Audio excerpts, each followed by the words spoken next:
Victor, witnessing the scene, gritted his teeth in anger and cursed, "Damn it!" However, before he could even think of a countermeasure, he was surrounded by a dense horde of snow rabbits. They were in a state of confusion.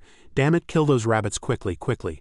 But there are too many. On the other side, Jin Gong had transformed into a giant eagle. His sharp talons tightly gripped Riha's cloak, pulling him into the air with overwhelming force. As soon as they left, the area above the cliff was engulfed by an avalanche. The Shaw Guild members screamed, their cries echoing throughout the mountain. Jin Gong spread his massive wings and flew steadily in the strong wind, carrying his teammate. The man, still in eagle form, calmly conversed with him, glancing downwards. "Thanks for trusting me, Huria." He gripped his cloak tightly, feeling his heart pound, and gasped for breath. "Ha ha ha, now we're heading straight to the Adamantium Mountains." Riha was carried by Jin Gong and flew through the air, the wind brushing past his body, feeling cool and refreshing. He admired and praised him. "Wow, that's really cool. Thanks to you, we were able to shake off the Shaw Guild. I didn't know you could transform like this, but next time you have to tell me before jumping like that."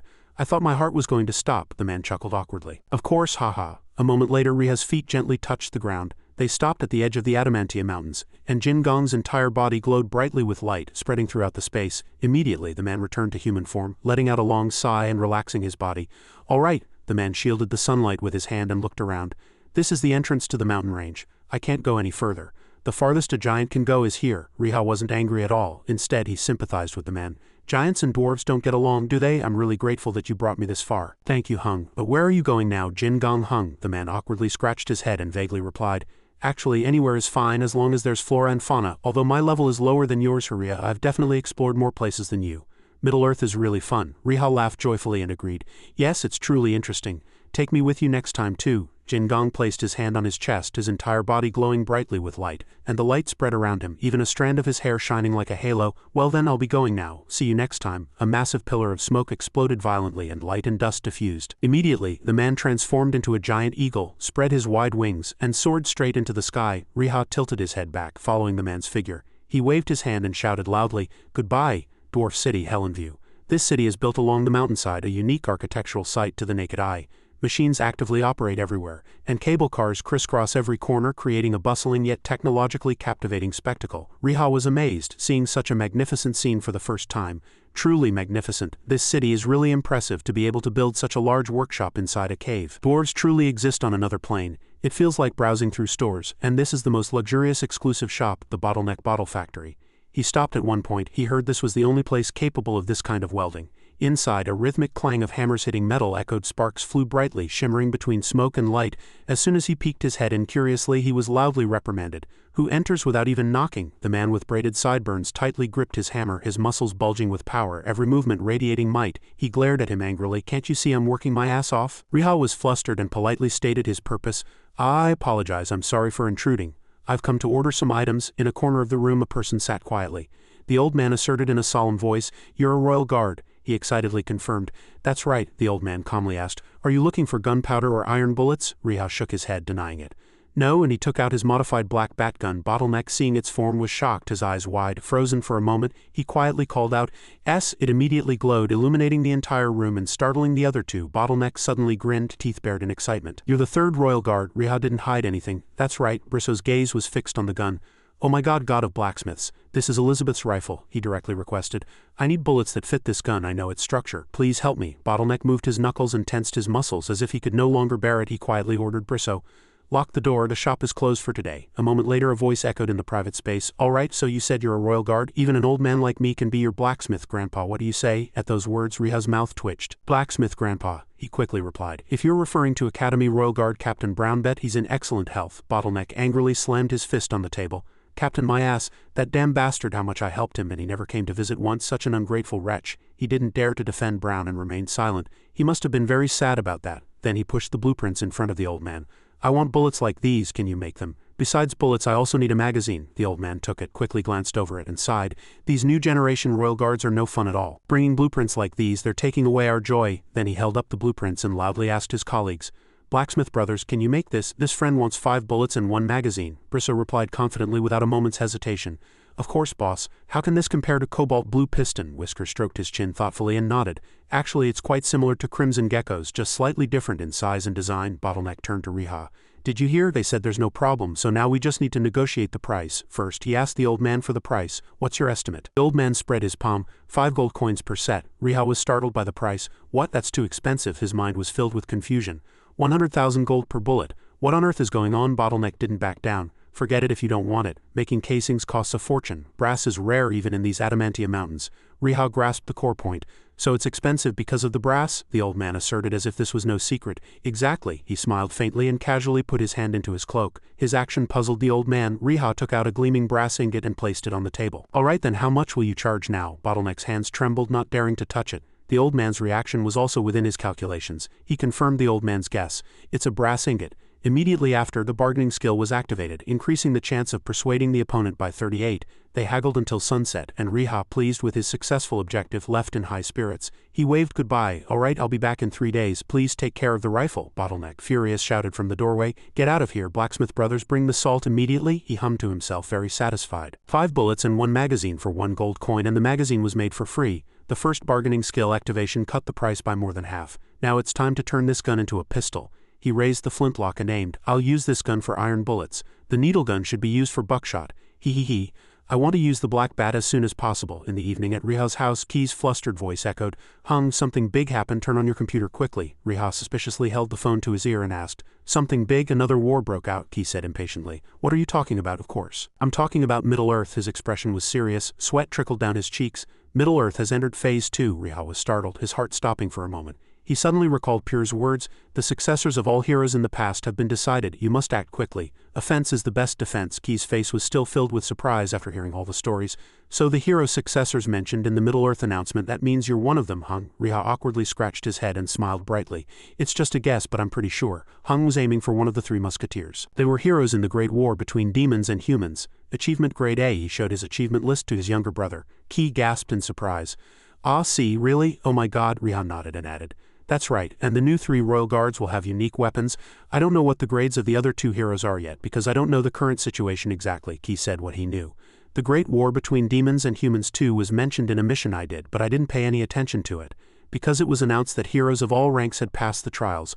I'm sure I'm not a successor to a knight rank hero. Riha guessed that there might not be any heroes in the knight rank. He clicked his tongue in annoyance. Tisk, it looks complicated, doesn't it? These positions might all be taken by new players anyway. I don't know much about the Great War between demons and humans too, but I've heard a few things about the other 3 musketeers. Riha felt a little curious.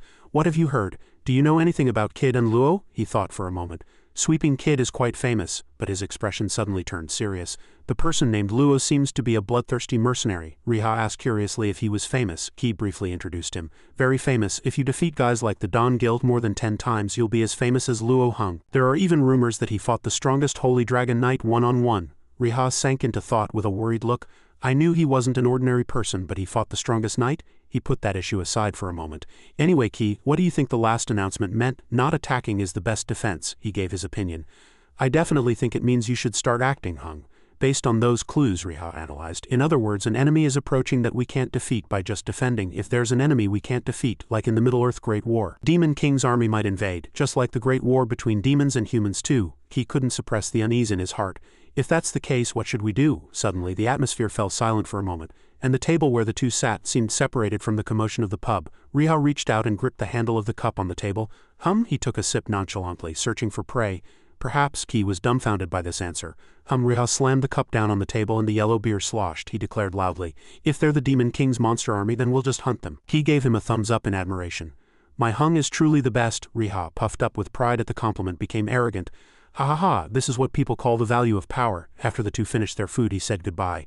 It's time to go. Hung has to leave now. Key didn't forget to remind him. That's right, Hung said you were going to make a weapon soon, right? Show it to me next time. Riha nodded and promised. Of course, I'll show it to you next time. He climbed onto the roof and then leapt into midair. About a minute later, he moved to Bottleneck's shop, but the door was firmly closed and no one was outside. Riha suspiciously looked around. Closed. Since I can still hear some sounds inside, it seems there are people inside. They're probably still working. He knocked on the door to get attention. Hello, it's Haria. Without having to wait long, the door slowly opened and Brisso's face appeared in the gap. He was covered in scratches of various lengths, still drenched in sweat, and his eyes were full of fatigue. Seeing Riha, he let out a sigh of relief.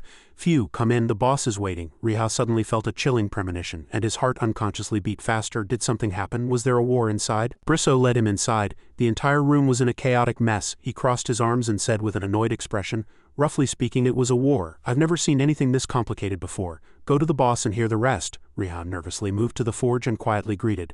Hello, Mr. Bottleneck. The old man sat quietly, hunched over, his complexion covered in dark clouds making the surrounding air heavy and cold. As he noticed that the old man like Brisso was injured, he was startled and forced a smile, cautiously asking, Mr. Bottleneck, you seem to be hurt. Did that happen while making ammunition? Suddenly the old man resolutely declared, We must stop this research. Then he clutched his head and screamed. He seemed to have gone mad. I've never seen anything like this. Not even kids and Lua's guns were this complicated. The old man threw the black bat at Riha, kicking him out. Take it now. A legendary dwarf wouldn't seal this item for no reason. At that information he flinched. Seal? He suspiciously asked the other person. Wasn't it made by a legendary dwarf? Bottleneck was still pleading sincerely. Oh God, Limhammer. Please forgive me. The old man's face was pale, and he gritted his teeth, pointing a finger at Riha and scolding him. Every gesture was filled with anger and pressure. You shameless wretch, you only have eyes to see yourself. He silently observed the gun. Only eyes to see myself. Ah, that's right, I haven't read all the details after the black bat transformed yet. He carefully read the information again. Legendary black bat, untradeable. Agility X825. Additional skills can be activated when the seal is broken. Riha analyzed each detail. No range, no rapid fire, no usage requirements. Moreover, this is a legendary item, and this weapon's attack power is 8 times the agility stat. A guess popped into his head. He hastily sought an answer from Bottleneck.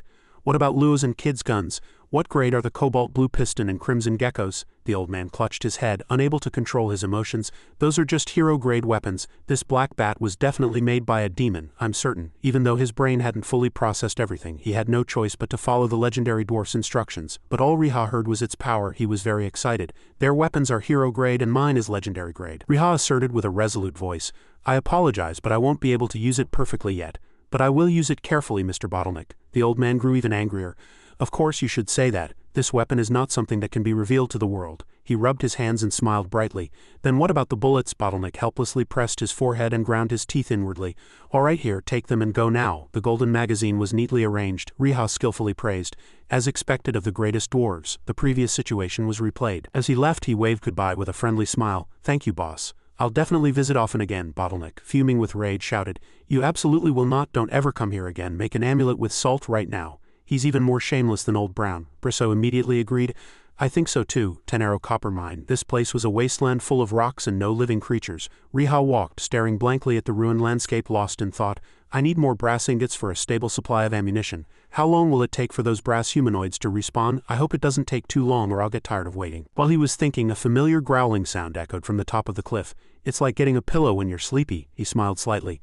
Perfect timing. Riha gathered strength in his heels. The distance was 330 meters. Wind speed was 9 meters s. No, 10 meters s. He quietly lowered himself to the ground, his eyes focused on the target, and the gun barrel aimed straight. The environment is a bit bad. In the past I would have had to change position. He confidently curled his lips. But that was in the past. His finger resolutely pulled the trigger. An explosion echoed throughout the space and flames burst from the muzzle. His feet were immediately pushed back by the gun's strong recoil, and he had to tense all his muscles to maintain a fixed posture. Riha's palms were hot and still trembling. Phew, this gun has quite a strong recoil, so I need to be more careful when shooting prone. He suddenly snapped out of it. Ah, that's right, the brass humanoid. But the moment he turned around, his eyes immediately froze. The brass humanoid was shattered into hundreds of pieces, the metal fragments glinting under the light, and lumps of brass fell heavily to the ground. His sight startled him. Could the brass crystals be reassembling quickly? Riha's mouth hung open. Even he was surprised. The brass humanoid was defeated with just one bullet. Riha stood there blankly, staring at the brass crystals scattered on the ground. He still couldn't believe it. Is this real? I defeated him with just one bullet. Then he suddenly snapped out of it. This isn't the time to be thinking about this. I need to pick up the bullets first. These are custom-made bullets, so I can't leave any clues for other players. Riha jumped excitedly, humming a joyful melody. It's harvest time now. I'm going to harvest more items. Hee. What will I get this time? As he approached, he found a brightly glowing brass ingot and a shining knight's boot next to it. As expected, Riha picked up both items and observed them. This brass ingot must have dropped from the brass humanoid. As soon as Riha picked up the items, the brass crystals that had previously glowed lost all their light and turned into lifeless gray rocks. He calculated the value of the items. This will sell for a lot. One brass ingot is equivalent to 100 bullets. Suddenly, a lively voice came from afar, drawing his attention. Oh, I'm so happy, let's go. This is my first time ambushing a brass humanoid. We're almost there. Remember not to use lightning magic. Riha was startled to find a party actively conversing about 100 meters away. His heart skipped a beat for a moment, and he mumbled in confusion. Damn it, I have to get out of here before anyone else sees me. He resolutely tore the paper in half. It's going to get noisy again. From the other side, Ruto looked around excitedly, his eyes darting, then he suddenly stopped suspiciously. Where did the brass golem go? It's not here. In front of him stretched a dry expanse of sand and gravel where a cold wind stirred up thick clouds of dust, creating a desolate landscape. The others were also bewildered by what was happening. Ruto scratched his cheek, sweating in confusion. How could this happen? What happened? No one noticed, but a thin streak of light flashed like lightning above. It silently sliced through the sky and disappeared into the thick clouds. Only after moving to a safe place did Riha check his item window again. Okay, I need to auction these shoes. Starting bid 120 gold. He went to the tailor shop and requested, "Hello, I'd like to order a bag that can fit a rifle." He mentally listed the items. Now that I know Black Bat's true abilities, I need to buy a few more things, and I should also check what achievements I've unlocked. At Riha's call, the achievement window appeared. Defeated a B-grade brass golem with one shot. Next to it was the message. We hope you continue to work for the benefit of humanity. Grow stronger little by little. Finally, the rewards were Strength 10, Agility 4. He proudly rubbed his nose and the corners of his mouth turned up triumphantly. Confidence swelled in his chest. I achieved the achievement of taking down a boss brass golem with one shot. Riha's face was illuminated by the faint blue light reflected from the system screen, and his expression was calm and solemn. But I didn't make it into the Hall of Fame. That means there are many others who can also kill brass golems with one shot. But that also means I've reached their level, right? The corner of Riha's mouth curved into a faint, serene smile, and a resolute light flashed in his eyes. All right, once I can take down all the regional bosses, I'll catch up to them. Suddenly, a notification popped up, startling him. You have successfully completed your first hunt with Black Bat. A new hunt has been opened, Black Bat Seal 17. The mission details were displayed. Defeat a monster level 150 or higher from a distance of 1,000 meters with one shot. The reward is a mystery. Riha slightly furrowed his brow and his face instantly became serious. An exclusive mission. I don't even have the option to agree or refuse, it's just telling me to do it. He was suddenly drawn to the phrase, "The owner is waiting to awaken," and he thought to himself, awaken. Does that mean Black Bat is still sealed? And there are 7 seals, and even the requirements to complete the hunt seem unreasonable. Think about it. I'm only level 146 now, so this will be a really tough hunt. Riha swallowed nervously, his mind violently torn as if two wills were clashing. But if I can break all the seals, how much stronger will Black Bat become? After a moment of thought, the corner of his mouth curved slightly, and he made a decision. All right, there are no failure conditions either. Now that it's come to this, I have to complete all the hunts. I have to break all the seals. I need to find a place where I can complete one-shot kill missions to get stat bonuses. At the same time, that will also be the place to complete Black Bat's hunts. Riha smiled faintly with a touch of anticipation. A rare sight for him in a long time. It's been a while, now I have to go there. He quickly moved to an ancient but still magnificent and dignified building. Every line of the architecture bore the marks of time without losing its splendor. He unconsciously tapped the table rhythmically with his fingers. He waited patiently at the bar. I never thought Madame Zhou would have a prior appointment. He quietly surveyed his surroundings. His gaze secretly scanned every dark corner and small movement. In his mind, he quietly assessed the situation. Through all the actions and how people interacted with each other, he slowly deduced that there seemed to be several players already utilizing the information facilities here. Intermediate players must have obtained hunt information from the NPCs here. The stories they tell here will be used as information disclosed by NPCs to players. As he watched casually, a voice suddenly called out from behind, "Mr. Haria Riha." Startled, he quickly turned and replied softly, "Ah yes," the NPC politely conveyed, "you may go upstairs now. Madame Zhou is waiting for you." The wooden door creaked open slightly, letting in a cool breeze. Riha's steps involuntarily faltered. In the quiet room under dim light, a girl sat. Miss Shinara," she greeted him warmly. "Riha," he nodded, a touch of nostalgia in his voice. "It's been a while, are you doing well?" A bright smile spread across her face. "What are you talking about? Of course I'm fine." At this point he had a pretty good guess. Madame Zhou's previous appointment was with Shinara. I can't help but understand, as a player who only follows the orders of the Knights Templar, her true purpose and thoughts are so clear. Madame Zhou spoke softly. "Miss Shinara told me you two know each other." "Mr. Riha, I didn't think you were this kind of person." However, she rested her chin on her hand, her eyes curving playfully. "You seem to be a flirt." Riha flinched, his cheeks flushing with embarrassment. What are you talking about, a flirt?" Madame Zhou still didn't let go, the corner of her mouth holding a mischievous smile.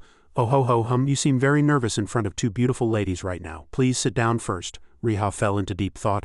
If Shinara is still in the room, that means their conversation isn't over yet, right? Why did they let me in?" He calmly sat next to Shinara. Madame Zhou seemed to have seen through the doubts in his mind. Her words were as ambiguous as a thin thread hanging in the air. "Actually, appointments are usually one-on-one, but Miss Shinara allowed you to come in, so I let you in." Hearing this, Riha was bewildered. "Ah, really?" Shinara nodded, confirming. "This is something I cannot tell anyone, but I know I can trust you." Riha became even more curious because of this. "What is it?" She began the story from the beginning. "I received a letter," he asked, unable to understand. "A letter?" Shinara, with a serious expression, took out the letter and revealed shocking information. It was a prophecy of the king's assassination. Riha was completely unprepared and shouted in surprise, "The assassination of King Pubul?" He took the letter, his hands unconsciously clenched. The more he read, the more his brows furrowed and his breathing grew heavier. "What? That's ridiculous." Only a single line was written on the letter. "I will send the king to hell, ha ha ha ha." Madame Zhou understood Riha's feelings. I know it's hard for you to believe this, especially from such a playful-looking piece of paper, but what if I told you? What if this paper was found tucked into the king's bedroom door? Riha's pupils constricted in fear. The air around him felt freezing. Her demeanor proved this was no joke. Each word she uttered carried weight, making Riha's chest heavy. The whole story changes, doesn't it? Just as Riha raised his cup to drink tea, Madame Zhou's words stopped his hand in midair. What do you mean? So Madame found this paper in the king's bedroom door. But this paper is a bit strange. If he really planned to assassinate the king, he would just assassinate him then. He wouldn't leave a note announcing the assassination. Shinara sighed, her eyes looking heavy. I thought so too. I want to find out who sent this letter and what their intentions are. That's why I came here. Madame Zhou rested her chin on her hand, her voice slow and sharp. Someone who can enter the king's bedroom without making a sound. Similar to the assassins of the Nightmare Hit Guild. In particular, I think their famous dancer did this. Shinara bit her lip, her face filled with worry. The leader of the Nightmare Hit Guild is an NPC, but the rest of the members are players. If the culprit is a player, then that person can't be the culprit, right? Riha seemed to know her speculation. He calmly retorted, Miss Shinara, I don't think the dancer is the culprit. She squinted suspiciously at Riha, her brows slightly furrowed. Why do you think so? Riha chuckled awkwardly. Miss Shinara, you are a person of amazing skill. As a holy knight, you can infiltrate the castle without being arrested. That means the culprit is of a higher rank than a holy knight, or their rank is more advantageous than yours. As far as I know, the dancer is not as skilled as you, so I don't think she could infiltrate the castle without your knowledge. Riha rubbed his chin slightly, re-examining all the clues from beginning to end. All the previous details flashed through his mind in sequence. Dancer rank 7 in Midgard. The assassin must be rank 5 or higher. It would be more rational for us to focus on Kanara. After all, he is ranked higher than Shinara. Madame Zhou shared his opinion. He's right. If that person were Miss Dancer, she might have been able to deceive some of the holy knights, but the chances of her breaching your solid defenses are very low, right, Miss Shinara? At this, Shinara spoke clearly as if she had realized something. You're right, there are clear limits to the dancer's skills. Suddenly a sound came from her private communication channel. Oh, perhaps the assassin. Riha silently moved his lips, conveying, might have tried to complete the mission. Her eyes widened and her body trembled as if an electric current ran through it. She took a deep breath and slowly connected all the previous deductions, all the pieces of information, all the clues that previously seemed separate, suddenly combined into a perfect picture. It's certain, so I understand why he left a letter. The mission must have required it. The two maintained calm expressions, using natural gestures to avoid Madame Zhou's notice. In fact, they were quietly exchanging information, realizing that a mission had been set for a player to kill the king. I never thought of this. Shinara was almost certain. My thoughts are correct. This is how everything works in Midgard. Missions are created to make players stronger. This game always exceeds players' imaginations. They tried to maintain a normal appearance, hiding all their gestures and eye contact. But Madame Zhou still sensed subtle anomalies. I saw you two exchanging glances. I feel so lonely because of you two. Are you perhaps dating? Riha immediately blushed, his face burning. I'm sorry, Madame Zhou. I was just organizing my thoughts, Shinara spoke instead. Thank you. Thanks to you two, I've come to a conclusion. The person who did this is the top assassin of the Nightmare Hit Guild. Madam, could you please focus on investigating him? Madame Zhou thought for a moment. Well, finding his traces is really difficult, though. I'll do my best. I'm also a citizen of the Pupil Kingdom after all. Shinara placed her hand on her chest, expressing sincerity. In the name of the Knights Templar, I ask this of you, madam. After resolving her worries, she bade farewell. All right, now that I've found some clues, I need to start acting immediately. I wish I could stay longer, but I don't have time. Thank you, Mr. Riha. Doubt flickered in his eyes. She still smiled friendly and said thanks to you. I was able to find clues. If you ever need to go to the castle, look for me. Let me know if there's anything I can help you with. Over. Shinara opened the door to leave, then suddenly paused. She seemed to have remembered something. She turned around, her eyes sparkling with playful light. Next time we meet, just call me Shinara. Miss Shinara sounds too stiff. Riha was flustered. All right, I'll do that. Now only he and Madame Zhou remained in the room. She spoke first. So what brings you here today, Mr. Riha? He immediately got to the point. I have a few questions. He spread a map on the table. First, I'd like to ask you about regional bosses, madam. I'm referring to huge monsters that have a great impact on each region. I'd like to know about monsters level 150 or higher. I mean monsters that exceed a certain standard. I'd be grateful. Madame Zhou smiled slightly. Since you know what levels mean, there's no need to explain. She pinpointed locations on the map. All right then. This map shows the locations of colossal monsters, their spawn rates and their levels. This is all I can tell you for free. Riha was delighted, holding the map and studying it. That's enough. This map provides information on regional bosses from level 110 to level 190. He was extremely excited. There's really a lot. This is enough, thank you, madam. One more thing, she replied comfortably. Anything you want to say? His face became serious. I need information about the Great War between demons and humans too, specifically the locations where the Demon King's army disappeared. She sighed in annoyance but still maintained her composure, gently refusing. I don't like old stories, but besides that, it's difficult to investigate such things. The risk is too high. If you want to do it faster, you might have to investigate it yourself. Mr. Riha, I didn't know you had this method. Investigate it yourself. Where? She lowered her voice, hinting. Where do you think? In the Royal Archives, of course. Riha was startled. Madame Zhou expressed trust.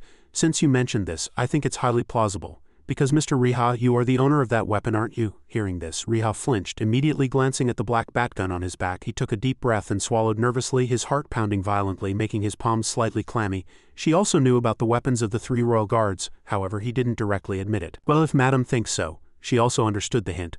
Of course, I'm just letting you know, we don't know everything either. Outwardly he smiled, but in fact Riha swore inwardly, you're lying, you know everything. Madame Zhou smiled brightly as if nothing had happened. Guards on the hillside. On the green hillside, a fully armed team faced a demon. Even before they got close, the demon was suddenly hit directly in the face by a magic bullet, losing its balance from the strong impact. It fell backward and landed on the grassy field. The other team members couldn't hide their excitement and cheered in unison. Now hunting giant demons is much easier. My level keeps rising as if there's no tomorrow. Hung is the best holy knight I've ever met. Thank you very much, guild leader. Hung is the best, he humbly chuckled awkwardly. I didn't do anything. From the back of the team, Tin watched everything. He rated the boy's ability quite highly. He didn't even have time to level up, but he's taking good care of the newly joined members. Looking back at the previous crisis, Star Power was almost disbanded. But now Key sat in the guild leader position, and instead, Star Power was growing stronger every day. Suddenly, a dull thud echoed in the vast space, putting him on alert. His body moved slightly forward, concentrating on every vibration. This sound, he immediately recognized it and shouted loudly. Amazing, did a fairy just lay an egg? What perfect timing. Let's practice more. No sooner had he finished speaking than a shadow ran madly from a distance. The sound of footsteps continuously pounded the ground and dust flew everywhere. The panting sound seemed to warn, run away. It was one person. Everyone simultaneously turned in the direction of the sound, their eyes filled with doubt. Soon after, heaven and earth shook violently, and their faces simultaneously changed color. Each of their hearts pounded madly, and no one dared to speak. The sky suddenly turned blood red, and a faint scent of thick blood drifted through the air. A colossal orc slowly rose from the ground. Its pillar-like hands struck the earth with heavy force, causing vibrations that scattered gravel and dust everywhere. At the sight before him, Gijung was gripped by extreme terror. He trembled, tensing his entire body until every muscle contracted. Perhaps, just perhaps, as the orc slowly lifted its head, a single murderous eye, burning like a flame, made the surrounding space feel sticky. It roared ferociously, its massive body radiating immense power. At the appearance of this creature, everyone immediately fell into a panic. Screams echoed throughout the entire area. The one-eyed monster emphasized the terrifying threat of the beast. The drool dripping from its teeth sent everyone nearby into confusion. Run away quickly, it's the one-eyed monster, run! Gijung, realizing the situation was dire, shouted a warning. Fall back, Star Power, fall back, he tried to yell loudly. We have to hurry. But Hien had already fled too late, too terrified to even speak. Just then, Quickhero raised a large rock high, preparing to throw it at Hien. Hien could only shriek in despair.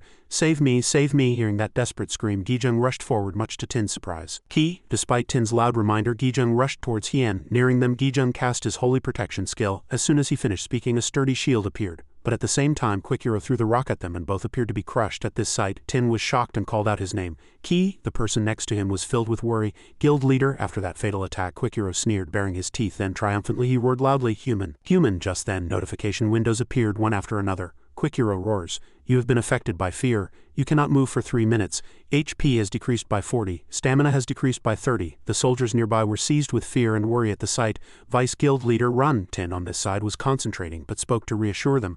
I can't leave everyone behind, he stated his name.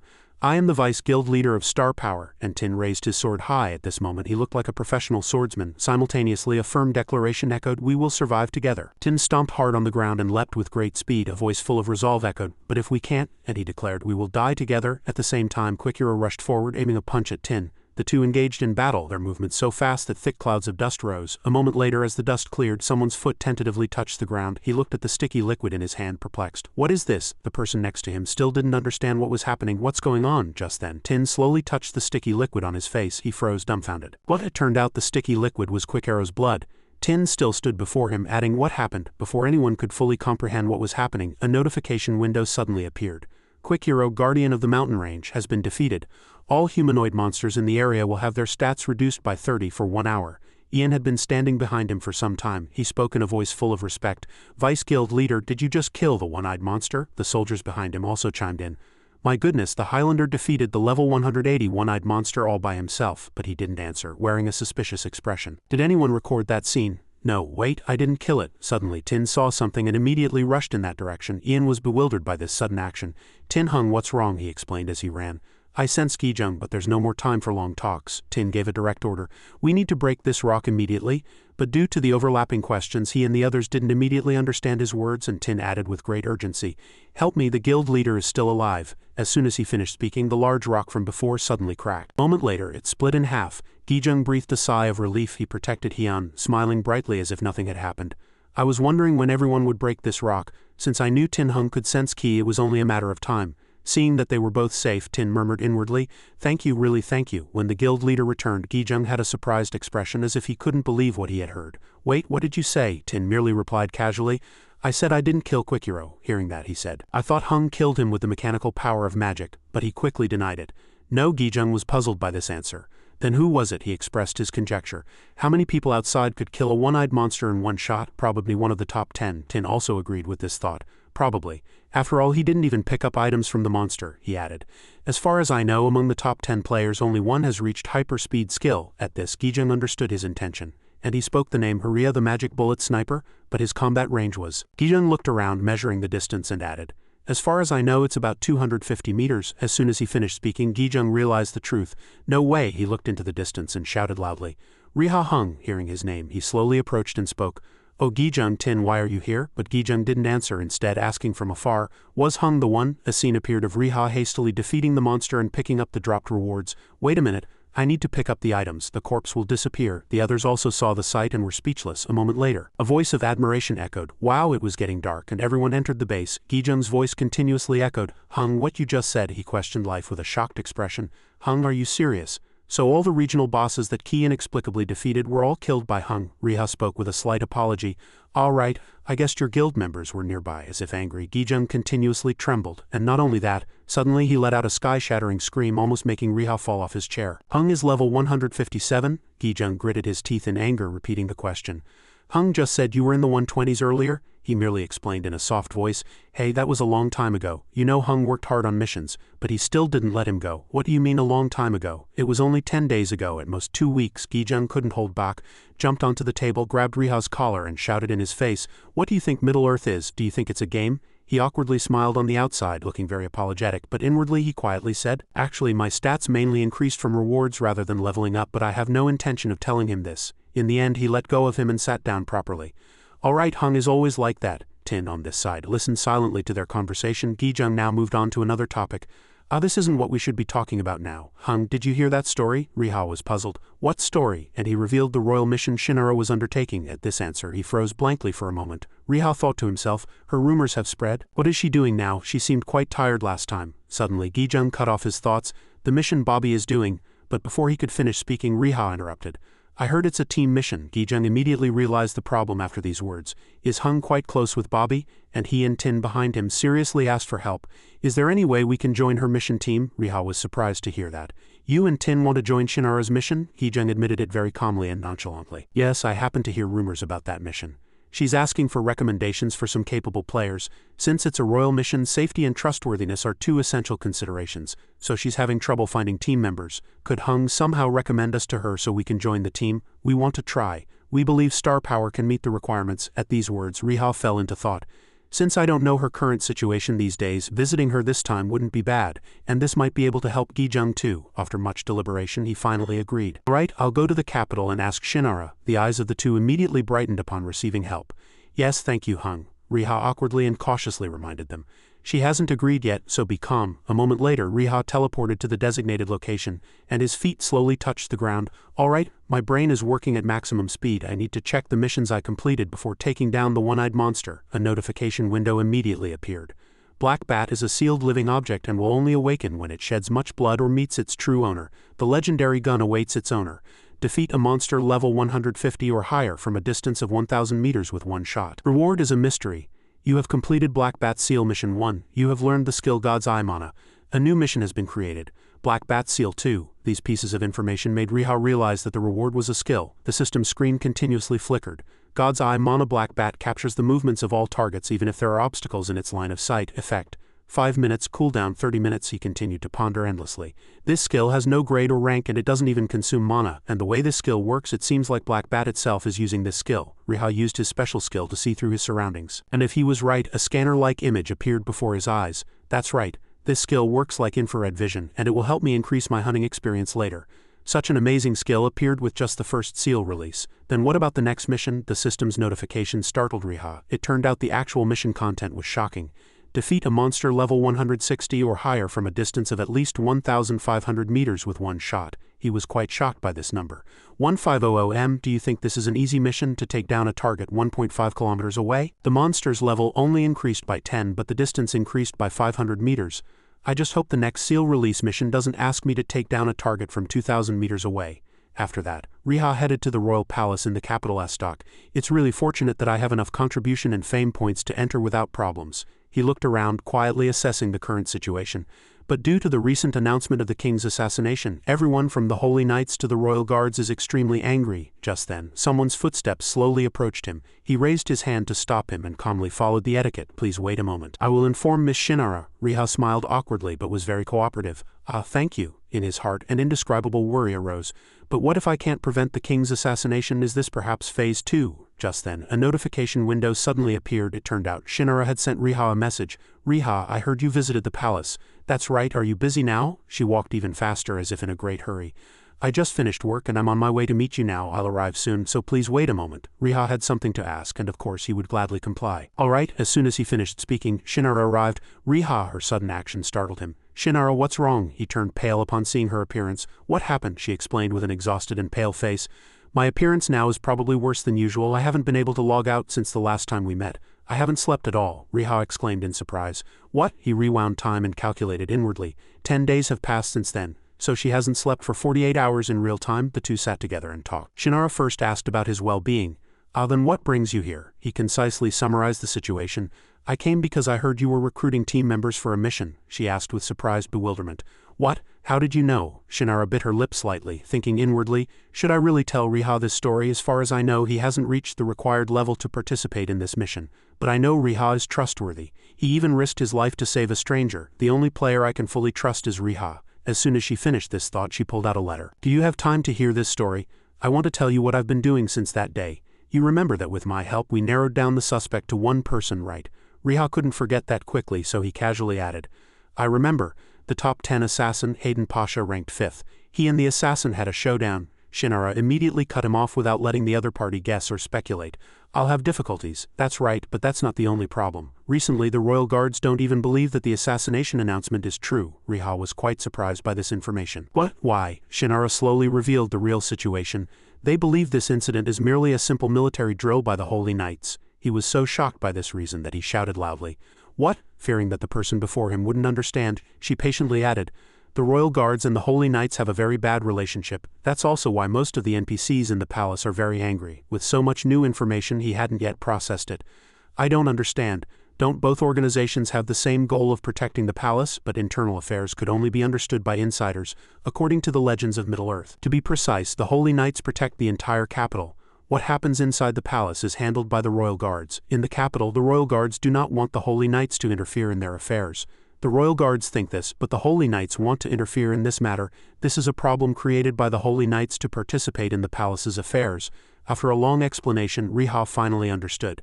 So that's why the palace atmosphere was so chaotic. Even when the king is in danger of being assassinated, the NPCs are engaging in political disputes. Shinara felt very helpless mentioning that problem. I thought we needed evidence to persuade the NPCs, so I even went to meet the leader of the Rosha mages. He was shocked by this name, Rosha. During the Great War between demons and humans too, he's the one who covered up the betrayal of the 3 musketeers. Nara cut him off, her voice lost in thought, but he didn't even respond to my request. In fact, even though he's the leader of the mages and it was an official request from the Holy Knights leader, in the end, I had no choice but to command the Holy Knights within the palace. And just before I actually did this, that's when the information window popped up. Rumors of a mysterious visitor and the king's assassination are spreading throughout the palace. Protect Pupil within 50 days to prevent a bloody tragedy. The rewards and risks are enormous, and she was clearly interested in it. I received this mission. Riha was caught in a series of surprises. No organization could trust each other. A bloody war, it meant that if this assassination wasn't stopped, a war between kingdoms would break out. Nara scratched her head, her voice clearly tired. The reward is quite frightening compared to the penalty for failure, isn't it?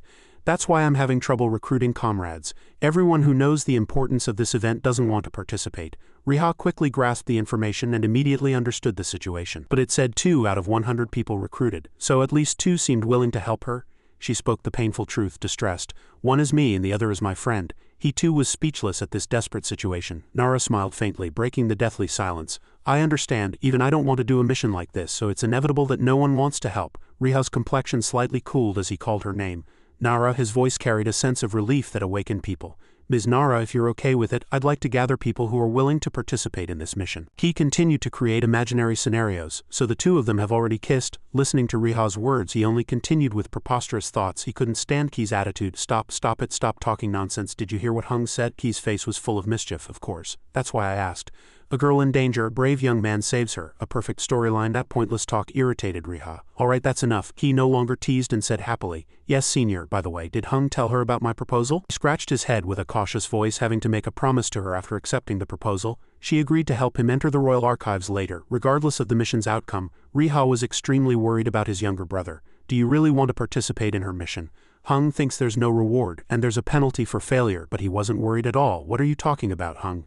That's why I asked you. Tin quietly explained the reason. That's right, besides this mission is taking place in the palace and involves the king if this becomes known. Our guild's fame and prestige will greatly increase. Riha no longer hesitated. Are you 2 really serious about this? The 2 glanced at each other and made up their minds. A firm voice echoed, yes, right now. The system window showed 510 participants in the magnificent and opulent Moon City. Riha rushed down the hallway. He pushed the door hard. Hello, Ya Young. Ya Young's face turned pale as soon as he saw Riha. Mr. Riha, what brings you here again? The old man's attitude displeased Riha. What do you mean again? That's not the proper way to greet a guest. Huayan woke from under the desk and raised her head.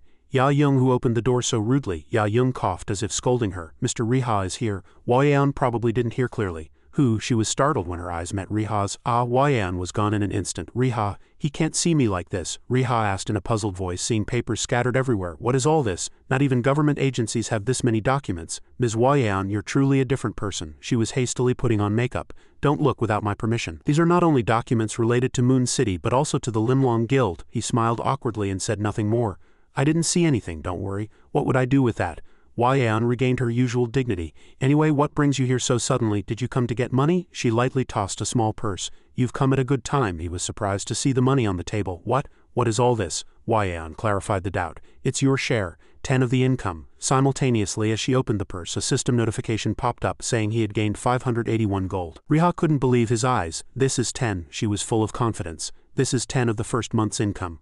We had more visitors than expected. It's probably because the war with the Star Power Alliance became famous. You might get less money starting next month. He was already blinded by money. Is this real? You're not going to say it was a mistake later and take it back, are you? Seeing Riha's satisfied expression, Huayan immediately suggested, if you accept our vice guild leader position, you could earn a much higher monthly salary than this money. His heart swelled with joy. 581 gold is about 70 million won. The income of Moon City is about 700 million won. Moreover, 1 month in this world is about 6 days in the real world. Riha suddenly got excited. Oh, that's right. Where's Wajing? Can you call her too? She was still curious. What problem do you want to talk about? He immediately resolved Huayan's concern. It's about the palace. She frowned with a suspicious expression. Do you want us to participate in such a dangerous operation? Riha was confident that he would win big this round. I guarantee that Limlong will not fail and you'll be able to build a relationship with the royal family. As far as I know, once you reach a certain level, you can negotiate tax rates and gain long-term benefits. Just tell me if you want to or not. Huayan reviewed the situation meticulously in a low voice. As you just said, from Limlong's perspective, it would definitely be beneficial, but there are still a few issues to consider. Before she could finish speaking, Wajing stepped forward. I'll participate. Huayan was surprised again. Wajing. She still spoke with a resolute voice. I'll go with Hung. Oppa, wasn't this what we wanted from the beginning? She scolded her sister angrily. You can't reveal our plans like that during negotiations. Riha chuckled as if watching an interesting play. I'd be very grateful if you could help complete this mission, because it was what she originally wanted. The system continued to carry out the mission. Uninvited guest 810 participants. As he gathered more new people, he couldn't hide his joy. There will be a meeting tomorrow morning at 6 a.m. Don't be late. The next morning at 6 a.m. the sky was dull and gray. The weather made Huayan feel even more unpleasant. This is really boring. Where on earth is Riha? Why do the Star Power Alliance and Limlong have to go together? Riha slowly walked over. I'm sorry. I didn't have time, so I thought it would be better to talk directly. What was most surprising was that he had brought someone else. Riha Kijun couldn't hide his flustered expression. Senior, who is this lizard man? He quipped and explained. Oh, this friend is someone I met before. We were in a party together once. Vim looked at everyone with amusement. My name is Vim. I'll be with you for this mission. Ki still doubted his abilities. I've never seen a named lizard man before. Is he really suitable for this mission? Vim said nothing, even with the probing glances. He showed off his skill. I heard the Star Power Alliance is very busy training new members, right? I think I know a faster way for them to level up. If you take them to the herb forest instead of the mountain range where they're being monitored, they'll level up faster. Vim calmly gave instructions, because there are too many people fighting there. Seeing his deep knowledge, he was surprised. How does Hung know what hunting grounds we go to? Wei-an was worried about the current team composition. Besides Shinara and her friend, one more person was still needed. Riha stared into space, lost in thought. Oh, that person, he'll be here somewhere. Tin said in an indifferent voice. I don't see anything. Suddenly a strange sound came from the roof. Someone seemed to have leapt. The entire group turned around simultaneously, surprise etched on their faces. A grown man slowly walked out of the smoke. Ya-Yung became extremely nervous as soon as he saw him. Kid. The old man still couldn't believe his eyes. Sleeping kid. While murmurs spread around, Nara also appeared next to everyone. She slowly said, "Thank you for coming." Before she could even finish speaking, Nara was startled, her eyes wide. She pointed at Kid. "Oppa, why are you here?" Nara clearly harbored anger. Sleeping kid. Seeing her anger, Riha hastily explained, "Ms. Nara, I called him. I'm sure he'll be helpful for this mission." He calmly said with a mysterious demeanor, "I don't like bothersome things, but I dislike delays even more. Please let me in immediately without delay." Vim tried to relax on the side. "There's no time. Please let us proceed with the mission, Ms. Shinara." Nara no longer hesitated. "All right, thank you all for coming today." She regained her usual dignity. "I'll guide everyone, please follow me." The system immediately approved the new member. Uninvited guest 10 participants. Soon after, everyone was seated in the meeting room, and a heavy atmosphere hung in the air. No one said a word, all absorbed in tense anticipation. Kijung continued to have a staring contest with Wei-an, and Kid almost drifted off to dreamland. Seeing this scene, Nara's expression was slightly serious. Riha couldn't help but sigh. "I gathered them here, and I thought they would be an Avengers team," but she was annoyed watching them. Die. He had many thoughts in his mind. "I'm worried about how to carry out this mission now." Riha looked at Kid opposite him. "Besides, can Ki work in a group?" Suddenly a knock on the door broke the silence. Nara said in a comfortable voice, "Come in." The other party still spoke politely. "Excuse me." Ya-Yung was startled as soon as he saw Spectre Bowman. "Bobby, that person is someone who ranks within the M's in this world." Bobby was even more pleased to have his name mentioned and said, "It's a pleasure to meet you all." Riha couldn't believe his eyes. She didn't say the invited member was her friend, Ms. Shinara. Tin nodded knowingly. "I see, I even know where they met." Bobby didn't deny it. "That's quite possible." Tin lightly approached Riha. "You're Mr. Haria." Riha turned around as his name was mentioned. "Ah, that's right." Bobby wanted to compliment his friend. "I've heard a lot about you from Ms. Nara. She kept mentioning you every time we met." Nara, who was next to him, blushed. She was worried that he might know about her long-held feelings. Nara shouted loudly to shut her sister up. "Hey Bobby, just sit down." As soon as everything was settled, she cleared her throat. Nara hastily started the meeting. "You've all heard the news from Mr. Riha, but I'll tell you what I know." Her voice echoed throughout the room. "Please listen carefully.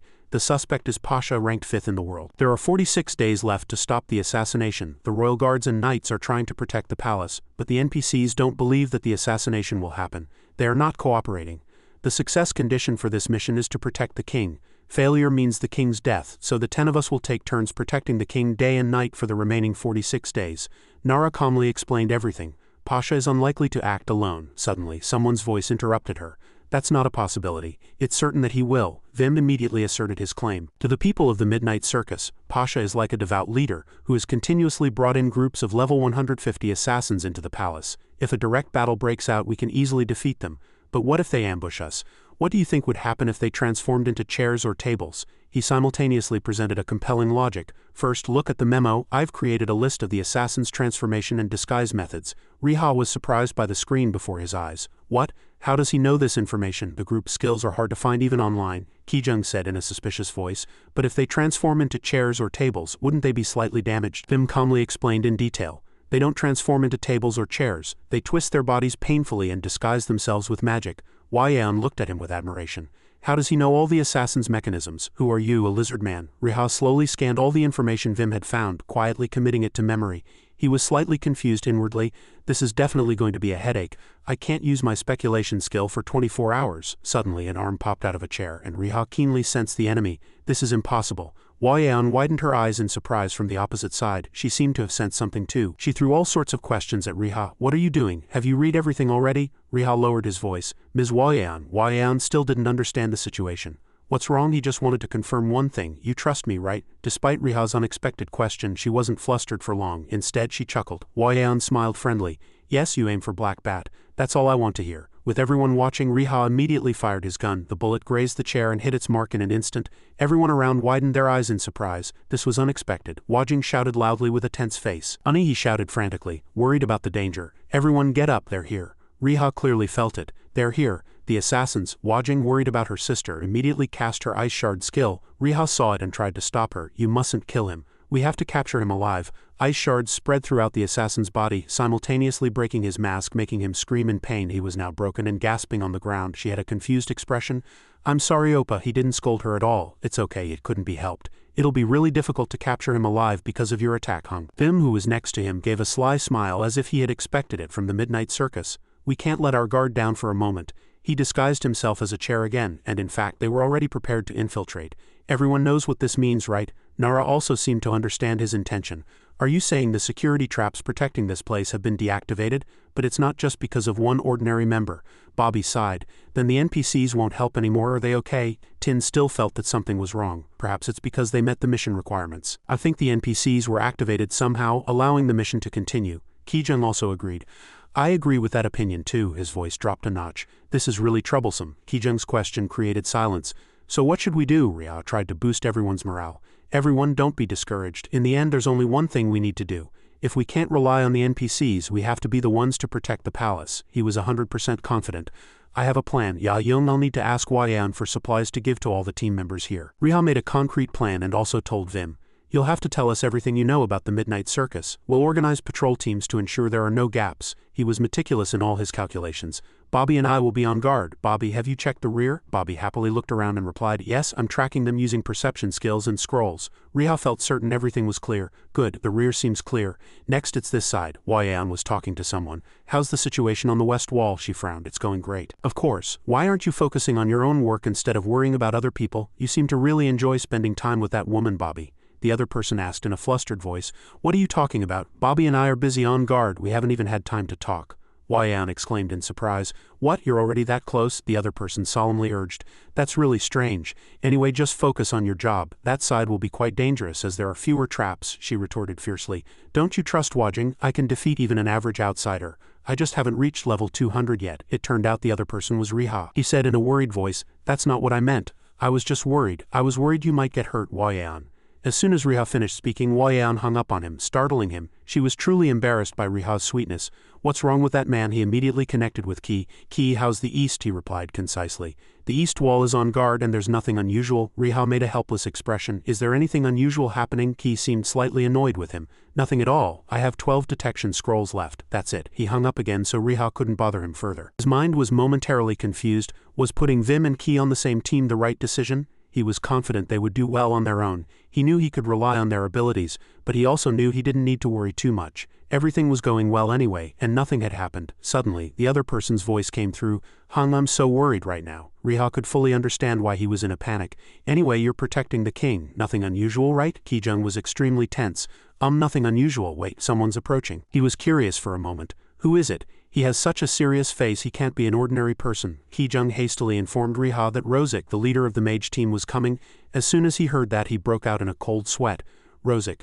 Rosic asked with a solemn and polite expression. "Your Majesty, how do you do?" "Rosic has answered your Majesty's summons." King Pupil sat on a high platform looking down. "You've come a long way, Rosic.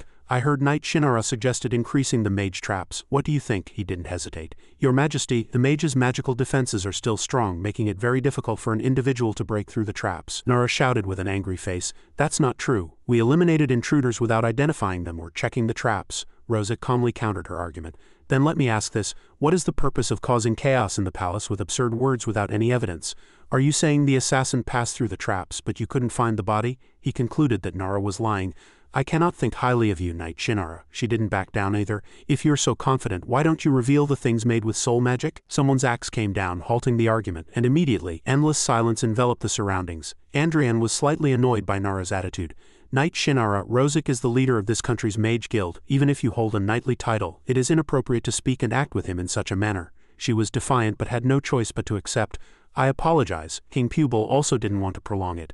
"I've listened carefully to your report. Let's put this matter aside for now. Rosic, please continue to do your best in the future." Rosic stood solemnly upright and received the order. "Yes, Your Majesty." He turned and left. Although he had many other worries on his mind, Rosic suddenly turned and said, On second thought, the knight expressed doubts about the traps installed by the Mage Guild, and how about you step on them yourself? Nara was angered by his teasing. What did you just say? Rozek provoked her anger with sharp words.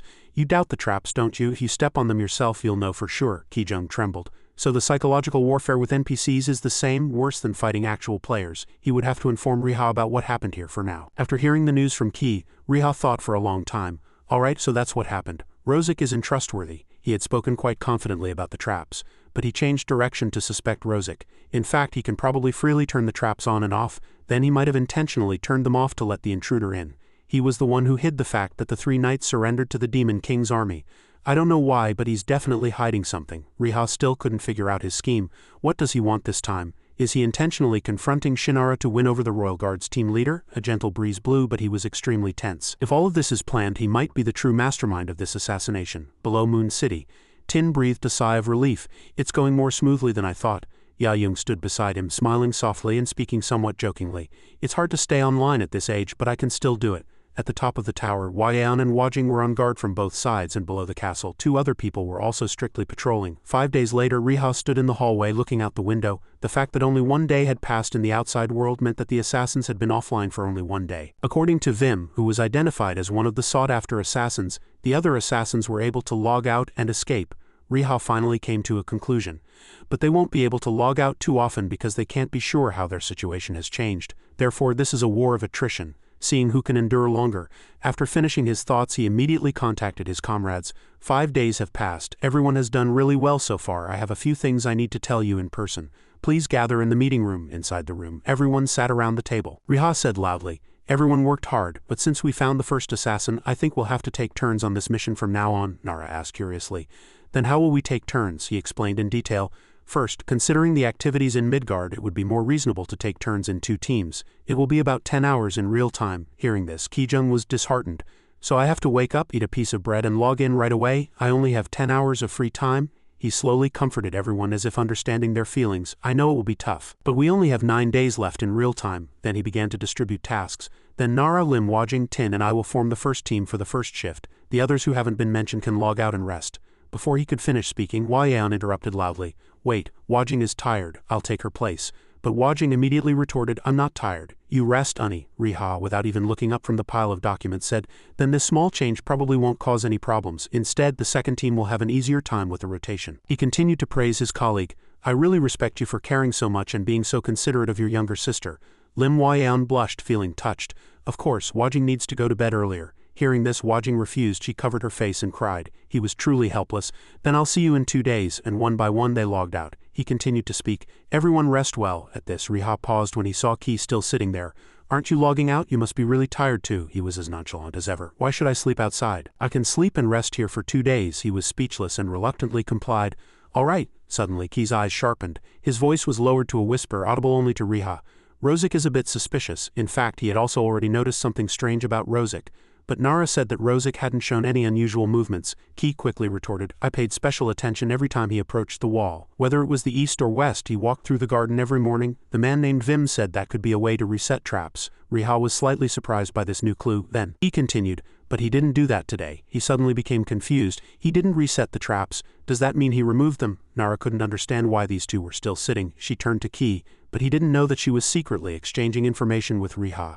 Maybe it's not a method to reset traps. Realizing that this matter was far too strange, he inadvertently tapped the table. If it were any other NPC, I would have just let it go, but this concerns Rozek. What should I do? I need to make a wise decision. This is really something that can't be ignored, but investing too much organizational capacity in this might be a waste. In the end, Riha lightly nodded and said, Thanks for letting me know, Ki. Now go get some rest. After finishing his words, he got up to leave. Of course I will. And he nonchalantly left under Nara's angry gaze. Though angry, he forced a smile. So he had no intention of helping from the start. He literally just informed me. Night deepened and bright moonlight streamed through the window. Footsteps grew closer and closer. The several guards quickly sensed his presence. The 2 guards bowed respectfully in unison. Nice to meet you, Lady Shinara. She nodded courteously in reply. You've worked hard. The more she thought about what had just happened, the more tormented she became. If only I could have sent my team members here, I could have rested after logging out. If I had known everything would end up like this, I would have just gone on a solo raid like everyone else. Politics, conflict, power struggles. I never thought I'd get caught up in something like this. Just then a sound suddenly came from afar. With sharp senses, Nara immediately heard it and looked in that direction, on guard. Seeing her reaction, Sue was wary of someone. But strangely there was no one, and instead a ball slowly rolled towards him on the ground. He bent down curiously to pick it up, wondering what it was. Inadvertently, a clown image gradually began to glow from the ball. Immediately she spotted it and quickly shifted her gaze. Feeling that the situation was not good, she immediately shouted loudly, "Everyone be careful!" He hadn't heard anything yet, but the ball suddenly glowed, affecting the surrounding vision. "I'm sorry, I can't hear you clearly." The ball unexpectedly emitted a strange gas, knocking everyone unconscious into the ground. Nara, who was nearby, also felt dizzy and stumbled. "No!" Suddenly, a mysterious voice was heard. "London Bridge is falling down." Her eyes were vaguely fixed forward. "Finally I can breathe a little," but the voice continued to echo hypnotically. Falling down, falling down." She finally couldn't hold on, and her vision gradually blurred. "No, wait!" At this moment Pure appeared and saw Nara lying on the floor. "My fair lady, oh my fair lady." In a situation completely to his advantage, he slyly laughed loudly. "I hope you're all having sweet dreams, because now it's time for the hokey pokey." The more he laughed, the more satisfied he became. "I won. Victory is mine. This is the most joyful moment. An unexpected event will shake this entire continent." Suddenly a clear voice was heard. "Attack!" Immediately, blades flew towards Pure, but he immediately dodged on guard. Before he could even breathe, dozens of blades continued to fly in alternation, but he still gracefully dodged all the attacks, feeling nothing but surprise inwardly. Could Key's sleeping gas have worn off? Did he know I was coming? Pure shouted angrily. "Madam," she aimed her blade at him and angrily delivered her verdict. "Shut up, Pure. You will be arrested for attempting to assassinate the king." And she solemnly spoke to the room. "Your Majesty, please wake up." Nara entered with great dignity. "Your Majesty, please wake up. This man here was trying to harm your Majesty. Your Majesty." She seemed victorious. "That's it. Good thing I used the scroll in case of an abnormal situation. This proves that Rozak's trap has been broken." But she quickly felt something was wrong. "Your Majesty." From this side, Pure's lips curled up in contempt and he laughed victoriously. "Haha, you haven't realized it. Perhaps you arrived a bit late, Shinara." Nara had not expected this situation at all. What? Could Pure's sleeping gas have taken effect? He charged happily. Surprised, she blocked with her sword, blaming herself inwardly. "Damn it, I'm too late." Suddenly, a familiar voice came from the air. "Toad covered in poison gas." Pure, without time to react, was hit squarely by the attack. Only after a few seconds did he come to his senses. Toad poison. At this, she was once again energized. Tin Vim. The legendary F3 created a dramatic turnaround. Nara went ahead and exchanged blows with him. Tin shouted passionately, "Let's finish this quickly." After speaking, he swung his sword and flames spread along the cutting line. Pure was slightly surprised by this attack. Instant firepower skill, the flames quickly spread in all directions, but he lightly dodged them. "Is that all you've got?" Vim, as if predicting his actions, sprayed poison gas to block his path. "I knew he'd do that." He was surprised as he hadn't expected another such trick and immediately retreated, but seeing the attack miss, Pure scoffed, "Haha, what? Where are you aiming?" After that, he calmly followed the flow of venom and moved right in front of him. "It's too early for you to rejoice." He was incredibly shocked. Before he could react, his wrist rotated and the blade was violently swung at his opponent. But Pure quickly dodged again. He stepped back, wondering why the venom was suddenly stubbornly wrapping around his feet. It was then that Vim finally gave a smug laugh. It was a sticky venomous sap. While Pure was breaking out in a cold sweat, his voice echoed in his ear. "You won't be able to use your evasion skill anymore." But Pure was still stubborn about the venom and your movements. "You seem to be able to predict what I'm going to do. And the sap's venom has sealed your evasion skill," he realized with a start. "No way." Meanwhile, Tin quickly ran over and drew his sword from its scabbard. Vim, as if he had discovered a problem, asserted, "You seem to know everything about me, but I definitely have one thing from the past that you cannot know." After finishing his words, he concentrated all his strength and unleashed his final skill. Phantom Spin. His whole body seemed to glow, and even Tin was unexpectedly unable to block it. Vim was terrified and flustered. "Is it a new skill?" The skill formed a vortex that appeared in the air. He calmly looked at his watch. What luck. After finishing his words, Pure had at some point teleported behind Tin. "The time limit for the sleeping gas is approaching." He slowly turned around. "Tin and Shinara, is it? I wonder if you can keep stopping me for 42 days. Nara gritted her teeth in anger but could do nothing. He continued to provoke them. "This is just a prelude to the main event. At this moment, ladies and gentlemen, see you next time." After speaking, Pure vanished into thin air before everyone's eyes. Tin said regretfully, "He's gone." Vim was still calm and resolute. "Now all we can do is trust him." At this moment, Riha was concentrating his vision from the top of the castle. "I can't see well from here, but I can make out the general structure of the palace and the traps. More importantly, considering the target's hasty retreat." After thinking this far, he immediately gave an order. "Lim Wayan, firepower." Immediately, she raised her arm and created a fireball. Flames bupted and the fireball flew through the air, illuminating Pure's entire escape route. He was startled. Oh, an unexpected fireworks display. Because of that, he had nowhere to hide. Just then, he spotted his opponent and smiled with satisfaction. "This is a real surprise." A lead bullet immediately pierced his heart and he fell, collapsing in indignation. "I didn't think they'd have another trick up their sleeve." Simultaneously, a system notification rang out. "Your affinity with the Pupil royal family has increased by 5. He resented it deeply in his heart. "I'll never forget you, Haria." He scoffed and snorted. "Oh really? Engrave it if you want." His body lay motionless on the ground. As soon as this was over, the system appeared. The situation where the sparrow was caught by the marksman has ended. Nara cheered upon hearing the news. Wow, did he really kill him? Riha. Tin showed absolute trust in him. Of course, I believed Hung would make it. Riha. Yaon also didn't back down. Wait a minute, I killed him thanks to my flames. Don't take all the credit. Vim suddenly remembered something and reminded them. Are you sure you kept an eye on the body? Riha stopped short upon hearing that. Body? But when he looked back it had already vanished without a trace, signaling an ominous sign. Riha looked down, but strangely the body was no longer there. Feeling that something was wrong, he immediately went on alert. It's not here. It's gone. I even received a notification from the system. I definitely killed him. Riha couldn't understand what had happened. A moment later he finally spotted him. Stop! Pure was on the opposite side of the castle. Yaon heard the gunshot and turned around in surprise. She wondered about this sudden sound. Another shot. Why? Anxiety overwhelmed Yaon. She rushed forward without hesitation. Hurriah! He flustered, warned Lim Yaon, it's dangerous. Come here. Suddenly an insidious laugh echoed. Pure provoked them with an arrogant face. Are you going to shoot me again? Another surprise. He hadn't expected him to be able to revive. Damn it. Another bullet was fired straight at him and exploded. Following this, a system notification rang out.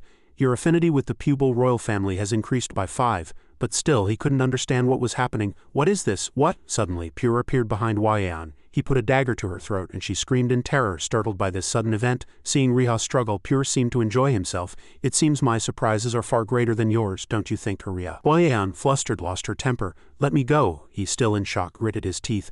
That bastard, what is he? Did he have enough HP to survive even 2 bullets, each dealing 17,000 attack damage? He really is an assassin. Riha growled and commanded. Let her go, Pasha. Pure scoffed contemptuously. You mean this lady? He laughed heartily and shouted defiantly.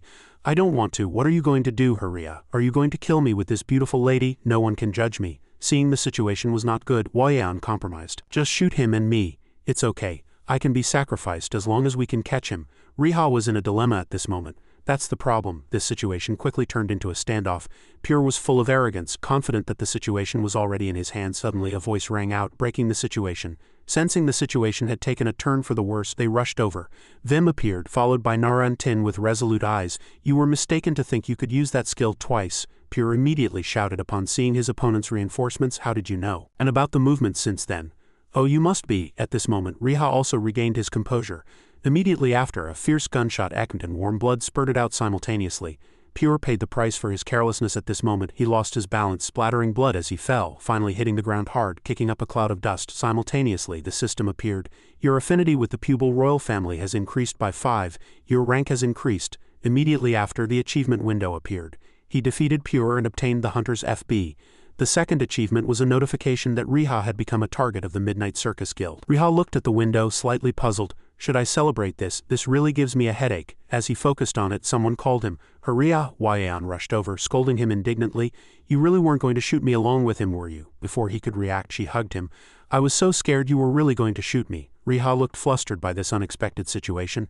Wait a minute. Vim, seeing the scene before him, immediately joked delightedly. It looks like you're going to kill him right now. Suddenly he paused as if he had discovered something. Vim shouted without hesitation. Hurriah, this item is here. But he seemed not to hear, continuing to joke. Get off, you're heavy. Hearing him say that, Yaon became angry. What, how dare you call me heavy? You need to learn how to talk to women. Riha covered his face with his hand. Ouch, it hurts. Down below, Vim was still anxiously calling out. Hurriah, come down and get this item. At this rate it'll disappear. Nara, jealous, immediately scolded. That woman, get away from Riha. Moving to the meeting room, Nara solemnly announced. The Royal Guard captain has confirmed the issue related to Peter and officially acknowledged it. Rozak will not be able to avoid responsibility. Vim smiled with satisfaction. We did a good job on the mission. Now that Pure is dead, he won't be able to return for 10 days, and it will be very difficult for members of the Midnight Circus Guild to infiltrate past the enhanced security system. She was slightly worried about that decision. Is it safe to rest a little? He replied happily. Basically yes. At this moment, Riha interrupted. Vim, he turned and asked, what is it? He seemed hesitant. What did Pure's lewd words say to you, as if the two of you already knew each other? Vim flinched upon hearing that and couldn't look him straight in the eye. Listen to me. He's a high-ranking player with a great reputation. I just thought it wasn't good to meet such people, so I just said a few words to him. As he spoke, he was startled to find that they didn't believe him. Nara asked seriously, Vim, you're a high-ranking player, but you're using a low-level account, aren't you?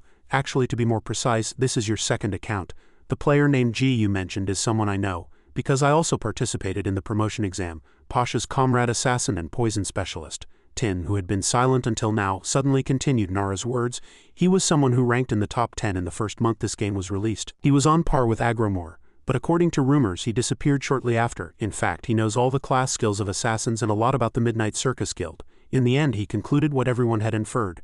We can conclude that you are Gun, and despite changing your form you still chose a type related to poison. Wayang was shocked to learn the truth. I heard from Wajing a few times. You tried to kill Wajing when she appeared in Midgard to rank in the top 10 in Midgard. At this, Vim moved according to the series of evidence. He honestly admitted everything. Wajing was a truly genius individual who appeared in Midgard. That was the first time an assassination failed when Pure and I were commanding together. Nara couldn't help but scold him with suspicion in her voice. Why did you create a new player? The reputation of Poison Gun and Pure unexpectedly skyrocketed. Upon hearing that question, his mind was confused and he didn't want to answer. But Riha made a few guesses. Judging by your attitude, I can tell it wasn't a good thing. Was it perhaps because of his betrayal? So you came back to get revenge? Vim nodded at that guess. I won't expect anything more from you, Huria. You're right. He sighed and poured out what was on his mind. All right, I understand. I'll tell you everything. It's not a very pleasant story. Vim began the story with a somewhat irrelevant remark. You recognized this from the beginning when you started over, didn't you? But it was just a fleeting thought. Each player race has a wish. Riha repeated the difficult phrase, unable to understand. Wish, he slowly explained. It's a mission related to legends and the stories of each race. It's a special mission that only a few races can complete without other races. If you complete it, achievements or items will appear as rewards beyond imagination. Riha, as if guessing the upcoming events, was startled. Then in Mio's case, Vim confirmed that hypothesis. That's right. A small bloodstain appeared in his subconscious as if portending an ominous sign. It was a mission related to assassination. Vim meticulously recalled what had happened in the past.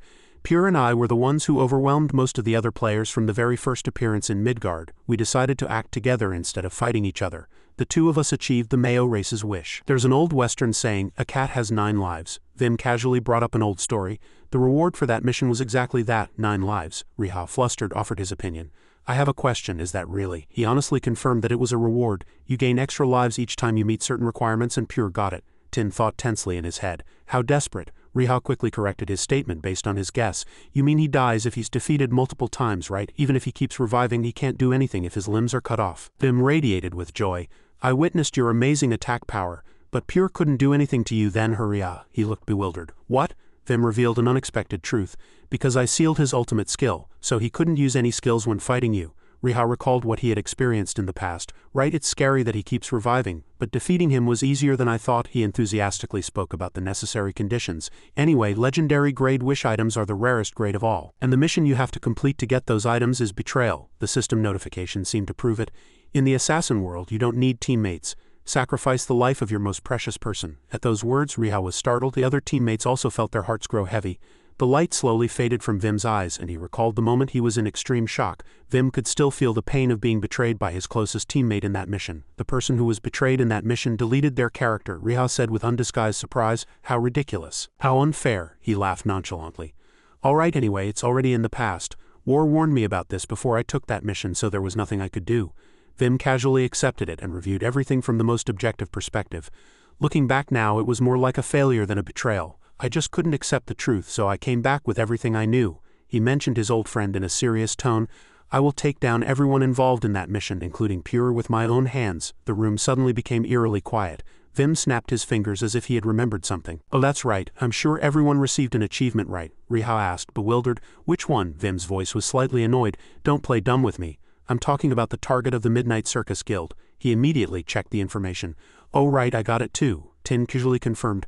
I got it too. Wayang was flustered and confused. What? I haven't gotten it yet. Nara was slightly surprised for a moment, then continued, I got it too, but why are you suddenly bringing that up? Vim quickly provided a suitable explanation. Because that's why I wanted to participate in this mission. If I get involved with the Midnight Circus Guild, they'll come looking for me themselves. I plan to eliminate them one by one whenever they come. It's fortunate that I received this achievement. Riha suddenly felt a chill down his spine. The right of one person can be stolen because of the Midgard game system. It's a much scarier game than I thought. Early the next morning, Riha sat on the roof of his house, thinking distractedly. It'll be safer to stand guard until the sun fully rises. I didn't know poison could seal skills. Without Vim's help, there would have been no way to defeat Pure. If I were to be attacked by the poison of torment, I'd be skill sealed and unable to see in the dark, rendering me completely helpless. Riha continued to search for defensive measures. I need to craft items in the real world and bring them to Midgard. Suddenly he remembered something important. That's right, the item I got from Pure. It must be related to agility stats since he was an assassin. Please let it be an agility item. As soon as Riha opened it, a rare goat skin bracelet immediately appeared. It had an immense effect, the ability to nullify marks. The bracelet slipped smoothly onto Riha's hand. This is something that can be used by buying a leather scroll from a wandering merchant. he had to exclaim inwardly. My goodness, this is truly unbalanced, isn't it? A hero-grade necklace, a rare-grade bracelet, a legendary-grade gun and a tattered cloak. Recalling the past, Riha felt a slight pang of nostalgia. I've been using this armor ever since I repaired it once, but now I can't repair it anymore. I believe I'll find an armor that suits me someday. The sun overhead was radiating hot rays, but there was an even more irritated person inside the castle. When is Rosic coming? The butler was fidgeting, beads of cold sweat on his forehead. He said he's on his way. Nara was lost in thought, her expression serious. The report on last night's intrusion was clear. His body had been confirmed and reported by the Royal Guard captain, so there would be no way for Rosic to evade responsibility. King Pubel's angry voice echoed through the space. Rosic, why are you so late? He knelt on one knee and saluted courteously. I am truly sorry, Your Majesty. Rosic averted his gaze, sweat beading on his brow. After hearing the unsettling news last night, I spent the entire night investigating the mages, which caused a slight delay. Andrian was extremely enraged, and his voice carried a clear tone of menace. What are you saying, Lord Rosic? This is not the time for such words. Last night the traps failed and Your Majesty was almost harmed. Rosic pointed out the loophole in a low voice. That's the problem, Commander. Andrian was unable to react to this sudden reversal. What? He calmly spoke persuasive words. Compared to me, the traps were something other sub-commanders could control, but even so, the final management is my responsibility. I deserve to be punished for almost harming Your Majesty, but please grant me the opportunity to explain to Your Majesty. King Pubel granted the request in a low voice. Very well, I grant it. Rosic rejoiced at this. Your Majesty, I will explain everything immediately. His eyes gleamed eerily. After hearing the ominous news last night, I tracked down the one who destroyed the traps with atomic magic, and so my subordinates and I interrogated him all night and elicited a confession. King Pubel asked anxiously. What did he confess? Rosic, as if he had been waiting for this moment, twisted his lips into a sinister grin. He was quite difficult to find. He was uncooperative, but he was a Minos spy. Rosic knelt on one knee and reported solemnly. He was a spy sent by Minos. All the ministers were dismayed, exclaiming nonsense. Nara was bewildered by the incessant chatter. My goodness, Minos, how did that name come up? King Pubel asked nervously and hurriedly. Rosic, are you speaking the truth? He gave a bizarre smile. Yes, Your Majesty. Rosic bravely put forth his logic. He admitted that he was a spy acting on the orders of the arrogant kingdom of Minos. They have been preparing this for 7 years. I am speaking of our enemy. Minos. Bewilderment seeped into Nara's heart. Minos is a nation that competes with Pubel for continental hegemony. She shivered, imagining the future scenario. If responsibility were shifted to Minos in this situation, at this rate, King Pubel uttered words of oath in a low voice. Pubel will never shy away from a challenge. He stood up, preparing to contact all commanders in the country on behalf of all his subjects. Nara unconsciously clenched her fists, her heart filled with tension. Whether this mission succeeded or failed, was this a predetermined outcome? King Pubel bravely declared to all his people. Prepare for war. She herself felt only powerlessness. It has already come to this. The system made a regular sound reporting achievements. Riha asked his friend in bewilderment. Ms. Nara, what does this notification window mean? Surely. Nara closed her eyes and calmly confirmed the problem before her. It's exactly as you saw. The mission is over, he questioned, disbelieving his ears. I want to ask what I'm talking about. The mission is over? Does that mean we don't need to protect the king anymore? She said nonchalantly, as if it wasn't important. Yes, perhaps the real purpose of this mission was something else. Nara honestly put forth her conjecture. It was for Rosic to start a war. Riha couldn't help but admire in bewilderment. A sudden war. She slowly spoke the information she knew. That's right, Rosic believes Minos is the real perpetrator of this incident, and even the king didn't deny it. He nervously stepped back slightly. So this whole situation was created to start a war, Yan complained irritably. How can an NPC king make such a decision without trying to find the truth? Basically, we were deceived by Rosic. Vim did not hesitate to explain the rules of the game. This kind of mission is not unique in Midgard. It was clearly a mission with a turning point, but the outcome cannot be changed. Whatever the result of our mission, the war between Pubel and Minos was already destined as the final outcome. Midgard created the system, and each player will complete that system with their stories. Tin tensed up at the information he had just heard. So this is phase 2. Nara hit the table hard, her heart aching. Nonsense. Riha's face stiffened in bewilderment. Ms. Nara, she welled up with tears, feeling unfairly treated. I have to overcome all adversities to achieve a predetermined outcome. I even lost sleep. Now that everything has come to this, I have no choice but to win. I will win this fight and end it immediately. Suddenly, Nara paused, a slight awkwardness flashing across her face. She calmly returned to her spot with a joyful heart. Everyone, I'll tell you again when the second team arrives, but truly thank you. And I apologize that the mission ended this way. I think I put you through too much, Tin quickly accepted. It was an honor for us to help, and we also learned a lot. Vim calmly alleviated the tension. This is completely worthy of the Night Circus achievement. Yan stared blankly elsewhere, lost in thought. She couldn't focus on the meeting. My affinity with the Pubel royal family increased. That was my most important goal. Nara clapped her hands as if remembering something. Riha, you said you needed to go to the royal archives, right? Riha recalled the important memory. That's right, she gladly accepted. Then let's go together. I'll ask the chief secretary to let you in. He smiled broadly like a flower blooming in spring. Really? Wayang thought Riha's childish appearance was awkward. What is there to smile about like that? She subtly showed annoyance but also couldn't hide a hint of embarrassment. Walking out onto the bustling street, Nara offered a long-held conjecture. I'm sure the king had no other choice either. He asked back in confusion, wondering what she was asking about. She briefly explained the role and status of the mage guild leader in this country. That's why even the king found it difficult to refuse Rozek. Nara sighed, offering a conjecture. I think he's using this opportunity to realize his ambition of unifying the continent. Riha also thought seriously. That could be the case. She organized the thoughts before her. Anyway, it'll take some time for the war to start. That's time to prepare for war. He walked lightly. It'll take at least a month, right? I should stock up on as many potions as possible and sell them later. Nara casually offered a second idea. She secretly glanced behind, holding a lingering concern in her heart. I want to ask him a few things, but now isn't the time. Riha, what's your relationship with Wayang? Time flew by and they soon arrived at their destination. She cautiously reminded her friend, I'll send an entry request. You'll be able to enter soon. Suddenly a gap opened and the two paused. Clerk guard walked out in surprise. You're the intruder from last time. Riha flinched when people mentioned him. An irritated figure appeared from the shadows. My goodness, for you to come to the Royal Archives. Madam, I thought you didn't like books. As soon as Nara saw the person, she spoke sarcastically. You still seem to have time to joke around. She pointed directly at the person walking out. Lord Rozek. Nara didn't hesitate to question him in an angry voice. After committing such a crime, he cut her off, not even thinking of replying. I am very grateful for the king's grace. I have been given the opportunity to atone for my sins on the battlefield. TCH, Rozek said in a low voice. His face gradually darkened. But I don't want to hear the word crime. He, as a member of the Holy Knights, spoke sharply and acrimoniously. You couldn't even defeat the intruder by yourself. Nara was furious. What did you just say? Rozek replayed the scene from the past. You brought this unknown name into the royal palace. Truly generous. Riha, who had been silent until now, suddenly became irritated. Without thinking deeply, he immediately stepped forward. Riha confronted him directly with a resolute expression. Lord Rozek, I think it would be best to stop now to avoid further misunderstandings. He sighed a few times, powerlessness seeping in. And who are you? He answered without hesitation. I am one of the unknown names you just mentioned. Ms. Nara works day and night to fix the mistakes you've made. I do not highly regard your actions. While everyone was being rude to Ms. Nara, Nara's heart was slightly stirred and a happy smile appeared on her lips. She bravely extended the paper. Clerk guard, I sent the document. Please let us in. Clerk guard meticulously checked the paper in his hand.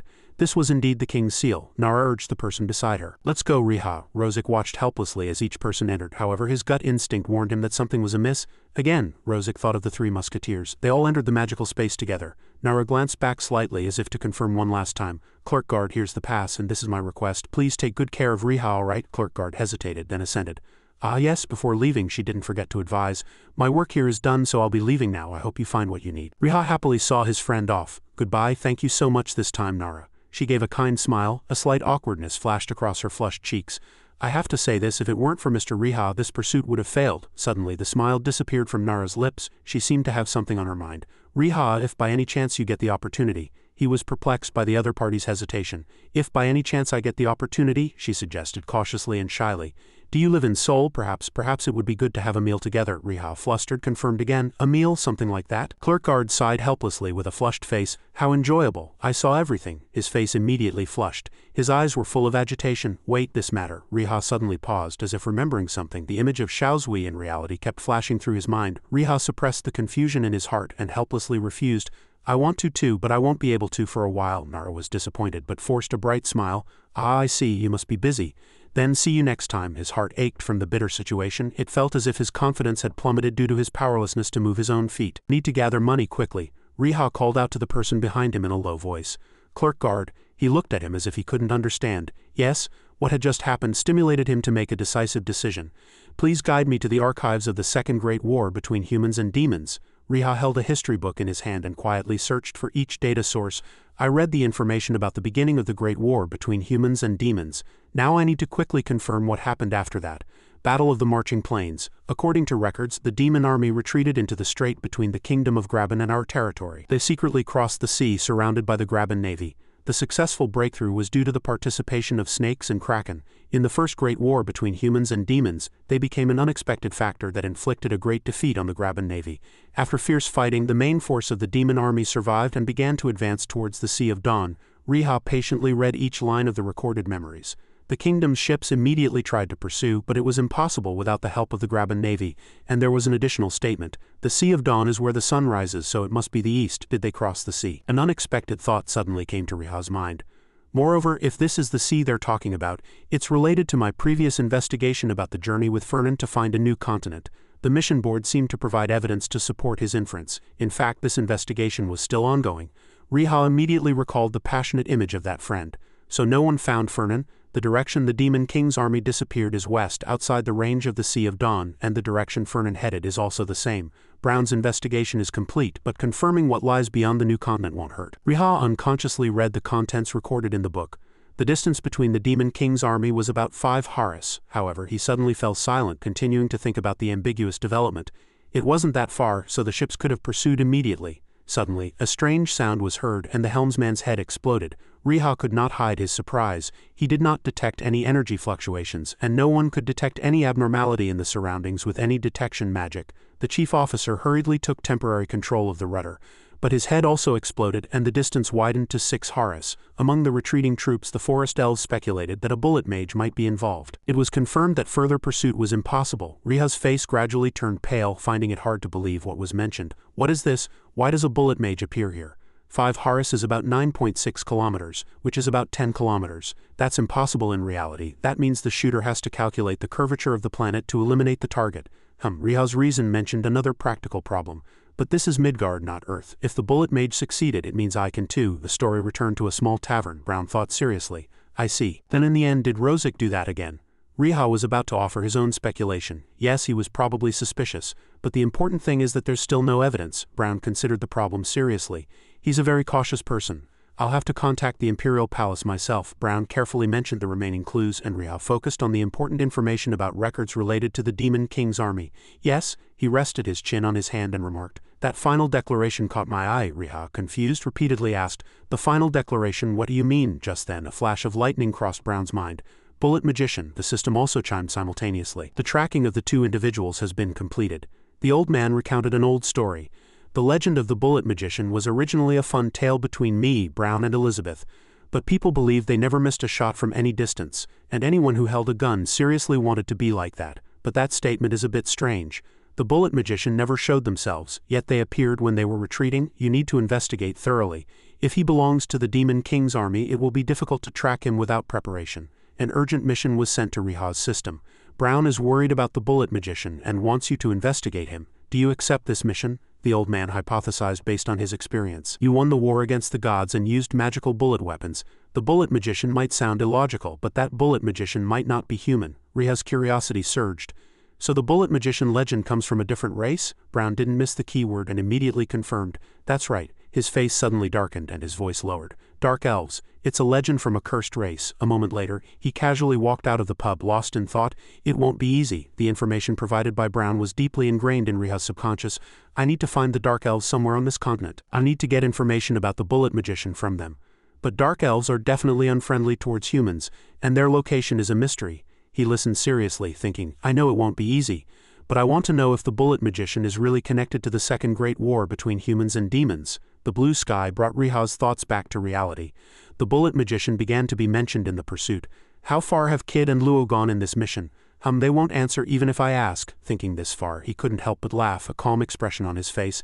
As Riha was frantically exhausted, the stat window appeared. All right, I need to rest now. I've been online for 36 hours, I'm too tired. He was excited looking at the stats in front of him.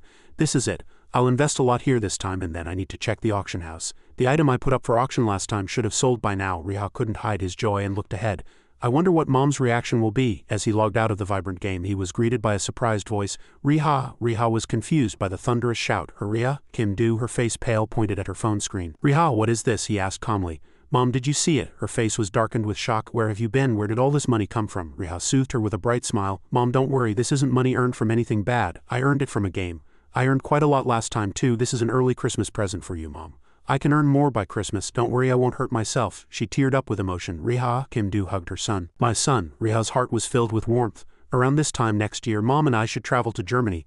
Mom said she's never been on a plane before. His mind was full of optimistic thoughts. The surgery to fix my legs can only be done in Germany. I'm really happy to be able to see these things. Back in the game's waiting room, Madame Zhou gently explained the information. Currently, it's very difficult to gather information about the Vanguard Elf King. The war will start soon. Instead, I can give you information about the Dark Elves' location. Riha stared intently at the map, lost in thought. Vanguard Elf Base? This place used to be a wasteland, but after the Vanguard Elf King visited, it became a small village where merchant NPCs settled. It's a land not controlled by any country. He realized one fact. In other words, it's in lawless area and you can't expect safety. Moreover, even if I find the Dark Elves, I shouldn't even think about entering their village. Riha aimed his gun at the sky, lost in thought. But there's no other choice, is there? I have to do what I have to do. I thought 100 bullets would be enough. I've already used 40. I'm not confident going to the Dark Elf base with only 60 bullets. Thinking that, he fired a tin bullet into the sky to confirm. I need to stop by that place before I leave. He excitedly kicked open the door. Hello, Whisker, startled, turned towards the sound. That voice, Brisso loudly cut off all intentions. Don't say anything, Riha, flustered, requested. I've come to order some items. He immediately cut him off. Boss, this person is back again. He also threw his hammer and ran away. The devil is back again. Bottle, hearing the sound, immediately ran out. Why are you back again? He reached behind his back and grabbed the items he needed. The reason I'm here is of course because I want more bullets. The old man immediately cut him off and sighed. Riha placed a pile of expensive gold coins on the table. The price is the same, right? Bottle was startled by his faltering words. Riha honestly suggested, I have one more request. A flame of anger shot up from behind the old man. What? He continued his request with a teasing expression. Binoculars and night vision goggles. Please make those items. Bottle, flustered, furrowed his brow. Binoculars? Brielle and Whisker asked in confusion. Night vision goggles? Riha pulled out a paper and pen and took notes. All right then. He seriously recorded the necessary data for the formidable items. These kinds of tools are like... Not long after, night fell. Bottle refused in a low voice. We cannot make them. Riha's heart ached at his words. Why can't you make them? The old man honestly brought up the problem. Then what you call binoculars, does it precisely measure the distance between you and the target? Bottle seriously asked for the necessary details. You want to be able to adjust the distance between the barrel and the scope when firing? Riha answered without hesitation. Exactly what I'm thinking. A flash of lightning crossed the old man's mind, giving him enlightenment. You want to snipe from 1,500 meters away. An ordinary lens can't do that. It can't even be manufactured, he immediately and cleverly realized. Then I'll have to bring the eyeballs of a giant eagle or a hawk. The old man cut off his train of thought and resolutely stopped him. Even that won't work. Don't delve too deeply into the principles. Give up on this. Riha clutched his head, lost in confused thought. No matter what, I really need binoculars. He pulled himself together because of his current goal. I can't give up like this, Bottle speculated while looking at the paper. It might be effective if there's a monster with large enough eyes that can use them effectively. Riha smiled and offered his logic. A monster with giant eyes, Quick Arrow. Perhaps? Bottle immediately burst into laughter. I know you're quite skilled, but how can you speak Quick Arrow's name so easily? The infamous ruler of the Sentinel Mountains cannot have giant eyes. Riha confidently placed an item on the table. Here it is. The old man's face turned pale as soon as he witnessed the exquisite item firsthand. What is this? He calmly explained its origin. It's the eye of Quick Arrow, the one-eyed giant monster. Riha was as happy as if he had won the lottery. All right, here you go. Since it's this big, size won't be an issue anymore, right? Let me know if you need more. And let's negotiate the price. Riha's devilish expression appeared. Then you must start working on it right away. Everyone in the room was terrified. Should we close the workshop? The conversation shifted to a 1,000-year-old sturdy castle gate. He was startled by the sound of rocks shattering. Riha fired a bullet, taking down Zorbo. He sighed and calmed himself, smoke rising from the muzzle. Riha stroked his chin, evaluating the spoils. The result is a little unsatisfactory. I couldn't even penetrate it. 2 monsters made of rock. Riha thought to himself, reminiscing about a glorious past. At this distance, if it were loser, it would have definitely activated its effect and pierced right through in one go, but the attack power is high, so I'm quite satisfied. I should gather some FB on the way. He was confused when his snake-like eyes suddenly caught a strange image. Riha had a bad feeling. He raised his gun in a defensive posture. Why do I feel mana from those trees and from 4 of them? That strange shape. He slowly gripped the muzzle of his gun. As a bullet accidentally hit a tree, the figure of a hidden person was revealed. The stalker's mask reflexively fell off in extreme pain. He tensed, trying to see the person in front of him. But Riha, consumed by anger, shouted, "Come out, you damn clowns!" The stalker's agile movements rushed straight at him. They drew their weapons, ready to charge at Riha's muzzle. To counter that fierce attack, Riha had to detonate his bullets. Firing his gun just now was nothing to the goblins. Instead, they counterattacked by throwing knives. He easily dodged the knives and scoffed, "Do you think you can defeat me with this?" Riha aimed his gun at the vicious goblins madly rushing him, thinking to himself, "It was just as Vinin predicted. I just thought of it." but his hand didn't stop firing. Bullets flew forward competitively. The accurate shots effectively stopped the goblins, and his comrades stopped in surprise. While Riha was concentrating on the target in front of him, another one rushed from behind. He was still lost in thought. "Everything is training with rocks." The goblin rushing from behind loudly shouted, "Cut off their brains!" Riha immediately grasped the situation and scoffed. He turned around. As soon as he slowly spoke, the muzzle was right in front of the goblin's nose. "I already know what you can do." As Riha relentlessly dealt with them, the surprise didn't last long. He held a gun in each hand and cleanly took down 2 different targets. Riha confidently lowered his gun, and the elf also fell. He glanced at him, continuously cursing, "You damn bastard, tell me next time before you interfere." Riha recalled the emergency situation and all the functions of his 3 guns. "If I don't develop the habit of always loading bullets into my gun, it will be really dangerous." He remembered an old incident. "I did well. I listened very carefully." Memories of Vim's lecture on assassin class skills also kept coming back to his mind, after killing Pure in the palace that day. "As soon as I fired the gun, it felt like I became the main target of the Midnight Circus Guild." But Riha quickly put aside the past and left. "This is really annoying. There are only a few hours left until I reach the Vanguard Elf base." After a few hours of travel, he finally arrived at the Vanguard Elf base. Riha paused for a moment upon arrival, looking into the distance. He stared intently at the tents, observing the people inside, and felt somewhat relieved in his heart. There seemed to be no particular anomalies. Suddenly, Riha's sharp eyes noticed another strange thing. He constantly questioned himself as he saw a human-like figure sitting on a tree branch. Is that a Midnight Circus person or a monster? Before Riha could realize it, the strange figure suddenly disappeared without a trace. Riha didn't hesitate for a moment, quickly drew his gun and thought resolutely. Other than what was just on the treetop, there's nothing suspicious around, but he didn't fire his gun and stood there blankly, lost in thought. "Anyway, I have to come here to complete the mission," Riha admonished himself. "I need to be wary of other players." Suddenly, Morris loudly shouted from afar, "Anyone want to train? Tamers and summoners are best." The crowd bustled, shouting loudly, "Looking for someone to go to CA7 Wasteland with me. Leaving right away, so come quickly." Riha slowly blended into the crowd, his eyes constantly vigilant. "Is it not just me, but these people are truly resilient?" He was very tense until a pub sign caught his eye. "It's none of my business. Information gathering is important." Riha opened the pub door and entered, making a plan. "I need to meet the NPCs in the pub." But as soon as he entered, he froze at the sight before him. A group of goblins were wreaking havoc and causing all sorts of mischief throughout the pub. Riha, flustered, forced a smile and spoke amicably. "Did you all come here because of me?" However, the eerie masks continued to approach ferociously. "There are no NPCs taking care of these violent users like these guys." He quickly drew his gun and helplessly assumed a ready stance as Riha shouted loudly. The interior turned into a mess, and the entire pub seemed to explode. "It's time!" The sound was so loud that it drew the attention of those around. "What's going on? Is there a fight?" They came out of curiosity. Everyone enthusiastically cheered. "Fight, fight!" Riha gritted his teeth, tensing up, and thought, "Is this how everything happens here?" While he was distracted, a goblin leaped forward and attacked him, taking a small amount of HP. Riha gnashed his teeth in anger. "Damn it!" The system immediately sent a notification. Movement speed decreased by 40 for 5 minutes. "This bastard!" he shouted in anger and immediately unleashed another skill. As soon as the Summon Ryangoma skill appeared, the Ryangoma ferociously swung its claws, attacking the goblin. The goblin was flung several meters but still stubbornly provoked. "Is that a new prey for our circus?" The onlookers, upon seeing the Ryangoma, all pointed and admired. "What did that person summon? A bear? I thought he was a ranged attacker." Behind the excited crowd, another person stood, completely covered in a cloak. Riha, completely unaware of this, was focusing all his energy on taking down the annoying horde of goblins. Now, as he thought this far, he suddenly had an ominous feeling. Another goblin. It laughed cruelly and said cheerfully, "I'm behind you." As soon as Riha turned around, a blade was at his neck. "Damn it!" Suddenly, a blade flew horizontally, and a mysterious voice was heard. "Hey you clowns, all of you!" They were bewildered, not understanding what had happened. The voice rang out coldly again and with another slicing sound. "Get out of the way!" The continuously flying blades were too fast for the goblins to notice. In an instant their bodies were sliced in two, and it was the mysterious cloaked person. That person landed beautifully like a finale dance. The blades were like spectacular fireworks exploding from the goblins' bodies. The unfortunate elves now fell to the ground one by one. Riha too opened his eyes wide, gazing at the heroic figure from afar. Everyone outside gasped in astonishment with a mix of surprise and curiosity. They tried to discern his profile and guess his identity. Who is that person? Finally, the figure was fully revealed. It was none other than the mysterious swordsman Li Jigan. The people around still couldn't hide their amazement and shouted, "That's Jigan, he's Li Jigan, world ranker number 2. Riha stared blankly at him for a moment, having never expected to encounter such a moment in his life. Jigan now turned around. Just like everyone else here, Shioma let out an exclamation of admiration, but as his sharp eyes met Jigan's, that admiration quickly turned into bewilderment. He stood silently hesitating. After a moment of thought, Jigan spoke directly to Riha. Can you stand up? Do you need help? Riha's face lit up, but he replied with a touch of arrogance, No, I'm fine, thanks though. Contrary to Riha's excited expression, he responded coolly, All right, I see. However, Jigan still kindly offered a potion.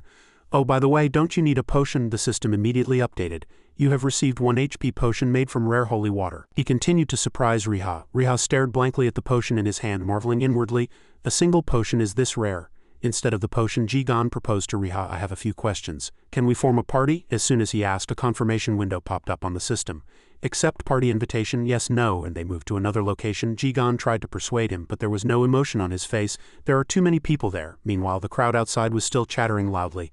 Wow, is that really Jigan amazing? It's my first time seeing him this close. Riha didn't think deeply, and readily agreed with a happy heart. Oh, all right, of course. As soon as he received the answer, Jigan snapped his fingers with a satisfied expression.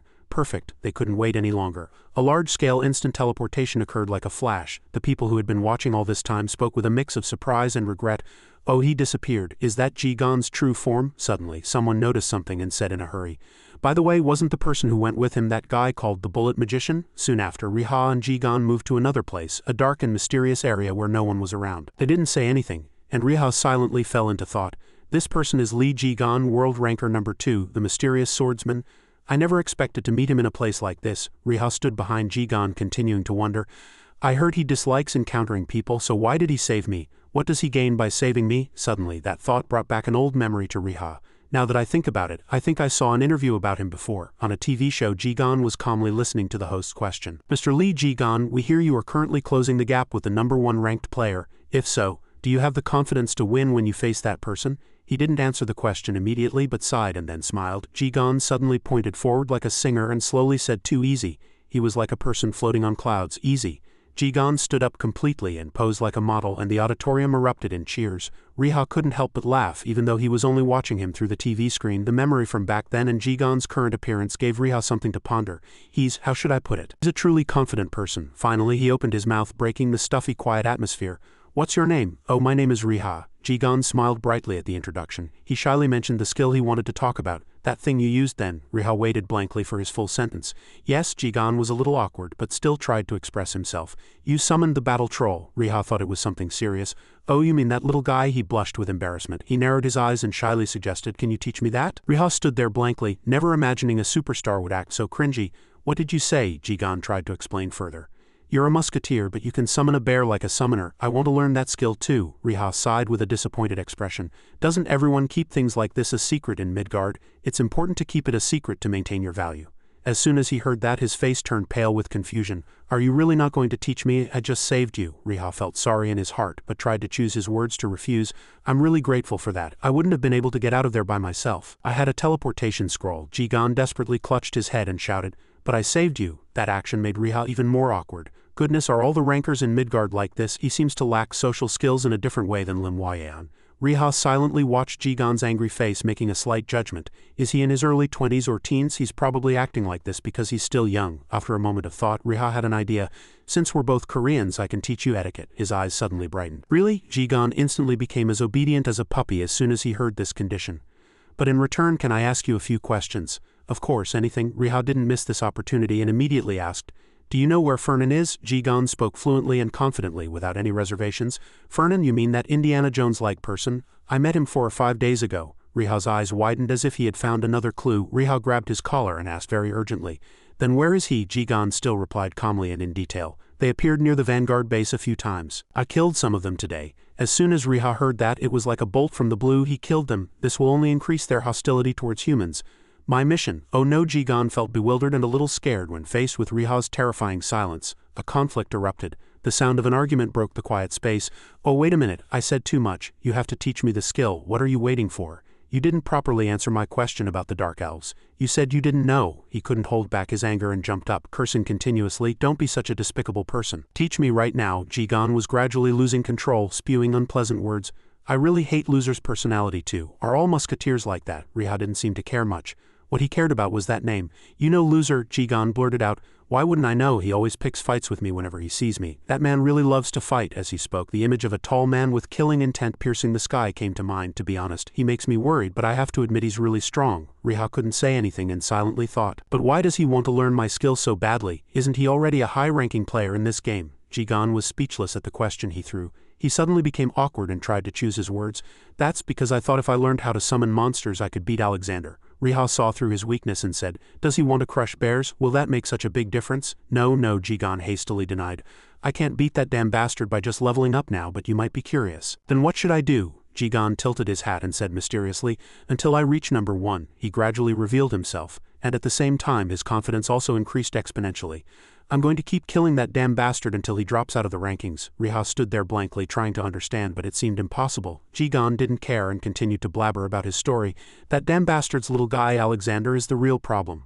And he told Riha firmly, if I can summon a monster that can withstand that dragon for 5 minutes, my victory will be guaranteed. Suddenly, Jigan said solemnly, and your skill doesn't seem to be limited to just summoning bears, does it? Hearing that, Riha's heart was pierced and he stood blankly with his mouth agape. Those words brought back old memories of Shioma. Right, Riha had been by Shioma's side like a ball of cotton since he was young. Coincidentally, that little guy became my best friend. Shioma was closely connected to him in his daily activities. There was a mix of sadness and joy. What will happen to the monster I'm growing more attached to? Until Shioma becomes much bigger and stronger than Riha's body. When he becomes a monster other than a little guy, Riha fell into a long silence of memories. His power alone doesn't seem to be enough to climb the rankings. Jigan also silently thought about his story. Suddenly, he opened his eyes sincerely and suggested, please tell me. I promise I'll help you once. The quiet space suddenly vibrated with their excitement. Really, I promise everything. If I break my promise, I'll delete my character. Finally, the two reached an agreement. Riha happily agreed.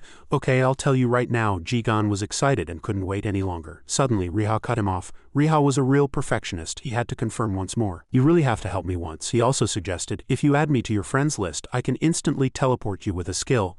So don't worry. Jigan waited blankly for Riha's next request. Oh, and one more thing. His face suddenly darkened and his eyes were full of conspiracy. Give me information about 2 subtle achievements. I'm not asking for much. Suddenly his face turned pale with fear and he couldn't speak. The system showed their location on the map as a forest near the Vanguard base. Riha slowly moved, carefully surveying everything through the rifle scope at this moment. I heard no one who enters this forest ever returns. I need to be careful. Suddenly a shadow quietly appeared on a tree branch. He was scared but hadn't yet noticed the pursuit. He sighed. I wish I had night vision right now. Suddenly the shadow smiled sinisterly. The shadow continued to watch Riha moving carelessly. Riha, having sharp ears, immediately noticed something strange and sweat ran down his face. He tried to handle it despite being scared. Riha quickly composed himself, gripped his gun tightly and raised it. Who is it? Suddenly his eyes changed like a cat's and he saw every fluctuation. There it is. Those shadows from before suddenly appeared in greater numbers, clinging to the tree branches. Riha stopped and thought. They're here. 2 more were coming down, following the large trees. There are 5 of them. Riha stared intently at them and began to debate inwardly. Should I shoot? If I shoot, I can definitely kill one. As the situation became more intense, both emotion and reason were important. But this forest is known to be inhabited by dark elves. If they are indeed dark elves, suddenly something flew towards Riha's body. It was a small arrow which pierced his shoulder. The system immediately sent a notification. Partial paralysis effect activated. Unable to move the affected area for 2 minutes, his hand could no longer hold the gun. Riha continuously blamed himself. I thought too long. He stood there blankly, trembling with fear amidst the commotion of the elf group above. Of all things, they targeted my arm. A grotesque laugh echoed throughout the forest, laced with mockery. Do you really think you can defeat us with 1 gun? You underestimated us too much. Riha also retorted and corrected. I never said I wanted to fight, you know, now come and get me. As soon as he finished speaking, his feet pressed firmly against the ground, putting all his strength into the counterattack. Riha escaped cleanly like a flash, leaving only a trace in the air. If you can catch me. The elf group realized the situation was not good and immediately changed their attitude. They charged fiercely. Chase him, catch him. One of them chased him madly, continuously threatening, if you have a mark you'll be caught. A sinister and sharp laugh came from behind the ominous mask. Riha continuously debated inwardly as he ran. Should I use the scroll now? I need to get out of this area. As he ran, his head bowed forward, he suddenly stopped. He opened his eyes wide in confusion. The elf group had cut Riha off earlier, running even faster. That was a useless plan. Riha still charged forward with his gun drawn. Damn it, all the achievements Riha had accumulated so far were used to dodge a blade that grazed his neck. Suddenly, a sharp arrow flew from somewhere and headed towards him. However, the arrow pierced the elf's head directly. Riha had not expected this, and those arrows continued to be fired in quick succession, attacking the vital points of the fierce elves one after another, killing them all with a single shot. With almost perfect accuracy and powerful firing, even the elves' masks were shattered. Before they died, they still let out eerie laughs, clinging to their last breath. Suddenly a burst of light erupted in the middle of the forest, leaving a huge afterimage. The elves who had been madly chasing him were now all lying dead on the side of the road. Suddenly, other people approached. They were probably not ordinary people. They reported to each other, "The captain is that person." Riha froze as soon as he saw them, worried. Oh no, the person who appeared before him was Doc. He was a dark elf with sharp eyes and a solid physique. This is big trouble. I haven't prepared a plan to meet them like this yet. Riha's thoughts were unprepared, but he reluctantly raised his hand in greeting. Hello, thank you for saving me. I didn't come to invade. He quickly pulled out a lavishly prepared food box and said with a joyful voice, please have this first. Riha offered the lunch box, shyly adding, I brought it because I want to be friends with you all. He encouraged his decision inwardly. I heard dark elves like meat, as expected. They immediately lost their previous dignity, drooling and approaching the food box. Wow! The elves gathered around the meat box, continuously saying, meat, it's meat. Meanwhile, another elf rushed over from afar in a hurry. La Shinra, she shouted urgently from afar. Everyone stop, you're being rude to our guest. The elves turned around in surprise, like children being scolded by their mother. Yes, madam. Riha stared blankly at Shinra as she slowly approached. She gently spoke a formal greeting. Oh dear, you didn't have to bring such things, she chuckled pleasantly and continued. But we will gratefully accept them. Upon hearing these words, Riha, the descendant of a hero, was still a little confused and stood blankly. From before he had answered with a happy heart, but he had not yet fully understood Shinra's words, descendant of a hero. Riha awkwardly laughed as if his feet were glued to the ground, unable to move. It's strange enough that they're not hostile to me, but what exactly is going on? What does she mean by successor to the hero's power? Finally, when he spoke, Shinra listened solemnly. Then she suddenly smiled brightly and kindly explained, the one who holds the wrath of the bloodline. As soon as she finished speaking, Shinra's eyes sharpened and she said in a resolute voice, in the past, even in times of crisis, she unexpectedly pointed directly at Riha and declared firmly, did you convey the will of the bloodline to the world? He immediately pulled out a pendant from his shirt pocket and observed it closely. Shinra's voice continued to echo amidst his surprise. We call it the hero's power. Riha looked at it for a long time and realized it was the pendant that Agroni Igor had dropped. That's right. Additional effect. Affinity with Dark Elves 100, Affinity with Wood Elves -50, can acquire Forbidden Rage skill. Upon receiving the system notification, he thought to himself, this was one of the options to become close with Dark Elves. Shinra's soft voice suddenly interrupted Riha's train of thought, echoing, actually we were going to meet you and say hello. We saw you coming to this area once, but as soon as he heard this, he opened his eyes wide and gaped. What? The memory of first entering the forest suddenly came back to him. So that shadow must have been one of them. Shinra took another step forward and his heart opened a little more. Successor to the hero's power. May I guide you to our village? She joyfully and courteously invited him. Riha also smiled and agreed. The two quickly toured the Dark Elf village. As they walked, Shinra suddenly stopped in front of a door and reported, Chief, the one who holds the wrath is here. I have brought the successor to the hero's power. A voice immediately echoed from within. Come in. Riha cautiously stepped inside. An old man smoking a pipe was sitting there. As soon as he entered, the old man immediately asked, so you are the successor to the hero's power? Chief, the old man sat cross-legged and said in a gentle voice, it seems the wrath of our bloodline is being well preserved outside. The two met in a small space under dim light. He politely introduced himself. My name is Haria. The chief still maintained a calm demeanor. Yes, so what brings you here? But please sit down first. Riha sat down, but his wary eyes never left the old man. Is it because of the 100 affinity? But they're all being very kind to me. He no longer hesitated and naturally brought up the issue. I came here to ask about the bullet magician. As soon as the chief heard these 4 words, his eyes widened in great surprise, and he re-emphasized bullet magician. After speaking, he let out a deep sigh and smoke billowed out fiercely. The old man regained his composure and said in a low voice, all right, in the end we have to rely on legendary heroes to eliminate the wood elves who will die. The surprise was again passed to Riha. Eliminate wood elves. The chief regained his composure and said with a regretful voice, unfortunately we don't know much about the bullet magician so far. Riha had to think and converse constantly to unravel this surprise. He said so far. Does that mean they knew in the past? The old man narrowed his eyes and said calmly, that's right, we once knew. The chief began to talk about his tribe's centuries-old records. Our tribe likes to record history. Of course, we would also record our legends. As soon as he finished speaking, the old man suddenly stopped talking and said with regret word by word, but all records of the legend were completely stolen. Riha was absorbed in the story and unconsciously surprised. The chief still held the pipe in his hand and slowly said, this happened more than 100 years ago. The younger generation of Dark Elves don't know much about the bullet magician. Only old generations like me remember that story. Riha was also very curious. He couldn't help but suggest, can you tell me about the bullet magician legend? I want to hear it directly from you. Another puff of smoke billowed out. It was the beginning of the story. It was a very long time ago. A very, very long time ago. The story the chief told Riha was a secret he couldn't find anywhere in Midgard or on the internet. In a quiet village nestled deep in the forest, the chief sat cross-legged. He closed his eyes as if reliving the story of his tribe when gods and demons created the races of Midgard. Gods and demons were working together to create the earth. They proudly watched their creations, exultant in the joy of creation. A place full of life was born. However, conflict quickly arose between the races. The main cause of the conflict stemmed from the fact that there were 2 creators, God and Demon. To prevent this from happening again, they had to hide their existence in Midgard. But the demon didn't want to. How wonderful it would be if their creations continued to worship the demon. In the end, the demon proposed a bet to the god. The condition was that the loser had to obey the winner's demands. The chief remembered every detail. The bet was a simple one to prove who had the most powerful creations. They would destroy each other's creations in turn.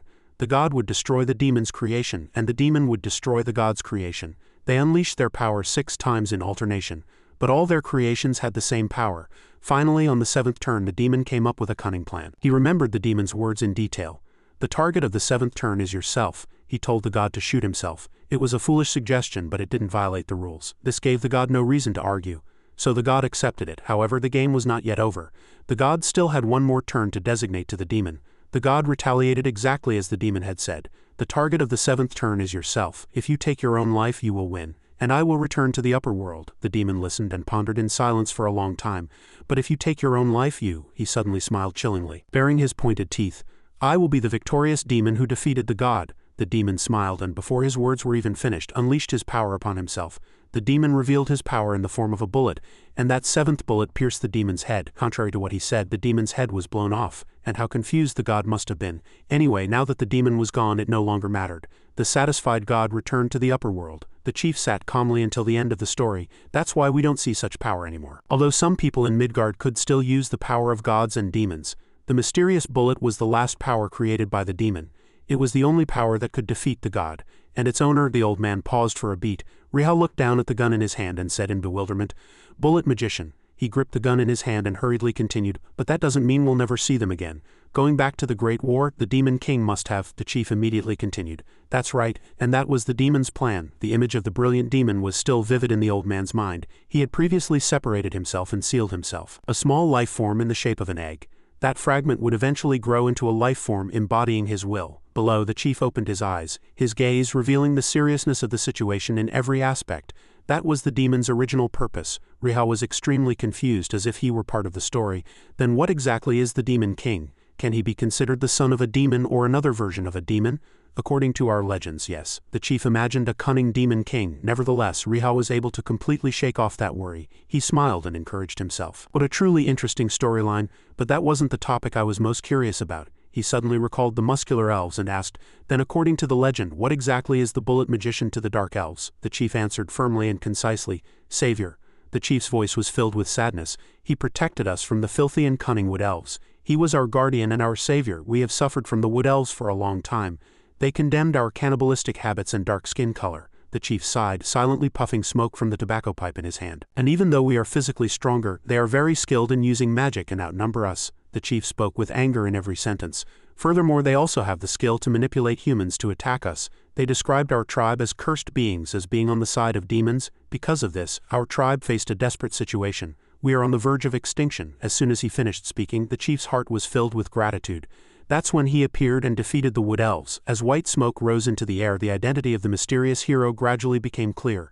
None other than the image of a man with a gun in his hand remained vivid in the chief's memory. Bullet magician, Riha hastily speculated. Then he must have been the first dark elf. The chief immediately cut him off. "No, the bullet magician was not a dark elf. He was human." The old man's voice was firm, like a nail being driven in. "He was human." That certainty made Riha fall into deep thought. Bullet magician, not a dark elf but a human. Thinking so, he immediately raised a question. "Do you know when that happened?" the chief said without hiding anything. "It was a very long time ago." A hint of pleasure mixed with surprise spread across Riha's face. So this story didn't happen in the Second Great War. How can a human be the bullet magician? Truly interesting. The old man slowly spoke of his tribe's tradition. "Our tribe likes to preserve documents. There's a book that records his story. It contains many conversations with him." Hearing this, Riha jumped up excitedly. "Can I read that book?" But the chief said casually, "It was stolen." Those words were like a stone placed on his head. Riha frowned and his eyes showed an unavoidable sense of helplessness. Of course, suddenly, a notification window appeared above his head. "A new quest has been given. Retrieve the lost dark elf book." He smiled bitterly at the notification window. As expected, it was a quest. Considering everything, this investigation won't be easy. It means I'll have to investigate this matter myself. The chief saw Riha in a daze and offered help. "If you need more information about the bullet magician, I will tell you everything I know, but the records know more than I do, so please recover them." He looked at the chief with suspicious eyes and asked, "Where should I go to find them?" The chief closed his eyes and remained silent for a long time. After a while he recalled unpleasant memories from the past. Katur, a curious and twisted dark elf with twisted desires, stole the records. He must have set up his camp somewhere no one can find with the naked eye. Riha looked at the chief with wide eyes. So you don't know his exact location. The old man slightly held out a stone and said, "Take this. It will help you find his traces." The sparkle surprised him. "Is this a crystal ball?" The chief calmly confirmed. "That's right. This was made by Katur when he was young. Our tribe doesn't like mana much, but he was distinctly different due to his understanding of mana and exceptional talent." The old man vividly remembered the scene at that time. He could create countless creations. "Please, I entrust this to you. Successor, find Katur and retrieve the records. We will remember your contribution." The chief's earnest words followed Riha's steps.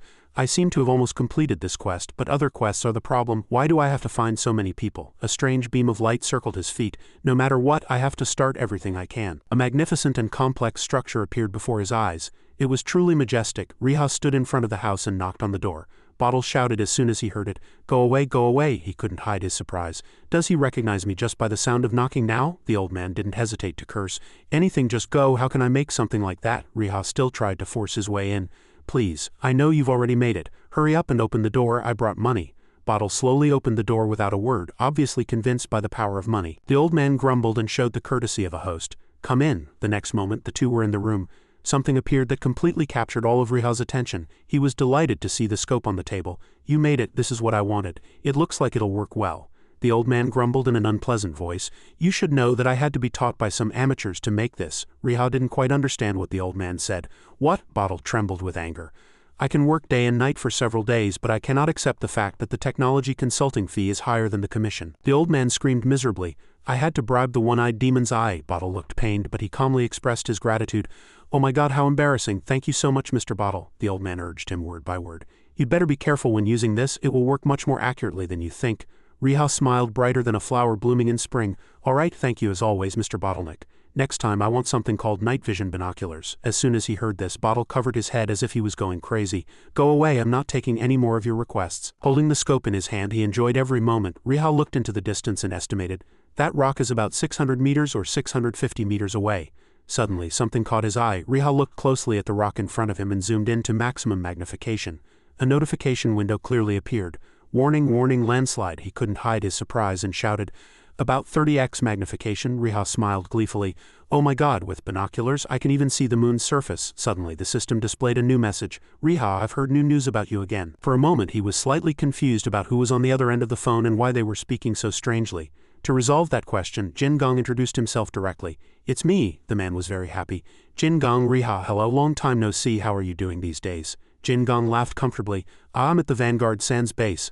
I heard rumors when I came here. Someone fought with the Midnight Circus people and someone disappeared with Luo." The man calmly reported the entire situation. "Furthermore, I heard that person uses a gun. Those are just rumors people are spreading. So I immediately recognized that it was you, Hung." He forced a laugh, recalling the situation. "Are you talking about that? We're not close friends. We just met by chance."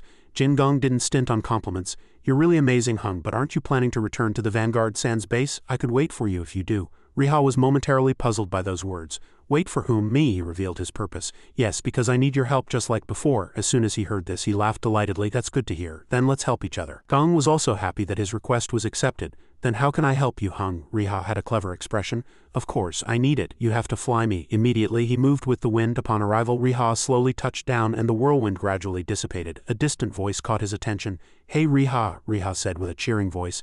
"Jin Gong, your equipment seems to have improved." Jin Gong laughed heartily, seemingly embarrassed. "I'm not happy about it. I only got it after completing the mission, but your gun seems to be getting thicker." He admired inwardly. He noticed it even though it's only slightly stronger than before, and I kept it in the box. He's really smart. "But more importantly, can you tell me what you want me to do?" He didn't waste time. "Of course, now we need to make friends with plants." Riha's eyes were momentarily confused. "Plants, you say?" Gong looked at him steadfastly. "Carnivorous plants." Riha observed intently. "There doesn't seem to be any kazu around the Sands base. If there were, the Dark Elves would have found them already." Lost in his peculiar thoughts, he finally slowly looked up. Surrounding landscape was so magnificent that he stared in awe, filled with delight. "Is this like the Amazon? My goodness." Gong seems just as excited in his eagle form. "Hung, do you see it over there?" Riha looked around at his words, but found nothing. "What am I supposed to be looking at?" Jin Gong immediately pointed to a bud blooming on the tree over there. He quickly turned his gaze in that direction. "I see it. Is it over there?" He shook his head, refuting. "No, no, not that one." Riha got goosebumps as soon as he saw that tree. As it bared its sharp teeth, he became even more confused. "It's truly bizarre." Jin Gong slowly explained. "That flower doesn't move. The problem is the monsters around it. That flower emits some kind of hypnotic energy," he continued, controlling the surrounding monsters. "Then the monsters catch humans and drive them into the tree. Eventually, the tree's digestive fluid melts the human body." He couldn't bear it anymore and shouted, "Stop, be quiet." I think that's one of the worst deaths in Middle-earth, Jin Gong said in a tense voice. That's why I need your energy, Hung. Riha, while I approach the tree, you need to prevent the monsters from getting to me. He had a plan, but Riha hadn't come up with a brilliant idea yet. Then is there no way to break the hypnosis on the monsters? He stared intently at the tree.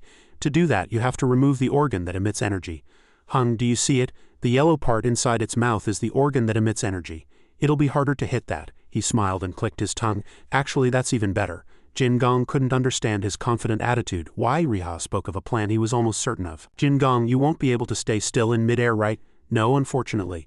Ah no, the structure of the eagle's body. He couldn't understand what his friend was trying to do. What are you trying to do, Hung? He lightly held the brake and said, don't drop me. If you drop me, I'll curse you forever, got it? At those words, Jin Gong hastily dissuaded him.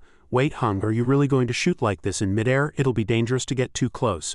But it'll also be dangerous for you at this distance. Riha now wanted to get rid of those bothersome plants.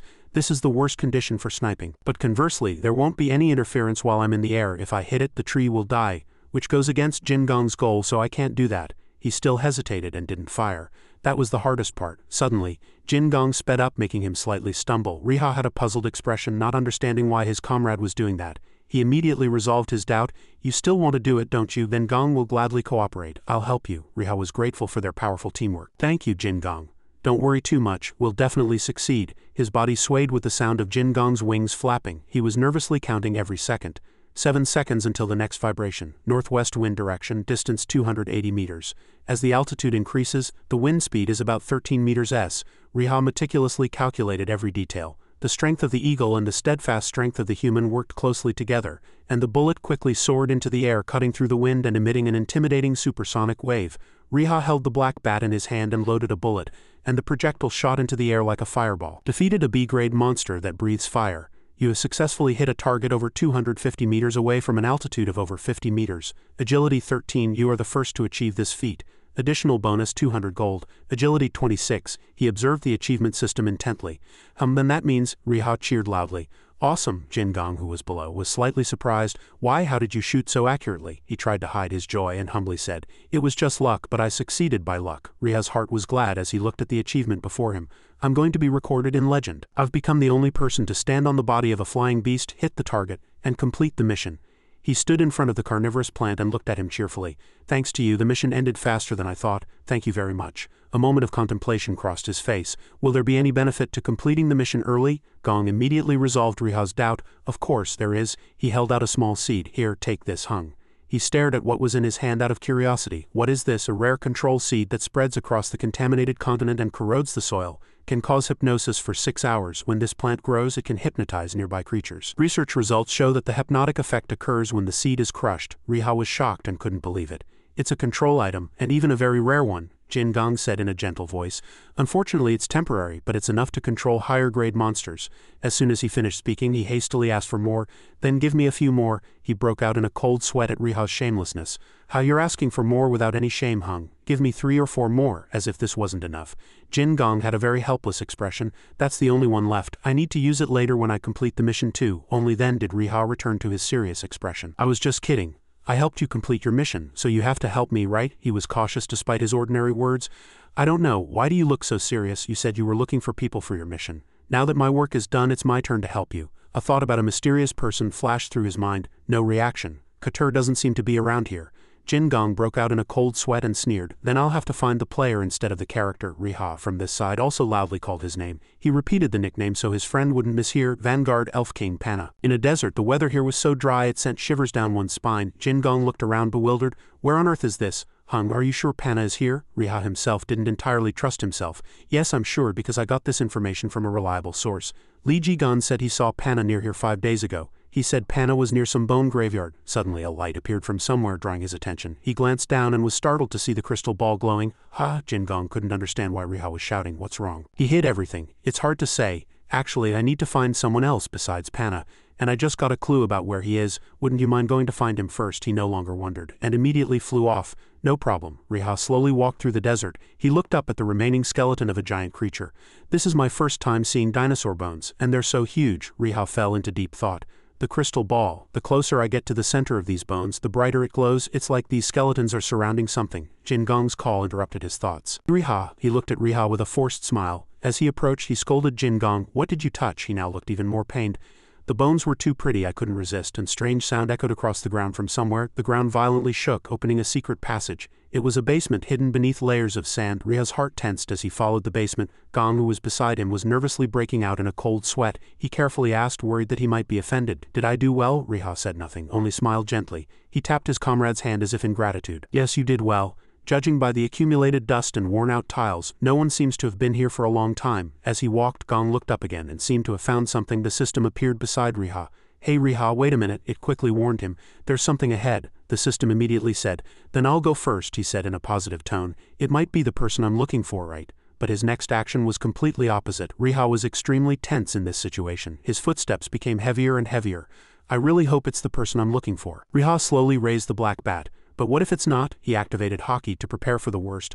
Eyes of insight. Riha focused intently. "There's definitely something there," the system beside him warned him. "We don't know if that's a person or something else, so you need to be prepared." In an instant he walked towards it. He got closer and closer to the back. Riha raised the black bat high and said in a threatening tone, "Hands up, move and I'll shoot." "Huh?" Panna didn't seem scared at all. "How did you get here? Are you the owner of this dungeon?" He pointed with his finger, his eyes shining. "Can't you open this door? I feel something behind this door." Only then did Riha relax his hand. "Are you a player too?" he answered Riha while twisting the doorknob left and right. "Weren't you the master of this cave? Are you an acquaintance of Loser? Did you come all this way to kill me?" At those words he paused for a few seconds. "Am I that loser?" Riha asked provocatively. But Panna didn't care at all. "My goodness, how did you find it? So my master key couldn't open this either. What should I put in here?" He was slightly surprised by his nonchalant attitude. "He's acting exactly like a thief." "Oh, I apologize for bothering you. But the reason I came to find you is because of the new continent mission requested by Pubel." Something immediately caught Panna's attention. "Ha!" he shouted, pointing his finger at Riha. "What's that?" He had a flustered expression. "Ha ha!" Panna continued to shout. "I'm talking about that glowing thing." Riha broke out in a cold sweat, looking at the orb.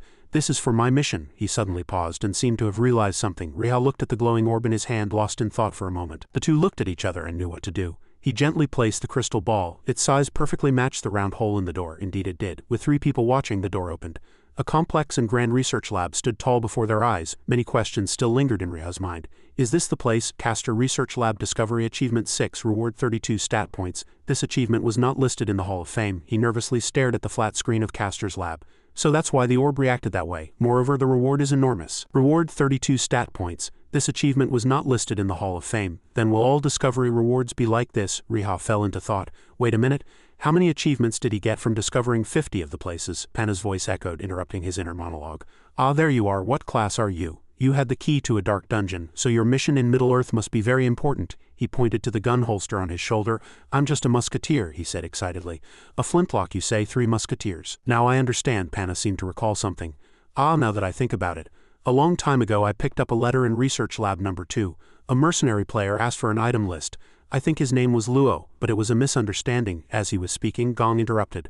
"Ah, Riha, look what I found. Is this the item list you were looking for?" Riha took the paper from him. "Let's see, does the Lord's mirror mean the demon might have made the bullet and the Lord made the mirror? What does it mean to defeat the demon?" Panna thought it was natural for him to be puzzled. There's not much information in the content. Like the previous lab, Research Lab number 7 must be somewhere. The musketeers need to move forward. The mission must continue so we can go to the eastern continent. He continued to fumble around aimlessly. "I couldn't find anything on the western continent. I even got sick on the way here." Jin Gong seized the opportunity to start a conversation. "By the way, Panna, what's this eastern continent you mentioned?" "The western continent." As soon as he was asked, Panna spoke like a teacher. "It's just a name I intend to use. This place is the western continent." Riha, who was beside him, also feigned knowledge. "A new land was discovered across the Sea of Dawn, and it's called the eastern continent, right?" At those words he was startled. "How do you know?" Only then did he reveal his true identity. "Lord Panna, I am an envoy sent by the Pupil Kingdom. His Majesty wishes to embark on an expedition to the new continent with you. So please come with me." Panna refused the attractive offer.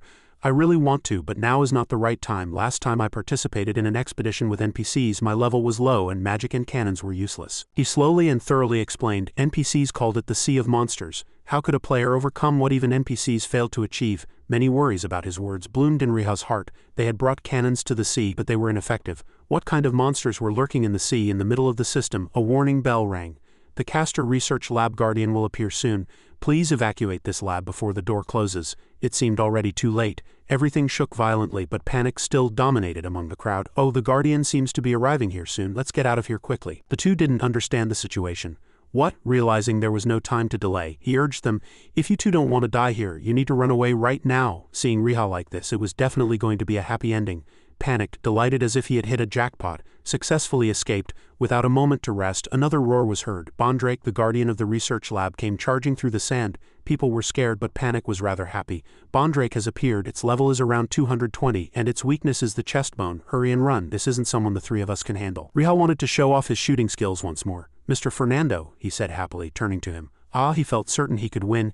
If I can take down this Bondrake, will you say I have the ability to reach a new world? Bondrake charged, opening its mouth wide, preparing to attack.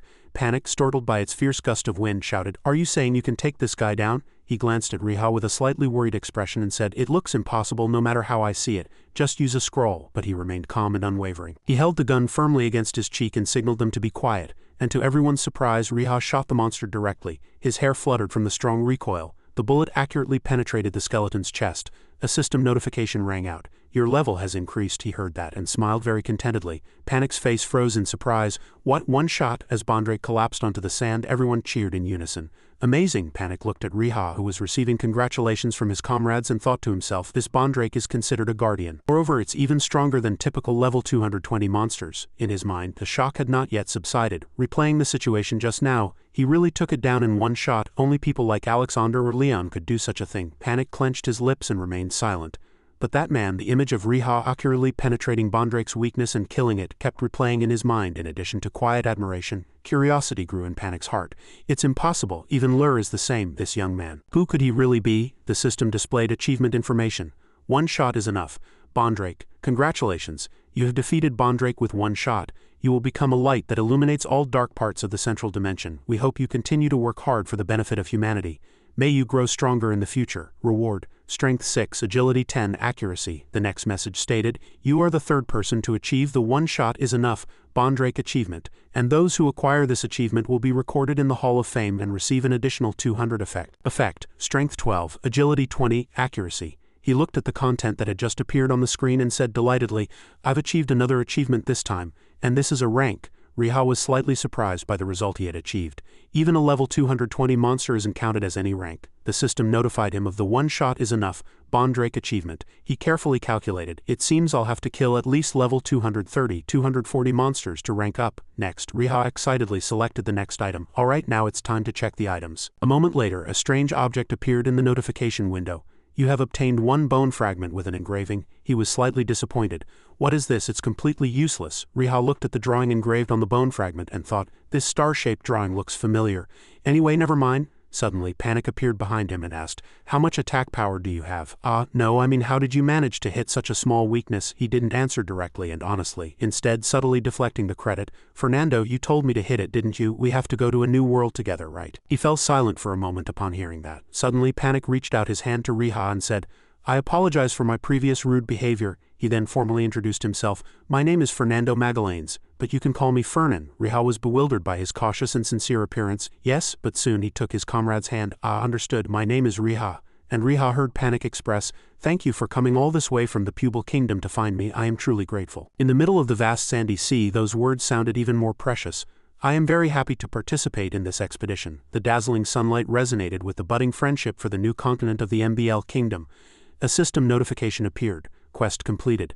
New land across the Sea of Dawn. Your contribution to the Pupil Kingdom has increased by 50. In the capital city of Astok, Jingong waved goodbye to everyone. I'll be going first. Contact me if you find a new continent. As soon as he finished speaking, he disappeared. Looking at the remaining traces, Riha quietly laughed. What a truly generous person. Wouldn't he be curious about what's on the new continent? And Riha turned to Panic and said, then the first place we're going is the capital, he replied as he moved his feet. It's been quite a while since I've been to the capital of the Pupil Kingdom. Upon hearing that, he looked at him slightly surprised and asked, weren't you a citizen of the Pupil Kingdom? Panic flashed a clever bright smile. Now I am. Actually, I'm from Easy Wanker. Riha immediately understood. You mean a theocratic nation where both church and state are unified? He was curious about another matter. Why did you choose such a small country? He replied in a calm tone, walking leisurely. Because I thought it would be interesting. I like small countries. Riha could only offer a bitter smile at his unique thoughts. He glanced at him and thought to himself, they're all outsiders. If Riha had to describe his feelings about Panic with one adjective, it would be his current thought, really strange. The scene shifted to a nearby castle, and in the peaceful space a fierce argument suddenly erupted. I told you I can't cross that path, the other party immediately retorted. The Knights Templar's order is solely to protect the capital. What do you know about strategy? Nara's voice was filled with extreme anger. That place is completely collapsed. We can't enter that narrow path in a single file. The loud commotion echoed beyond the door, drawing Riha and Panic's attention. I'm sure you all know that fact. He fumbled to identify the speaker in his memory. This voice, and Riha carefully opened the door to the room. Inside, a deep sigh was heard more clearly. He called out softly, Nara? She turned her head reflexively.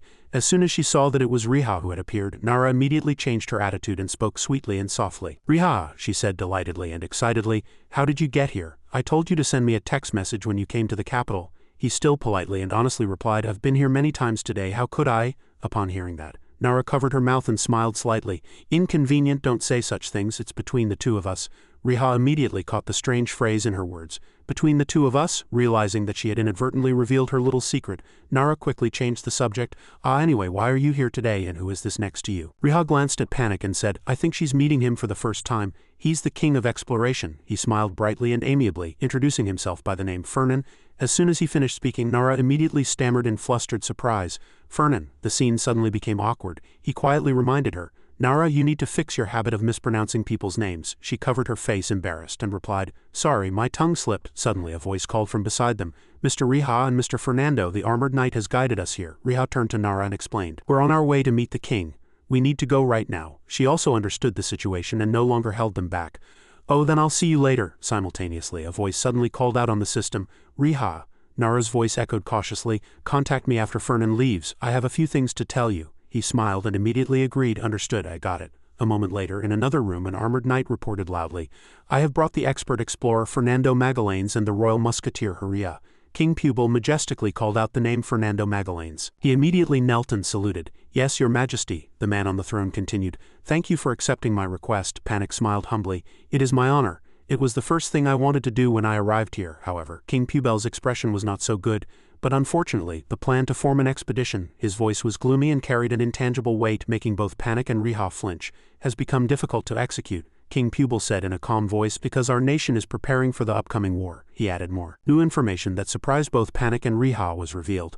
Raven Nation is collaborating with Minos Nation, he said directly, and they are currently observing us from the deep sea. For the greater good, King Pupil did not hide his desire that he had no choice but to be careful in deploying our forces in the imminent war situation. I hope you understand, Riha summarized all the points and concluded. In short, there's no energy to spend at sea right now. He gently stroked the beard on his chin and spoke about the reward. However, after conquering Minos and Craven, I promised to support you with the strongest fleet. King Pupil called out Fernando Magallanes' name once more. He solemnly received the command, Understood.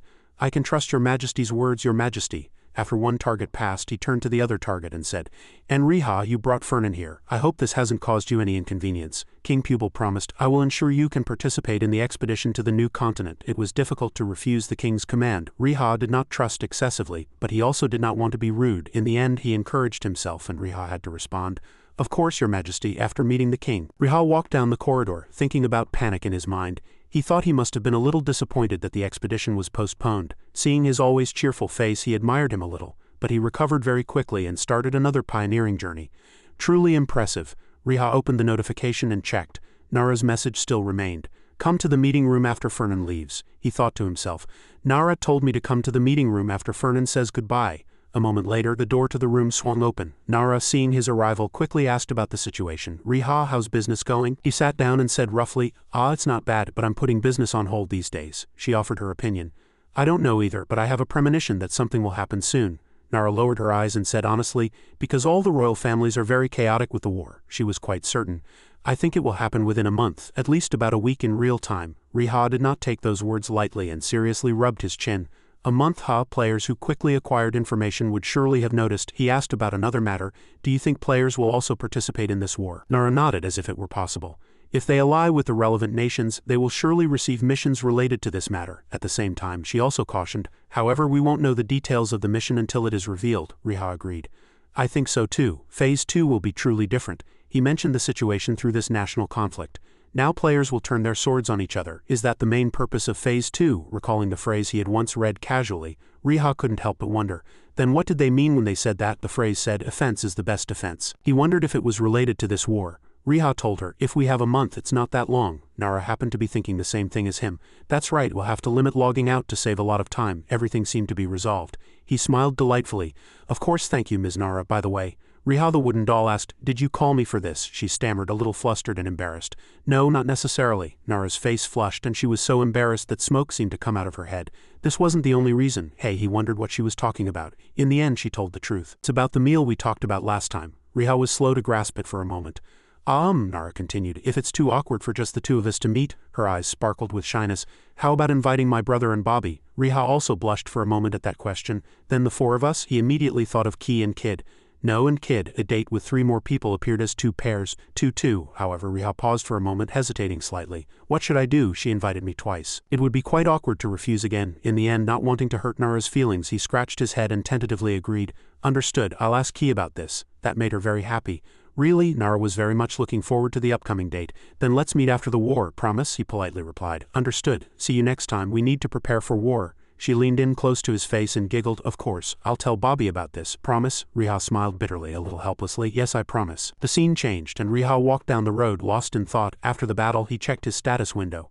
A 2-on-2 date, there's no need to keep dwelling on what I promised. Now I need to think about how to face this war. The status window showed Riha, human race, musketeer class. Then his stats were also displayed. Riha sighed, looking at the change system window. He had finally reached level 160. Now the promotion speed was much slower than before. On the street he bent down, meticulously operating the touchscreen, carefully calculating in his head. Investing in agility would mean more damage. So I'll invest 2 points in strength and the rest there. His gaze quickly fixed on agility. The corners of Riha's mouth turned up meaningfully. Good, that's done. Now I need to think about the next thing. This time, I'll have to face the Wood Elves. A question about the Bullet Magician appeared in the system window. Is he human or a dark elf? He appeared and disappeared after the Great War, causing unease to Nord Brown, and gathering information about him will eventually yield a reward. He stroked his chin, meticulously researching. Since Nord Brown already suspects him, the Bullet Magician is likely one of the previous generation of the 3 Musketeers. Recalling the man, he guessed that he probably wanted to confirm it to alleviate his anxiety. An aerial map appeared in Riha's mind. Ultimately, I'll have to visit the Wood Elf stronghold Ember Tree. I remember it being inside Pupil. Suddenly, he seemed to recall an important fact. Now that I think about it, how far along are those 2 in their mission? Riha hesitated to act. Perhaps I should ask them about a series of precautions. Why does he change inns every night? Is his goal to spend a night in every inn around? He thought it couldn't hurt to ask. Riha immediately sent Kid a message. Key, what are you doing? He sent a bored voice message. What are you thinking? Do you know my lodging? He sighed and asked. Have you completed the Bullet Magician identification mission? Riha's next message surprised Kid. You mean Cater's lab, however. He still maintained a calm expression. You already know. He immediately blurted out. I know. I found the lab, but there was nothing inside. I called to see if you wanted to share what you knew. At this point, Kid could no longer remain calm and hastily reconfirmed. You found the lab, on the other end of the line. Riha heard his voice and a slight smile played on his lips. Don't say it. Number 6, just as I thought. Riha continued to message the other party. That means you also found research labs 1 to 5. That's right, I found number 6, Kid said cautiously, eyes lowered. Lur was really excited to find it. Don't tell him you found it. He'll try to kill you. He heard it and gave a bitter smile. So neither of them has collected Cater's data yet? Looks like I've caught up, Kid firmly retorted. I'll find number 7 first. Riha clearly didn't deny that possibility. This fact was confirmed. He gripped his hands tightly at his waist. Bullet Magician. He thought about his relationship with Kid. This is a title that only one of us can obtain and take from each other. Riha slowly walked towards the woman standing in front. With this, he crossed his arms and asserted with a very confident expression. I could even say I'm 1 step ahead of them. In the middle of a vast forest, a scream suddenly echoed. Thanks, Cougar, a feast for the poison kobolds. The archer had priority. Riha stood aside, lost in thought. Now I need to take this off. He removed the necklace and held it in his hand, shaking it. His status window appeared for a moment. Affinity with Dark Elves 100, affinity with Wood Elves -50. Riha quickly decided to go to the pub first without bothering to calculate. Just as he was about to leave, a shadow suddenly appeared and blocked his path. Stop. Eisen and Nysa approached him. Eisen stood in front. His face was slightly tense, but he still maintained a polite demeanor. We are guards of the Ember Tree. We sense the aura of a Dark Elf from you. Could you spare a moment? Riha immediately played dumb, scratching his head and stepping back. Dark Elf, I don't know what you mean. Perplexity arose in his mind. Strange. I clearly took off the necklace. Suddenly his eyes widened as if realizing something. Wait a minute. No way. Riha immediately glanced at what he had hidden inside his clothes. It was Cater's crystal orb. Eisen approached with a new stance, ready to draw his sword, but still politely asked, May we search your person? Riha was in a difficult situation, his mind in a turmoil, not knowing what to do. What should I do? I can't catch up in this situation. Just then, a thought suddenly flashed through his mind. Ah, right.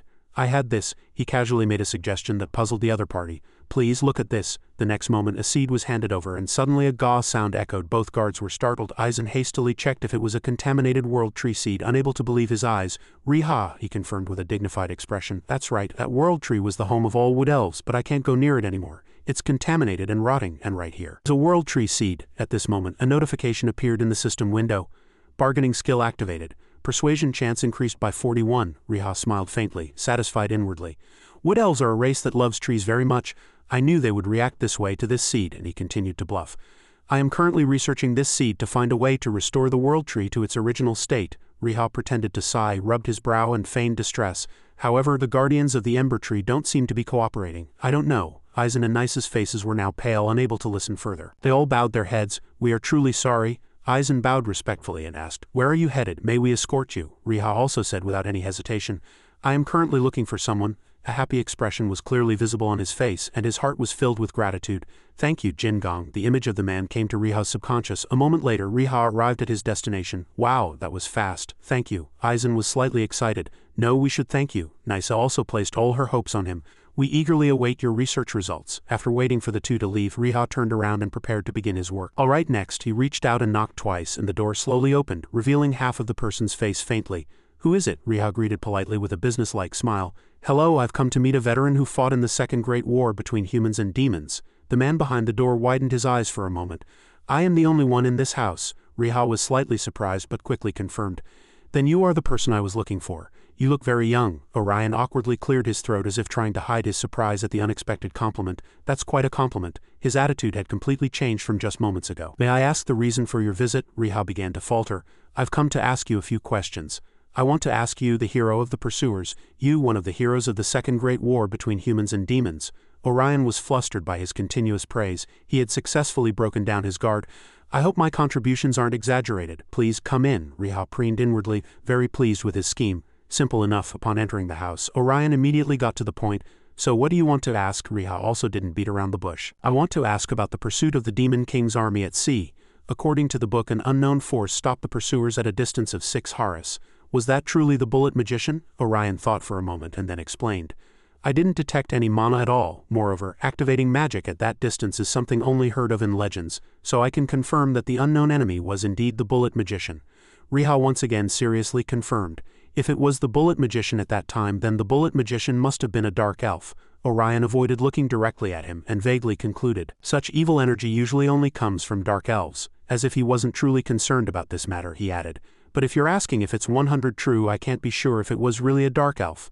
Suddenly, a system window appeared before Riha. You have completed the traces of 2 individuals -3 mission. You have gained 20 stat points. You have learned a new skill, 3 Musketeers chain teleport. At that moment, all the information seemed to be proven. He closed his eyes and confirmed inwardly, just as I thought, the Bullet Magician was not a dark elf. After leaving Orion's house, Riha headed towards a not-so-old house. A voice suddenly came from inside, so he stood behind Brown and confidently asserted, the Bullet Magician is likely human. Hearing that, the old man clutched the brim of his hat tightly and gritted his teeth. If that's true, how could that be? Riha maintained a calm expression and assessed inwardly. If the Bullet Magician isn't a dark elf, then the problem lies elsewhere. At this moment, the mission information gradually appeared. Growth path. Lord Brown or Lady Elizabeth might be the Bullet Magician, but if they are pursued, the next generation of the 3 Musketeers will perish. Lord Brown suspected that one of his old comrades who had gone missing had become the Bullet Magician. If so, it would be very difficult for the current generation of the 3 Musketeers to pursue him. The Musketeer Academy Dean is awaiting the growth of the current generation. Content awaiting further instructions from Lord Brown. 3 Musketeers mission. Do you accept? Brown still stood upright and said firmly. If such an attack was carried out by a human, I am confident it was either Lord Brown or Lady Elizabeth. Knowing both their abilities well, he assessed fairly. If one of them is truly the Bullet Magician, then it would be impossible to pursue them with current skills. Riha immediately wondered. Then what should I do? Brown, with a serious face and no emotion, slowly opened his mouth. Your father. Only then did he turn to face Riha and suggest that they should work together. Hearing that, Riha thought he could do it with Kid. A sharp mocking face flashed through his mind, making him hesitate for a moment. But with Lur, Riha stood before the system window, lost in thought for a while. After much deliberation, he finally made a decision. Understood. The message, quest accepted, appeared on the screen before him. Riha walked step by step on the brick floor, a sigh reflecting his current mood. His gaze fell upon the leaves falling from above. Thoughts swirled in his mind. Unleash the power within you. If he said that now, he must be referring to our weapons. Following this, Riha stood in the middle of a bustling street and opened the system window as he needed to check a new skill. The Three Musketeers' chain teleport skill information immediately appeared. Individuals with strong mutual souls and bonds can use mana to teleport to each other's locations. Targets: loser disabled, kid disabled. Mana consumption 200, cooldown 2 hours. He fixed his gaze on the bright window before him, a slight worry in his heart. This skill can only be used if both sides activate it. His gaze fixed on the phrase loser disabled, kid disabled, but loser and kid haven't activated it. Riha helplessly sighed. My goodness, just thinking about those difficult teammates. He unconsciously gave a bitter smile. When will I ever be able to use this skill? When, below the Moon City, in a bustling area, there was a small shop selling medicine and weapons. A customer gasped in horror. What? This small bottle costs 5 gold coins? The owner looked at the young man, flustered. We also have to pay taxes. Hearing that, he angrily turned around immediately. Too cruel and expensive. No, I won't buy it. At the same time, 2 figures stood silently on the castle wall, observing the scene below. Ya Yung said, that could affect our reputation. Are you sure? Yan was silent, thinking carefully. There's really no answer. Our product prices are very high and they will triple if there's a war. On the other hand, if we release some items under Ya Young's name after the war, it will harm our reputation. It can be recovered anytime. There was still a slight doubt in his mind. But the problem is that I don't know exactly when the war will happen. Yan understood his concern and cut him off, saying firmly, it will happen soon. She was confident inwardly. The war will definitely happen soon. On the other hand, Madame Zhou was suddenly excited to see a special guest. My goodness, it's been a long time, Mr. Riha. You look tired, he said in a languid voice. I haven't slept for a few days. The dwarves and I have been making this. As soon as he finished speaking, Riha took out night vision binoculars and she exclaimed in admiration, You're always doing interesting things. But understanding his intention, Madame Zhou guessed that he was preparing for war. Riha was surprised that she understood so well. How did you know the war was coming soon? She explained. Inside the castle, a massive amount of information is required daily. So of course I could tell that the atmosphere in and around the palace was quite ominous. I believe most people can sense that war is approaching. So I was certain that Mr. Riha wouldn't come here for no reason. So you've come to ask about something again, haven't you? She continued to guess with certainty. The information you want is definitely about the location of a monster that will help you improve your agility, right? His eyes brightened, unable to hide his surprise. That's right, madam. I am indeed looking for such a monster, but there's an additional condition. Upon hearing this, her eyes sparkled with curiosity. A condition. Not long after, Riha arrived at an oasis to find his prey. According to Madame Zhou's recommendation, I need to hunt a monster level 170 or higher from a distance of 1,500 meters, and according to Madame Zhou, the most suitable target that meets this requirement is this king crab. He sighed. These guys are so big they could easily swallow a person whole. Following this, Riha raised his muzzle, adjusted his posture, and began hunting. It's been quite a while since I've shot from 1,500 meters. It reminded him of his previous personal shooting records. Riha focused on the muzzle and analyzed. Since it's very close to the sea, the wind is blowing very strongly from the northeast and the wind speed is about 11 meters s, not calm at all. Considering the distance and a calculation of about 13 meters s, one shot is enough for sniping, not multiple bullets, so I need to aim very carefully. Following this, he prepared to pull the trigger. I'll finish it in one shot without using any skills at this distance. Then a loud explosion echoed and Riha gripped his hands tightly. The bullet cut through the wind and quickly flew straight towards the king crab's head. It shattered into a million pieces. Immediately, a system notification chimed and his level increased. He had completed the Stage 2 mission of the Break Bet Seal. He learned the stealth skill. A new mission, Break Bet Seal Stage 3. With everything done, Riha felt a weight lifted from his mind. It seems Hariha's skills haven't rusted yet. He had regained a lot of confidence since starting Midgard, but he still wasn't sure about his sniping skills. But once again he had come this far. This problem brought him back to his time in the military. In a sniping competition, Riha set a record by successfully sniping from the farthest distance, 1833 m. This record, set before his discharge due to personal reasons, remains unbroken to this day and is the highest record in Korean military history. Although there was a difference of 33 meters, the confidence and sense of accomplishment he gained from successfully sniping at 1,500 meters pleased him more than ever. With the flashback over, Riha remembered that he still had things to do. Alright, I need to check the next mission. I hope it doesn't come up with another absurd condition. Then a system notification appeared. Break Bet Seal Stage 3-7. This is alive. It awakens more as it tastes blood. On the day it finds its true owner, Black Bet will awaken again. The legendary dwarf branded Black Bet with 7 seals and the legendary gun chooses its owner. It is still waiting for its awakened owner. Content. Eliminate a monster level 90 or higher with one shot from a distance of 2,000 meters. He was shocked and froze. Really? 7 seals? He stared intently at the content, suspicious. What? Is it going to make me snipe from 3,000 meters in the 5th mission? How annoying. The system continued to display notifications. Predator camouflage. Wait until prey comes close and prey cannot see the hunter. The effect of camouflaging with the shape and color of surrounding objects can only be detected with the naked eye and is not affected by detection skills. Mana 300. Unlimited duration until the user cancels it. However, if the user moves more than 1 meter per minute, it is automatically cancelled, and the cooldown is 12 hours. Seeing the system notification, Riha thought, camouflage. According to the description, it's like a camouflage suit. Finally, he summarized his journey today. The reward certainly matches the difficulty of the mission. Moreover, with the points I just gained from leveling up, I now have 2,000 agility points. Alright, I'm ready. Now all that's left is to wait. At the same time, below Moon City, the king declared to all his people, "We must show those barbarians the bloodthirsty rage that only one person can possess." Outside, the royal guard shouted loudly, "Your Highness Granville," to his majesty the king. Majestic footsteps echoed, and Granville immediately knelt before the king. The king's voice echoed majestically and solemnly. "Granville, I appoint you as the commander-in-chief of the army and navy in this war." He received the sword with both hands and bowed his head to receive the order. "I accept this responsibility. Your Majesty's command is my command." After that, the king immediately shouted loudly, "Erase the names of Minos and Craven from the map." This immediately boosted the morale of the people, and everyone agreed. And the war between Pupil and the Mini-Graben alliance officially began. The leaders of each faction appeared one after another. First, Granville, the leader of Pupil. Next, Minos's Prairie Fox, Ewan, and finally Craven's second Storm Drake. While flames flickered in the darkness, the final preparations were hastily completed. The commanders-in-chief of each nation were appointed. The war between Pupil and the Mini-Graben alliance officially began. As soon as the news was announced, countless questions poured out from all over the game world. What about those related to the Scion alliance? Can only high-level players participate? Are Minos and Craven on the same side? Can I ignore this and continue hunting? The confusion continued. This is the average price of equipment and items. Are Minos and Craven on the same side? Bobby is finished. Both men and women stared blankly at their interfaces because of a single announcement. Key, with a sword on his shoulder, was no different. In the big city, this scene became a common action for every house, every person. The discussion speed increased rapidly, making the onlookers dizzy. At this moment, a system notification appeared, alleviating the confusion somewhat. War has broken out. It will take everything away. The only thing you can do is to be faster than the enemy. Rewards based on accumulated points. Failure will be paid for by the blood or surrender of the supreme leaders. Then 3 commands were issued consecutively. Citizens of all nations must enlist in the army, and all players will equally kill opponents and gain experience, and opponents will not lose levels. The missions given by the allies are Bobby Minos near the field plain, Bobby Craven near the Daytan coast. As a player, Riha also saw the notification and gripped his gun tightly.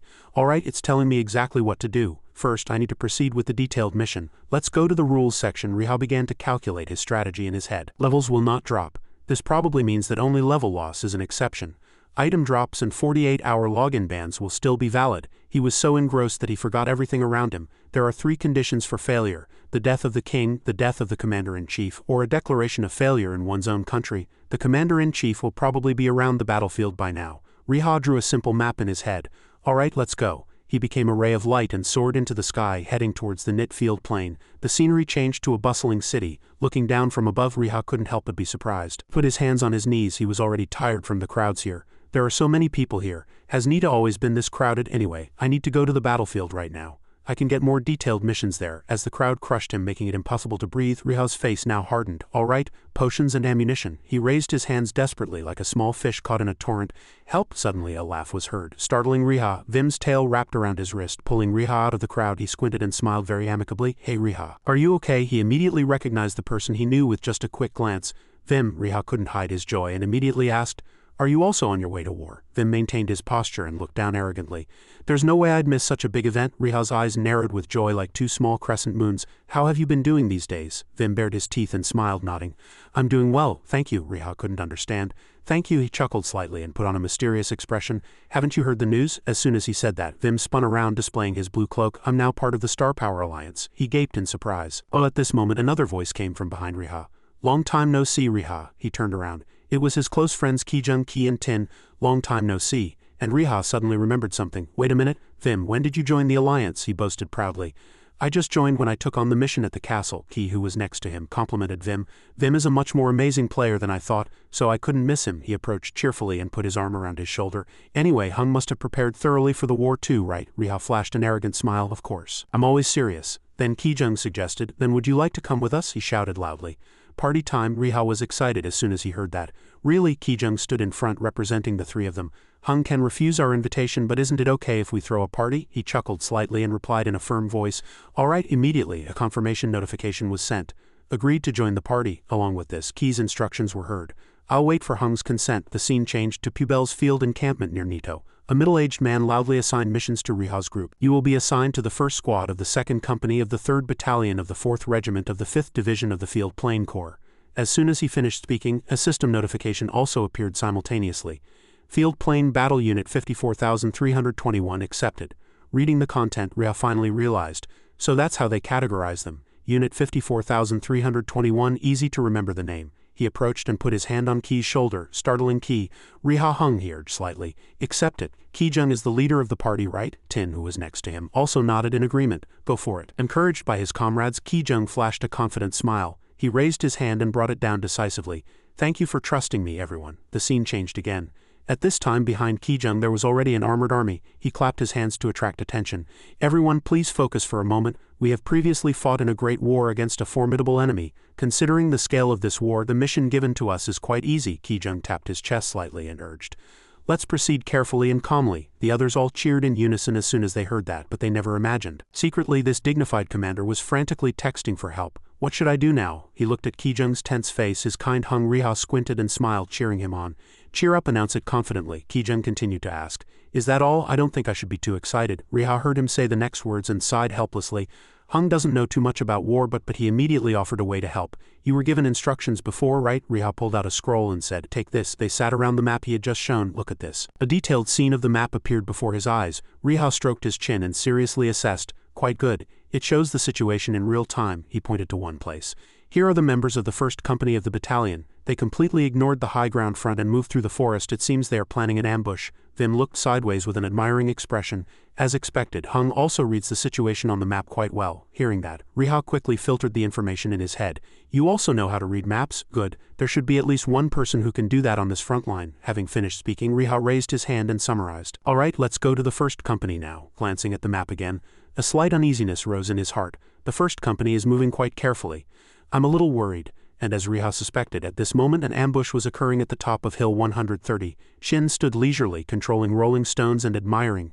Too easy, just as I heard. He crossed his arms and scoffed with contempt. This won't be difficult at all. Riha's group entered the forest according to the marching map. Suddenly his eyebrows furrowed and his expression also became serious. Riha pointed to the empty map. Traces of other companies have disappeared. As soon as Tin heard that, he immediately showed a surprised expression.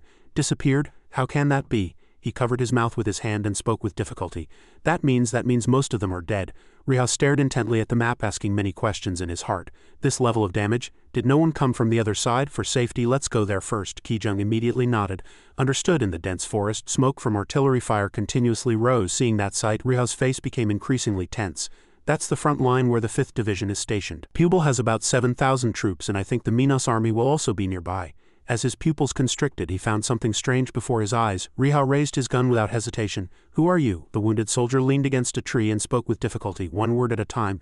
Pupil army ally, do you have medicine? Before he could finish speaking, he collapsed to the ground, exhausted. Riha screamed in surprise, startling even the birds in the forest. Oh no, come here quickly. Not long after, Key spoke with disbelief. Is the outsider Hung mentioned a rookie rock mage? The soldier confirmed very decisively. Yes, amazing magic, powerful magic, but if they keep rolling stones from above, we can't counterattack. The people behind began to discuss. If someone like Shin occupies the high ground, doesn't that mean our chances of victory are extremely low? Tin, who had been silent until now, suddenly spoke. This is really strange, Riha asked back, unable to understand. What is? He touched his chin, lost in deep thought. It's not in his character for that idiot to predict our arrival and wait on the high ground. Vim fully agreed with this. He's right, Shin only likes to participate in direct combat. Riha slowly furrowed his eyebrows upon hearing that. He's one of the dumbest people in Midgard, if not the second dumbest. That rock mage is in a strategically perfect position. This is no coincidence. Riha quickly made a decision. All right, let's go to where Shin is now, but Keyjung hesitated and did not leave immediately. Senior, I'd rather go to another front line than experience combat with a rock mage. He cut him off with a decisive tone. We only need to prepare for Shin, all right? If he's the problem, I know someone who can solve it. As soon as Vim heard that, he was delighted and put his arm around his shoulder.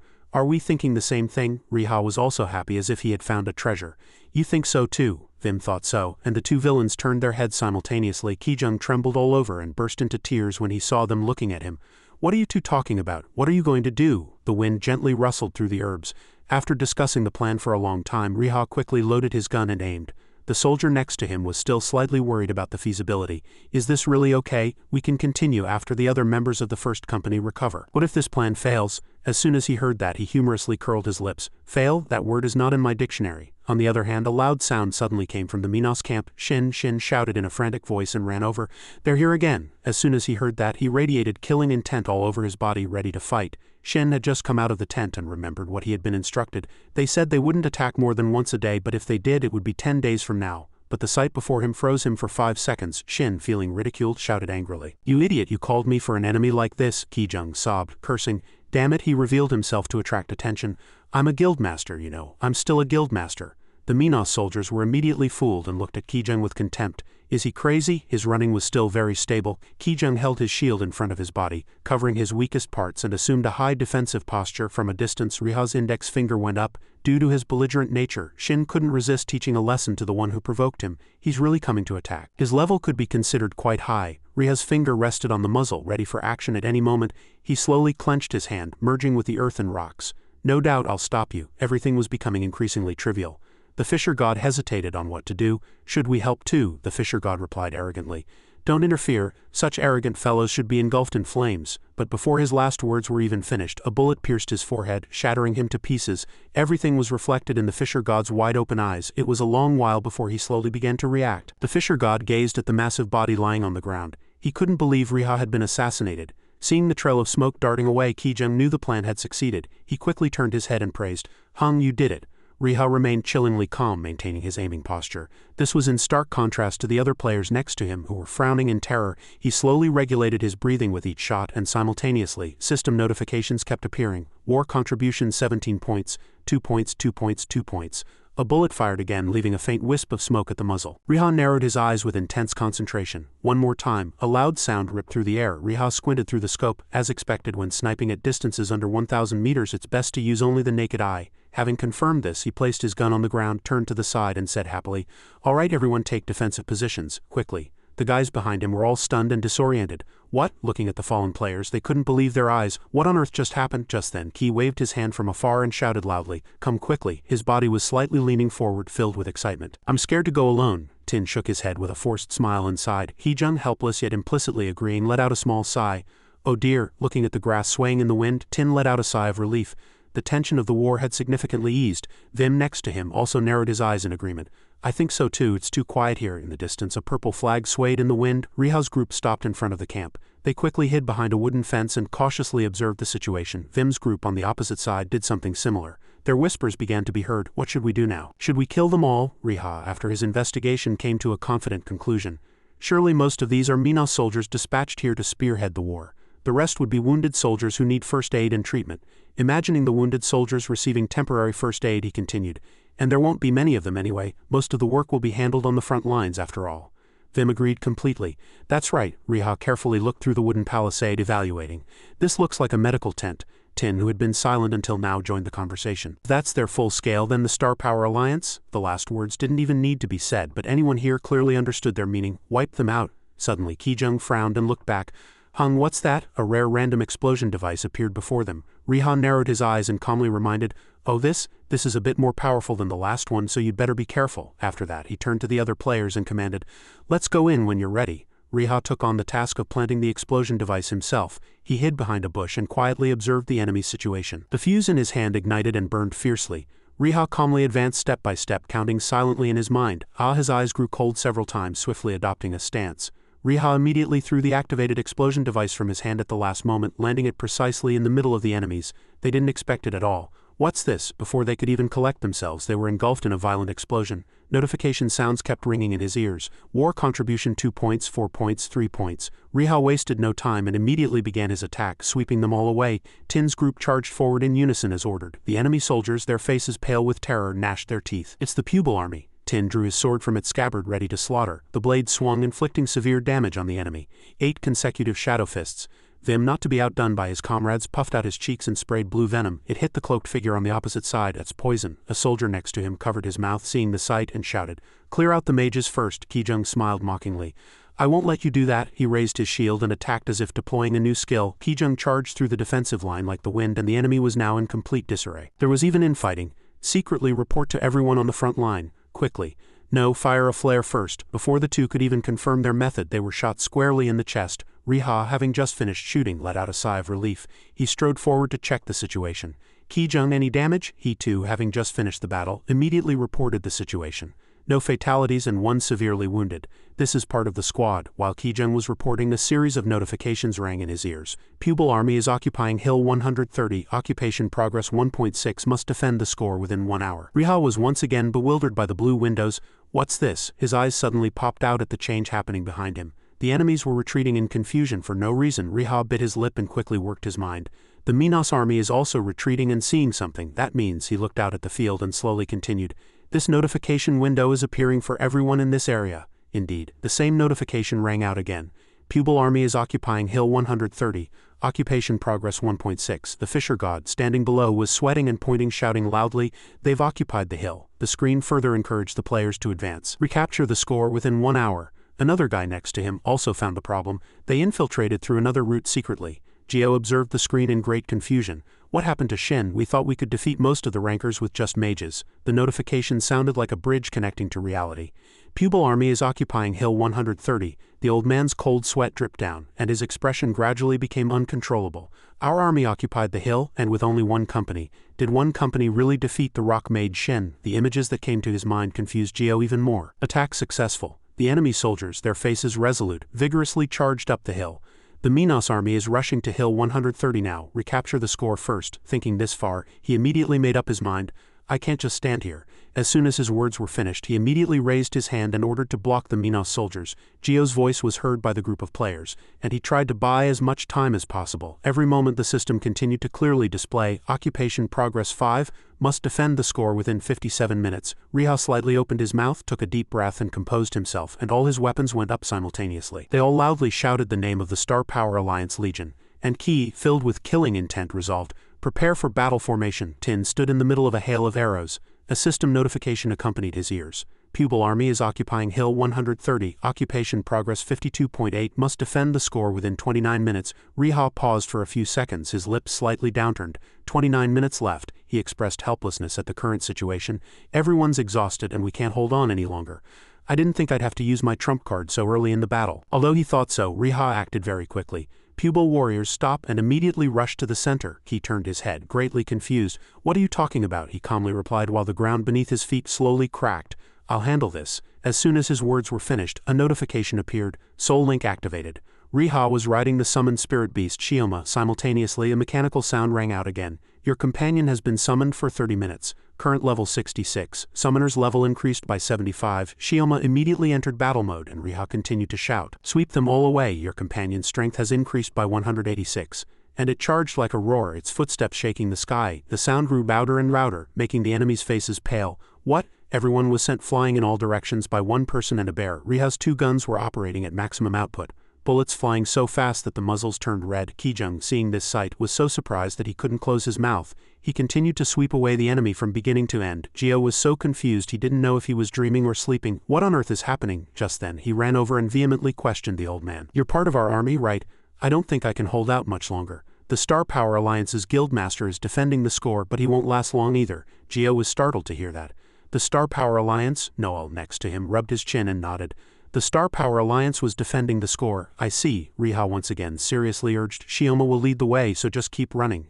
As soon as he finished speaking, he immediately charged forward and behind him players were running up the hill for their lives. While the red flag slowly swayed in the wind, a system notification appeared.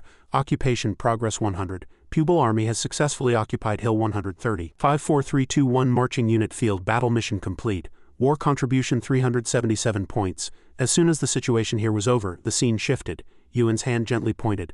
"Next is this area." As soon as his words were finished, Chio slammed a ghost stone down, sending another flying. "Alright, it would be good to swap the positions of the 6th and 7th divisions." He fell into thought for a moment upon hearing that. "Is that your idea?" she replied without hesitation. "Of course, I believe we're thinking the same thing," Yuan seemed to admire. "You're like reading my mind." Chio still calmly placed a ghost stone. "Move a little here." Behind the white fan, her thin lips gently opened and closed. "And here too, Commander-in-Chief, is it to your liking now?" He narrowed his eyes, silently gazing at the go board. It was a long while before Yuan burst out laughing. That's right, that's right." He looked at the other person with a satisfied expression. "I didn't expect there to be another fox besides me in Minos Castle." Chio narrowed her eyes and smiled humbly.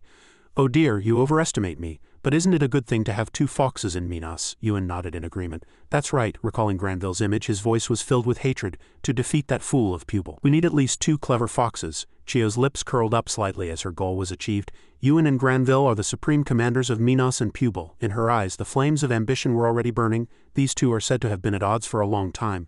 That was their personal story. Suddenly, Boris pushed aside the curtain of the military tent and entered. Lord Yuan, I have an urgent report, he hastily reported. We have lost Hill 130. Yuan turned his head in disbelief. What? He glared at Chio with accusing eyes. What's going on? Didn't you say the hill was safe? You said you'd sent people. She, however, was very unperturbed. There are always unexpected changes in war, and Chio questioned the details. Is there any additional confirmed information? Boris said what he knew. It was the Star Power Alliance that succeeded in the ambush attack. Hearing that, her movement paused. The Star Power Alliance. Chio's lips curled up meaningfully. It's understandable that they occupied Hill 130. Yuan clenched his fists in anger. Do you know them? Are they exceptional? How did they break through? Riha's image flashed through her mind. Are they more exceptional than the Star Power Alliance? I'm more interested in his comrades. Yuan frowned in confusion. Is there no countermeasure? Chio gently retorted. This will be better, Commander-in-Chief. This will accelerate your plan. Yuan, however, seemed not to believe it at all. All right, it doesn't seem to be helpful at all. Yuan looked down at the ghost stones on the table. Then what troops should I move this time? As the fan closed, the beautiful face of the world ranker number 7 dancer was revealed. Chio's charming lips gently questioned. Commander-in-Chief, you know better than me, don't you? Don't you? Turning back to Riha, a voice was heard from inside the command tent. I've heard your name. Kijung shook hands with Commander John, praising him. To command one company and hold off thousands, the Star Power Alliance Guildmaster is truly amazing. He scratched his head, trying to hide his embarrassed expression. It wasn't that amazing. While he was speaking, his voice suddenly turned serious. The Star Power Alliance's Guildmaster and the Sniper. The 2 instinctively stood upright. This may sound rude for a first meeting. John's voice was full of anticipation. May I entrust a mission to you? Riha looked at him directly and asked. What kind of mission? John began to wave his arms. Players of the Alliance Leader rank have the authority to command troops on the battlefield. And the mission I want to entrust to you is, the screen immediately displayed, Field Plane Unit 5400-1321 occupy and support the designated high ground within 5 days. Seeing the difficult mission, Kijung's face gradually turned pale. That's the mission. John gave them an optimistic smile. Help occupy other high ground. Occupy the high ground within 5 days and receive contribution based on your performance. Bonus 150 points. Finally, he said, please. Their expressions were like being struck by lightning on a clear day. Is he going to make us do something ridiculous again? Kijung, with a worried and cautious expression, speculated about the current situation. So now we're playing the King Moving Mountains game. The previous Hill 130 plan had beautiful detours and ambush routes. Plus the enemy was sloppy, but now they've reported that similar plans won't work anymore. John had no choice but to step forward and explain. Unfortunately, I had no choice but to entrust this to you. While Tin quietly nodded, Vim directly agreed. They're right. Kijung, holding the controller in his hand, asked for other countermeasures. What if we refuse? John chuckled awkwardly and answered the question. If you refuse, he reluctantly but forcefully admitted, it's certainly possible. Riha looked at the information window and calculated inwardly. Interesting. Is this a player-created mission? The reward is quite generous. Abnormal, the risk is very high, but the contribution I got from the last battle was a maximum of 400 points, and Kijung got about 150 to 200 points. If we succeed, we'll definitely get 150 points. Plus, the system will calculate and give us additional points. Hearing this, Riha immediately questioned, how much contribution can I earn if I succeed with the maximum score? John hesitated, a little flustered, before answering. In such a case, he skipped the explanation and directly showed them the screen. This is what you'll get, but you should keep in mind that the chances of failure are high. Your contribution points could drop to 0 or even negative. John didn't stop there and dropped an even bigger bomb. Rumor has it there will be some hidden penalties. Ki heard this, turned back in surprise and said, Riha? He then confidently reassured Kijung. Trust Kijung. Riha pressed the accept button on the information panel, thinking to himself. When playing in Midgard, you have to take risks, you know. Once he made his decision, he excitedly declared with hopeful eyes, I'll carry you guys, just remember to jump in and pick up the dropped items. As soon as he finished speaking, Riha suddenly remembered something. John, can we change the name of our unit? A special mission unit should have a name befitting its importance. He also replied in a friendly manner, you can change it to any name you want. He smiled happily as if his wish was about to come true. Then the shop door seemed to flutter as if in agreement with Riha, changing the name to Star Power Special Forces. Meanwhile on the battlefield, a group of players groaned in pain. When is this war going to end? Someone give me a healing potion. At a critical moment, a heavy iron shield hit the ground with a commanding voice. The first company has annihilated all Pupil soldiers. The king, standing on a cliff, commanded the chaotic battlefield below. The tank soldiers of the 2nd and 3rd companies must retreat one step. An ultra-high-speed bullet tore through the air. It took down the king with a single shot. He fell, his body headless. The surrounding soldiers rejoiced, shouting, "Hey, the king has fallen." All his soldiers were appalled. In the chaos, someone noticed the situation and loudly announced, Star Power Special Forces are here." Hongwu turned his head and loudly commanded, "Now that Star Power is here, this battle is over. Everyone gather, let's quickly take this peak together." The NPC soldiers on the battlefield shouted in unison, "Understood." For about 2 weeks, the Star Power Special Forces were branded as angels in Pupil and devils in Minos. No one knew how they killed their enemies. They simply assassinated important figures of the Minos army. The only way anyone could tell they had appeared was when they suddenly logged out. A person falling to their knees proved this. The battle for Peak 274, which had lasted for 13 days, ended in just 41 minutes after the Star Power Special Forces were deployed. Riha, holding his gun and hiding in the bushes, muttered to himself with an enthusiastic face, "With 30 escorts it feels much safer." An achievement notification appeared on the system panel. "The living ghost has annihilated over 100 enemy soldiers. Your reputation has spread throughout the territory. Alliance morale has increased. The enemy has become aware of your existence." He looked at the notification panel, thinking proudly, "Did I kill over 100 enemy soldiers?" Munim narrowed his eyes and praised, "You're truly a monster." He couldn't help but quietly ask, "Can you really detect enemies from such a distance?" Riha happily confirmed. And his teammates excitedly asked for the secret. "Riha, did you use some kind of potion, like a strength potion? I have a few bottles." He could only laugh awkwardly, unable to say anything. Kijung suddenly said with a touch of resentment, "Then what about me? I'm still the guild master, right?" Vim smiled and tried to explain to him. Riha really did something amazing. He did what he said he would, and he carried the whole team. Thanks to him, we gained quite a lot of contribution points. Suddenly an urgent notification rang out. Star Power Special Forces proceed immediately to the plane headquarters. Riha muttered in confusion. "Why were we called?" Ki said, as if he didn't know either. "I don't know either. Maybe it's a special gift or something." Just then a loud voice was heard from afar. "Star Power Guildmaster Riha." John happily extended his hand and asked, "How are you doing these days? I've heard about your great achievements." Riha, outwardly shy, replied, "We're doing well," but inwardly thought John is really happy. After shaking hands, he suddenly remembered something important. "Then why did you call us here?" he quickly replied, pointing to the tent. "Commander-in-Chief Granville wants to speak with you." Everyone hurried and gathered in front of the tent door waiting for John to report. "Commander-in-Chief Granville, the Star Power Special Forces have arrived." A cold command came from inside. "Enter." Riha actively reached out, pulled back the curtain and stepped inside. Wai-An complained as soon as she saw him. "You did so well, why didn't you include our names in your unit's name?" He looked at her with wide surprised eyes. Riha then asked dryly, "Why are you here?" Kijung, curious, pulled back the curtain and, surprised to see Wai-An, asked, "Did Hung call her?" Riha scratched his face, looking awkward, and said, "If I had, I wouldn't be this surprised." A mysterious person suddenly joined the conversation. "Do you two know each other?" Wai-An answered without hesitation, "Yes, Commander-in-Chief." Pubel's National NPC Commander-in-Chief Granville majestically praised, mentioning the advantage. "Good. This alone will make them realize the importance of this operation." He quietly narrowed his eyes, thinking about the keyword importance. Ki suddenly suggested excitedly, "Since Hung is the leader." Riha paused for a moment, then refused. "I thought I was calling you." Kijung was the last name in the Star Power unit, but he firmly refused. "No, just do it." He also didn't back down, arguing back angrily until the end. "No, you." Wai-An, watching the two bickering, inwardly commented with amusement, "My goodness, those two really have fantastic synergy." Eventually, the two stopped. Riha placed his hand on his chest and bowed politely. "Riha, Commander of the Star Power Special Forces, I will gladly follow Commander-in-Chief." Granville sternly asked with authoritative eyes, "Do you know what you just did?" You recoiled at it. He lowered his voice and said, "I apologize." Riha nervously and seriously listened to his explanation to the end. "Because of you, the Marching Plains battle, which we expected to last for 90 days, will now end within 30 days. Thanks to you, we were forced to re-evaluate and plan all our strategies again. It was truly an astonishing battle. How could I fault you? Thank you." He scratched his face and chuckled shyly. Shaking hands, Granville expressed his gratitude once more. "It's all thanks to you," Riha humbly replied. "You flatter me, Commander-in-Chief. We are merely soldiers carrying out our duties." After that, the meeting content was as follows. The estimated time for occupying each peak was initially estimated to be more than 15 days, but it has been significantly reduced. The Pupil army rapidly destroyed the marching plan in one go. Granville seriously pointed out that this was a favorable situation, but Yuan was cunningly plotting live under his assumed name. "Look at the map. The Minos army is retreating." As soon as Riha heard this, he immediately inferred, "They're retreating even though their front lines haven't been breached. Does the Minos Commander-in-Chief have another plan?" He synthesized the situation and proposed a plan. "Therefore, we will break the marching plan in just 30 days and initiate the encirclement operation as quickly as possible." He still didn't clearly understand and asked again. "Encirclement operation," Granville continued with his plan. "After crossing the marching plains, we will gather our forces. Then we will march directly to the Minos capital. There are 7 castles we must conquer on the way. A breakthrough point, we will not unnecessarily divide our manpower. We will break through with a single unit until we reach the capital. Riha heard this and inwardly assessed, this is the fastest way to end the war with minimal fighting.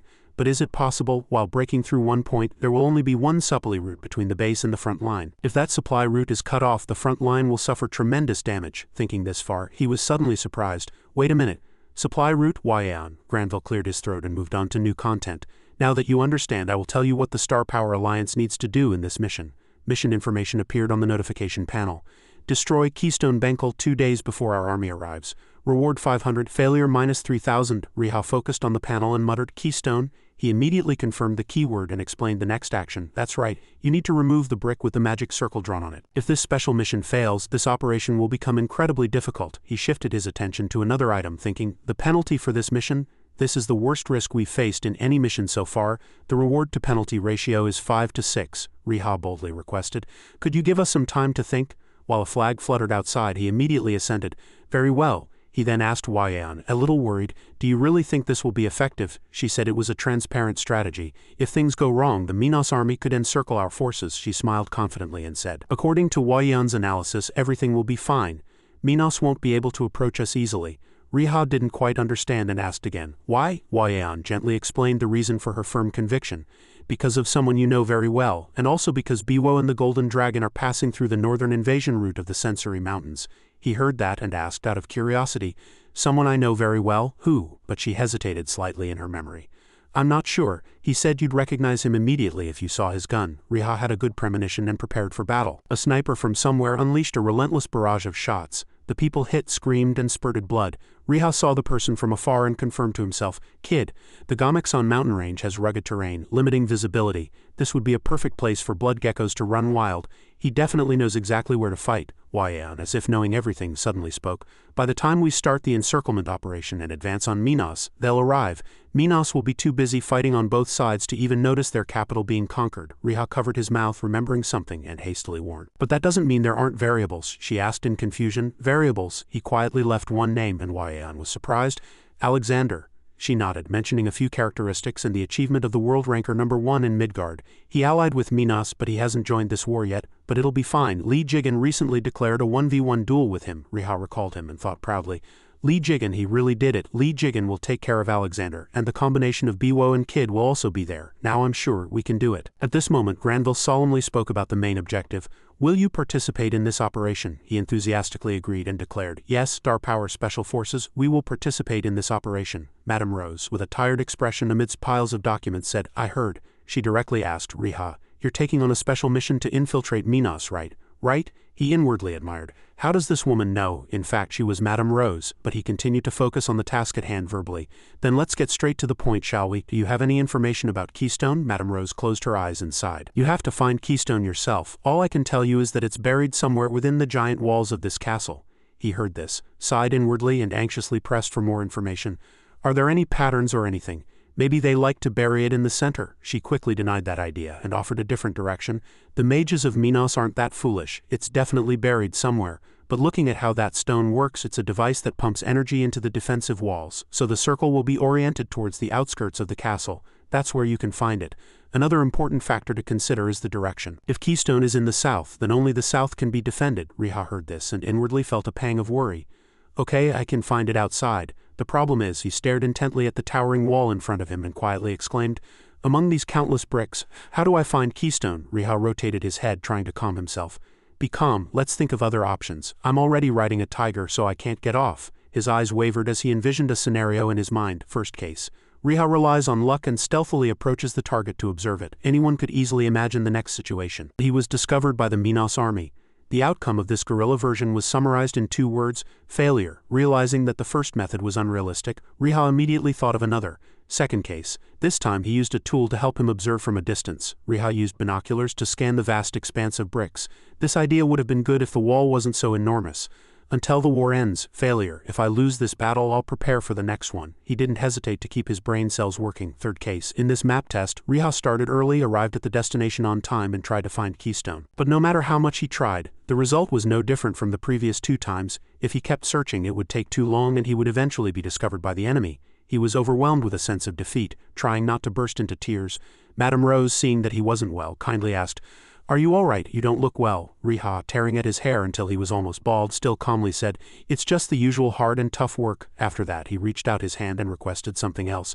"Then do you have a map of Bengal Castle? It doesn't have to be perfect." After a moment of doubt, Madame Rose replied with a meaningful smile. After that, she generously accepted this seemingly preposterous yet quite persuasive request.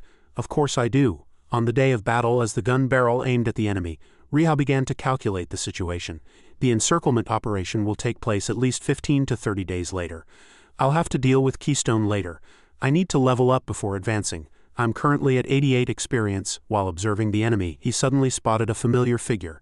The Saintess Raphaela stood next to Minos and the mages. Riha muttered to himself, estimating through the scope, approximately 970 meters distance. By the way, most players don't seem to be familiar with this. They lack knowledge of war. Riha aimed his gun at Raphaela's head, but still complained inwardly, "They should never do that." Nevertheless, he immediately gritted his teeth and fired a powerful shot. Only commanders or important figures wear white hats. The bullet precisely pierced her head and the surrounding soldiers screamed in terror.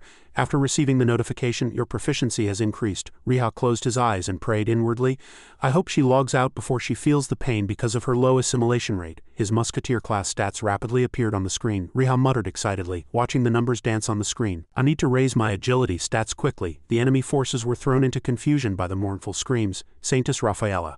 A few seconds later, he confidently brandished a scroll. Vim, after completing the procedure, muttered while pressing a calculator, "I need to leave this place before they find me." Riha's next goal was to reach Bengal Castle. The forest 9 kilometers from Bengal Castle was plunged into darkness as 10 p.m. arrived. Bengal was a classic castle located on a wide plain without a moat, and its walls were so high that climbing ladders was impossible. Attempting to climb with magic would lead to encountering guards. This information rattled Riha internally. It was an impregnable fortress. No matter how difficult, he had already arrived here, so he had to press on, not to mention the fact that cavalry patrols were constantly circling the perimeter. "I need to infiltrate carefully without being detected." After some thought, Riha decided to take out his secret weapon. It's time to use this tool. Looking at the special order from the abyss of hell at night, he admired it, using it in the forest with excitement. As expected, items from the abyss of hell are the best. After evaluating the functionality of the binoculars, Riha smiled confidently. Now is the time. He walked quietly through the grass, a star of hope twinkling in his mind. "Let's go to Bengal Castle. Let's succeed in one go." After 2 hours of continuous movement, Riha arrived at the foot of the castle walls at 12 a.m. "I'm a little closer." He hid behind a rock and seriously calculated his next move. "But if the sun rises, I'll be discovered, and there's nowhere left to hide. Fortunately, the moon isn't bright tonight." But seeing the countless guards, Riha couldn't help but wonder, "Even if I can get close to the walls, can I find the keystone before dawn?" Immediately after, he gritted his teeth and muttered, "Damn it, if success was guaranteed, it wouldn't be a challenge." Riha shook off all the chaotic thoughts in his head and dashed forward like lightning. Upon discovering a guard, he secretly activated his camouflage skill, hiding himself in the grass. Lisa, who was on patrol, suddenly flinched and muttered suspiciously, Link, who was beside him, immediately asked, "Why?" He hesitated, looking at Riha hidden in the grass, and replied, "I think I just stepped on something sticky." Hearing that, he immediately denied it. "There's nothing sticky around here. You must have stepped in dog poop," Lisa shouted angrily. "Damn it, I hope not." Despite such an insult, Riha could only silently shed tears, unable to contain himself, and silently scream in the desolate night. A moment later, Nick rushed in, opening the door in a panic and reporting, "My goodness, we have a problem." While the two commanders were still questioning, he continued to drop bombshell news. "The enemy Pupil army is approaching. Approximately 100 flags indicate their division count. The Pupil army is marching on the plains." Indeed, Granville was leading his army powerfully, advancing toward the castle. "They're coming now." Inside the legion, Vim observed the surrounding terrain and grinned. "I heard your characteristic is conservative and traditional strategy, but this operation is quite bold." Tin, standing next to him, heard his words and said emphatically, "With such a powerful army, Bengal Castle's cavalry will be useless." Vim saw his arrogance and cautiously continued, "But there's a slight difficulty in proceeding as planned." He vaguely reminded Key, who was waiting in front of him, "We haven't heard anything back from Haria yet. The person who entrusted this mission to us, that is." He merely frowned, silently recalling his conversation with Riha. He had confidently assured Kijung about the Keystone's destruction. "I think I can handle it myself." He was shocked by Riha's words and shouted, What are you talking about? You're going alone." The other players were also surprised. Kijung opened his mouth worriedly and refused. "Mr. Haria, we can't just sit idly by while you're marching." Ju Myung, standing next to him, also chimed in. "Even a bus has its limits." Seeing all his teammates' object, Kijung tried even harder to persuade him. "That's right, it'll be faster if we look for it together, or do you have some trick up your sleeve?" Riha didn't answer, scratching his head and laughing awkwardly. "Kijung," and he started pleading again, and he reluctantly gave up. "Please just trust me one more time." The memory gradually faded, and Kijung's scolding was heard. He always kept his promises. A moment later, Tin approached, breaking his reverie. What should we do? Qi realized he had been spacing out for too long and immediately snapped back to attention. Now, and he replied to him seriously again, we'll proceed as planned. Tin was about to say something else but stopped and asked again. Then should we attack first? He replied with a slight reluctance. I guess so. As soon as he put down his shield, Qi excitedly commanded the entire team, the most important people move. In another quiet plane, Granville asked suspiciously. So no one volunteered? He repeated the question, looking solemnly at the soldiers in front of him. No one volunteered. Everyone fell silent in response to the question. Then suddenly a hand volunteered. We'll go. Granville immediately looked in the direction of the voice and asked about the identity of Kijung's team. Are you the Special Forces? He replied on behalf of the team. Yes. Will you entrust the defensive wall to us? He confidently assured Granville. Trust us, the surrounding soldiers questioned. Only 30 people leading the attack, whether it's a guerrilla unit or special forces as you might think. A few minutes later he ordered the soldiers to prepare the trumpets. The people behind reflexively flinched and immediately replied, Yes, Your Majesty, and Granville loudly commanded everyone, continue to advance. Immediately after, the sound of trumpets echoed across the entire plane. He gathered all his team members and excitedly asked, Is everyone ready? They all shouted in unison, Ready? Before starting the battle he took time to encourage his team. You might have less than a minute left if you engage the enemy, but come back alive. While the soldiers were still blowing their trumpets, Qi loudly shouted, Special Forces, and immediately ordered his team to prepare for an attack formation. On the enemy's side, 2 agile individuals quickly sensed the presence. Seeing only his army advancing towards the castle with all their might, Munich scoffed, Are they trying to die? Code 1, who was next to him, calmly continued, There are always such fools on the battlefield. He concluded with a single sentence, You mean those who rush out in excitement. A few seconds later, Meek boringly commanded him, Activate the shield. Code 1 immediately replied, Yes, Your Majesty. Standing in front of the castle wall, he channeled magic to erect the shield. While channeling the magic, Code 1 felt something strange and muttered,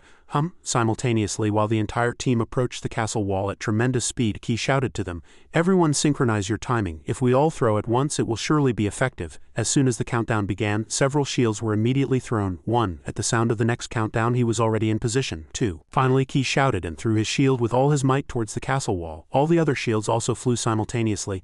Bombs were attached to each shield, which flew towards the castle gate in succession. As they collided with the wall, a huge explosion erupted, shocking the enemy forces. To explain why the attack was effective, Pupil Army. 5 hours before invading Bengal Castle, Li suddenly contacted him. Qi, I found and destroyed the keystone. Hearing the news, Kijung shouted in a panic. What? He still calmly assured him. The keystone was real. With a relieved smile, Riha began to speak. The place is really annoying. And he quickly got to the point, asking him, But you're going to report it to the other players, right? Riha's next words made Kijung's eyes widen in surprise.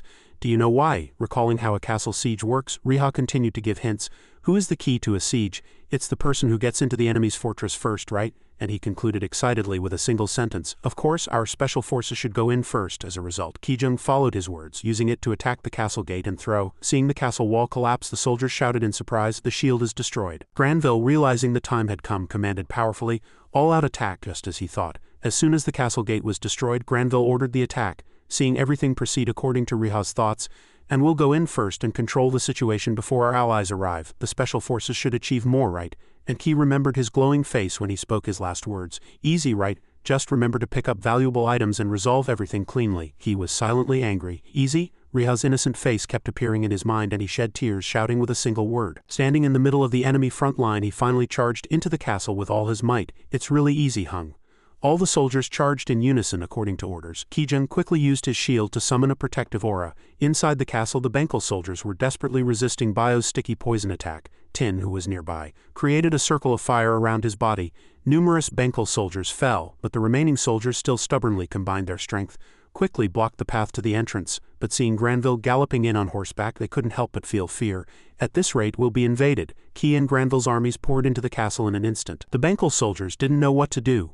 What was expected to take at least 2 weeks, the invasion of Bengal Castle, actually ended in 5 hours. After grandly occupying Bengal Castle, heartfelt gratitude was extended for Hariha's efforts. In the Lam Castle mission, the special mission to invade the Minas region was completed in 2 minutes. In the Pillars Castle mission, the special mission to invade the Minas region was completed in 3 minutes, and each faction was updated sequentially by the system. In the Arona Castle mission, the special mission to invade the Minas region was completed in 4 minutes and overall everywhere fell into Pubel's hands. In another quiet place, Chio pleasantly moved the chess pieces. Each move seemed to complement the other with certainty, and she couldn't hide her anticipation. Only a few more castles left. We'll be able to upgrade the capital, Yuan frowned irritably.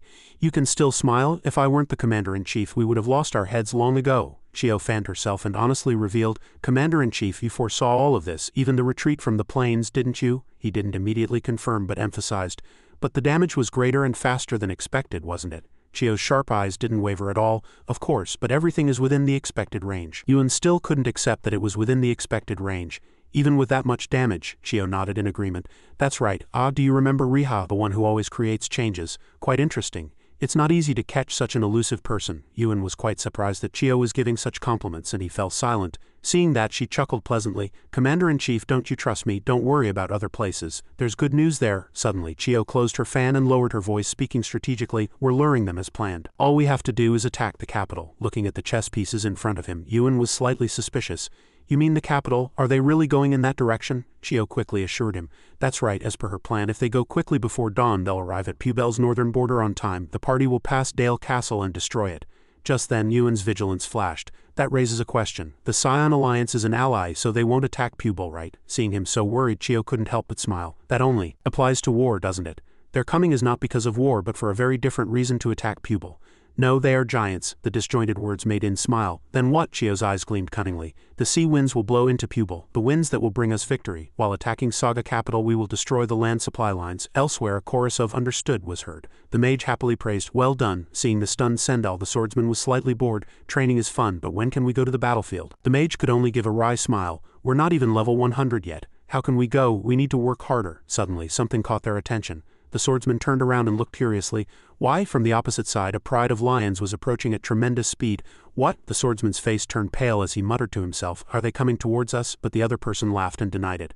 "No way!" Before he could finish his sentence, a strong wind blew. "No!" Their bodies were instantly sliced in two. Nearby people screamed in surprise. When he realized it, the unfortunate swordsman had to face it directly. It was Agroni Igor. Igor snarled at the pride of lions. "Kill them!" Out of fear, the others froze. Igor's words echoed here like a death sentence. "Eliminate Pubel's trash." As soon as he finished speaking, he horizontally slashed the swordsman with his sword. He looked straight ahead and urged his subordinates. "Our target is Dale Castle. We will crush the Rose Guild." The person he assigned was the leader of the Four Deaths Guild team. In a dark place with strong sea winds, Ya Yung laboriously lowered the ropes one by one. "Who would have thought I'd have to learn bomb disposal like in a game?" Wadingji casually urged. "Hurry up," Ya Yung called out with difficulty. "Waiting, you come and help too." But she just remained silent. Wadingji remembered that Craven's ship had sunk once at the beginning of the war. His eyes wavered for a moment, but he said, "But they're coming again." Looking at the number of ships in front of him, Wadingji began to speculate. They need to increase their army to attack, but they're not. What's their purpose? Looking up at the notification, Ya Young's whole body stiffened. He ran worriedly to Lim Hwaiting and reported, "Dale Castle is under attack. Igor and the four armies have completely surrounded it." Despite Ya Young's crumbling state, Wadingji was, as expected, very calm. "The Craven fleet is just a decoy." Suddenly, Wadingji said, "I'm leaving." Ya Yung also immediately agreed. "Then let's quickly return before the Raven army begins its attack." Wadingji began to unleash the orb in her hand. Her and Bai's forms immediately disappeared and the people of the Rose Guild gasped in amazement. A few seconds later, he continued to turn around and say, "Where did Lim Hwaiting go? What happened?" "She left without a word," from above the observer hastily warned. "The Craven fleet is coming. I see a snake symbol on the main mast." As soon as he opened his eyes wide, he froze. It was Spento. At that moment, numerous mages gathered on the south wall of the castle, and a vanguard mage broke through everyone's hesitation, concentrating their attack on a single point and shattering the shield. As soon as the words were spoken, each mage summoned magic, and dazzling light was continuously generated. Riha couldn't help but exclaim, "What a truly beautiful sight." Ki and Aili agreed, saying, "Isn't it? Each high-level mage is like a siege weapon." The two and Tin sat leisurely on the grass admiring the rare sight before them, and Ki calmly offered his opinion. In such large-scale wars, tanks and soldiers seemed somewhat unnecessary. "Only mages are enough." Riha nodded repeatedly. "That's right," Ki suddenly asked him out of curiosity. "By the way, Hung, have you completed the new mission you just received, that stone storage destruction thing?" Although he thought it was a foolish question, Riha still patiently replied, "Of course, why else would I be here?" Ki was momentarily stunned, but he still considered that since it was destroyed the shield remained. Riha honestly said it was just a deception tactic. While Ki struggled to understand the deception tactic, Tin seemed to have already grasped it. "Actually, I think I understand." Just then, a group of people approached from afar and Riha turned to look at them. That attack was a feint. They must have just arrived. He pointed to the allies from the Sentinel Mountains, saying to Ki and Tin, "In that direction were Biu and Kid. They were tasked with attacking the stone storage to the north." The soldiers on the castle wall also heard strange noises. "What's going on over there?" Riha subtly smiled. They thought the north was safe, but there was no shield there. Then suddenly 200,000 troops from the FBI appeared. It must have been a difficult situation for them. Riha stood up. He predicted, "It will be over in an hour. Report to Granville." Ki suddenly stopped him.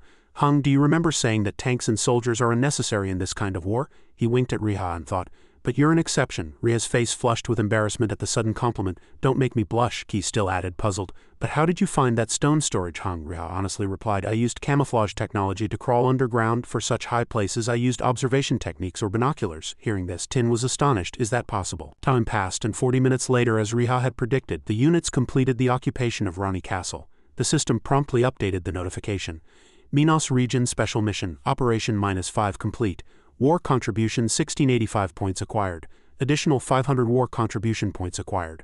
As soon as he returned to the barracks, Riha reported that the special forces had completed their mission and returned. Seeing that they were all in good condition, Granville praised them without reservation. Excellent work. As soon as he looked up, Bu greeted him vigorously. Hey Riha, how have you been? I've heard much of Hariha's reputation. Thanks to you, we were able to arrive here safely, Riha humbly replied. We merely carried out our assigned duties. Kid, who was behind them, also inquired, have you collected many contribution points? Riha immediately recognized Kid and said, Kid, to be honest, I haven't collected that many.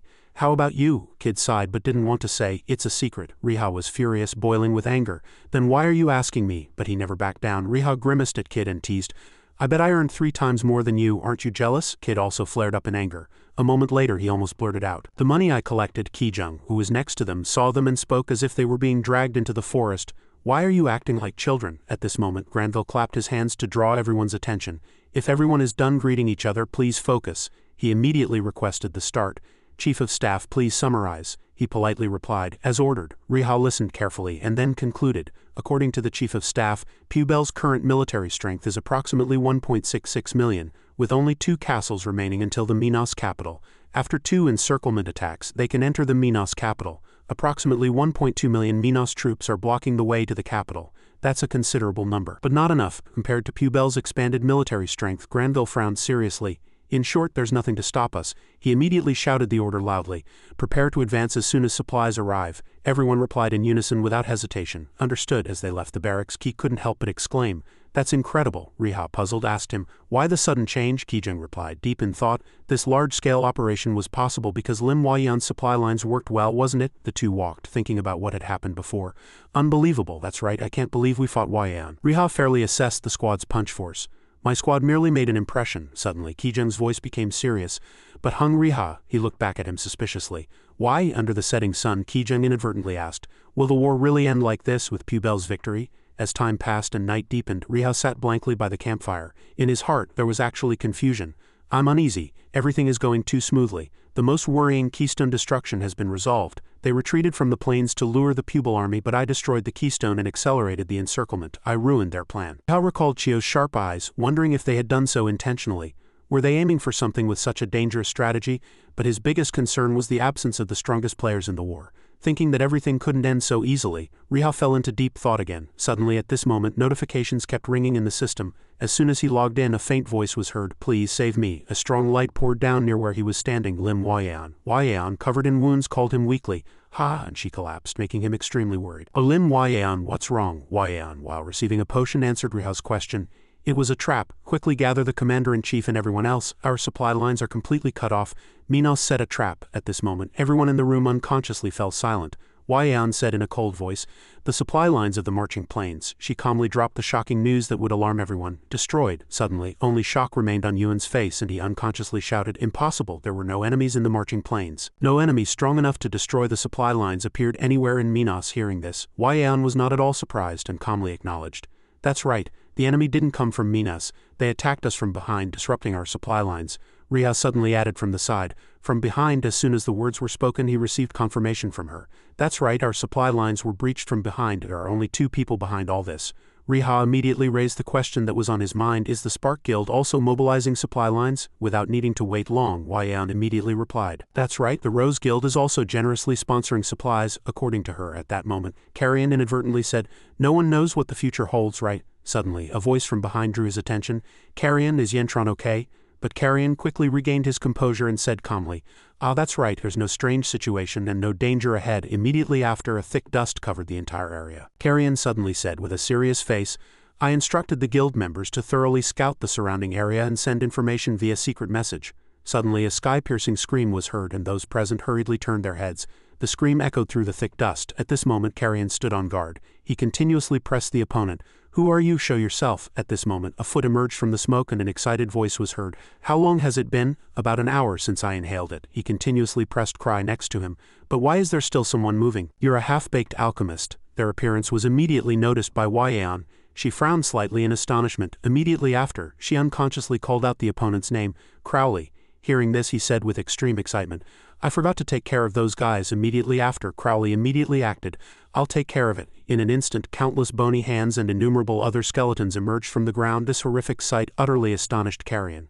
Dark Mage, suddenly clearly realizing who was in front of him, he immediately shouted in anger, "Fong." At this crucial moment, Theon quickly grabbed his weapon and hurriedly commanded, "Yeon, step back." Immediately, he threw his spear forward, piercing through the magic. Thus the spears in Carrion's hands fiercely flew towards the enemy like rain. They were so numerous they seemed infinite. In an instant, the sharp spears successfully blocked the zombies in front of them. Suddenly he strongly tapped the staff in his hand. A cold voice began to echo, "Yuan, Earth Skill." As soon as he finished speaking, a notification rang out from the system.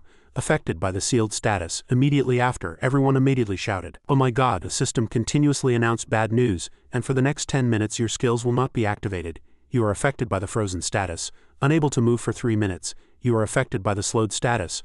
All movement speed is decreased by 40 for 5 minutes. Seeing this sight, Yentron said with extreme surprise, "How can this be? This fog is preventing us from using our skills." Meanwhile, Fong with a satisfied face continuously summoned other zombies saying, "Not only will it stop you, but it's powerful enough to shatter you." Thus his evil laughter echoed throughout the wide space. Suddenly the emblem on Yeon's chest shone brightly, and at the same time, a notification rang out from the system.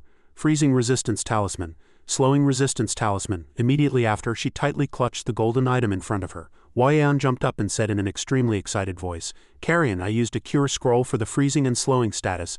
The sealed skill can't be cured, so you have to move right now." Hearing her words, Carrion was astonished. "Yeon, can you move?" Yentron, on the other hand, was calmer and immediately suggested, "If you can move, you have to escape from here. You can't last long without skills. Hurry, if they catch you, everything will be over. Yeon, please escape." According to Yeon, the story about the situation at that time ended, and she used a teleportation scroll just as she arrived at the Minos border. She began to recount the situation again when she arrived here. "On my way back, I received an emergency notification. Below is a Vietnamese translation of the paragraph you provided. Sawa Igor attacked Dale Castle. Dale Castle was under the joint command of Ya Yung and Wajong. Because of this, Wajong also received an emergency report while invading the north, taking advantage of the power vacuum. Crowley and Fu destroyed the supply lines." After saying this much, Yeon unconsciously sighed and continued, "Everything fit perfectly. As if it was part of someone's plan." Her words made Riha, who was next to her, fall into deep thought. "And now that Yeon has moved, there's a power vacuum in the trenches. If this is truly someone's plan, are they trying to cut off supply lines and isolate us from all sides? No, this isn't a real war, so cutting off supply lines alone isn't serious enough. They'll need a bigger attack." At this moment, Riha began to ask himself a difficult question. "If I were Minos, if I had to lead you into victory, what would be my next move?" Suddenly, a dazzling light appeared, drawing Riha's attention. At the same time, a system notification sounded throughout the region. "Congratulations everyone. The first player to reach max level in Midgard history has appeared." Seeing this information, Riha was astonished and thought to himself, "This is it." Numerous notifications appeared like a burst dam. "Congratulations everyone. The first player to reach max level in Midgard history has appeared. Alexander, the level 300 Dragon Knight allied with Minos. This encourage you all to work harder and not fall behind." Hearing this, Kid unconsciously cursed, "Damn it." Alexander's image inadvertently came to Riha's mind. Alexander. Not only that, but Vifus also came to mind. Thinking this far, Riha unconsciously gritted his teeth. Only determination remained on his face. Meanwhile, in the middle of the desolate forest, Cho Wu's sharp scream suddenly echoed, "Alexander, I'll kill you." Urgent news echoed throughout Midgard, shaking the atmosphere. People cheered and murmurs filled the virtual hall. The first player to reach max level in Midgard history has appeared. Alexander, level 300, allied with Minos. Astonishment spread. Someone muttered, "Impossible." At this time, "How?" another decisively said. "Minos must have planned this. They're definitely aiming for this." Another skeptically said, "Impossible, they can't calculate all this." Another gritted his teeth and said, "How did they know Alexander's level? Ranker number 1 wouldn't tell anyone his level. He must have joined when he was a Minos player." The murmuring atmosphere was like a taut bowstring. Immediately after, a soldier rushed in. His voice trembled, and according to the urgent news from the trenches, the Craven fleet has appeared on the front line. "Fleet number 9, it's the fleet commanded by the second Storm Drake." His remarks astonished them. "It's the Snake Fleet." Hearing this, Riha thought to himself that he was right. Minos' early retreat and the strategy of cutting off Wahol's supply lines, Igor and Saw's invasion of northern Pupil, and the appearance of the Supreme Commander. At this moment, the system screen displayed the message, "Congratulations everyone. The first player to reach max level has appeared, he continued to calculate, and now is the perfect time for Alexander to level up. A specific individual in Minos planned all this, someone with an information network spanning the entire continent. At the same time, a general urgently asked, "What's the situation in the trenches?" The soldier said, "We are at a considerable disadvantage." Ms. Lim Wajong, the pillar of trench defense, left the battlefield, allowing the defense line to be easily breached. Hearing this, Huayan was surprised. She looked at the soldier and asked repeatedly, Wait. Wajong must have made that decision after hearing the emergency report about York's attack on Dale Castle. Dale was in danger, so she returned to protect her brother. The air grew heavy with her words. Riha quickly surmised that this was a critical situation, fostering an atmosphere of mutual blame among the allies, and would lead to the worst-case scenario. Granville struck his staff on the ground, loudly exclaiming that there was no need to panic. This wasn't the first time the Fox Intel Metal had employed cunning tactics. The Chief of Staff presented a new situation map. His subordinate respectfully replied, "Yes, Your Majesty." Riha observed quietly, inwardly evaluating that Granville possessed wisdom befitting a supreme commander. He quelled the chaos with a single move. Granville pointed at the map and commanded, "We must immediately form a new formation. Furthermore, we need to redeploy our forces. You are the only ones capable of occupying the bunker area." A special mission was announced. Perform a special mission to prevent the landing of the Craven Navy in the bunker area for 20 days or eliminate 4 or more Craven targets. Reward contribution points distributed based on regional defense efforts. Except, Key read the announcement board and felt like he had been struck by lightning. "How can we do that?" Granville continued, giving instructions without a change in his expression. "The special forces will be immediately dispatched to the operation area. Go to the bunker and support the Allied forces." Riha was bewildered by his words. "Are we going alone?" Granville's answer to this was a sigh. "Unfortunately, we cannot send a large ground force." Riha's hands clenched into fists. "I understand what Granville is thinking. Pubel's main forces no longer have a retreat path or supply lines, but we are only 2 castles away from the Minos capital. However, due to Igor and Sa, we don't know when a stock will be invaded. Both armies are close to the enemy capital. Whoever captures the capital first will win this war." While Lim Wajong held off Igor at Dale Castle, Granville planned to send the most powerful support available, the units to the bunker to delay Craven's landing. Meanwhile, Granville plans to use the current military advantage to launch an all-out surprise attack on the Minos capital. The air grew heavy, and Riha still muttered about countermeasures. "With luck, we might hear news of victory before dying in the bunker." Key, standing next to him, said worriedly, "Hung, aren't you sending us on a suicide mission?" Riha replied concisely. "Something like that. They want us to buy time until the main forces capture the capital." Guests erupted. "Oh my God!" At this point, Key spoke again. "I can't imagine how many negative points we'll get if the kingdom loses the war." A low voice interjected. "You have to remember this is Midgard. We should consider ourselves lucky if we only lose a few contribution points." Night deepened and the space grew quiet. At this point, discussions resumed. "The current situation is too disadvantageous. If we lose the war," the other person added, "if we lose, it will be difficult to recover the investment costs." A soldier said, choked up, "If I'm penalized, I won't be able to pay for my mother's hospital bills." The person next to him also expressed personal difficulties. "I'm the head of my family, so I might have to quit the game." Amidst the heavy atmosphere, a strong voice resonated. "Hung, let's go. Let's mess up the Craven Navy. There's no more time, right?" Hearing this motivating shout, Riha let out a satisfied sigh and then loudly declared that the special forces would successfully defend the entire bunker area. Granville nodded slightly, ending with a brief blessing. "Good luck." The sea in front of this ship tossed wildly. The figure standing on it was unusually lost in thought. 9 p.m. Pubel military headquarters near Runny Castle. The air was stifling. The army of the defensive mountain range, and the army connecting the WM riverbank, Granville personally commanded. Granville ordered to reorganize the stretched-out formation and check supplies and equipment. Granville frowned irritably. "Is that all?" The Pubel army began to prepare for an all-out assault. Huayan drew aside the tent flap and entered. "Are you really going?" Riha tied his fixed straps, replying firmly. "Yes, I'll do as I said." She asked nervously and worriedly.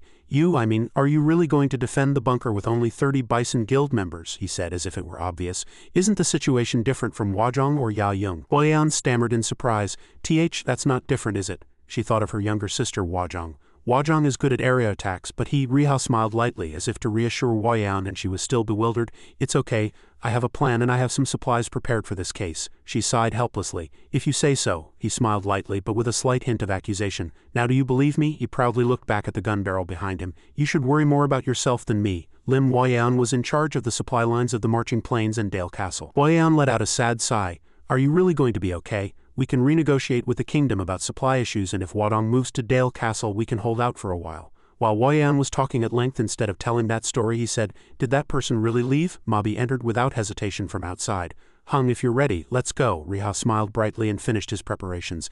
Yes, Hung is going. As he exited the tent he turned back and smiled. I almost forgot, he lightly advised Wei-an, and she inadvertently blushed. Be careful, Lim Wei-an. She watched the two men laughing joyfully as they walked away. Ki was startled by a call from behind and turned around. Hey kid, he pulled down his hat.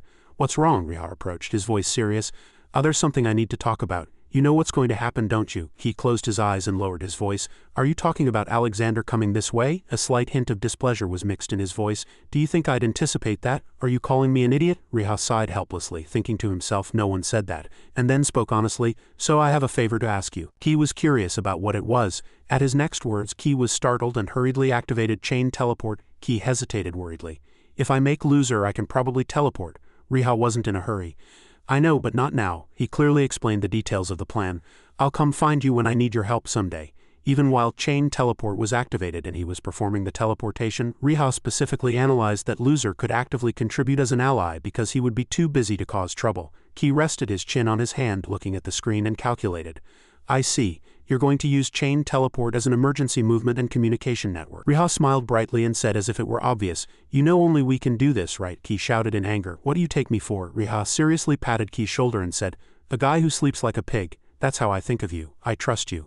Ki Wei-an silently watched Riha disappear from sight. Her eyes held absolute trust. Be careful, Riha. Leah Luca commanded powerfully. Special Forces Bison advanced to the bunker. Sword blades were raised high into the sky, symbolizing the warrior's spirit. Yes, your majesty. 3 hours after the Bison Guild members had gathered. At night, a cold voice was still heard. How is the training maintenance process progressing? A soldier reported to Granville. Currently 50 complete.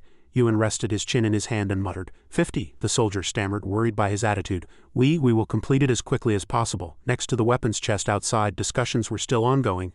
I was going to log out too, but this is a really terrible time. How can I sleep when Alexander could come at any moment? Seeing this tense atmosphere, they 100 expected him to come. A man said to the girl next to him, Did you hear the news? We'll hold out until dawn. The girl was surprised. Really? Why? The man explained. He probably wants to finish this before Alexander comes. If you log out now, you'll miss the victory reward. The girl, not noticing someone approaching next to her, continued to ask, But can we win before Alexander comes? The two stared bewilderedly at Biu, who was flapping towards them. Biu encouraged them. Don't worry about that. We are the Pupil Army, not weak. He confidently pointed to himself. I promise to lead the vanguard with the Golden Dragon. Wei-an approached from behind and encouraged them. When the war is over, Wang will offer a 50 discount on all items sold at Dale Castle, Biu said, giving everyone great motivation. So don't spare any resources and do your best. 3 a.m. Footsteps were heard from outside the tent. Someone passed by at high speed. He jumped over the surrounding tents and ran straight to the main tent. Granville was inside the tent, lost in thought, looking at a map. When the tent door flew open, he looked up in surprise. Is that you? Suddenly the map was torn. Notification messages kept popping up. Magic dispel scroll has been used. All magic is currently dispelled. Soundproofing scroll has been used. All sounds are currently blocked. Granville put his hand on the hilt of his sword, preparing to attack. He shouted, Dispel, and simultaneously swung his sword.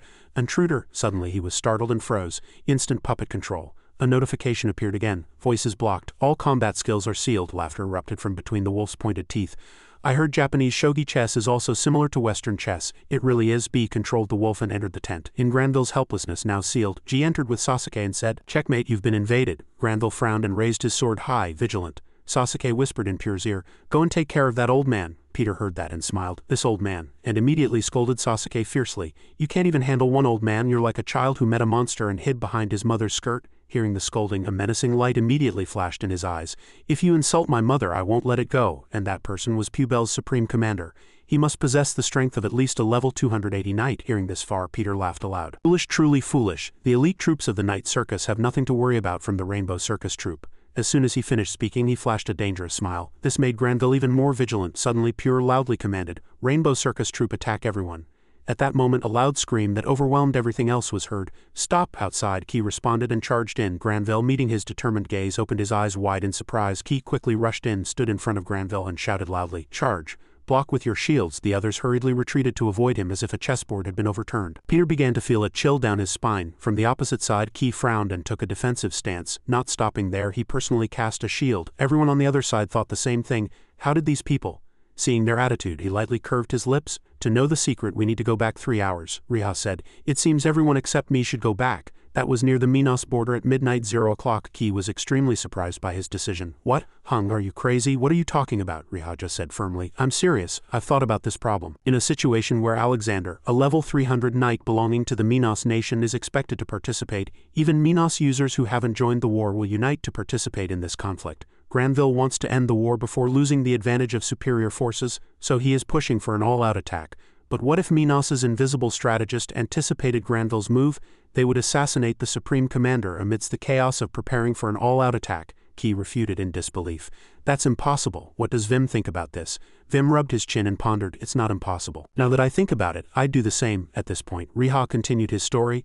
According to Ki, all the soldiers were busy preparing their positions. The barracks were chaotic and the area around the headquarters was poorly guarded. Bor is a professional assassin, so he will definitely seize this opportunity. So we must return right now. As information poured in, Ki was startled. But how can a sniper cross the plain alone? Riha heard that and explained directly.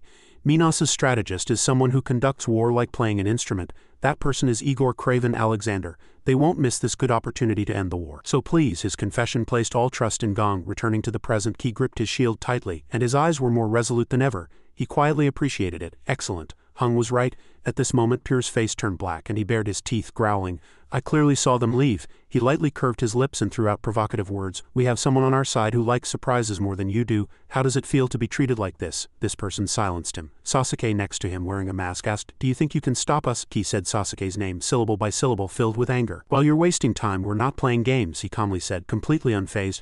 I recognized you by the skill you used on Granville. It's a skill I've never seen before. You've improved a lot. Ki, this name made Ki stare blankly for a few seconds. He shouted angrily, Shut up! Tin charged in with his flame release skill. Sasuke, I'll take care of you. Meanwhile, Sasuke summoned a wooden duplicate which shattered into pieces with a single shot from Tin. Suddenly a strange light flashed in Sasuke's eyes. Tin also noticed something strange. Because he used his wood duplicate skill. After that, both sides continued to engage in fierce combat. Suddenly Granville patted Ki's shoulder. I recognize your talent and courage. But why do you treat me like someone who needs protection? Although I have retreated from the front lines, it's still too early for you all to restrict all my power.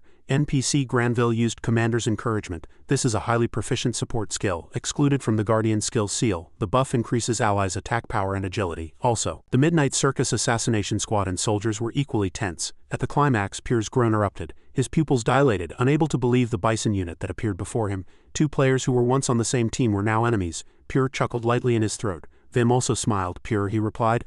Bison unit and Pure met eyes, but no one spoke. Suddenly Bison unit puffed out his cheeks, preparing a skill. The very next moment Pure was hit by a green liquid attack. He exclaimed joyfully, How interesting, truly interesting. Vinny was stunned when he heard that. You're truly insane, Pitcher. Didn't I teach you? If you're defeated, gather all your belongings and vanish immediately. However, this infuriated Pitcher. What do you know about me? Words won't solve this. Vinny immediately took his stance. Just then, Pure's eyes glinted coldly. Vinny froze for a few seconds. While Pure was ambushed by his teammate, he was unrecognizable due to the clown mask he wore. Peter followed up with a counter-ambush. Ki was bewildered and couldn't understand. Was he one of his own people? Vim only then realized something was amiss. This was something only the descendant of the one who suppressed the shackles could do. An act of forsaking precious things to extend brilliant light and life. With that thought, he sought a plan to provoke them. Waiting for Pitcher, so you've decided to leave too, but he burst out laughing. This is the apex of the circus. Suddenly, Sasuke loudly shouted in a cold voice, Shall we end this? Pitcher heard that and replied without thinking, Fine. Then he actively charged at Tin. The game's over for today. Tin, seeing him retreat, warned and shouted, They're trying to escape. Before he could finish his words, Sasuke cast a spell, Skeleton Hide. A thin skeletal membrane filled the fog curtain, and in an unguarded moment he spotted a flash of lightning-fast light from a hidden weapon. Countless sharp hidden weapons rained down from the sky. Tin, standing outside Ki's shield, had to defend himself. Soon after, soldiers covered their heads, crying, My ears, my ears! A moment later, an eerie laugh echoed from beyond the skeletal membrane. Before anyone knew it, Sasuke and Pitcher had flown upwards, preparing to escape. Before leaving, he mockingly said, See you next time. Yes, no, Vim. And so the two of them left. A moment later, the fog finally cleared completely. In the Commander-in-Chief's tent, questions echoed. So the assassination failed? The remaining survivors were Vis and Sasuke. Two of them. Yuan heard the report and replied curtly, Understood. The soldier, hearing that, saluted and said, Yes, your majesty. Yuan still didn't turn around and the atmosphere gradually grew quiet. Suddenly he growled with a dark expression, Don't you have something to say about the ace cards? Immediately after, a reply was heard, Yes, I do. While Chio watched, he continued, One of those cards was torn, right? Commander-in-Chief, the ace card wasn't torn. It was merely an unexpected trick. Our excellent cards are still safely alive, isn't that right? But Yuan didn't agree at all. Safely alive, giants were sent to Pubel's north, making the times even harsher. Could she still call life there comfortable? But Chio was calculating something else. Igor and Sa could have completely destroyed Dale Castle's outer walls. Lim Wajing and Huayan were defending inside the castle, so they only failed to inflict significant damage. If Pubel's defenses were further strengthened, Igor would have no choice but to retreat.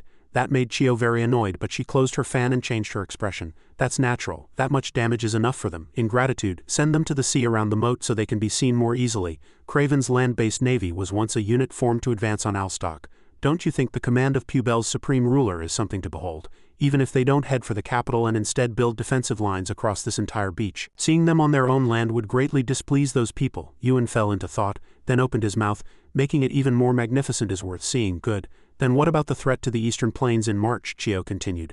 That's also coming. At the opportune time we will build a seamless barrier. Are you ready to face the most powerful bombardment in history? Yuan remained calm at the question. How should I prepare? Well, I'll need a pistol. She took out a tracking orb, covered her mouth and chuckled. Shall we see if the pistol has been fired? At this moment the image of a bus appeared on the orb above him. Alexander stood tall. Chio reported. Everyone has entered. Commander-in-Chief, they will arrive within an hour. Yuan slowly opened his mouth. The Pubel people will proceed at the same time. Just then she replied, everything will proceed this way. It would be quite grand to return to the March Plains, wouldn't it? He listened and said in an incomprehensible tone, then should we treat them lightly? Thinking this far, Yuan revealed a cunning smile. During the March War, he feigned retreat from the plains to manipulate Pubel's army into breaking through their defenses. Every strategy was employed to create this grand encirclement. But outwardly he still pretended to be calm. Right, and what about the marksman? Should we just watch the play? Chio immediately offered the optimal solution. Riha is just a clever individual. If he were truly smart, he would have returned to his team. But he went to supervise the digging of the moat. He won't be able to return within this time, will he? Yuan frowned unpleasantly and commanded. Keep going, keep watching him. His strange attitude made Chio curious. Why is Yuan so concerned about Riha? Does that mean he's a threatening NPC enough for me to pay attention to? Chio thought for a long time, then muttered to herself, is the cunning man of the plains concerned about the hunter? Yuan leisurely replied, not exactly, this has happened before. The vague words made Chio even more curious. What do you mean, Igor? Only then did his voice carry a slight tremor as he said, 20 years ago during the Great War there were 3 excellent musketeers from Pubel. Dawn appeared over the horizon, illuminating every house in the market. Riha's figure gradually emerged. The guards, seeing him approach, threateningly blocked his path. Stop, who are you? Li held up his badge and said in a low voice, in the name of Marshal Granville of the Minos region, I have come to meet the naval commander. At the pier, everyone was busy working, and conversations and instructions echoed everywhere. Is all this for us? Load this onto the ship. Quite a lot of supplies, huh? Those are gunpowder supplies. Handle them carefully. Suddenly a shout was heard, Commander. I've brought him. The person who was called turned around.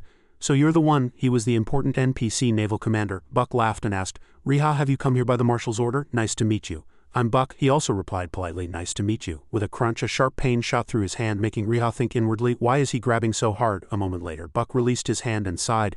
After knowing the strength of our navy, they told them to stop Craven. Some people next to him suddenly laughed and said, is the marshal out of his mind? Stephen nodded. That's right, Scott also agreed. Even our commander alone could wipe them all out, yet we still have to share the Serpent Sea. Seeing the reactions of the NPCs before him, Riha helplessly thought to himself, what on earth are these veteran NPCs? About that, I acknowledge that order. Buck interrupted.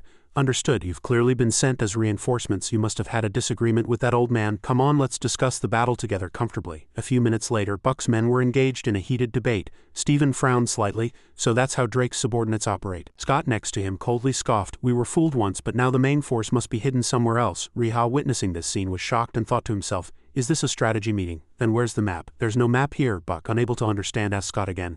Huh? He hastily drew a map on the ground and pointed. Here. The map's location, the drawing he made on the ground, was somewhat crude and hard to decipher. Riha looked at it, momentarily dumbfounded. This isn't good at all, or should I match their mood? With that thought, he stood up abruptly. I have a few things to say. As a reinforcement, I will inform you of the rotation position and orders I received. Buck glared at him and didn't answer. Suddenly he opened his mouth and all of Buck's men burst out laughing loudly. Sending only one person as a reinforcement, not a messenger. He laughed for a long time, then calmly said, all right, I'll listen. What great thing did Marshal Granville do? No, what did the marshal say? Riha was slightly annoyed and raised his voice.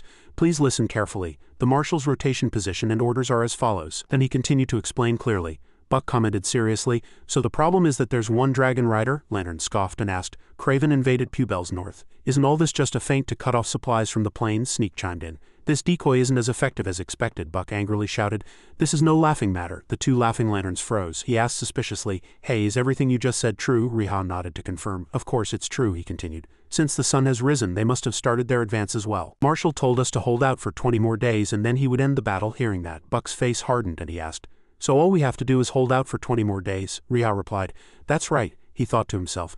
"But my goal is to resolve the situation here and support the main force." He gritted his teeth and asked again, "The Marshal said to hold out for 20 more days, is that all?" "Are you sure?" Riha replied, bewildered. "Yes, is there a problem?" Suddenly Buck stood up and said loudly, "This is crazy. Hey, everyone prepare and let's leave here. The Marshal seems to be having quite a hard time getting out of this predicament." Lantern said worriedly, "Commander, what are you talking about?" Buck angrily growled, "Don't you understand what that stubborn old man meant by hold out for 20 more days? It means we need to quickly eliminate this decoy and reinforce him. Everyone aboard the ships, continue with the actions we discussed initially." Riha looked at them, suddenly thinking, "So this person is the commander of all naval forces?" The sailors standing on the deck hurriedly rang the bell and shouted loudly, "Boom fish, it's time to set sail." The boom fish crew were hastily preparing to set sail. A little more effort. Riha watched everything happening around him, lost in thought. The crew gripped the anchor ropes tightly and pulled with all their might. Riha admired each person working in unison. This is the other power of the Navy, completely different from the Army. A few minutes later the ship began to sail rapidly. Buck muttered in a low voice, "Our ships seem a bit lacking. Resistance is expected to decrease." Stephen interrupted, saying, "But we didn't bring many cannons, Commander." Buck angrily scolded, "You lot are finding fault with something I was just boasting about to my acquaintances on land. And don't call me Commander at this point." Riha smiled slightly, watching the two converse. Then he asked again, "By the way, Commander, what is our strategy? Others might encounter difficulties a bit earlier." Buck rubbed his face slightly and replied, "Well, will our help be special somehow?" He said confidently, "Just fight like that." Hearing that, Riha chuckled slightly, comparing the small boom fish ship with the sturdy serpent ship in his mind. He hastily asked, "May I ask a question?" Riha's eyes widened, looking somewhat worried. Buck turned to face him and discussed the upcoming plan. "Listen first, ahead of us is Craven's large fleet. Craven's 1st to 8th fleets are auxiliary forces. But if we engage them directly, the 9th fleet, their main force hidden behind a small island, will appear and attack like a storm." Hearing the entire plan, Riha already guessed inwardly. And if it's the 9th fleet, then it's the Serpent fleet, the second storm commanded by Drake. So Craven is using a deception tactic. Buck didn't hide it, directly exposing that's the core problem. Riha was already imagining his plan. So as the Commander-in-Chief suggested, this will be a frontal assault, and the small island where the 9th fleet is hidden is quite troublesome, if we attack quickly and decisively. Before the 9th fleet appeared, Buck directly refuted his thoughts. "But that won't be easy." Riha was curious why Buck was explaining in such detail without hesitation. "In terms of numbers, Craven and us are similar, but their cannon performance is different. Our cannons are just cannons. The effective range for maximum destructive power is about 0.3 nautical miles. 0.3 nautical miles, 1.6 nautical miles, and the maximum threatening range is about 1.6 nautical miles. A nautical mile is a unit of distance at sea. 1 nautical mile is the distance corresponding to 1 minute of latitude, approximately 1,852 meters." Hearing those figures, Riha also inwardly estimated the actual distances. 0.3 nautical miles is about 550 meters, and 1.6 nautical miles is about 3,000 meters. The actual combat distance is about 1,000 meters. Since it's a game, magic might compensate for cannon performance to some extent. But why is there such a big difference? Then Craven's cannons, most are similar to ours. Buck analyzed the enemy's situation with a serious expression. But each admiral of Craven's fleet is equipped with a cumberan on their ship. A cumberan is a type of siege cannon with a longer barrel and smaller bore than a cannon, giving it longer range but weaker projectile power. Hearing this much, Riha's face grew even more worried. He asked curiously, "Cumberan, what's its range? You said 3 times, twice ours?" Hearing Buck's answer, he was even more surprised. "Isn't it?" Buck crossed his arms and clearly stated, 3 times the effective range, twice the maximum range. "Do you understand what that means?" Riha now felt gloomy, calculating the results in his head. Effective range 1,500 meters to maximum range 6,000 meters. Basically our attacks won't even reach them. The sun gradually sank below the sea. Buck also imagined the situation they would face when confronting the enemy. The moment the Serpent fleet appears, our navy might immediately go straight to hell. Without even needing to search for bodies, they would appear right before their eyes. Riha asked uneasily, "Then what is your plan?" After thinking for a long time, he finally opened his mouth. "I owe one person a debt. Commander-in-Chief Granville is in danger, and now is not the time for me to save my own life." Through his words, he fell into deeper thought. Suddenly at this moment a soldier observing from a high vantage point spotted the opponent's ship appearing and informed everyone below. "It's me. Many of Craven's ships have been detected at the front." As soon as he heard the news, Buck immediately instructed everyone below. "All right, order the entire fleet to prepare for battle, understood." But Riha looked at him with a pale face, thinking to himself that he was preparing to charge even though he knew he would die. Just then a voice from behind called out, "Commander Buck." Riha glared at him and asked, "Are you really going to board Drake's ship directly, while the other ships engage Craven's 1st to 8th fleets? If the 9th fleet appears, you'll be left alone." Buck looked at him with intense eyes and spoke his mind. "Are you prepared to die?" I thought you just wanted to surpass that old man, but you seem to have genuine military talent. Riha now realized in his heart that this was not a strategy. If this operation failed, the entire Drake's Beach would be destroyed. Buck commanded everyone with a resolute face.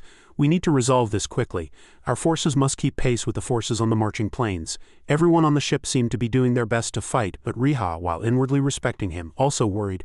This was the only way for the main force to return alive, and leading the main force at Drake's Beach was a bold move. But what was the success rate of this operation? No matter how excellent this ship was or how outstanding our soldiers were, the success rate would not exceed 20. He gritted his teeth, looking very conflicted about the choice. But Riha was persuaded by Buck's actions, and he also made a decision. I agree with the commander's idea, however, this operation will not succeed. What? Please listen to me. I propose a new strategy for Craven's 8th Fleet. Ole observed Buck's ship from a high vantage point and warned, "It's very close." Boris glanced at Fiat and asked him about the situation. "Are all anchors up?" "What about the other fleet admirals?" "They are moving smoothly without any problems," Boris asked with sharp eyes. "And Commander-in-Chief Drake?" "I heard the 9th Fleet is waiting behind our formation." Boris commanded all ships from on deck. Each fleet advance with all escorts and be ready to turn according to Pubel's movements. Ole, hearing the command from above, immediately relayed Boris's instructions. All fleet, turn right, estimated angle 10 degrees, current distance 5 nautical miles. Boris observed the situation from below, deploying soldiers and preparing to turn left according to Pubel's movements. The cumbrans began to be loaded. Following his command, the soldiers immediately turned left. The ship immediately turned left and headed straight forward. Boris continued to instruct, load the cumbrans, open the right gun port. It's about 4.5 nautical miles ahead of Pubel. 2 Craven naval soldiers observed Buck's ship for a long time and wondered, why aren't those guys running away today? Are they crazy? They know they're going to die soon, but they're non-running? Ole gave instructions from a high place, prepare for the first volley. What is this? The enemy. Buck's ship seemed to have changed direction. Turn hard right and retreat. Turn right. Change angle. Turn hard right and maximize battle formation to the right.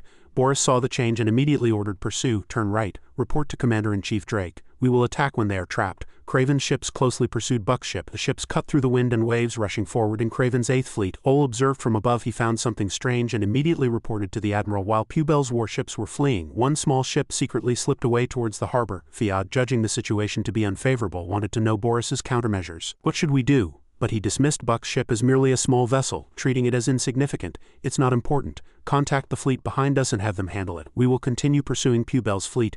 Yes, Commander. In Pubel's 2nd Fleet, Scott silently observed Craven's warships and called Commander Buck. Chora observed for a moment and then reported the situation. They're coming. Craven's entire fleet is turning right. We are in pursuit. Everyone on the ship was busy preparing at this time. Buck asked with a worried face, "What's the speed?" he asked the navigator. "What's our speed?" Chora immediately analyzed the current situation. "We have a tailwind, but it will take some time to reach maximum speed. Craven's fleet is approaching. It's approaching." Chora couldn't hide his worry and turned his head to report, "The enemy ships are too fast, Admiral." Scott heard this news and commanded with a pale face, "We must continue as we are." The bunker seemed to hesitate at this point, explaining, But even if we escape this time, we will eventually be caught." Scott turned his head with a hesitant expression and shouted loudly, "This is a life or death battle. We are hiding among many fleets, but are we afraid?" "I'm angry." "What?" Scott's eyes turned dark and he pointed forward, instructing again. "I told you this battle is about risking your lives, understood?" It was really frustrating that they couldn't lead the attack in this battle. Jang Ho observed from above and quickly relayed the news downwards. Craven's lead fleet, the one equipped with cumbrans, is turning towards the harbor. The distance is about 3.2 nautical miles.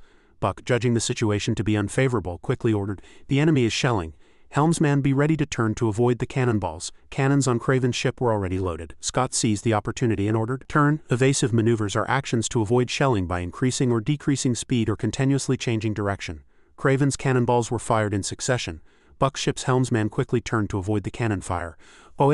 Fortunately, they dodged in time and the cannonballs did not hit the ship. Because they turned too quickly, the ship churned the water below, causing water to surge upwards. Scott quickly regained his composure and ordered everyone on the ship, "All right, from now on it's a life or death battle. Hold out until nightfall, up to the ships of the 2nd Fleet and the lead ships of the 1st Fleet." "What should I tell them, Admiral?" Scott clenched his fist and seemed determined to survive. "Tell them to survive. Turn right again." In Saphis, everyone was highly focused at this time, ready to react at any moment. Craven. Riha turned his head to look behind him and seemed to have realized something. He quickly reported to Buck, "Commander, several ships of the 2nd Fleet have been hit by cannon fire." Buck was also very worried about the current situation of his team. Craven's men instinctively fire even from incalculable distances. Riha turned his eyes to glance behind him, calculating inwardly, "It's truly terrifying. When they fire from a distance of 6,000 meters, even if they fire hundreds of rounds, perhaps I have devised too bold a plan."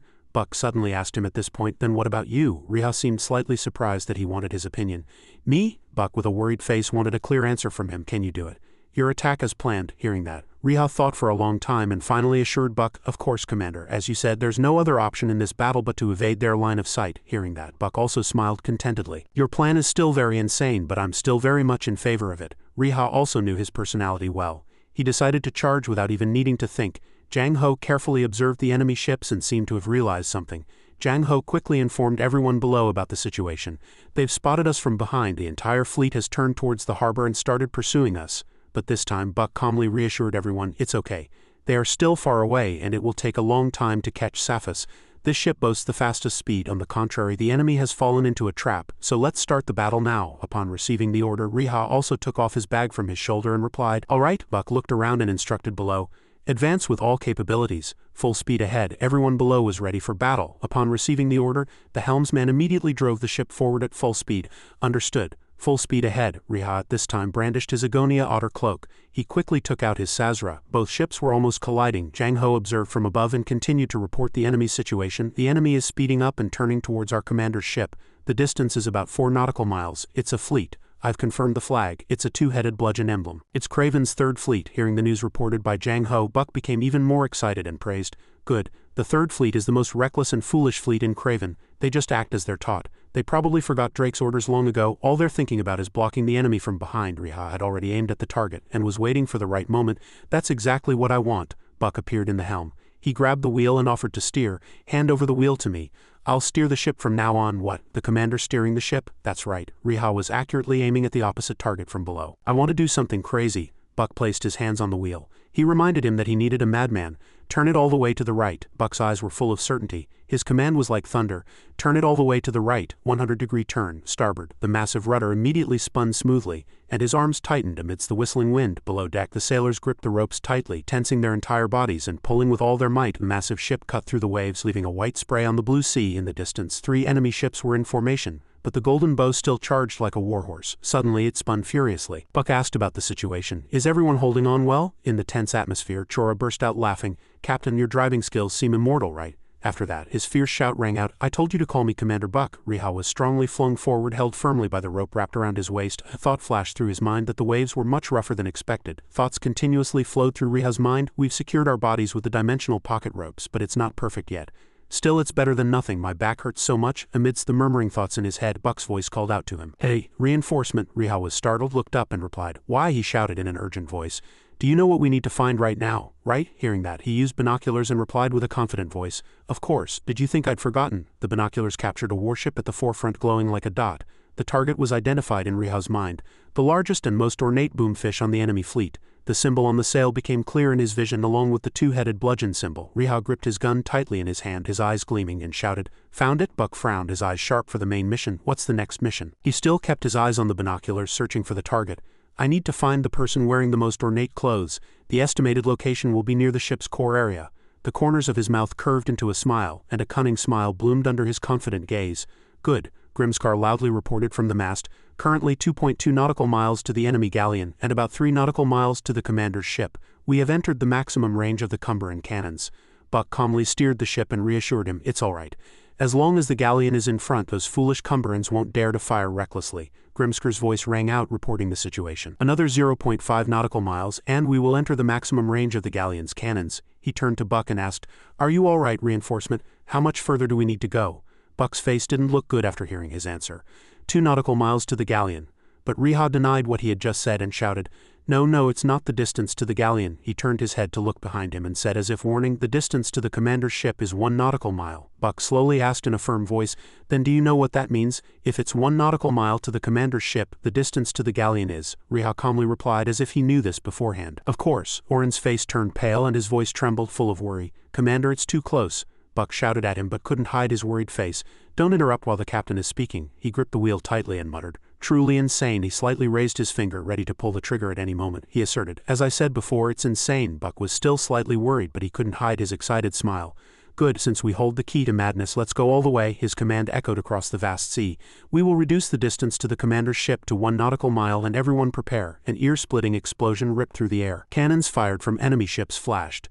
The sea spewed white columns of water surging upwards. The ship swayed under the tremendous pressure of the cannon fire. One sailor shouted, "The enemy has started shelling." The entire ship shook violently. Riha gritted his teeth. "We fired Cumberan cannons from the enemy's commander's ship." His previous worries vanished, and Buck was extremely excited. "Isn't this thrilling? Who wants to die in this most insane naval battle in history?" Grimscar shouted, indicating the ship's direction. Approximately 1.8 nautical miles to the enemy galleon. His ship headed towards the enemy fleet, he then said. "Soon we will enter the maximum range of their cannons." He didn't care and fully trusted the ship's capabilities. "Let them be. We are not slow enough to be hit by cannonballs." The radar squinted through binoculars, and the gunner precisely aimed for the shelling. "The current distance is about 1.7 nautical miles. We have entered cannon range. It seems they will fire before we get another 0.2 nautical miles closer." Buck roared like a bolt from a clear sky. "Heard that, prepare starboard. After evading 345 degrees, immediately recover position." The sailors on the ship simultaneously shouted, "Understood." He turned the rudder, inching closer to the enemy ship, entering 1.5 nautical miles to the galleon. On the port side had a pale face and sweat pouring down his forehead. "In 1 minute, all cannons from the commander's ship and the galleon will be fired." Buck wanted to confirm the information, shouting loudly, "In 1 minute, what will be the distance to the commander's ship and the galleon?" Grimscar turned his head to observe the fleet. 1.5 nautical miles to the commander's ship, 0.7 nautical miles to the galleon.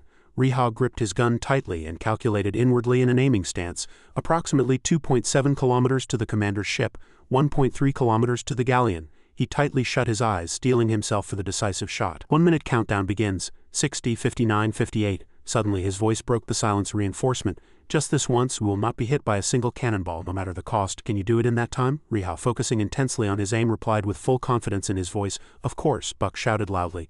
"Bring it on." The calm water surface suddenly rippled. A drop of water touched the sea. As the ship glided forward, blue waves spread in all directions. The sailors on the ship panicked and rushed to the edge of the ship. "Waves, the waves are rough," he shouted his command. He gripped the wheel tightly. As it accelerated, the golden ships glided smoothly, creating small vibrations around them. Then the ship suddenly darted forward, splashing water everywhere. Riha remained still, with only numbers now filling his mind. He was counting 21-20. The enemy began shelling, but the numbers kept appearing in his mind.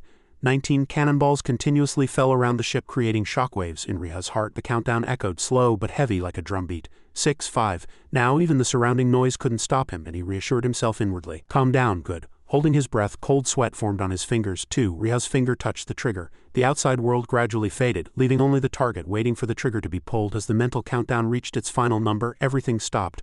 1. Ships with sails raised, catching the wind on the sea. A look of satisfaction appeared on Lucci's face.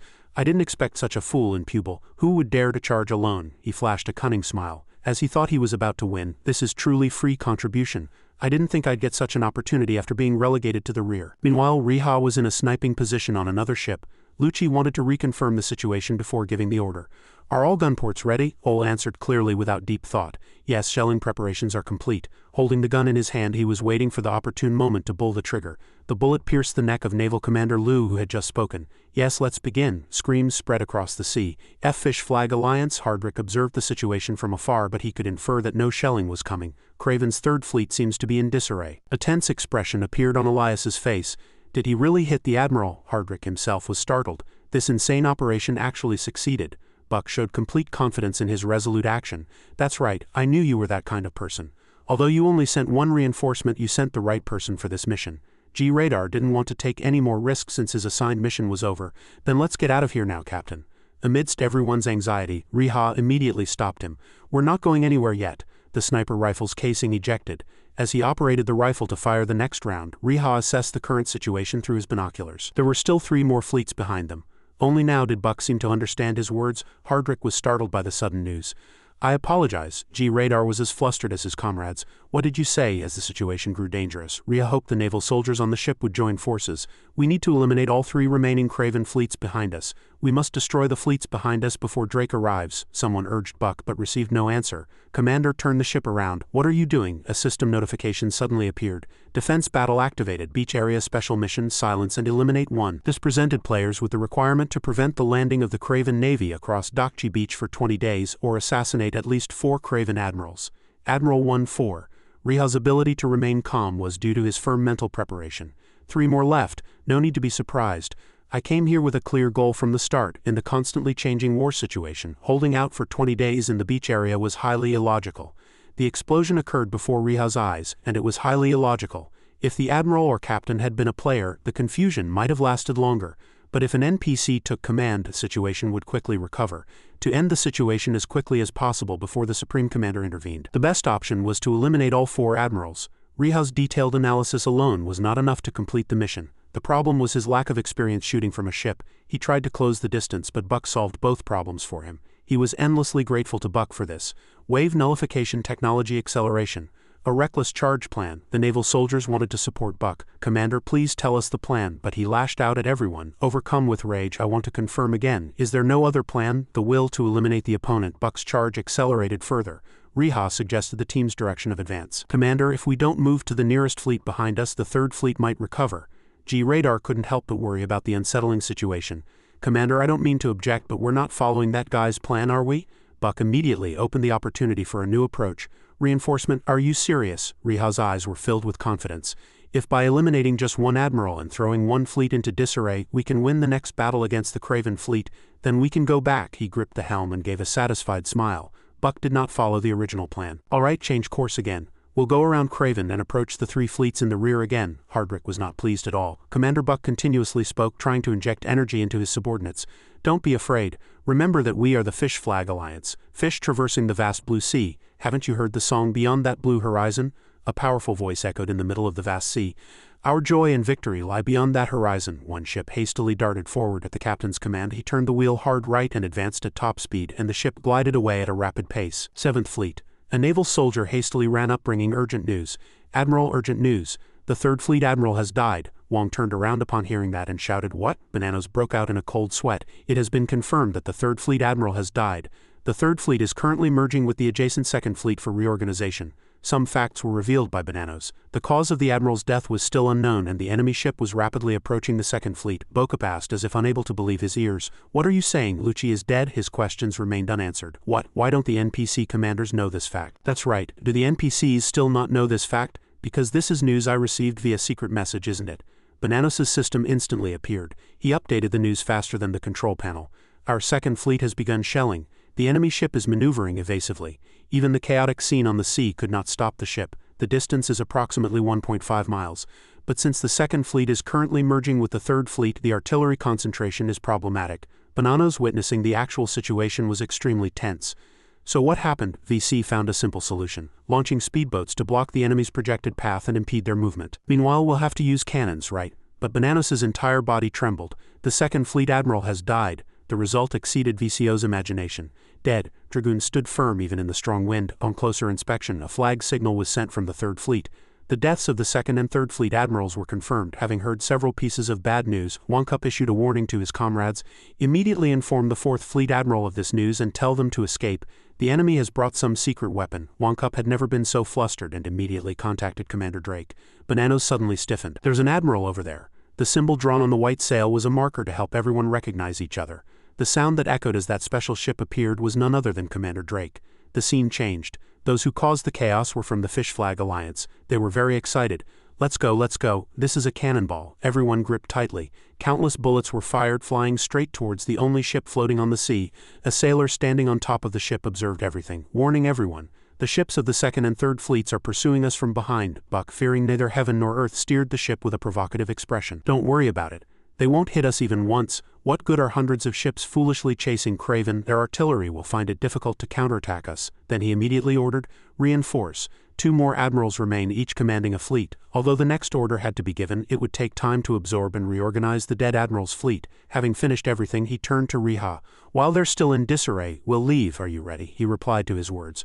"Of course I'm ready." Suddenly, information appeared before a sailor, flustering him. "Commander," he frowned and looked back. "What's wrong?" "An emergency signal has come from the main fleet. Drake's main fleet is rapidly approaching." As soon as he finished speaking, he continued to report, "They are coming straight from the open sea in the direction we're facing at 12:30 o'clock. Buck was still arrogant, but now he was slightly humbled and sweating coldly. A man clearly appeared in his mind. There were very cruel-looking sharks around him. He said he could smell blood better than a shark. Ole discovered something else from the top of the ship. "I see the Snake Fleet. Its speed is almost identical to this ship." A giant ship suddenly appeared and swiftly charged, but it was not faster than this ship. The sailor was afraid. "Captain Drake is coming," he replied. "I know." Other teammates were also flustered, but Buck was extremely calm. "He's not coming for his main fleet, but for us." He immediately instilled battle morale. "Everyone focus. Buck's face grew more solemn. The second storm is approaching the Fish Flag Alliance. On the opposite side, a tall man, NPCHW Drake, Craven's supreme commander, stroked his chin in admiration. There's really a bold one among them, he muttered so that the people around him couldn't hear him clearly. I know he has a big heart, but is he capable of doing such a thing? I don't quite understand. His eyes suddenly sharpened, filled with killing intent. He killed 2 admirals with 1 ship. What on earth did he do? That's not his skill. Or did he bring someone else? Considering the current situation, he immediately gave an order. Contact all fleets and tell them to pursue Pubel's main fleet. Karpov truly couldn't understand what his commander was thinking. What are you talking about, Commander? If we don't pursue Pubel's main fleet, what should we do? Drake frowned. Haven't you realized yet? Don't you know what that ship is? He still frowned, as if unable to understand. I apologize, but I still don't know how you could see something so far away without binoculars, Drake explained patiently. The name of that ship is the Fish Flag Alliance. That ship belongs to Pubel's naval commander, he whispered. The commander's ship, the Fish Flag Alliance ship, continued to charge forward, evoking the image of an unyielding fish flag. If the enemy leader acted alone, it was a golden opportunity. Even after eliminating 2 enemy admirals, the fish flag would die. If they stopped, capturing the enemy ship would guarantee victory. Drake stretched out his hand and ordered the fleet. Contact all fleets and tell them to leave Pubel's main fleet alone. Instead, encircle the small ship, the Fish Flag Alliance. Now the 2 ships could see each other completely. The battle was about to get hotter than ever. All available skills can be used. We will now confront Buck at top speed. Yes. A sailor on board Pubel's second fleet ship noticed something strange and immediately ran. Admiral Scott, the Craven fleet is acting strangely. Scott immediately asked. What's wrong? The sailor replied. They are not changing direction. He continued to explain the exact position of the Craven fleet when they attacked. Fire from the port side and turn to starboard, increase speed and fire from starboard. Then turn back towards another firing position, increase speed and fire from that position. He gripped the wheel tightly and seriously and slowly asked. The Craven fleet, which repeatedly pursued us from behind, has stopped? Admiral Scott observed through binoculars and said, What are they doing? I'll see for myself. His calm expression immediately changed, but he couldn't believe what was happening before his eyes. He stammered as he relayed the order. Contact all fleets and order an emergency course change. I apologize, he scolded the still hesitant sailor. The commander is in danger. They found him. All fleets immediately acted upon receiving the order. The entire fleet turned and took up position behind the Craven fleet. On this side, the Fish Flag Alliance team received a notification from the system. Our main fleet has just turned around and is leading the remaining 6 fleets of our forces, one person shouted excitedly. Good, and we can win. We have 8 fleets, so just looking at the numbers, right? But there was also a dissenting opinion. But Drake is coming towards us. At least this will be an easy victory, he clearly refuted. No, our chances of survival just increased. If their main fleet runs into trouble, Drake won't come for us, Riha interrupted. Wait a minute. Did you just say our main fleet turned back? Darius was still cheerful. That's right. I don't know if they want to fight, but they seem to be gathering around the muzzles. They must be fighting, right? Riha fell silent, lost in thought.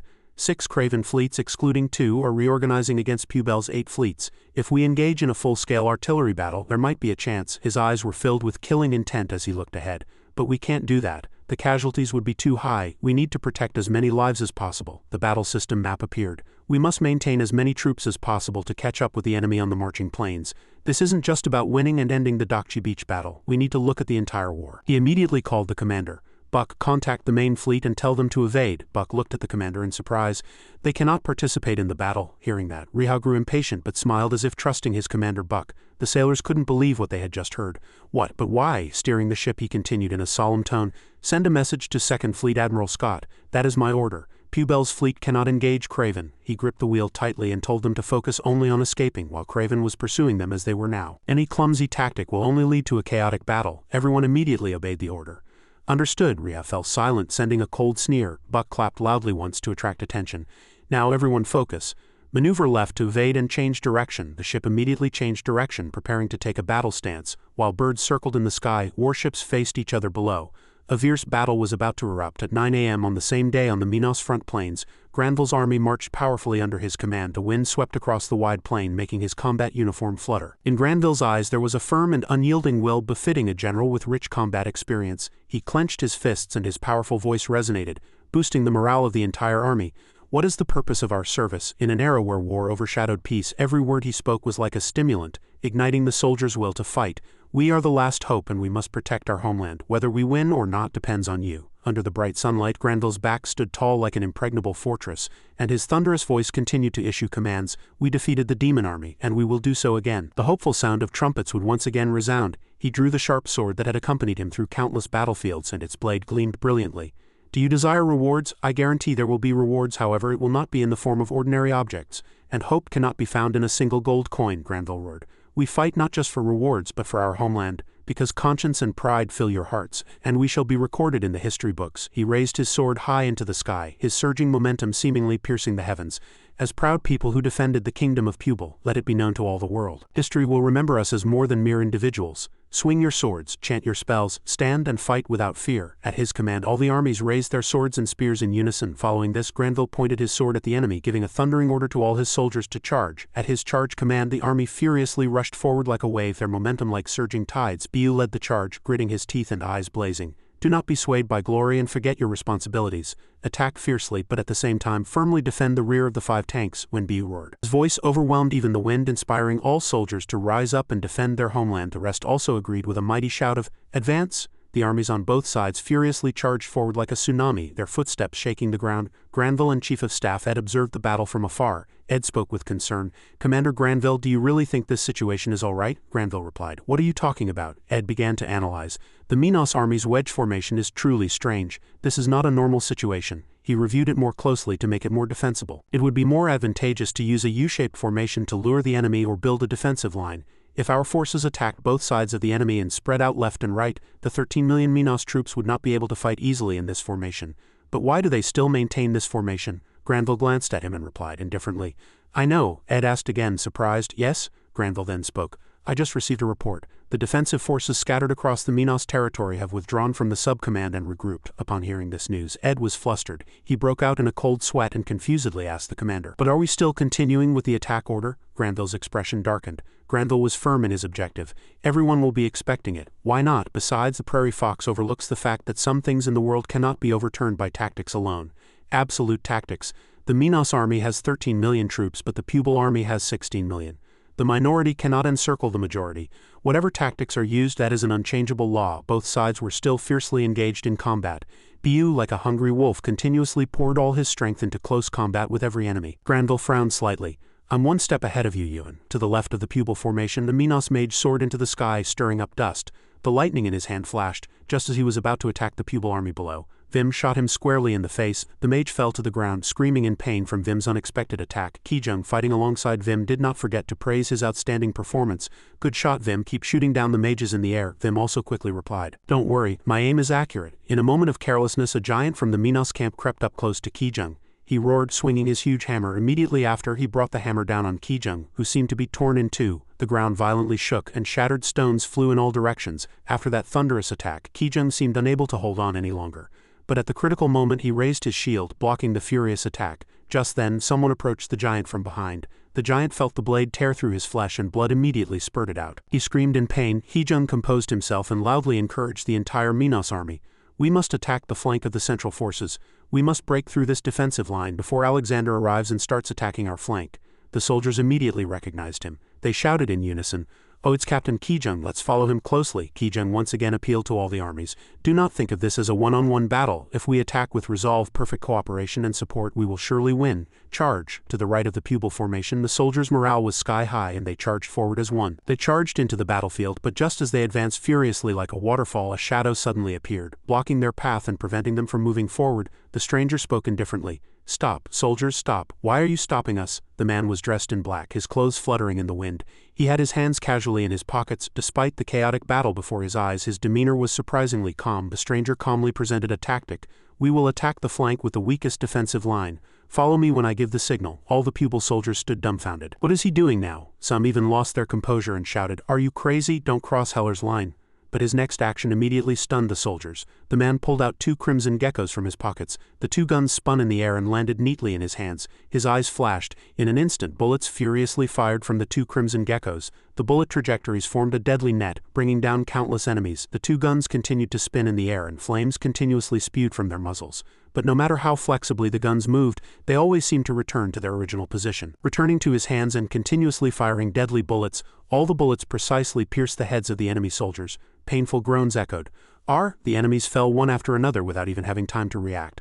All the soldiers' eyes widened. They seemed to have recognized the person standing before them. It was none other than Kid. Seeing the players disappear one after another, Kid calmly spoke. "Now their defensive line is gone." The Pupil soldiers then snapped out of it.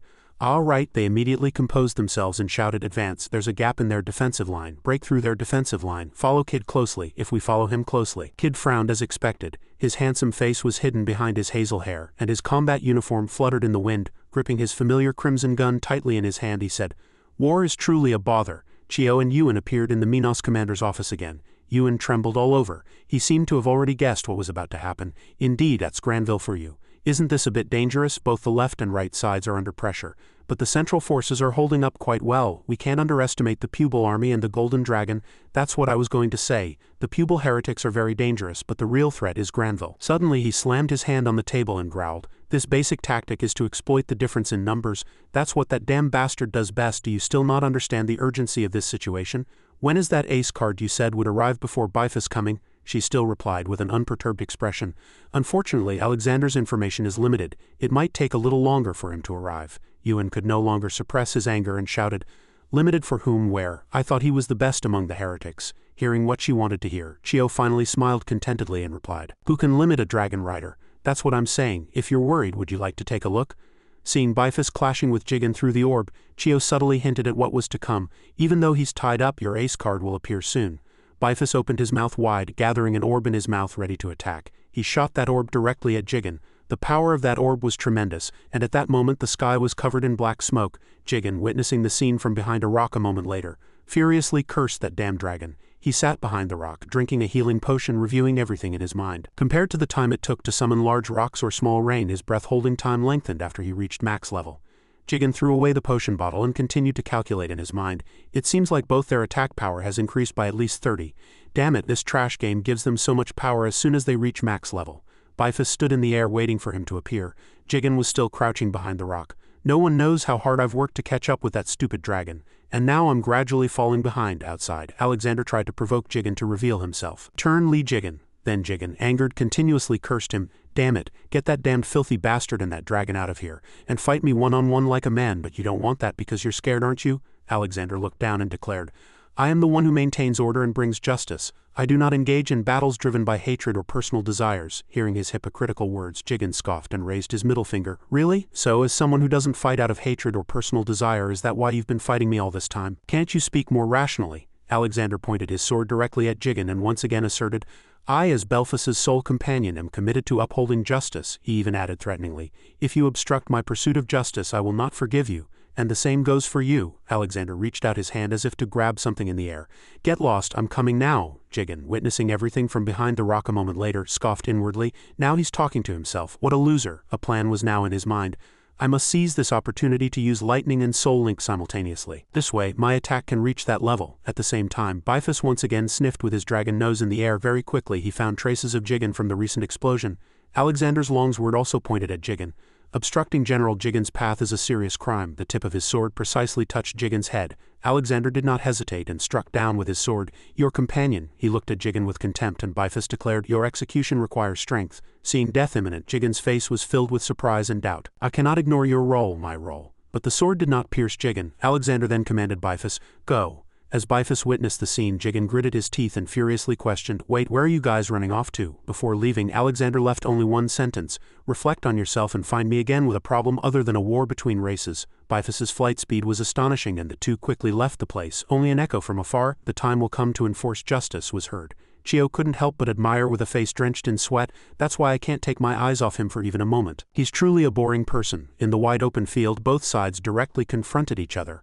Yan manipulated the screen for a moment and finally announced, left 11 o'clock right and the center is off screen. Heejun clearly heard everything she conveyed. 11 o'clock, everyone in that direction, there's a gap there. We will break through. The blue army quickly gathered according to Yan's instructions and rushed forward. Almost there, we're overwhelming the enemy. Although he was in battle, Heejun was thinking of someone else in his heart. I wonder what Riha Hung is doing now. If Hung were here, he could have seen this. Bullets were quickly loaded into the gun. Heejun looked around, wondering in his heart, is this Minos's last stand? Something seemed to have happened, and his eyes widened in surprise. The soldiers fighting on the other side looked up at the sky, all with surprised faces. Some realized that Bifus had flown here. Everyone screamed, the chieftain is here. Heejun felt unwell seeing Bifus here. He finally appeared. Alexander rode Bifus and rushed straight forward. Everyone noticed his arrival. He was heading straight for the command center. Granville and Yan were both wary of the two. Heejun with sharp eyes had already seen through Alexander's plan. Trying to eliminate the commander as soon as he arrives is a dirty trick. Alexander quickly signaled to everyone. I hope this fool in the bunker receives this signal as quickly as possible. The system window also appeared at this time. 3 Musketeers' chain teleport skill has been activated. Just then Buck was manipulating the rudder with all his might. The ship sped forward in the direction Buck steered. Seeing a group of troops approaching, a sailor was flustered. All the other sailors were also bustling on the ship, creating an extremely chaotic scene. Riha took a deep breath to regain his composure. Alright, even in this chaotic situation, I'm still a sniper. To fulfill his destiny, he had to be calmer than anyone else here. He lay on the ship, calming himself. I need to brainwash myself. I need to be completely fixed on this ship. Riha meticulously aimed at the target. This distance is about 1,900 meters. I think the accuracy will be about 70, he chuckled, seemingly unable to understand. If I shot like this during practice, team leader Dong would scold me. This was a shot that should never have been fired. More than anyone, Riha knew the cost very well. If the accuracy is too low, my position will be exposed when I pull the trigger. As a sniper, he had to solve these unexpected situations himself. But I can't be bound by such ideal conditions forever. Sometimes I have to take a little risk. Riha immediately pulled the trigger and the bullet flew like lightning. Just then an officer of the enemy fleet hiding behind the ship's mast heard the sound and immediately turned around. He was flustered without even having time to react, and the bullet pierced his head precisely, blowing off half of it. A notification appeared in the system window. Perform a special mission to prevent the landing of the Craven Navy across the entire beach area for 20 days or assassinate 4 or more Craven senior officers. Commander 1-4. Reward, contribution points distributed based on regional defense efforts. Additional 1,500 contribution points earned upon success. Riha was delighted to have successfully sniped the officer. Mission accomplished. Death of Craven's 4th Fleet senior officer confirmed. Buck walked over, smiling contentedly. It's surprising how much you focused for such accurate shooting, he asked in surprise. Since when, Commander? Immediately after, a sailor reported to Buck. The reinforcement looked around. What is it now? He asked. Riha, having completed his mission, immediately untied the rope that had secured him and landed on the boat. He stood up with a worried expression. What is this? Since when did they? Unbeknownst to him, Buck's ship was now surrounded on all sides by enemy warships. Radar, sweating, continued his earlier report. Captain, there was no time to turn the rudder. He said that he shouldn't interrupt your concentration. Buck was both helpless and calm at this point. And thanks to that, we've encountered more than one of them. That's just how war is. There's no victory without sacrifice. Riha turned to look at the 2 men, many thoughts running through his mind. The crew, one by one, whispered with worried faces. Can we use a scroll to send a message now? No, it's already blocked. If we survive, we might earn this level of contribution. His face grew grim, and he carefully calculated in his head while reloading his ammunition. Pupil viewed them as trespassers, considering them first class in their work. The natural exit at the rear was blocked by the chaotic retreat of the 2nd and 3rd Fleets. His hands kept reloading ammunition, and the rest of the fleet supported the flank of the only escape route. And what comes first in such a situation?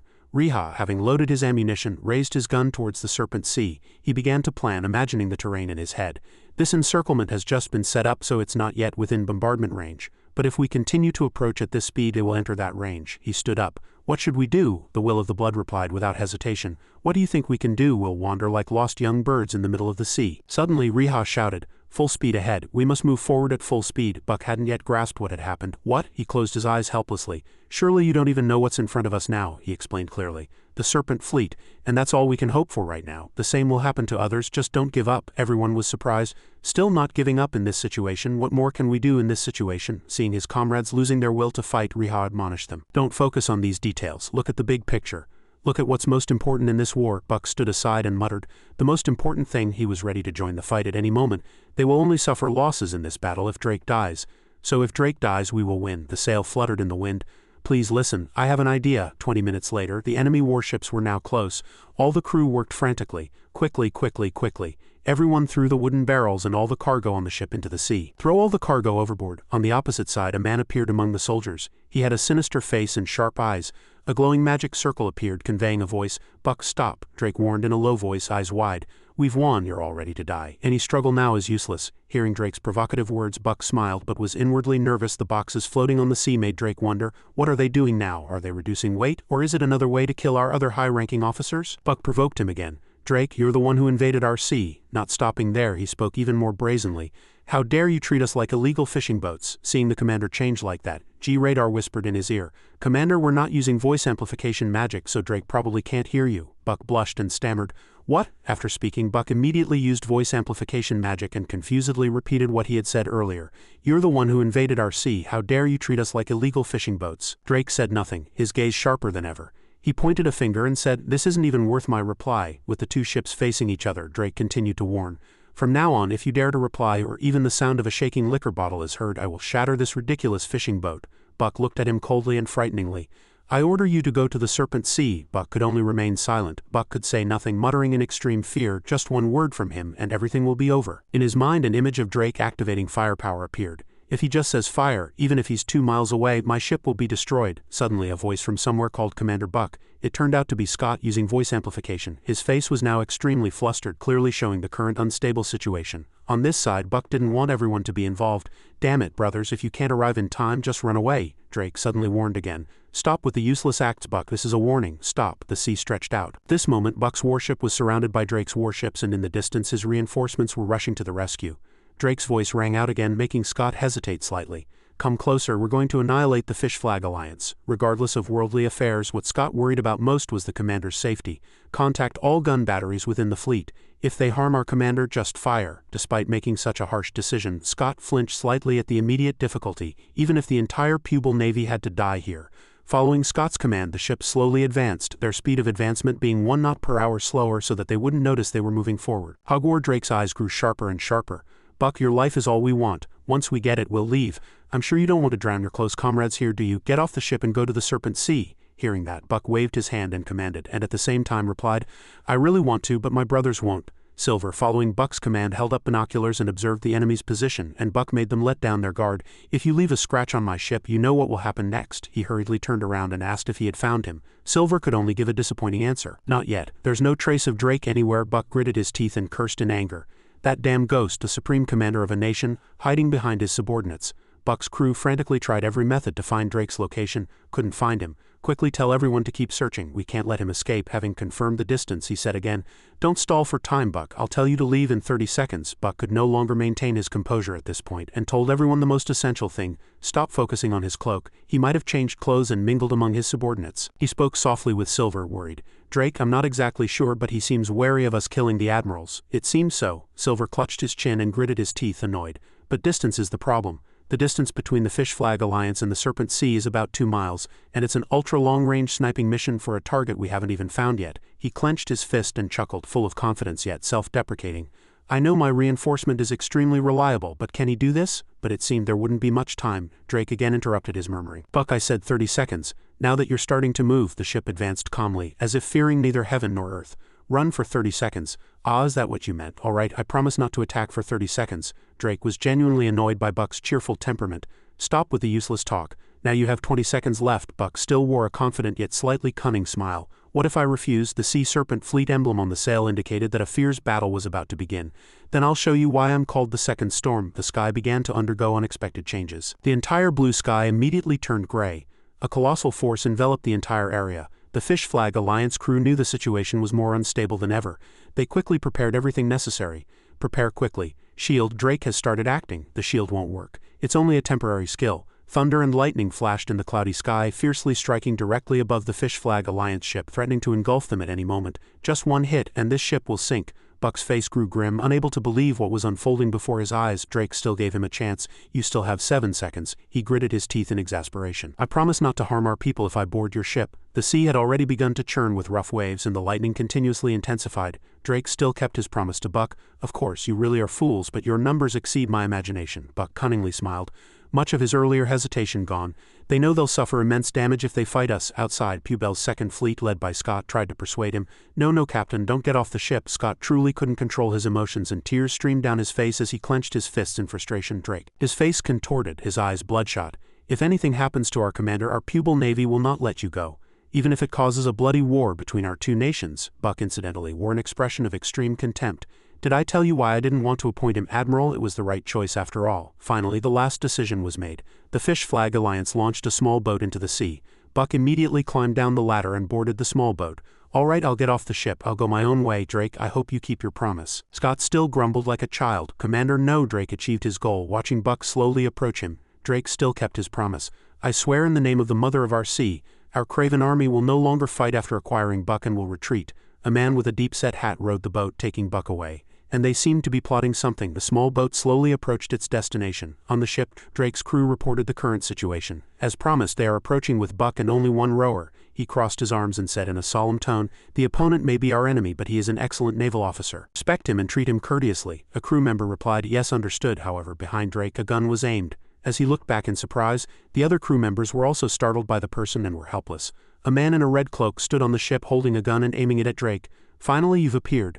None other than Mr. Haria, our sniper," he solemnly warned. "Move a single finger and I'll pull the trigger." The blue sea stretched out, inspiringly beautiful. The waves. Riha fell into deep thought. According to the information I have, Drake would never reveal his identity or expose his position in such a situation. That's why I had to approach him. The warships were getting closer and closer, but how? Even when I was in Marlene, there was no way to approach. And this is the sea. There's no roundabout way to pass by stealthily. Riha's eyes reflected the blue waves below, and this is a situation where I have to take risks. The crew was still busy throwing all the cargo into the sea and they had no spare time. The first risk was to conceal his departure from Marlene.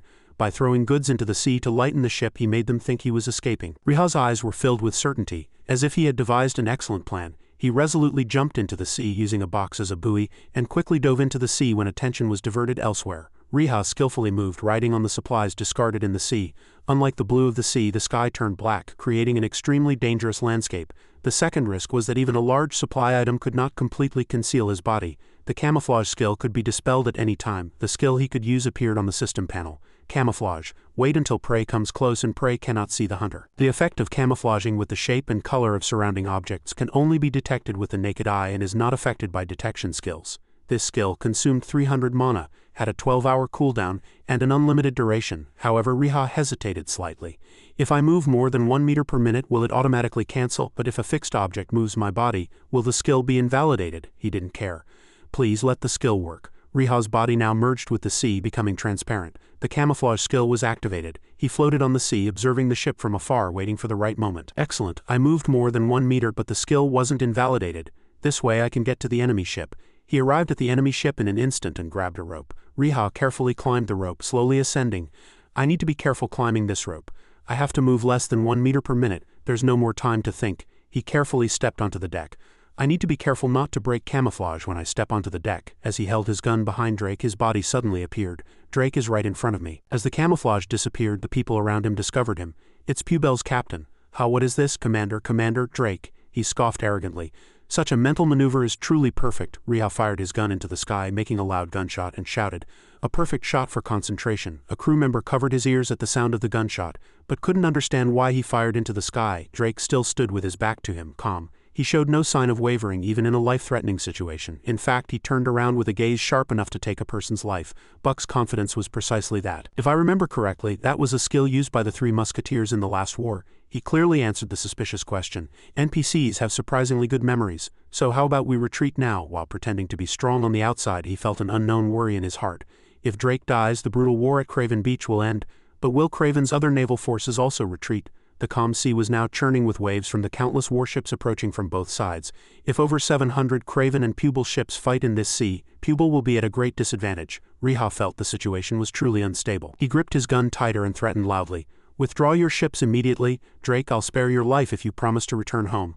Seeing their superior in danger, the subordinates immediately cheered him on. "Commander, where are the musketeers and cavalry? Load up, load up." Drake's face hardened as he looked at Riha and asked in a low voice, "What exactly are you trying to do? Successor to the Three Musketeers' muskets? I think you'll shoot me, but you won't survive either." He spoke very provocatively, with a mocking smile. "Why do you think I can't shoot?" Drake's eyes wavered slightly, mixed with surprise. "What?" Riha continued, speaking, refuting with his own logic. "It's merely exchanging your life for mine. From Pubel's perspective, I'm just a foreigner. If I kill you, Craven will lose its supreme commander and face defeat." He glared, aiming his gun. "Do you think the Craven Navy can escape this sea without you?" His resolute words made the Serpent naval officers hesitate.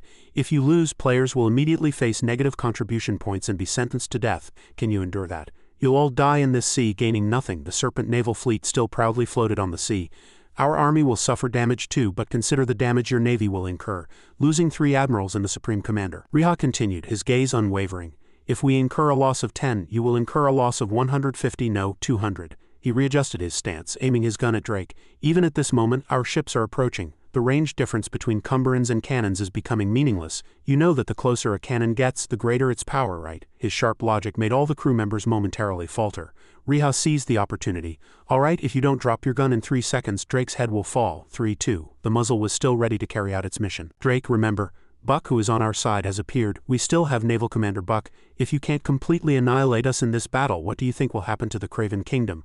The chaotic scene on the sea unfolded once again. Can the Craven Navy withstand our Pupil Navy in a chaotic battle? Thunder rumbled in the sky. Riha still calmly aimed his gun. Once again, from Pubel's perspective, I am merely a foreigner. Drake couldn't refute and merely scoffed coldly. Seeing that, he was slightly pleased but still wary. Is it working? Threat seemed effective. Riha thought this was the chance. Players will once again lose levels, items, and receive negative contribution points due to failure. Everyone froze at his every word. If you don't want to leave Midgard in a state of complete collapse for Craven, you'd better shut up and cooperate with me right now. Someone is approaching. That will be the best choice for you. A sailor, wide-eyed, spoke. Damn it, even though Riha said that, they showed no sign of retreating. What are you doing? Don't retreat. Come on, take up arms now. Drake hardened his face and lectured. Foreigner, I know you very well, but don't you know too? At his words, he was startled and grew even warier. As he turned and looked at him, his eyes were menacing, as if ready to take a life, making the atmosphere even heavier. If you kill me now, you'll die too. Despite being held at gunpoint, Drake still displayed the calm fortitude of a leader, a pacifier of the second storm. You're not thinking of surviving in the sea near Craven. You have to come this far. His voice was as cold as death, but Riha, unwavering, was ready to use the gun in his hand at any moment. This is truly a bluff. If my death can erase the Craven Kingdom from the map, wouldn't that be an honor? Outwardly he acted strong, but his body had already begun to betray him. I've been in this stance for quite a while and my hand is starting to tremble slightly. Even if I die, I'm confident. Riha was filled with the responsibility entrusted to him. I will definitely kill Drake. Seeing that, Drake understood why he had been dispatched here. Buck, whom he trusted, was not the weapon used by the 3 musketeers, but you yourself holding that weapon. His voice was filled with admiration. Drake looked into the distance, resolving inwardly. He strode forward. To Riha's surprise, he quickly fixed his sights and warned. Where are you going? Instead of answering the question, Drake declared, all Craven fleets will withdraw from Pupil waters starting now. The naval officers were bewildered by the shocking news. What did Drake just say? Riha felt the same way, so he wanted to confirm for sure. Can I trust those words? He didn't speak at length, but assured him with a single short sentence. I am Drake. Riha was in a hostile position, so he didn't easily lower his guard. Yes, you are Drake, and I am me. Do you think it's that simple? I don't trust promises. Drake knew his thoughts well too. So he ordered a subordinate to bring his symbol. Helmsman, bring me my cloak. He was slightly flustered, but still followed the order. Yes, Commander. He then commanded all Craven fleets. Holding his cloak, Drake spoke in a dignified voice. All fleets, including the Serpent Naval Fleet, are forbidden from warring with Pupil starting now. He swore on his honor under the national flag. I, Howard Drake, swear in the name of the Mother of the Sea. Everyone just listened, unsure how to react. I will not shoot Pubel's troops or ships, and until the war between the Pupil Kingdom and the Minos Kingdom ends. Finally, he promised. I promise never again to lead the Craven Navy into Pupil waters. Riha still didn't react, continuing to watch the situation. This is an oath that even my king cannot overturn. It was established by the Son of the Sea. To prove this promise, I entrust my cloak to Pupil. Drake suddenly realized the identity of the person whose name he didn't know. He replied honestly, Haria of the 3 Musketeers. Having finished speaking, he approached him step by step. Riha confirmed there was no hostility and made way for him, whereupon he solemnly handed over the cloak. Drake, I will entrust it to Haria. He seized the opportunity and accepted the responsibility. At that moment, the system displayed a notification about the privilege of being recognized by the Son of the Sea and the usual increase in stats. Suddenly, something piqued Riha's curiosity. The sea god exists? I heard there are various gods in Midgard. Cutting off his thoughts, Drake demanded a promise from him. Do you think the safety of our ships will be guaranteed? The question was within expected bounds, so Riha immediately replied. I discussed this matter with Commander Buck. Continuing, he boldly affirmed. Until all Craven naval fleets leave Pupil waters, we will not fire a single shot. With the Army's safety guaranteed, Drake also relaxed. Thank you. Special Operation Mission 1 complete. He received quite a lot of war contribution points. Seeing that notification, Riha also felt relieved. It's over. Suddenly, something caught his attention. What is this? A notification about a temporary truce appeared before Riha, which seemed to be displayed only to him. But he was mistaken. This was a notification sent simultaneously to all players in Craven, Pupil, and Minos. And of course it was also sent to Chio. In the notification window, the Minos strategist was astonished. The battle that had raged from dawn till dusk ended with a truce. Just then, someone came rushing on a boat, shouting loudly enough to shake the sky. Reinforcements. Hearing that voice, Riha immediately recognized it. Commander Buck, excited, gave a thumbs up in acknowledgement. Reinforcements. Haria, ha, you did it, you succeeded. He didn't hold back his praise. We won the truce, as he had expected. Drake immediately understood. So this was your idea? Riha replied humbly. It was closer to luck than an idea. Hearing those words, he looked at the sky and fell into deep thought. Luck, you say? Beneath the blazing sunset, the sea swayed. You defeated me in the sea with luck, Drake conveyed the message he felt. It seems the sea god quite favors you. This unknown element made Rhea interested in finding out more. What is this sea god now? I heard there are various gods in Midgard. Cutting off that thought, Buck's voice echoed across the entire sea. Drake, are you listening to me? Hey, this is our victory. Turn your ships around now. A young boy next to him excitedly explained his contribution. I tricked them, he praised him. Well done, kid. Drake felt insulted by the loud noise. If you understand, then disappear from here quickly, Drake. Having just made a promise, he couldn't break the truce, so he had no choice but to restrain himself. Hurry up, disembark. A moment later, he regained his composure and quickly directed his next action. Drake waved his hand, gave the withdrawal order, and told all fleets to prepare to return. We need to meet the king. The soldiers followed the order. Yes, your majesty. Elsewhere, Rhea gently landed on Buck's small boat. Seeing that everything was over, he asked Commander Buck to return. Just return. Unable to discern his intention, he asked where they were going. Due to Buck's ambiguity, he had to clearly point out their next destination. Where else? To the Fish Flag Alliance and to our beach. Buck seemed to want to indulge in the party longer. Being a seaman, one should at least get drunk for a day. He skillfully reminded him to focus on their main task. You know we don't have time for that. At the same time, while checking the system, he discovered something shocking. What? Looking at the notification panel, Rhea's entire body tensed. What on earth is happening? What is this? The news revealed that Kid had activated his teleportation ability. But he had no idea. When was it activated? Thinking about something, Rhea realized that Kid's situation was very critical. Indeed, his uneasiness was correct. On Kid's side, the golden dragon had arrived and was causing chaos. Did Kid activate this? Realizing the situation was bad, Kid immediately gave an order. Damn it, everyone use chain teleport. We'll regroup with Commander-in-Chief Granville. Bu didn't hesitate for a moment, immediately tearing the teleportation scroll in his hand and returning to headquarters. Golden Dragon, quickly protect Commander-in-Chief Granville. Key frowned and muttered in a low voice. She stayed with Granville in this situation. Meanwhile, Bifus was flying towards them at terrifying speed. Seeing that sight, Huayan's face turned pale, and she couldn't believe her eyes. At this moment, the Star Power Army soldiers teleported to the empty ground behind Huayan's group. Key didn't waste a moment, immediately leading the soldiers and charging forward. The Star Power Army soldiers guarded the front to protect Commander-in-Chief Granville. As soon as the soldiers heard the order, they immediately executed it. One quickly firmly planted his shield in the ground. Other soldiers followed him. He shouted loudly with a serious face, "Seal the barrier." After that, everyone protected Granville in a defensive stance. One soldier, slightly uneasy, still raised his voice to reassure them. Don't be afraid, everyone. I'm sure you've participated in a dragon raid once or twice, right? But the person next to him said cautiously in a trembling voice, but the dragons we defeated were just adult ones. Felt fear at Bifus's massive wings. That's an ancient golden dragon. Suddenly, Alexander, clad in knight's armor, solemnly warned from atop the dragon. In the name of Bifus, guardian of justice, and I, Alexander, I command you, leave Minos territory immediately. Granville. Witnessing this scene, he immediately frowned. Suddenly, an angry voice came from his communication device. Alexander, come back now. Why are you going there first? She shrieked, as if wanting to drag the man on the other end of the phone over. I warn you. Come back now. Your mission is to slowly annihilate Pubel's front lines. She gritted her teeth, trembling with unease at this sudden event.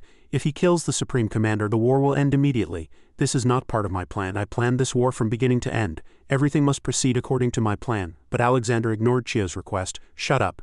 Don't speak to Bifus and me with such an arrogant voice again. She had no choice but to yield at this point, but still added a warning. All right, but I hope you don't forget our deal. You have a mission to uphold. Alexander hesitated upon hearing those words. From the ground below, Granville looked up at the one man and one dragon flying in the sky. After a long silence, he suddenly spoke. What do you want to say?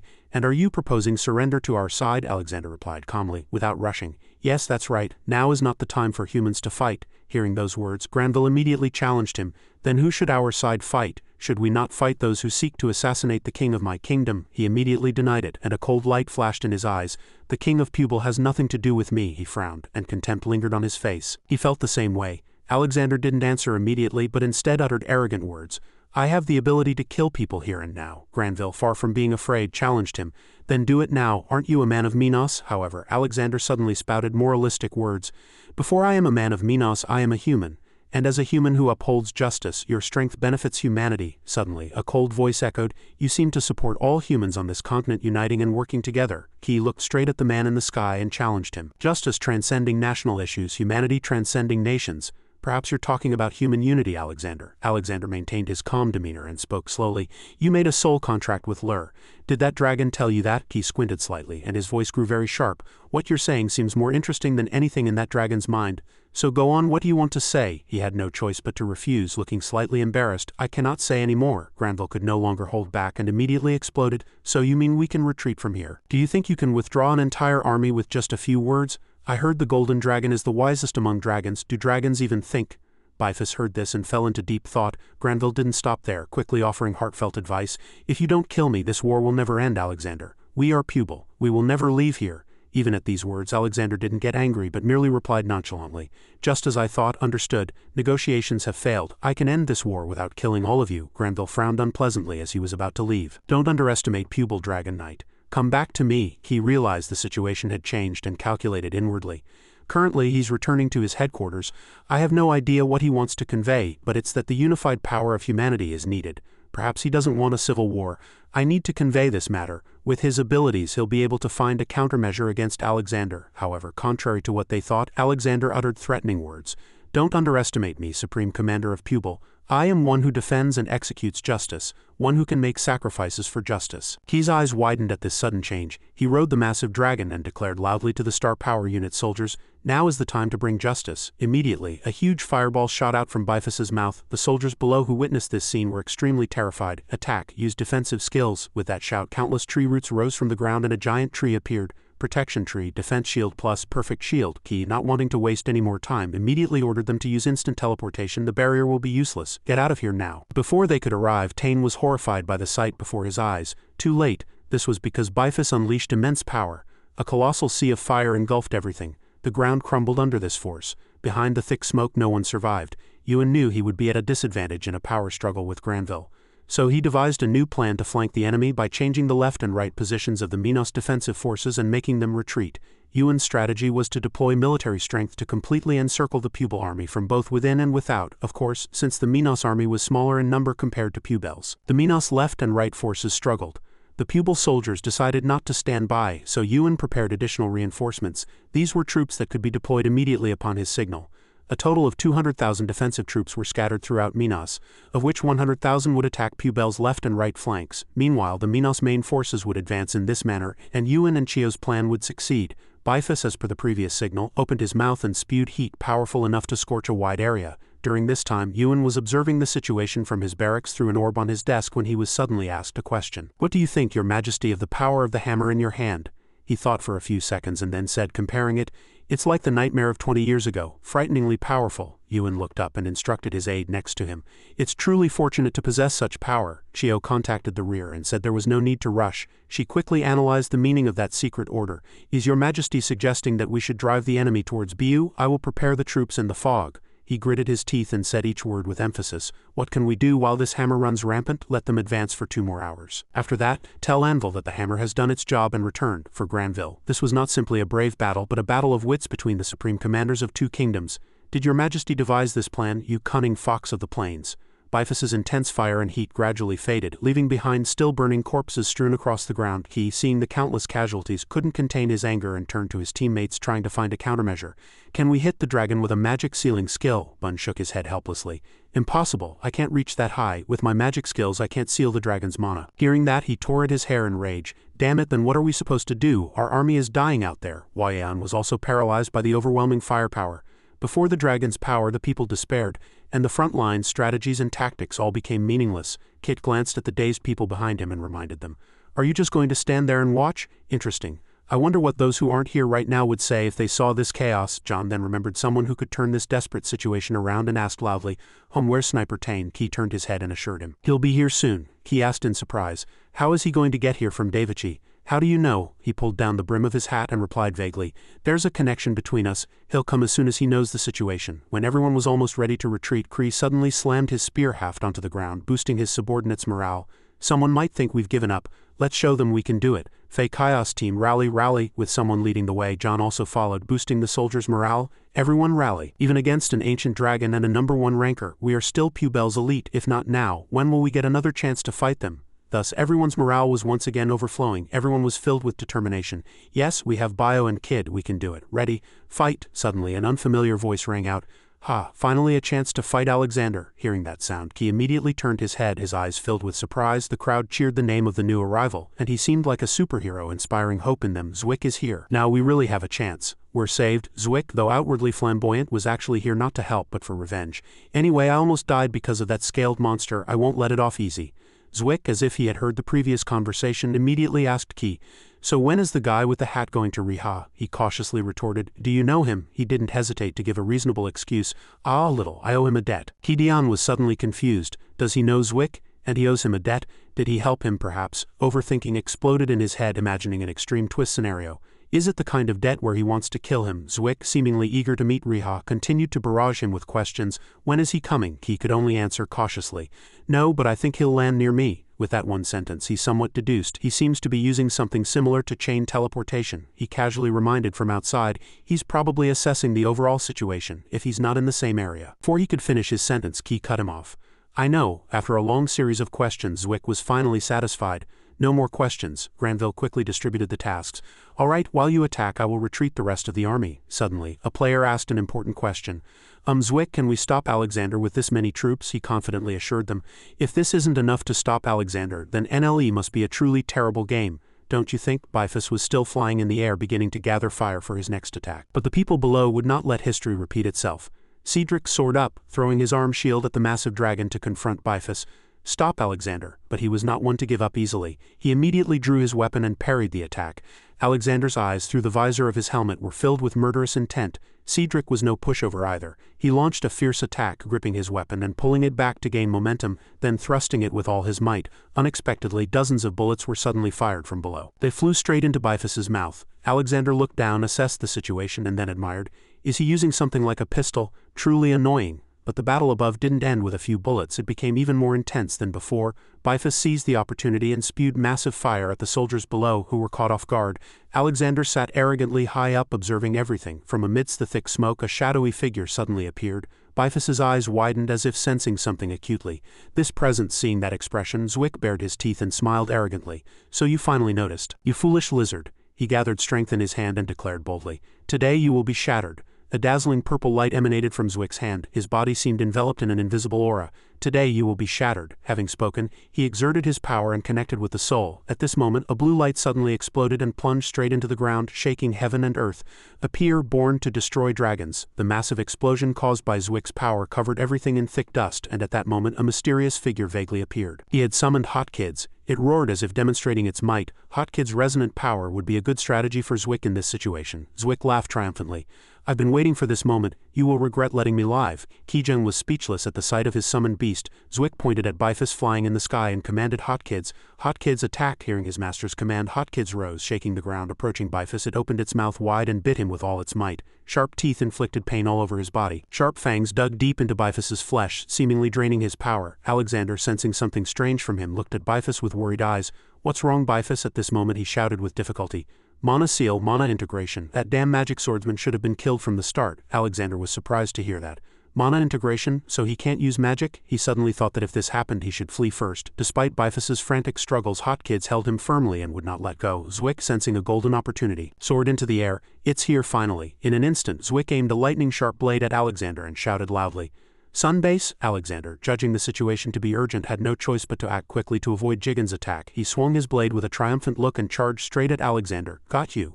Just as he was about to capture Alexander, a blue screen appeared for both of them, interrupting this battle. Zwick fumed with rage. "Damn it, why does it appear at such an important moment? No, what is this?" Hot was flung into the air by Bifus and Zwick, dizzy, crashed down. Realizing it was an opportunity to escape, he immediately sent a retreat signal. Alexander, seeing them flee, was enraged that his plan had failed. "No, don't run away. Are you scared? Stop, Alexander." At this moment a blue screen appeared, stating that a 30-day temporary truce agreement had been signed between Granville and the two kingdoms of Pupil. At this point all the soldiers received that information. They were confused and couldn't believe it was true. Truce agreement. Pupil and Granville are no longer at war. Then 30 days. If Granville runs away, then it means we're left alone. Kit also heard the situation at the time and felt it was strange. This is not something easily done. A truce agreement. How could they have pulled this off? Anyway, they always had a knack for making others worry. Yan said with a smile. The news of the truce agreement between Pupil and Granville threw the battlefield into chaos. Both commanders issued retreat orders and regrouped their respective units. The soldiers shouted loudly at Kijun, "Guildmaster, we have received orders to retreat. Rally at headquarters and retreat and regroup." He seemed not to have fully understood what had happened. "Oh no, yes, go." At this moment he opened the blue panel and stared at it in bewilderment, unable to believe his eyes. Haria is the representative. Wasn't he assigned the mission to defend the border for 20 days? Did he fulfill another mission condition? He killed 4 admirals in a single day. At this moment in Granville's barracks, Zwick was still disoriented by what had just happened. Granville also called an emergency meeting to review the situation at the time. The operations commander immediately assessed the damage and checked the remaining troops. Yes, Your Majesty. The atmosphere was more tense than ever. He turned to Key and asked Special Forces explain what happened. Key was flustered at this moment and could only stammer. How should I explain this? Granville then looked around the barracks and said, now that I think about it, the Special Forces commander doesn't seem to be here. As soon as he finished speaking, a blue light gradually appeared in the center of the barracks. Key also felt it was strange and took a defensive stance. Waiyan and Kijung prepared to protect Granville. Who is casting magic in here? It's dangerous, the Supreme Commander, a symbol of protection. From within the blue light, a mysterious figure holding a gun slowly emerged. He placed his finger on the trigger. My goodness, I thought it was someone else, but it's Zwick. He turned blue as soon as he appeared. Where is Alexander? Where is Kid Alexander? Kit was also speechless at his friend. He ran away. Didn't you say he would come back as soon as he received the signal? He's late. Riha then turned to everyone, trying to explain this delay. I tried to get here as fast as possible from the border, but what's everyone doing here? Alexander didn't show up. He ran away. How's our army doing? Waiyan and Kijung both looked at him with wide eyes. Both ran towards him, shouting loudly. Korea hung. She hugged him tightly. He casually asked, what's wrong? Waiyan and the others surrounded him, laughing and chatting. Hung is like a protagonist. He always appears at the last minute, because he's the protagonist. The truce agreement with Granville. What exactly did you do? Haria, overwhelmed by this warm welcome, hastily cut them off. I can't breathe. Everyone please speak one at a time. In contrast to the lively and noisy atmosphere, Zwick still sat quietly, slumped over with empty eyes. Granville looked at him strangely and tried to speak, but he stopped him. Go back. At this moment, in the enemy barracks, Alexander's name was continuously called. Yuan couldn't hide his anger and turned to Chio, questioning her. You said you were confident, Chio. What happened? A truce agreement with Granville and Pupil. She was extremely flustered at this moment and hastily explained. I was sure Drake would be deployed. He looked at the blue panel and continued to shout, deployed? Yes, he was deployed. But what is this? An image of Drake and Riha discussing together appeared in the magic orb, making Yuan's blood boil even more. Drake directly signed a truce agreement with Pupil. Didn't you say Pupil's navy was at a much greater disadvantage? Say something. Chio at this moment didn't know how to explain, so she bowed to him. I apologize, Your Majesty. Yuan grew even angrier thinking of Riha, and his eyes seemed to want to quickly eliminate this pest. Riha with a musketeer, I knew it. I knew this would happen, didn't I tell you? That damn musketeer is a big problem. Even in the Great War 20 years ago, those damn guys. Alexander slowly smiled, took off his helmet and said coldly, it's not important. He was confused again. His eyes darkened. What? Looked Yuan straight in the eye and said resolutely, the truce agreement between Pupil and Granville is irrelevant. I can end this war myself. Chio immediately objected to his bold decision, especially since Bifas's power had been sealed and they had fled. Before she could finish speaking, she was silenced by Alexander's sharp blade. His eyes, cold, stared directly at Chio. If you say another word, I'll cut off your head. She was startled and could only gasp. Ha! Though fear seeped into her eyes, Chio still spoke with a defiant tone. Put that away. Why do Pupil's people get to live but I must die? Are you not interested in Minos's victory? What is your true goal after all? Chio, having vented her anger, stopped speaking and thought to herself, this guy is trying to gather people. Not just anyone, but only the best. In that tense atmosphere, Yuan spoke with a cold expression. If you're so confident, why don't you simply cut off Granville's head? Alexander did not immediately answer that direct question. Hearing Yuan's words, he lowered his sword. After much thought, he couldn't contain his frustration and shouted, damn it, the hammer unit arrived but refused to fight the enemy. That's also a problem. What about Anvil? She bowed slightly and replied courteously, they began infiltrating Pupil's rear approximately 5 hours ago. After a moment of thought, Yuan devised a new operational plan. All right, since Granville has retreated, our army cannot move either, so let's slowly push them in that direction. He looked at the person about to leave and solemnly requested, Alexander, if you wish to end this war, cooperate. There are enemies capable of temporarily subduing the Golden Dragon. Having no other option at this point, he accepted, I will cooperate. Upon hearing Alexander's agreement, Yuan immediately breathed a sigh of relief. Chio, how shall we proceed then? She replied without hesitation. I will prepare immediately. He glanced at Chio, emphasizing each word, this time we cannot fail. She made an effort to reassure Yuan, that's right, don't worry about that sniper, he's not here. However, in a corner where no one could see, Chio wore an uneasy expression. At the same time in Pupil's camp, Riha and Granville were also engaged in a heated discussion about this counterattack. He then presented his judgment. Then Commander Buck would have already led his army towards the march plains. Granville, hearing that, quickly followed up. Not only the defense of Dokchi Beach, but also strategic decisions, truly fitting for a Special Forces commander. Riha, not trying to take credit, quickly interjected. No, Commander Buck would have done so even without my suggestion. Commander, you seem to trust Commander Buck quite a bit. He thought for a moment, then showed a resolute expression. All right, then at dawn we'll have to pull back our formation a bit. He agreed and continued, that's right, the enemy must have planned to mobilize forces from Cry Peak and the plains to encircle us. but now that the situation has changed we will trap them in the middle, so we can attack from both sides with Commander Buck's forces. As Riha explained the wise counterattack strategy, Granville smiled contentedly. Well done, go and rest. As soon as he opened the tent flap he heard someone calling him from afar. Haria? John and Key appeared from somewhere and started talking incessantly as soon as they saw him. It's truly amazing that you're the representative for the truce agreement. If you haven't joined a guild yet, consider joining J Guild. What are you talking about, John? Haria is already a member of the Special Forces. Brother, by the way, how did you manage to get the truce agreement? In contrast to the lively atmosphere outside the tent, a mysterious long-haired figure exuded an ineffably gloomy aura foreshadowing an ominous turn. As that person approached them, he called out in a menacing voice, Haria? Zwick, upon seeing Riha, immediately approached him and asked in an aggrieved tone, How are you going to take responsibility? He stepped back, bewildered. How what? Seeing Riha's blank expression, Zwick became even more enraged. How are you going to take responsibility? Because of you, I almost caught Alexander, but I missed him, he replied, flustered. Me, because of me? He then tore at his hair, screaming frantically at the undeniable harsh reality. Even though we used the method you suggested. Anyway, I almost caught him. It was a once-in-a-thousand-year opportunity. Riha, seeing his friend's seemingly bewitched state, didn't dare to refute and thought to himself, as I recall, Key already explained, Pubel's elite forces combined their strength to block Alexander, and the dragon, controlled by the giant frog summoned by Zwick, pushed Alexander into a defensive stance. As that memory resurfaced, Riha couldn't help but lament, but as soon as the truce agreement was announced, Alexander fled. That frog must have been Zwick's companion. If it's strong enough to subdue the golden dragon, it's truly an astonishing ace card. It's natural to be annoyed. The cooldown for Soul Link is 24 hours. Riha then calmly asked, How many hours are left now? Zwick, still fuming over missing such a rare opportunity, continued to shout, Hours? I just used the skill, there are still 21 hours left. Feeling that the cooldown was still long, he further asked, Does Alexander also know the cooldown of Soul Link? Zwick was still aggrieved, but he replied nonetheless, That arrogant fellow probably knows nothing, but that lizard must have immediately told him. Anyway, it was a trick. However, no matter how much Riha tried to change the subject, Zwick's eyes were still filled with evident rage. To be honest, I want to rip that guy to shreds right now. But he is the representative of the truce agreement. He seems to hold many secrets and is certainly impressive. Keeping him might give us another advantage. Riha, seeing Zwick's face as if he wanted to devour him alive, looked for an excuse to escape. As I recall, you said you had something to say about Alexander. Before he could finish speaking, a familiar voice was heard from both of them.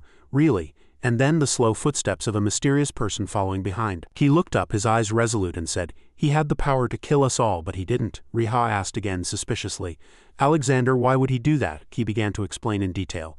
He said our strength was beneficial to humanity. He hinted that everyone should cooperate. That is, he spoke of human unity. Hearing his explanation, he was immensely surprised. Human unity? Why suddenly? He also had the same question, but for now, there was no clear answer. I don't know, but he has a companion deeply connected to the legends of this world, so he might know something. As he mentioned his companion, Riha realized something. The Golden Dragon. An entity of a different dimension than lower-grade dragons. The wisest dragon, leader of dragons and guardian of justice and protector of good, the Golden Dragon Bifus. He stroked his chin, lost in deep thought. If the Golden Dragon truly intended to spare us, it's a good thing, even if we don't understand the reason. It's like gaining extra lives in this war. But why do I feel so uneasy at this moment? Zwick's voice broke his train of thought. Alexander won't be able to endure it any longer. Objectively, he almost lost to me and Haria. And Haria signed a truce agreement with Granville. Furthermore, Haria has joined us and is moving between territories. He probably doesn't know about this regrouping, but he will definitely feel threatened. Feeling that Zwick's logic was somewhat valid, he crossed his arms and fell into his own thoughts. That's right, moreover they have a strategist connected to all of Midgard. That person will quickly predict how Pubel's army at Dokchi Beach will move. At this moment the image of a murderous and cruel Chio suddenly flashed through Riha's mind. So what will she do? She will attack with Alexander before Pubel's reinforcements arrive. The timing. Riha seemed to realize something. His eyes were unusually tense. Tonight, we won't have much time to prepare. Riha looked at Zwick and Kid and loudly asserted, Wake everyone up immediately. Simply retreating won't be enough. Minos will launch a night attack. As night deepened, the moon, hidden behind the clouds, cast its light upon the blue sky. But that small light could not dispel the surrounding darkness. Yoren asked Mary anxiously. I can't see anything, so I don't know where to retreat to. Mary hesitated for a moment, then replied, I don't know, they said we need to advance to the M plains. We just need to follow orders. Yoren, feeling that this situation was too irrational, immediately retorted, What could possibly come at this hour? At least if we survive now, we can get contribution points. If it weren't for that mission, I would have logged out long ago. While he continued to complain for various reasons, Yuan's powerful army had already completed its war preparations. The soldiers advanced in lines, their footsteps thudding as if to devour any obstacle alive. At that time, Riha and his group established defensive lines everywhere. Team 1 with 3 members was hidden in the grass. Ju was hiding behind a nearby tree, eavesdropping on the enemy's situation. And Riha and Ki used their stealth skills behind a rock. This troop deployment could only be described as "damn it, who planned this?" Despite thoroughly preparing the defensive line, Key still couldn't hide his worried expression and asked, "Will he really come, Hung?" Riha said resolutely, "He definitely will. I heard news that Minos attempted to assassinate Granville. If the enemy thought that far, they will definitely launch a night attack tonight." Hearing his resolute words, Key grew even more anxious and began to stammer. "Ah, that's right," Riha, seeing Key's pale face, scoffed. "Scared?" Bun and Tin, hiding in the nearby grass, heard his honest words. "Fear. It cannot be fully expressed in words. What's truly frightening is how familiar this fear has become." Riha, hearing those words, suddenly wondered, what? The terrible memory of Alexander's immense power resurfaced in Kijung's mind, making him even more uneasy. "It's too scary. That person is much stronger than me. I might die." Such thoughts come so naturally that I no longer have the will to resist. Riha, hearing Kijung's heartfelt confession, could also guess his feelings at this moment. "Kijung, you were used to facing strong enemies." Though afraid, Kijung quickly pulled himself together because he had comrades fighting alongside him. "But it's okay, I've faced him once. I think I can withstand 3 fire attacks." Ha! Vim, hearing his naive words, couldn't help but laugh and said, "Haha, but that's magic that attacks 15 times at once." Even Riha faltered slightly at the unimaginable power. "It's truly terrifying when our Special Forces commander says that." Kijung's resolute gaze clearly revealed the determination in his heart. "All right, even if I die, I'll protect you, Hung. You're our ace card." Tin, who was nearby, also agreed, giving a thumbs up. "If the opponent is Alexander, then we have Haria. They won't expect Riha to have returned to the battlefield." Vim smiled beside him to reassure him. "The main mission of the Special Forces is to protect Haria. If the situation gets tough, I'll carry you on my back like a princess and escape." Seeing all the members falter at Alexander's power, he inadvertently opened his mouth but then hesitated again. Everyone, this time, Riha understood that Alexander was a great threat. Without needing to connect much information, simply by listening to a few words from his teammates, he looked at his sniper rifle and composed himself. "If everyone says so, Alexander is certainly a terrifying presence. In that case, I must focus only on the target. I'll only think about how to take him down." As Riha and his comrades waited for an opportunity to counterattack, the distant thumping of drums announced the impending life-and-death battle. The drums continuously thundered, and the footsteps of thousands of warriors followed, violently shaking the ground. An intimidating roar echoed, further boosting the army's morale. "Attack and eliminate the enemy." Yuan waved his hand towards the advancing army, giving a resolute command. "If they are fleeing, pursue them immediately." Bifus, seeing the advancing army, spoke to Alexander with an air of unknowing. "Humans are truly interesting. Even under the cover of night, they relentlessly pursue." He was silent for a moment, then replied with meaningful words, "Humans don't see well at night, because they have no intention of truly seeing." Bifus, he asked in a questioning voice. "What do you mean?" Alexander calmly replied, looking at the advancing army. "Humans focus on understanding the enemy's thoughts. That's what they do." Bifus, hearing those words, felt the human world was too complex and tried to turn his head. "HMPH, I'm not interested in human nature. I just want to end this meaningless war as quickly as possible. The one we should focus on is Zwick." He, hearing Bifus's words, retorted in puzzlement. "But he is the strongest in the human world. We don't need his power for this purpose." "No," his sharp gaze further clarified the resoluteness in his words. "I will not let any threatening power survive. That power is unnecessary. Hot kids, that Dynan mana cannot be purified or summoned. How did Zwick summon that, and what exactly is Soul Link? Such questions pique my curiosity, but pursuing them out of curiosity is too dangerous." Alexander thought for a moment, then supported him. "Understood, Bifus, I respect your decision." Having gained Alexander's agreement, Bifus laughed triumphantly and spoke with an arrogant demeanor.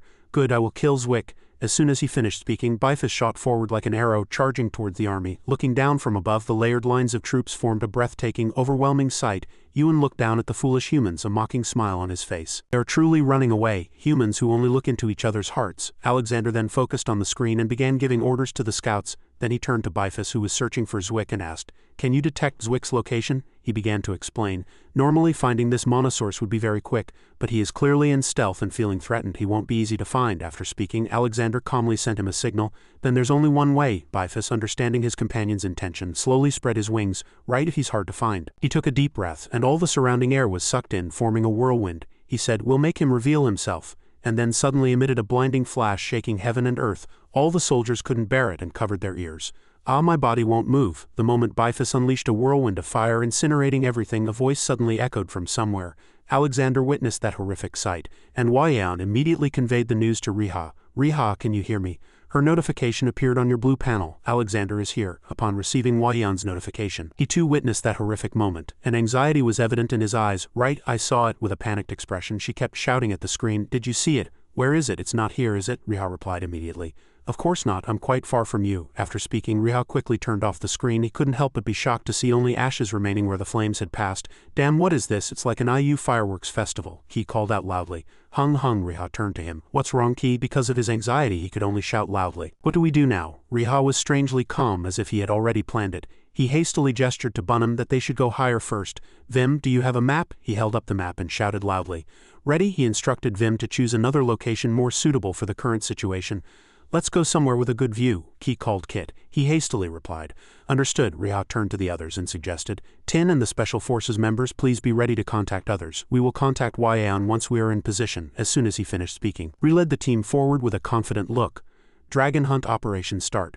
Riha hastily led his team to higher ground. Suddenly he spotted his target and paused, lost in thought. The others also caught up with him at this time and were watching the target from the hilltop.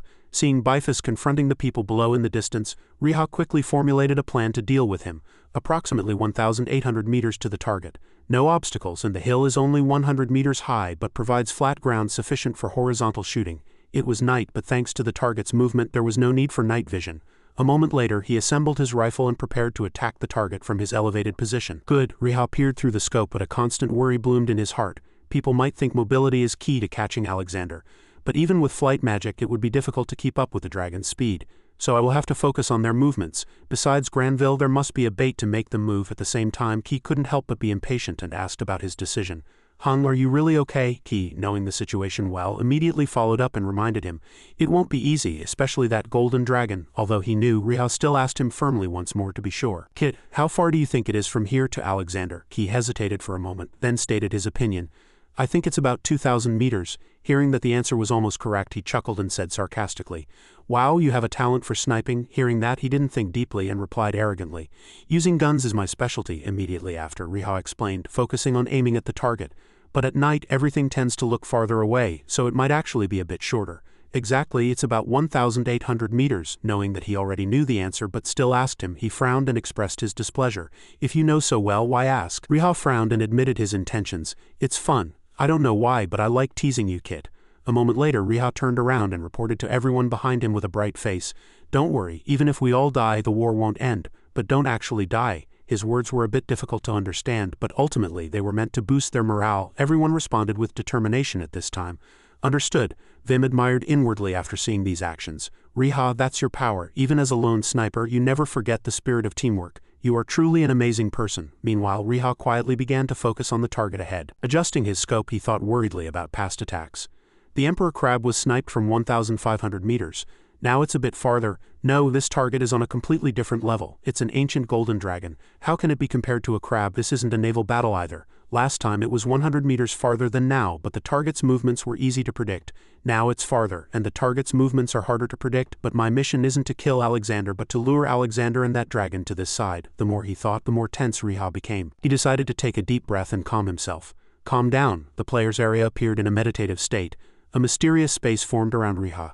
Silence. At this time the countdown also began from 3 seconds. He aimed his rifle directly at the target and waited for the time. The countdown reached 2 seconds at this moment. Riha's mind continuously calmed itself.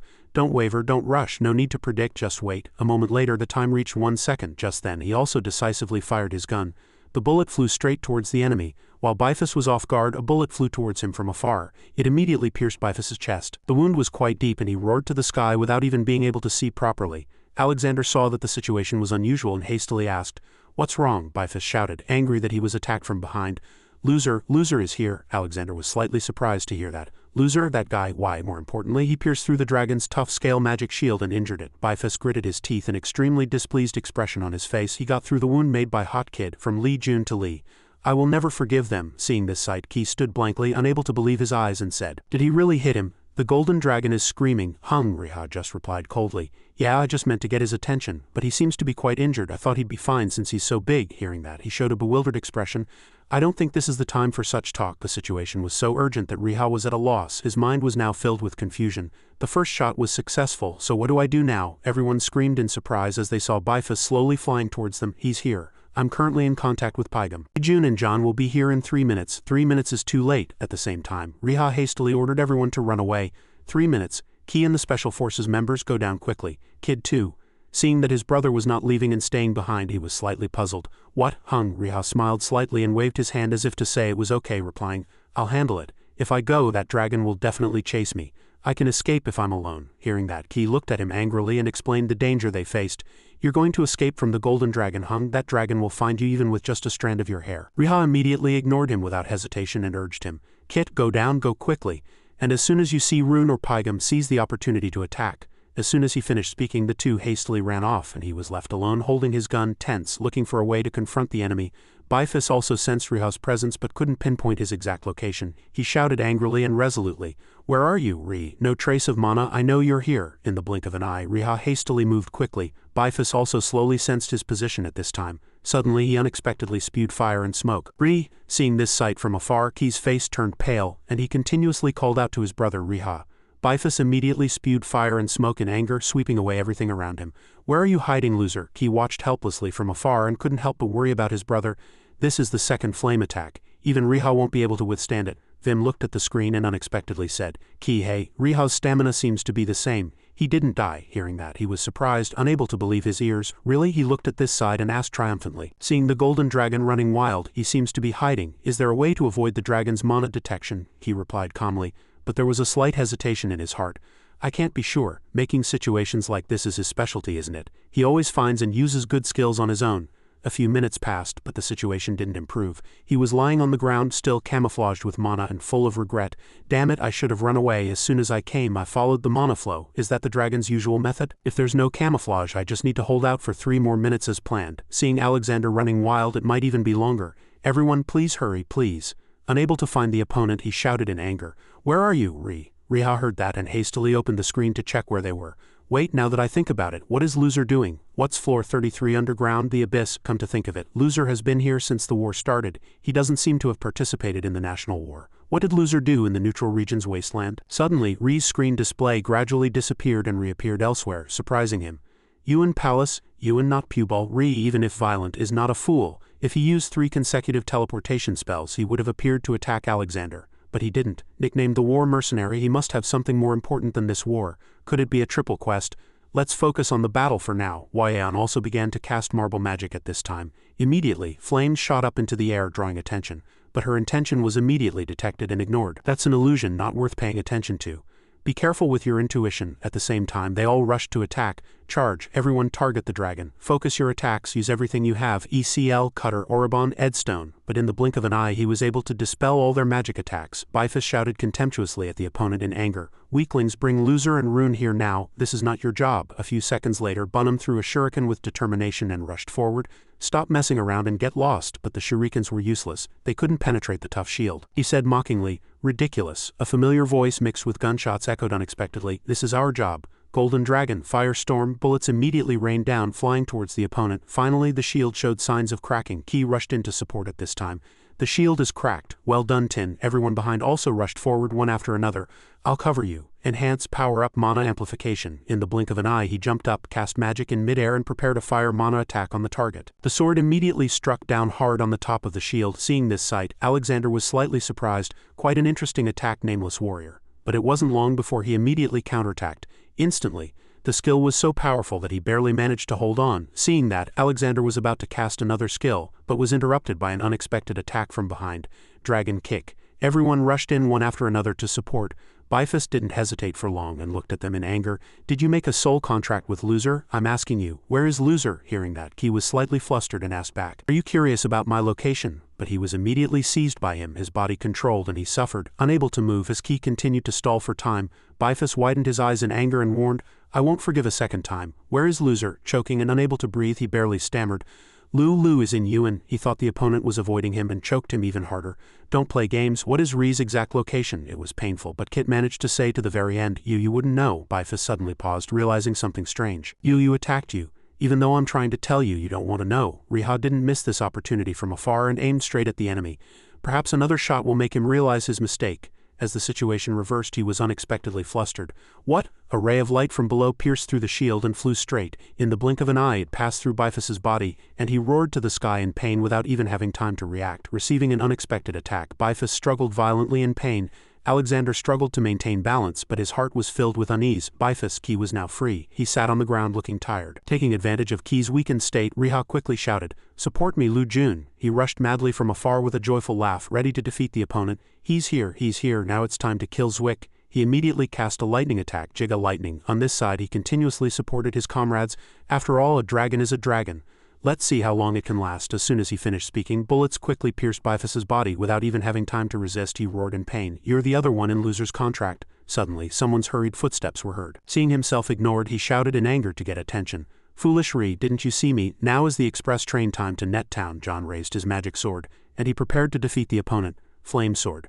But before he could cast it, he was discovered by Bifus. "Reagan, I won't let you live." He immediately blocked the attack, but before he could do anything, the opponent was strongly flung into the air. He couldn't help but be surprised by the recent counterattack. A dragon being attacked, this is truly insane. In the blink of an eye, Zwick was strongly flung thousands of meters away without any chance to stop him. Thick smoke billowed and there was a quiet atmosphere with no further signs. He slowly appeared from within the smoke and then disappeared. His body was stiff and could no longer move. Seeing his comrade injured, Bifus anxiously called out Reagan's name. As he was off guard, Alexander rushed from behind and swung his sword. Just then, Qi saw and immediately warned, "No, Bifus." He hastily rushed to save him. Protection seal. A moment later, he struck down hard on the ground. Seeing this sight, Riha couldn't help but shout at Qi. He quickly raised his rifle and fired straight at the target. "Damn it!" Hearing that, he immediately defended absolute physical defense. A giant shield appeared right in front of him, blocking the bullet in time. Suddenly, the bullet went astray in another direction. To Riha's astonishing sight, the shield was destroyed. In the blink of an eye, a new shield sphere formed again.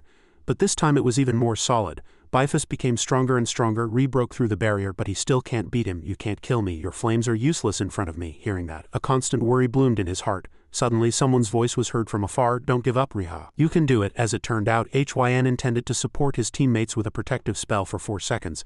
At that moment, a powerful force suddenly shone and reflected off his shield. Upon seeing this sight, Bifus stopped completely in surprise.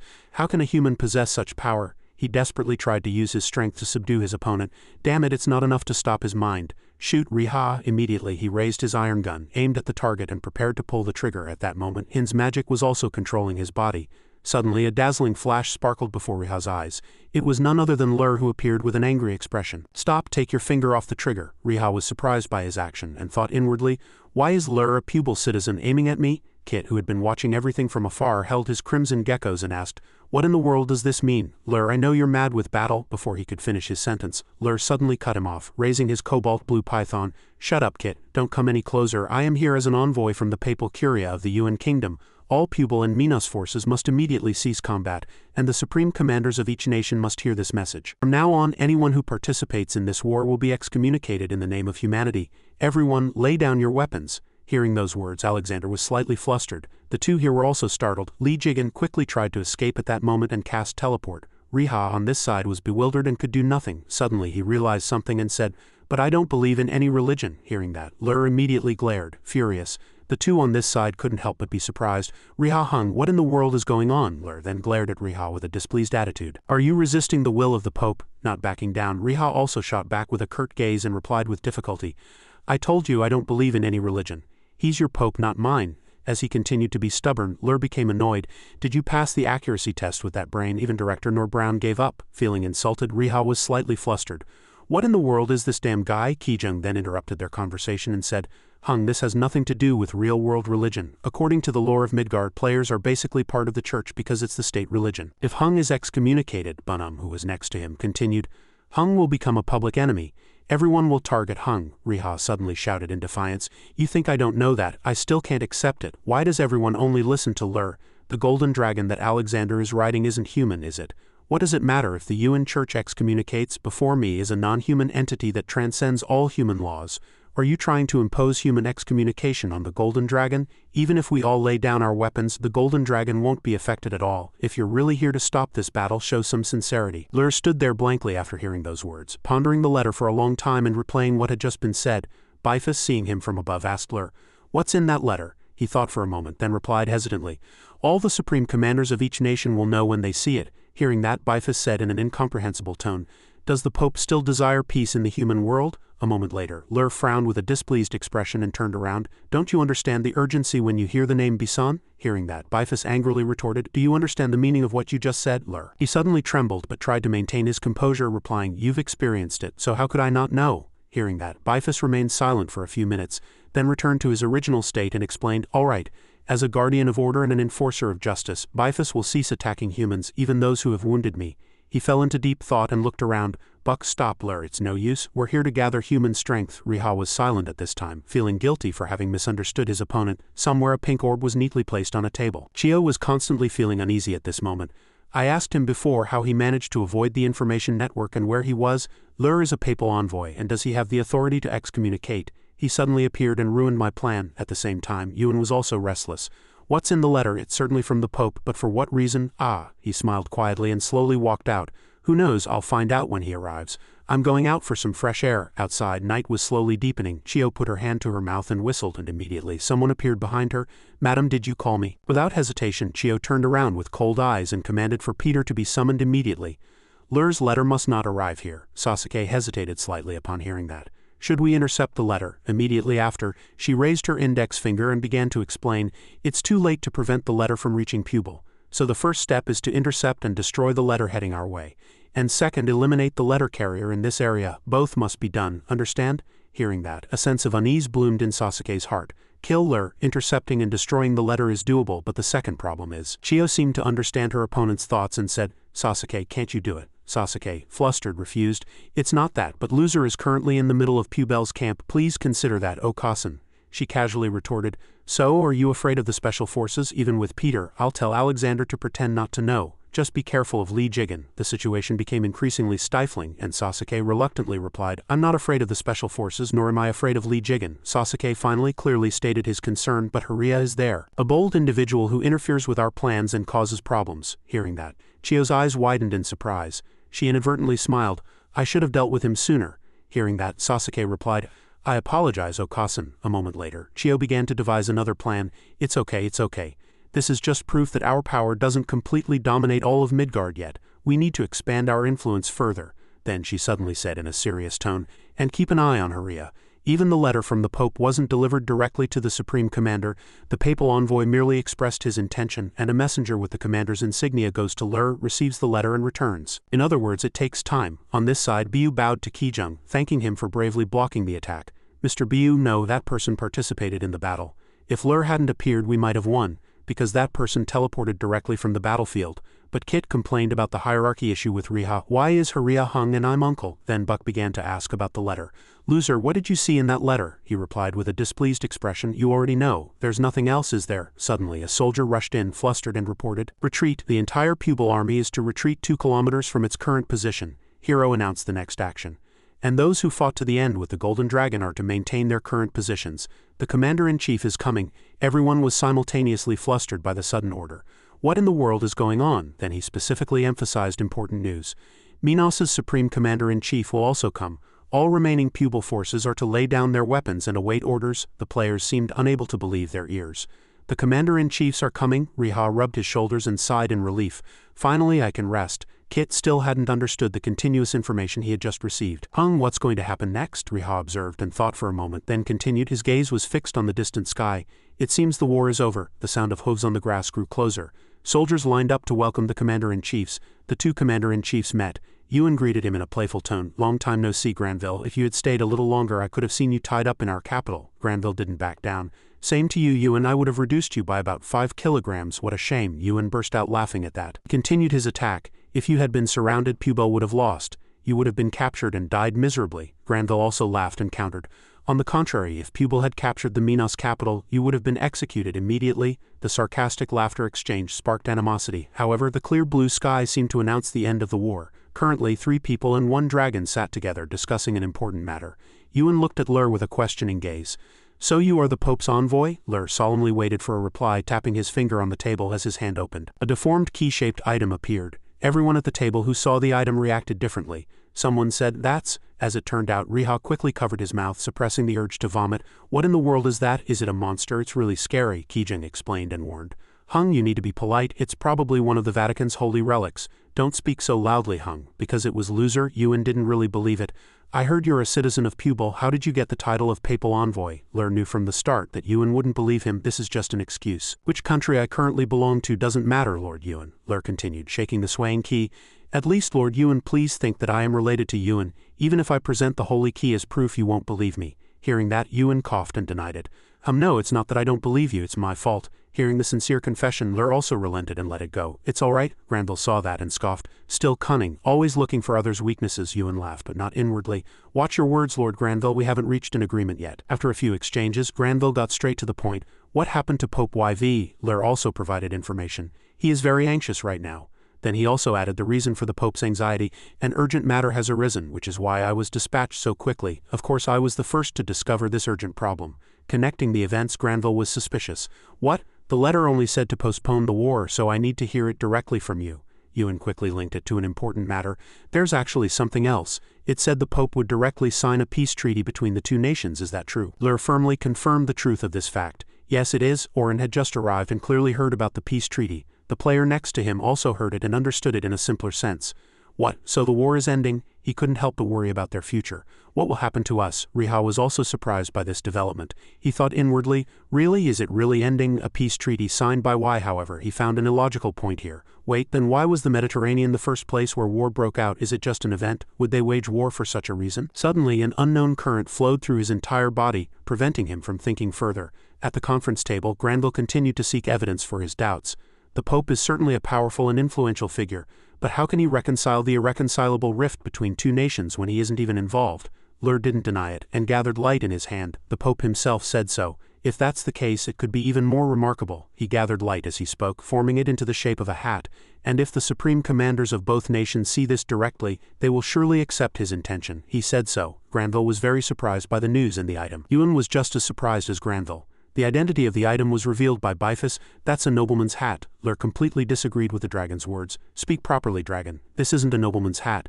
This is the hat of Count Lur, leader of a noble family. Hearing that, the dragon asked, How did you get that? Lur said with cold eyes. This dragon isn't listening to me. I told you I brought it from the abyss. Bifus remained silent for a long time, then revealed a look of contempt. Count Lur, my foot. I don't want to give that damn guy such a title. The golden dragon felt it had to reveal the truth. Then I'll ask one more thing. What did you see in that abyss? Was it really blue via? Lur was silent as if unable to answer.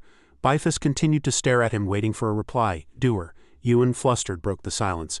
No, it can't be. Blue Via died 30 years ago. That guy is dead. Granville gritted his teeth and agreed. Yuan is right. Yuan angrily slammed the table. He recounted the past situation, saying, I commanded a division that fought his noble army in the final battle. It doesn't matter if it's Blue Via or the family leader. Lur is dead, Lur scoffed, seeing that they wouldn't accept this truth. Truly foolish clowns. Yuan was extremely angry. To be treated like a clown as a supreme commander, what in the world are you saying? But Lur didn't care and continued his story.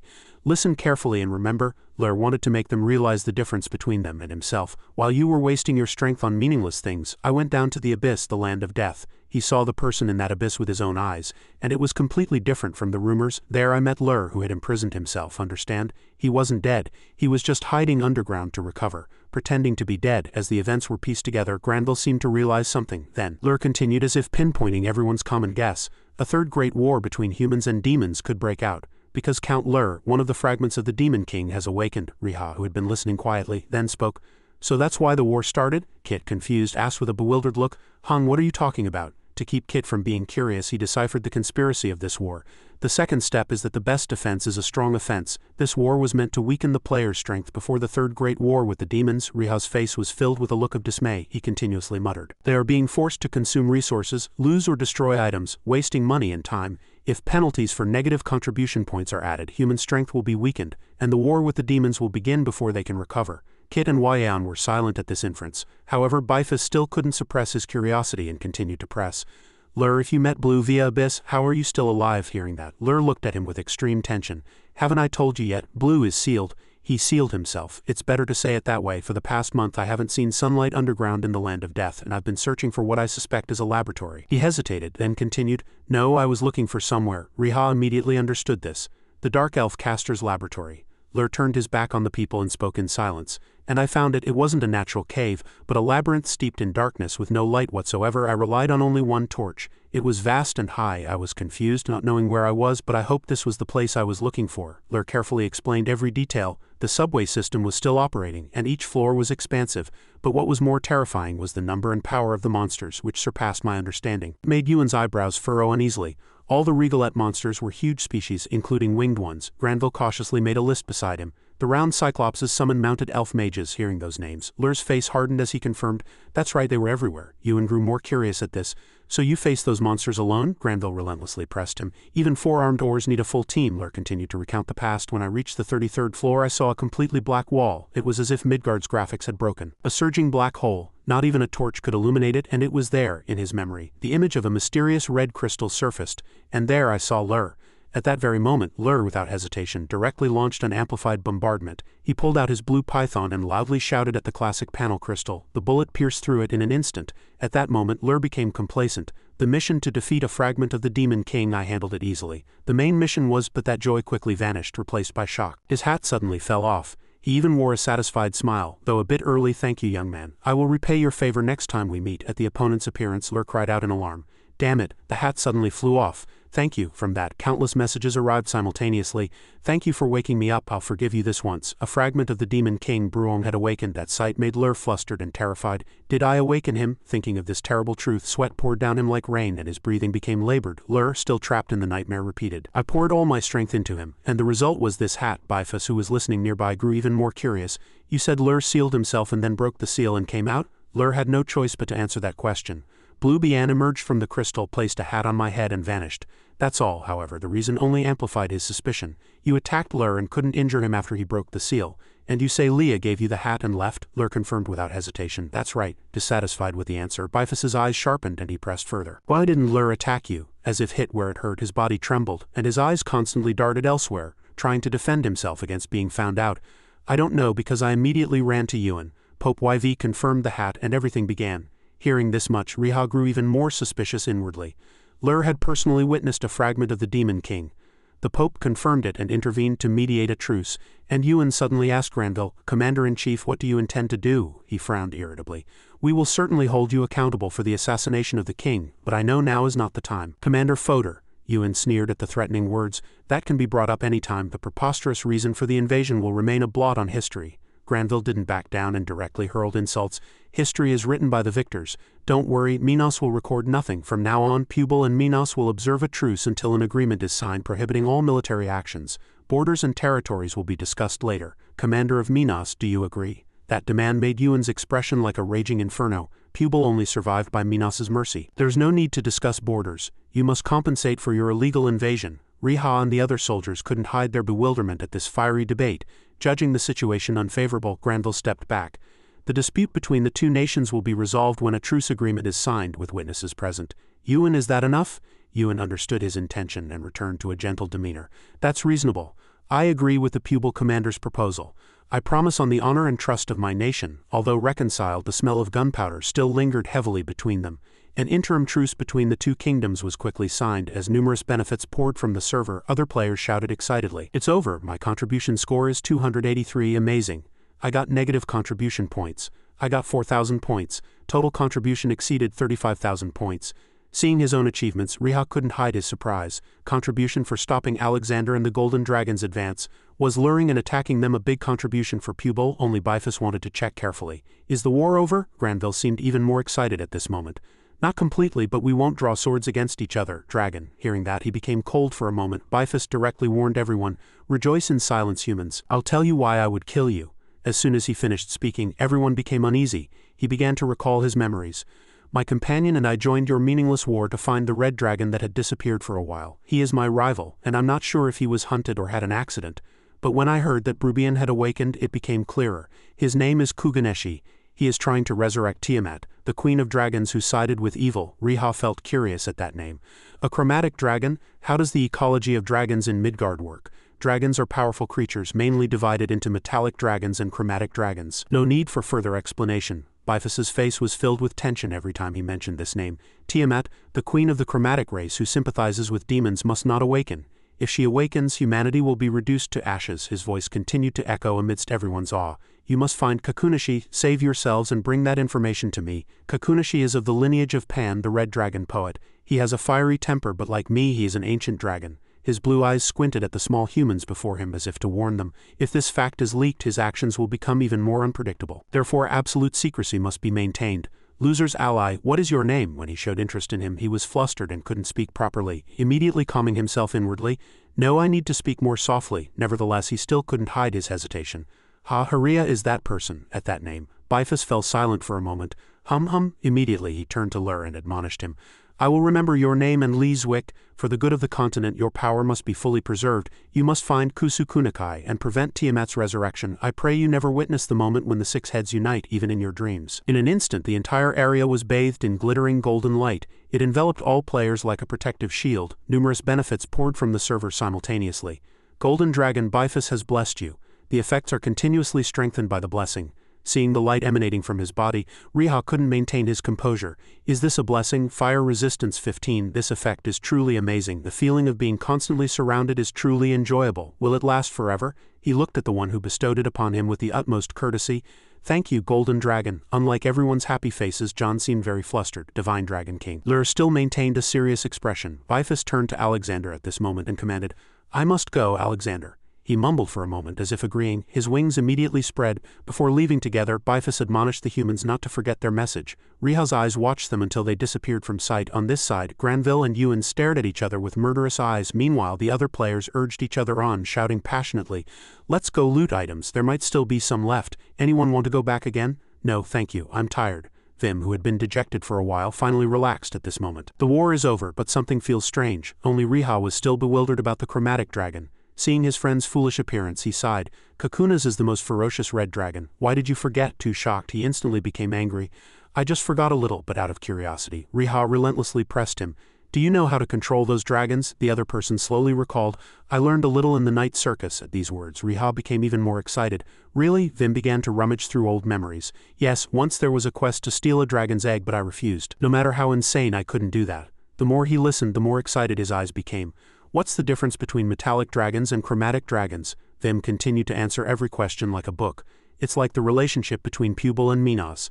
They are the same kind of dragon, but they dislike each other due to their different natures. According to him, metallic dragons protect and uphold justice and are classified by metal as their name suggests. The platinum dragon is the supreme leader, and only one can hold that position. Chromatic dragons are greedy, selfish, and inherently cruel, and are classified by color, and they sided with demons. Vim's mouth chattered endlessly. Their supreme leader is Tiamat, a six-headed dragon formed by 6 different chromatic dragons sharing one body. Tiamat did not participate in the second war between humans and demons either.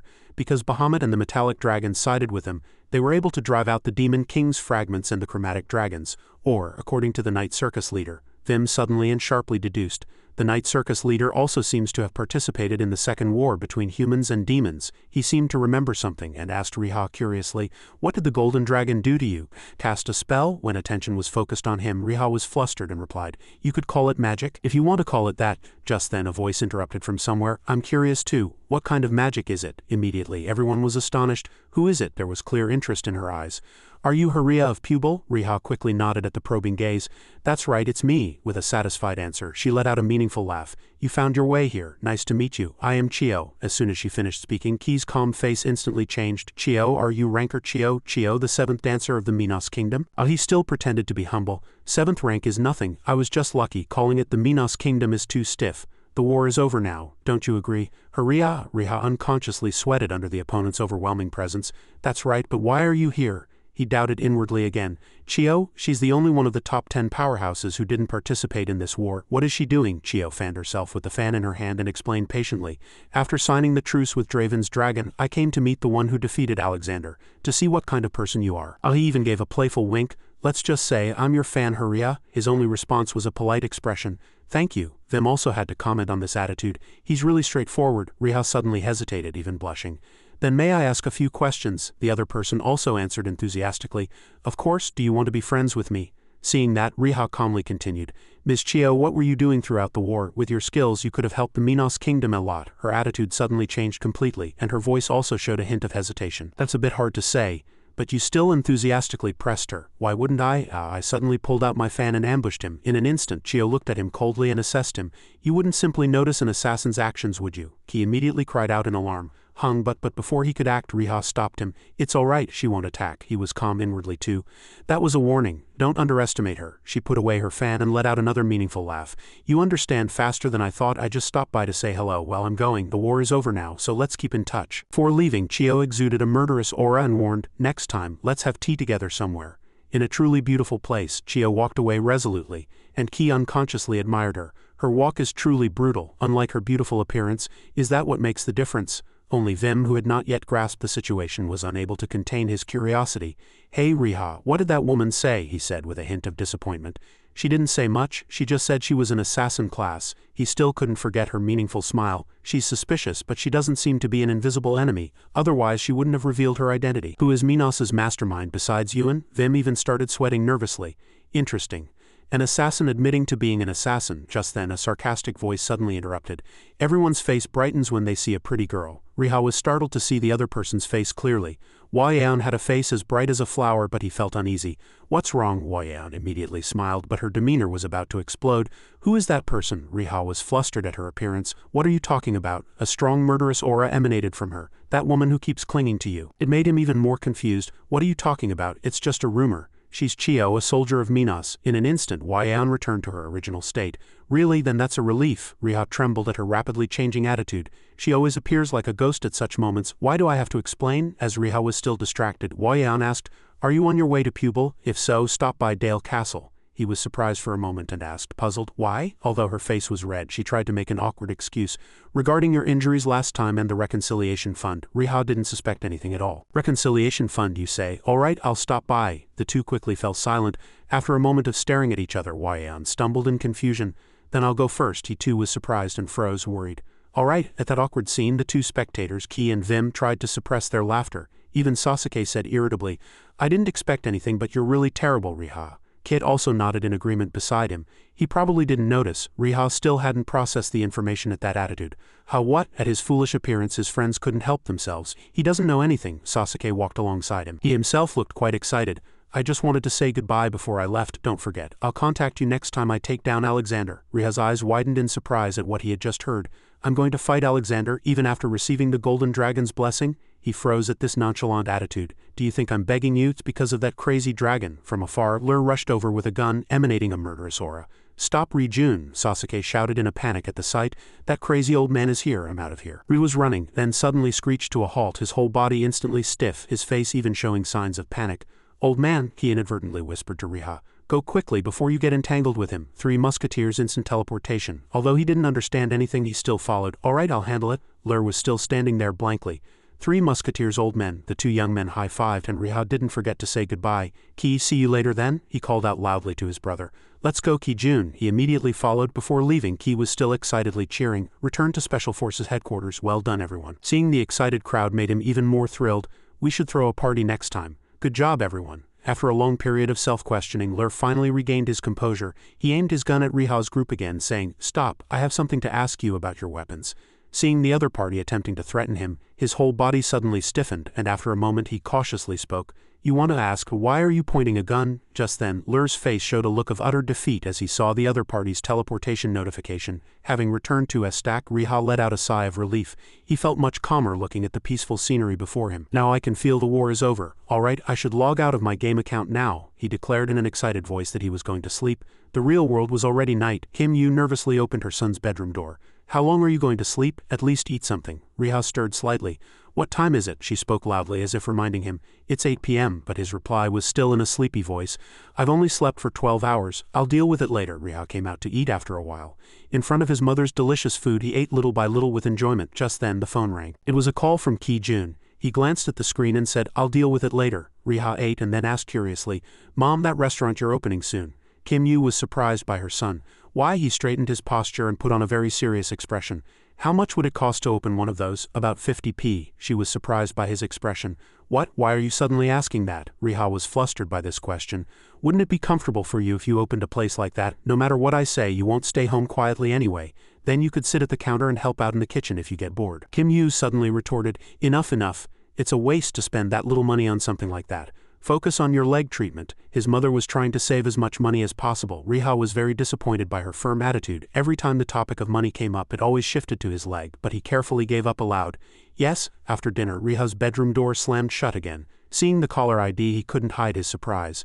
Ki called. As soon as he called back, the other person's flustered voice was heard. What have you been doing? I called you so many times, but you didn't answer. He was exasperated by this attitude. My ears are ringing. What's wrong? He grew more and more excited.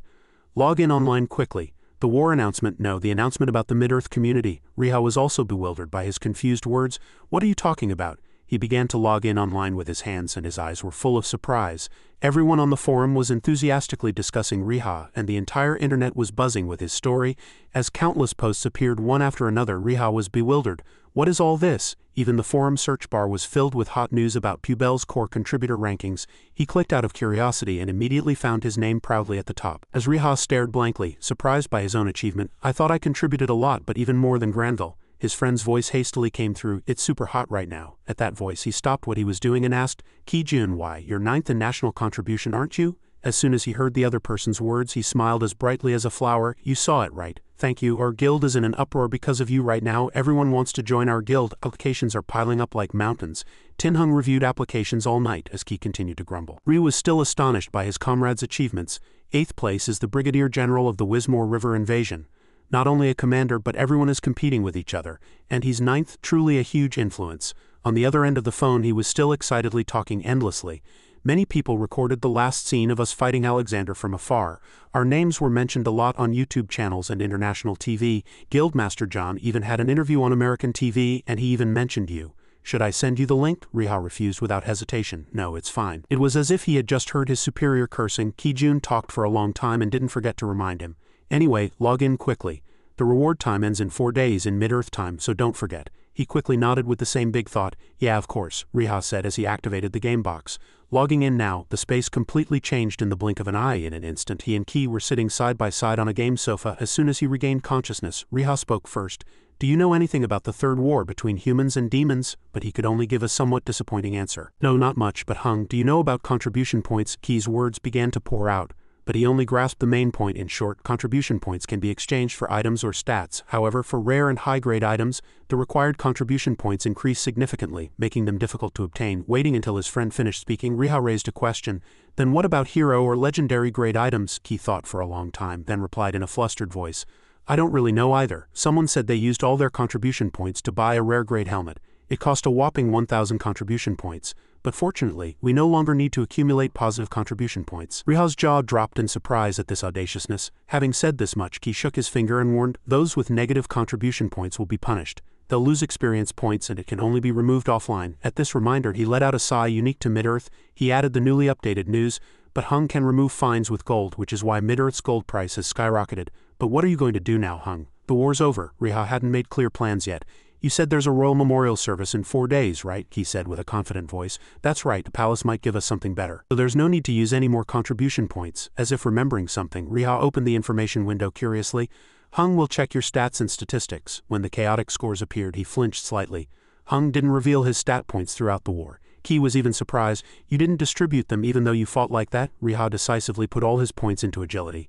And sighed. That was when we signed a truce with Craven. Hung was completely crazy. He suddenly snapped out of it and jumped up from his chair. That's right. Hung also had this item. Ki looked up curiously. What is it, Hung? He struggled to identify the nameless object the other person had just taken out. Is that a blanket? Riha lightly turned his head and replied nonchalantly.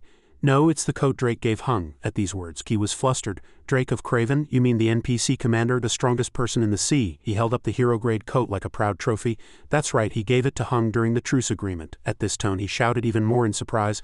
Hung rolled up the armor Drake gave him and put it in his pocket. Ah, he begged with a greedy expression. Show me the options. Show me, Riha again said mischievously in a meaningful voice. Curious? As soon as this fellow asked, Ki was almost on his knees. He couldn't help it. If a special NPC gave it to him, it would at least be rare grade, right? Given the value of that name, even hero grade wouldn't be surprising. The big fish took the bait and he didn't rush, flashing a cunning smile. Riha decisively laid out the terms of the deal. If you're curious, help me with this tank. As soon as Ki smiled, his expression stiffened. Tank? Riha maintained his bizarre expression and uttered one word. You can withstand several attacks from a level 190 monster, right? As an evil aura emanated, Ki recoiled in fear. Hung, why are you so cunning? I want to see the item and you're making me do this. But Riha, already knowing victory was at hand, leisurely scoffed. You don't have much to do anyway, little brother. He helplessly reconfirmed the mission. I just have to tank without attacking, right? Satisfied with the other party's helplessness, he nodded. That's right, don't act rashly. Just hold out while Hung prepares. The desire to wear the legendary coat made all of Ki's complaints disappear. All right, Riha's black scope continuously tracked the smallest movements of the target. He precisely aimed at the three-armed ogre's position for safety. At the same time, Ki tried to approach the monster, not forgetting to raise his shield. The three-armed ogre fiercely swung its mace, bringing it down on the ant lingering in front of it. As a terrifyingly strong attack landed, Ki had to tense his entire body to endure it. He endured with all his might, continuously urging his brother, "Hung, quickly, are you ready? Did you use it? Can you hear me? I can't hold on any longer."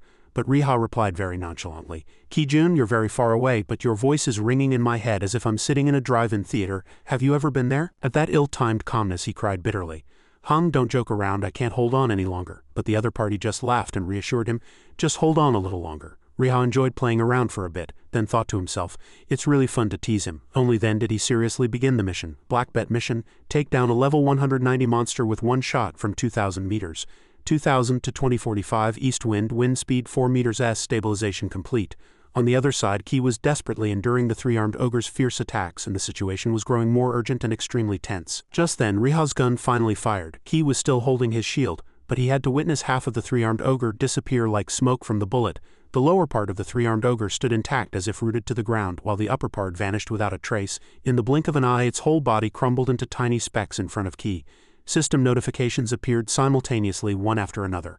Level up. Successfully hit target from over 2,000 meters, speed 26 points, applied facility effect 200 additional. Black Bet C-grade mission complete. Having learned the Mana Bomb skill, Riha immediately allocated points based on previous experience. Alright, then I should put 5 points into agility. Wait, the achievement is only B grade. I see. For a rifle 100 meters is perfect, but for a sniper rifle it's 2,000 meters. Nice, I'm really looking forward to future achievements. New reward information was immediately displayed on the screen. Mana Radius, a skill that prevents prey from counterattacking or escaping. All new energy within a 30 meters radius freezes. Riha analyzed the newly released hot item himself.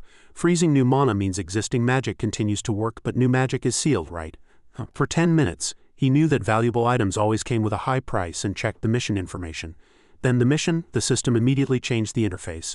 Black Bet Ultra High Difficulty Mission 4-7, eliminate a monster with one shot from 2,500 meters. Riha thought to himself with a slight sense of weariness. I was really looking forward to it, but this is a bit unreasonable. 2,500 meters is outside Black Bet's effective range. I'll only be able to snipe it if I use a sniping skill. Just then, Ki's urging voice was heard. Hey brother, are you done? Go get your reward. The obstacle in his head suddenly disappeared. Riha hastily called his comrade. Wait, Ki-jun, help me confirm a few things. He turned around with a troubled expression. Hung, what are you doing? But the other party only gave a brief instruction. Just use your ultimate skill when Hung gives the signal. While Ki-jun stood blankly saying, ultimate skill? A bullet with astonishing rotational force flew right in front of him. His body immediately reacted to the approaching danger, and Ki barely managed to avoid the disaster. The bullet flew swiftly over his head as if mocking the foolish man. As a piece of rock shattered, he shouted in a panic, Hung, what are you doing? The answer was still a concise demand. Attack right now. Ki-jun was annoyed by that confident attitude. Oh really? But he willingly followed the protection of the seal. He opened his eyes wide and noticed that the situation was unfolding differently than usual. Only now did Riha slowly appear. Haha, no notification window, Ki asked blankly. How you don't have one, Hung? What did you do? I couldn't use my ultimate skill. He didn't rush to answer, instead observing the gun in his hand with interest. The ultimate skill description mentioned that the prey wouldn't know what was happening. That meant the other party wouldn't see a notification window either. After a while, Ki-jun followed Riha, demanding he share. Hung, what did you do earlier? But he kept his mouth shut. Hung won't tell you. Riha recalled an earlier promise. I forgot. I'll show you the code Hung was going to show you. As soon as he took out the code, he lost his mind. Wow, the level is different, Ki-jun pleaded with teary eyes. Quickly share the detailed information. He relented and agreed. Alright, Hung will read it to you. The legendary cloak is blessed by the god of the sea, greatly enhances stats when worn, has 3,500 defense, and can activate a mood-altering ultimate skill. He held the coat as precious as an egg and let out a long exclamation. Wow, hero grade with 3,500 defense. Is that a coat or armor? Look at the options, it's crazy.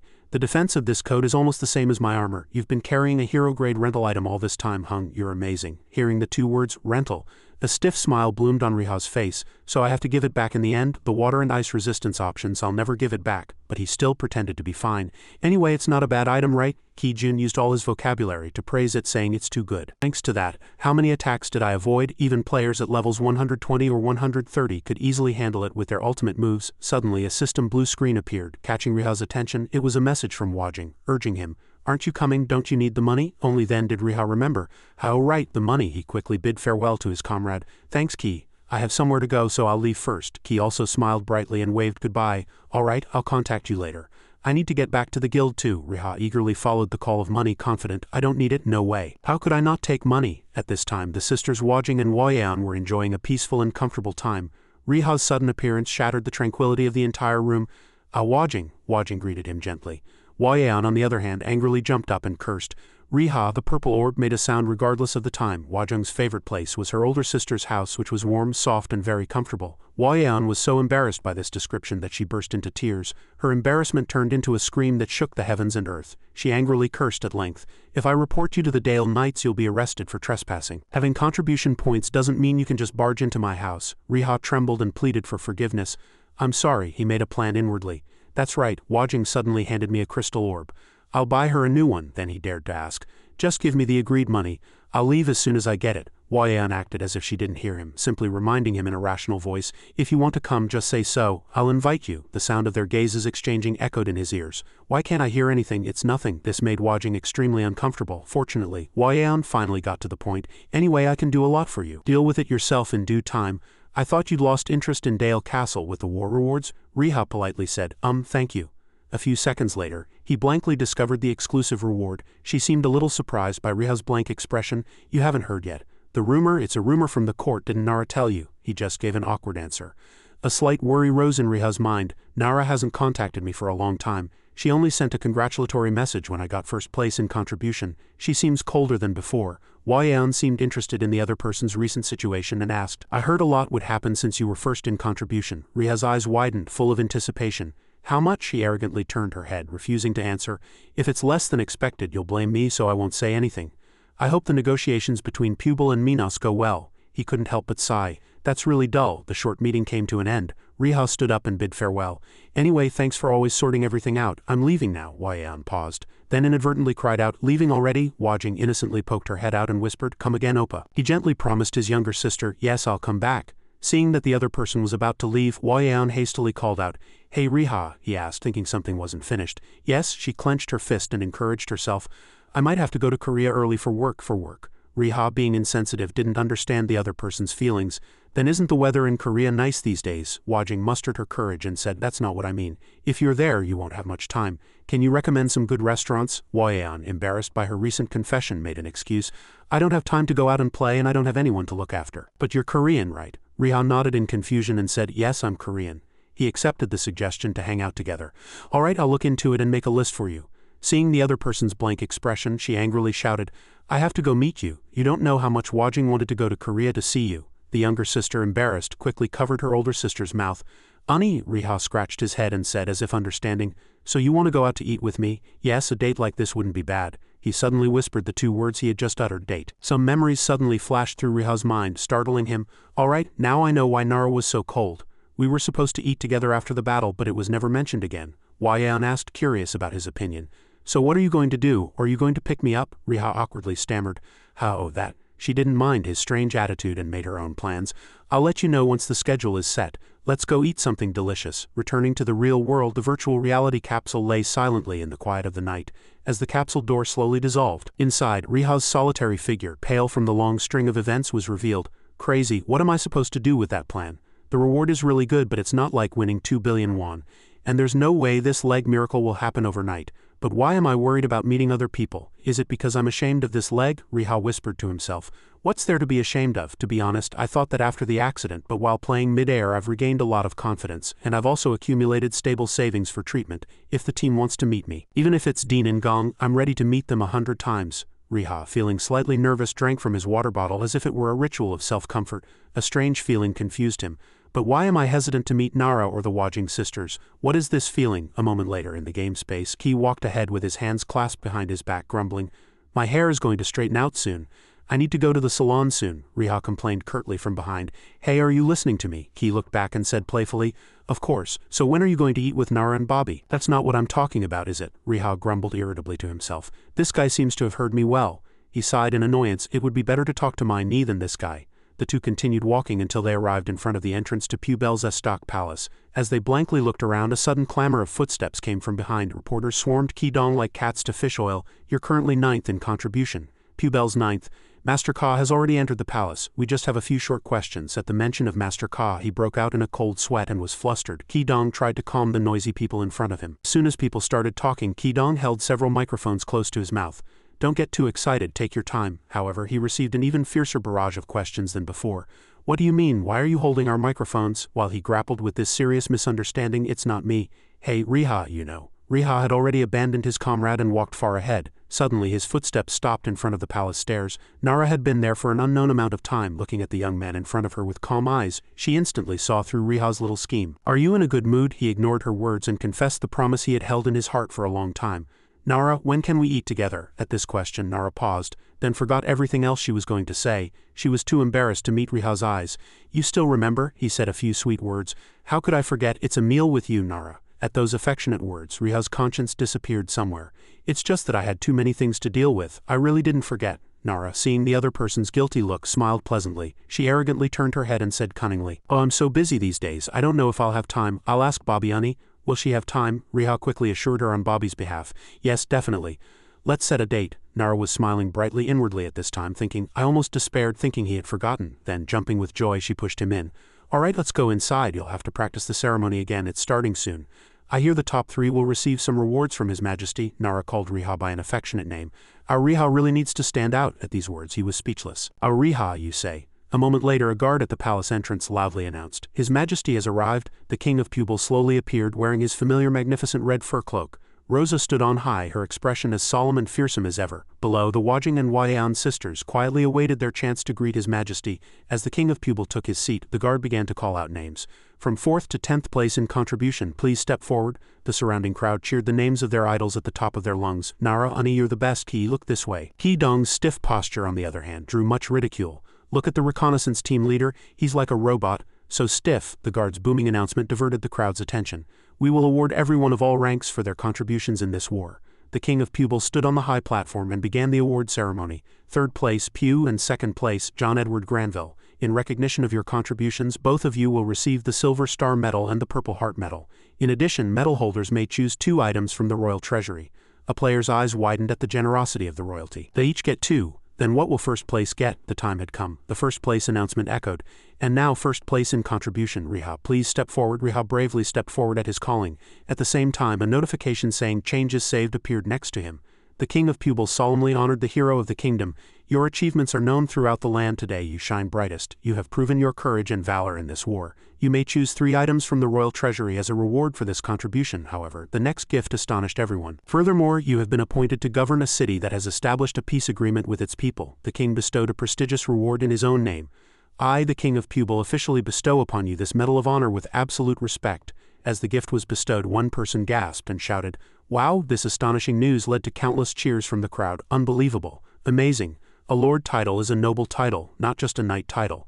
Giving him an entire city. Riha remained silent for a moment amidst the surrounding commotion. A few seconds later, he came to his senses, astonished. What did he give me? A new notification appeared in the system.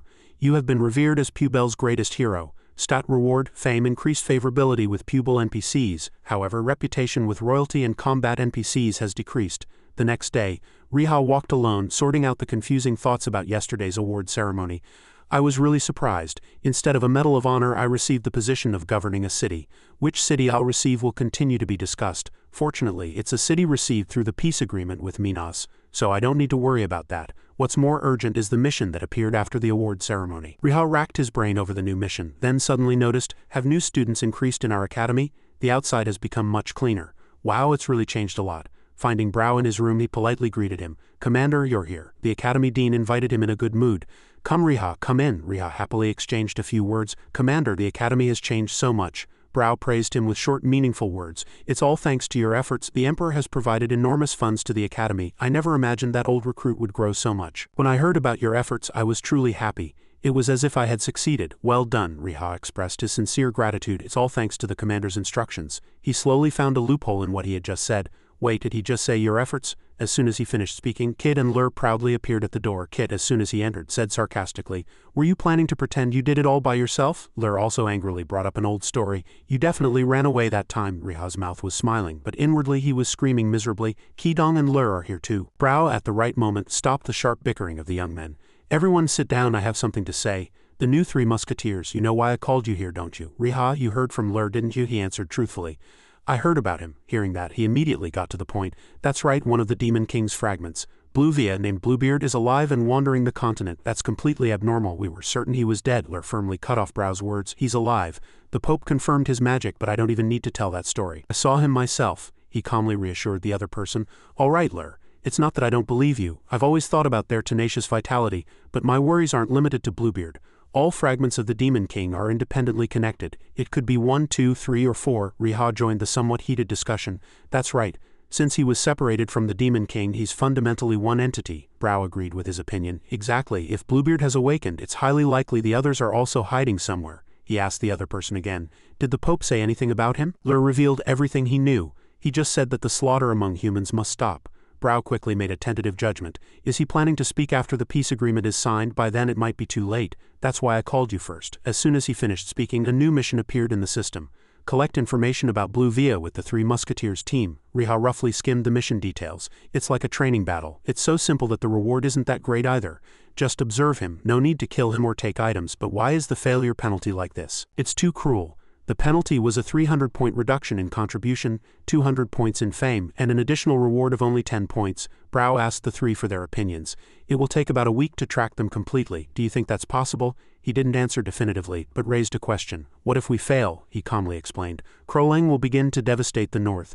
So Bluebeard is also likely to rush things more and more. Considering that, we absolutely cannot fail. Kit seriously presented another possibility. What if we kill Krolang? He was unhesitant in explaining all the problems they raised. Krolang was already a demonic force in the Second War, so whoever confronts him will grow. However, I do not encourage it. Kit caught a blind spot in the other person's words. Does growth apply to only one person? The answer was not clear, perhaps. These limitations led all three to one thought.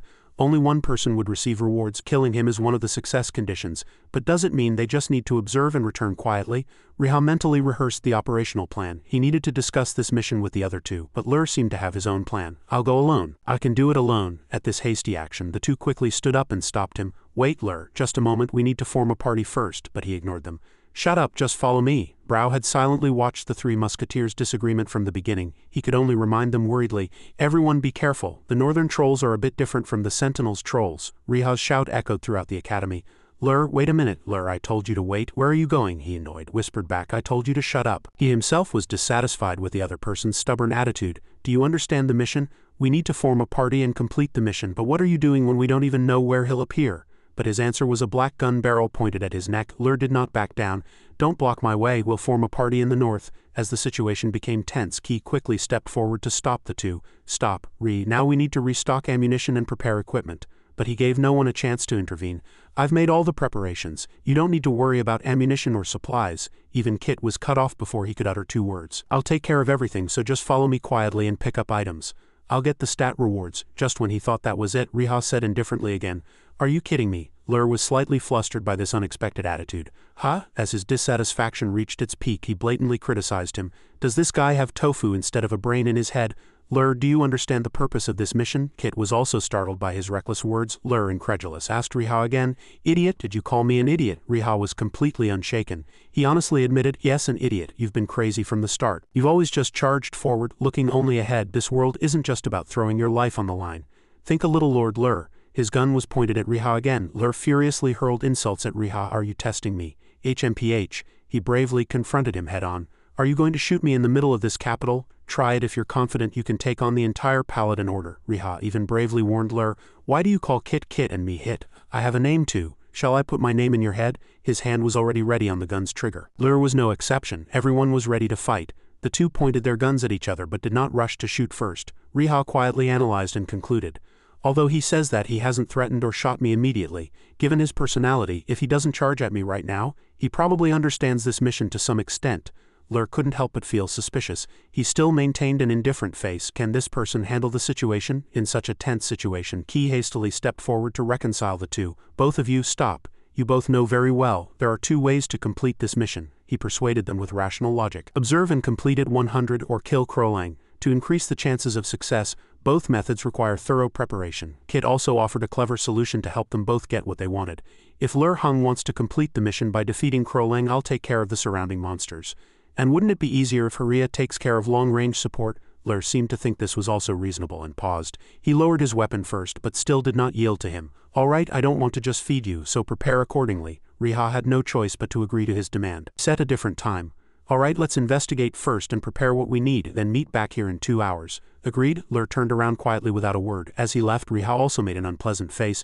It's been a long time since I've met such an annoying person, right? Ki just stared at him without saying anything. Seeing that, Riha was even more surprised. What? Why are you staring like that? He answered vaguely, but inwardly he was full of hidden thoughts about him. Nothing, I won't lose to Lur either. I thought your personality was gentle, but you're tougher than I thought. Riha said honestly, that person is really annoying. Does he really think he can take down a famous boss that only appears under specific conditions? But Ki also acknowledged his talent.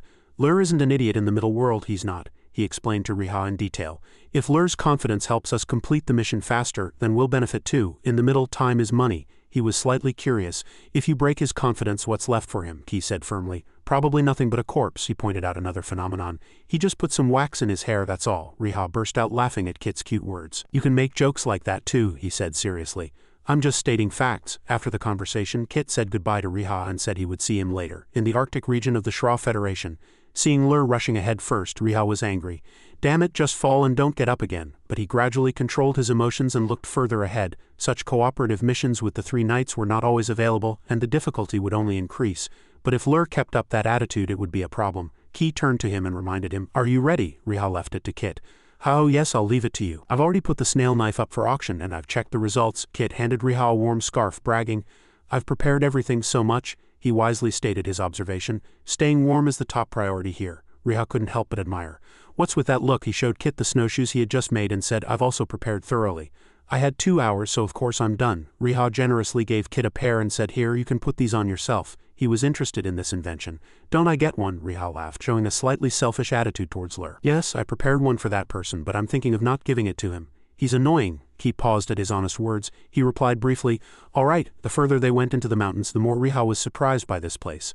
According to Du, the north was almost a forgotten land. The land here was cracked. Not a single blade of grass could grow. No crops could grow, so people had no choice but to eat what they could find. The 3 walked, carefully scanning their surroundings or looking for blood-sucking beasts roaming around. Lur bravely took the lead, and it was so cold there that the monsters naturally grew to enormous sizes. Realizing that danger lurked ahead, the 3 immediately stopped and began to pay attention. Even in such a desolate and cold place, there were guards. They were troll scouts. Seeing Lur quietly finding a place to hide alone, Riha was furious.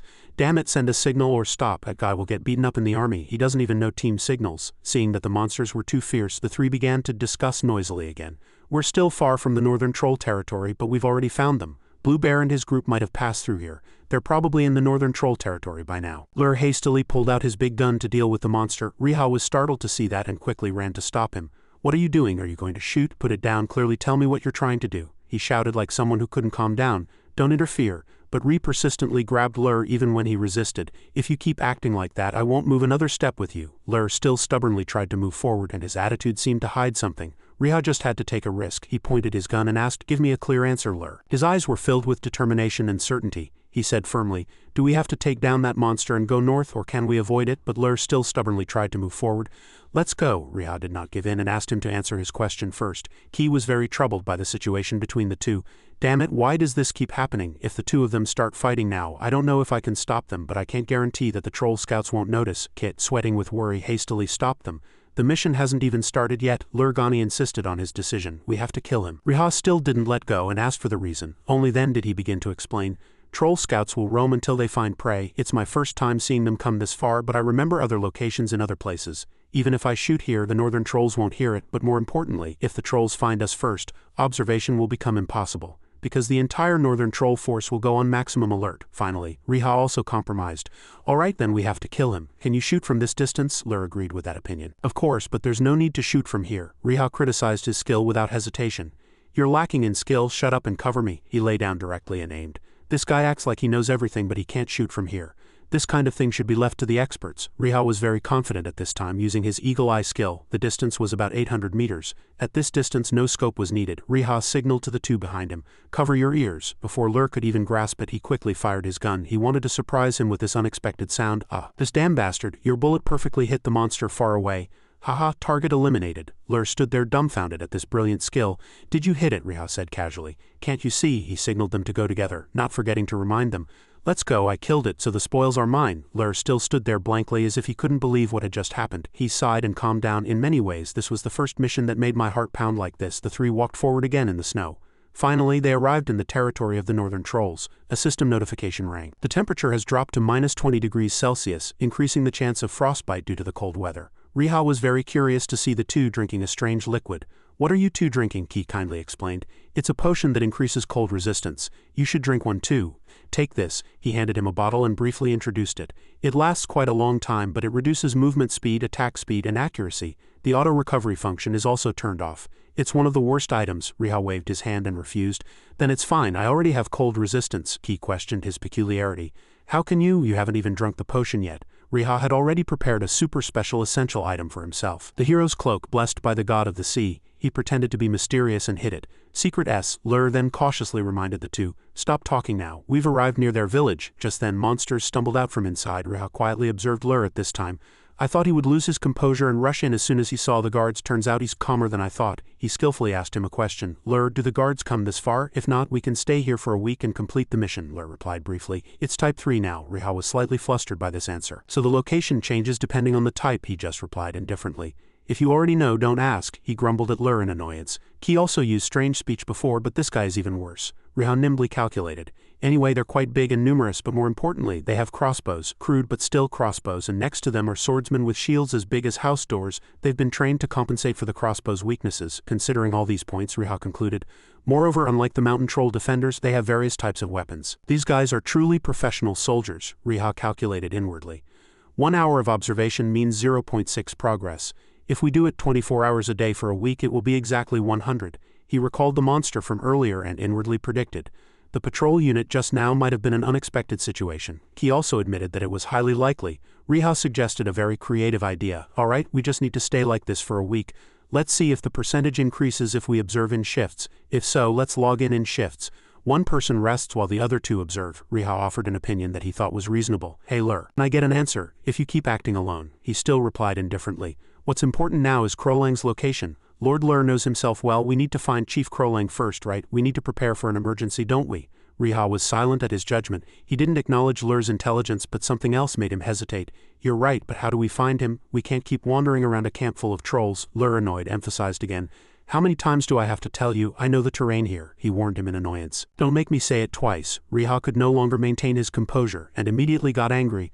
Are you going alone? What if you die alone? Do you think Kit and I will be responsible for you? Do you think I'll let you do as you please? Lur calmly replied. I said I need Crolang's location. He also thought his resolute decision was reasonable. This time Lur is right. Even if there's no additional reward, what's important is to ascertain the location of Crolang, a monster known from the Second Human-Demon War. I don't think merely observing is enough to complete this mission. Riha fell into deep thought, trying to find a good method. But wandering around and searching in this difficult terrain is too dangerous. There must be another way to minimize the risk. He took a risk and asked Lur, Lur, you said you know this place like the back of your hand, right? Then where is the highest point here? He was quite surprised by his peculiarity. Why do you want to know that? Riha confidently explained his plan. I'll follow your instructions, but I'll observe from afar. Is there anyone who can see farther and calculate distances better than me? Chio, noticing the strange behavior of Riha's group, was momentarily curious. In the Arctic region of Shra, what are they doing in the northern troll territory? Chio made deductions and anticipated moves. It seemed like a mission that would take a long time for Lur and the children. They were clearly on a mission related to a Demon King fragment. Sasuke, who was nearby, quickly asked, Should we go and investigate? Chio smiled, recalling his innocent face. No, if we act recklessly, Riha might notice that we approached suspiciously during the truce and that I installed a tracking device back then. If that happens, we can use them while they are in Sas-Ryan. We can confidently entrust a mission to our subordinates, give them Hariha's location, and then have them bring back important information. Tell them that if they don't make up for their previous mistakes, the contract will be terminated. Sasuke, after hearing everything, immediately accepted respectfully. I'll go at once. As Sasuke's figure moved away, Chio could not hide her satisfied smile. At the same time, Riha, who was staring at the target under the snow-covered sky, recalled what he had just said. I will go to the highest point to ascertain the terrain and the location of the troll settlements. You two will find the outer settlements and communicate by whispering. Once you find Crolang, gather at my location. By then, the consecutive teleport cooldown will also be over. So let's act after discussion. He gazed with a cold expression, emphasizing the importance of life. If anything happens, teleport immediately. You two must not die. If even one of us dies, the mission will fail. Kit, after hearing all that, slowly began his reconnaissance. Lur, is this northern region strong? He frowned slightly and warned. Your bullets will only tickle them. Kit calmly loaded his bullets and retorted, that's enough for me. Meanwhile, Riha was busy stably deploying his defensive line. While Kit and Lur are moving, I should set up landmines around the mountain. That way I can ensure my safety to some extent. Time had brought everything back to the present as planned. His resolute gaze still carefully observed the surroundings. Every outline of the ambush area gradually became clearer in his vision. Riha observed the situation and meticulously instructed his team members. Kit, 1 o'clock direction, 150 meters ahead. 2 trolls are moving towards the fence. Kit quickly absorbed the information. I'll hide. He smiled with satisfaction upon hearing that. Not stopping there, Riha continued to support. Lur, 11 o'clock direction, about 300 meters. It seems to be a watchtower. The visibility is quite good, so be careful. He also quickly received the report. Understood. Only after confirming all the information could he reply seriously. Riha carefully re-examined his plan. I've been here for an hour and a half already. Just observing here won't increase the information gathering rate. There must be a range limit. However, Kid and Lur have been in the settlement for about 30 minutes, so the information gathering rate will increase after an hour. Riha quickly contacted them to ask about the situation. There are still no signs of Krolang on my side, no abnormal trolls either. How about you two, do you see anything? Contrary to that attitude, Ki always maintained a calm demeanor, saying, it's just normal trolls. I was able to overhear their conversations, but there's no information about Krolang. On the other hand, Lur only replied with a few rough words, I'll report if I see anything suspicious. Riha inwardly suppressed his anger at those curt words. That guy Lur really is. Just at that moment, a problem suddenly flashed through his mind like lightning. Now I understand why Buck didn't care about Lur's rambling. All his answers only exhausted me, so he must have ignored him. I should just get to the point. The problem is Krolang. He probably only appears under specific conditions like Hirika. Could I lure him out if I charged in and cleared everyone? Fortunately, Riha's rationality, reminded by the initial notice, always remained unwavering. No, the mission specifically states observation. His eyes quickly gazed into the distance. As expected, after an hour of Lur and Kit approaching, the information gathering rate increased. Does it increase if only one of them is nearby? Or do all 3 of us need to be close? We can take turns observing. Once we find Krolang, we can make that plan. Suddenly, Kit, who found something strange about the trolls in front of him, quickly relayed the news. I heard talk about food distribution. Lur quickly replied to that discovery. I heard it too. It's already 6 o'clock. Only Riha could ask in surprise. Food distribution, what's that? Lur suddenly reminded him coldly. Observe carefully from above. In an hour, the trolls will gather to receive food. Only then did he understand his teammate's intention. Those cold words were colder than snow, and he could only manage a bitter smile. All right, the troll scouts began to move as expected. Their numbers gradually increased, gathering like an army preparing for battle. The moment he found something strange, Riha warned in a panicked whisper, Don't move, Kit, you can't go. 7 creatures at 40 meters in the 7 o'clock direction, 13 creatures at 70 meters in the 11 o'clock direction. Lur's side was not much different either. 15 creatures at 100 meters in the 1 o'clock direction, followed by 8 more. A chill of fear momentarily ran through Riha's eyes at the gruesome sight. This is, even as he saw the approaching danger with his own eyes, he could only groan helplessly in his throat. Too many. He let out a long sigh and barely managed to ask for their opinion. If we had charged, we would have run into big trouble. Are you two all right? I don't see anyone like Krolang. He couldn't help but question the current situation. I don't see him on my side either. Lur also immediately joined the discussion. Krolang isn't here either, and they didn't leave after the distribution. Riha was completely surprised. Really? Then the night shift will be a bit easier. It seems unlikely we'll find Krolang today. You two recheck their patrol routes, find a safe place and continue observing until tomorrow. Suddenly an earth-shattering explosion interrupted his unfinished words. Ki immediately felt the vibration, his voice growing sharp. What happened? I heard a loud noise. Before he could even react to the sudden attack, Lur quickly tried to contact his teammates. I see smoke. What are they doing? They want to warn us that we're here, huh? Riha desperately tried to escape the danger with all his might, and tender words escaped his lips. Damn it, my landmines. In the chaotic situation, Riha tried to calmly analyze the situation. The 2 landmines nearby are more than 300 meters away. I confirmed there was no one around, yet they exploded simultaneously from both sides. In just a few seconds, he realized that the current situation was getting worse and worse. Enemies are coming from both sides. Ki, not far away, continued to send out sound waves to confirm his teammate's safety. Hurriah, hurriah. Monsters that had just left all looked towards the black smoke rising. Lur gritted his teeth in anger and chastised. That crazy bastard, did he trigger the signal? All the trolls will be looking that way. The system quickly updated the game progress.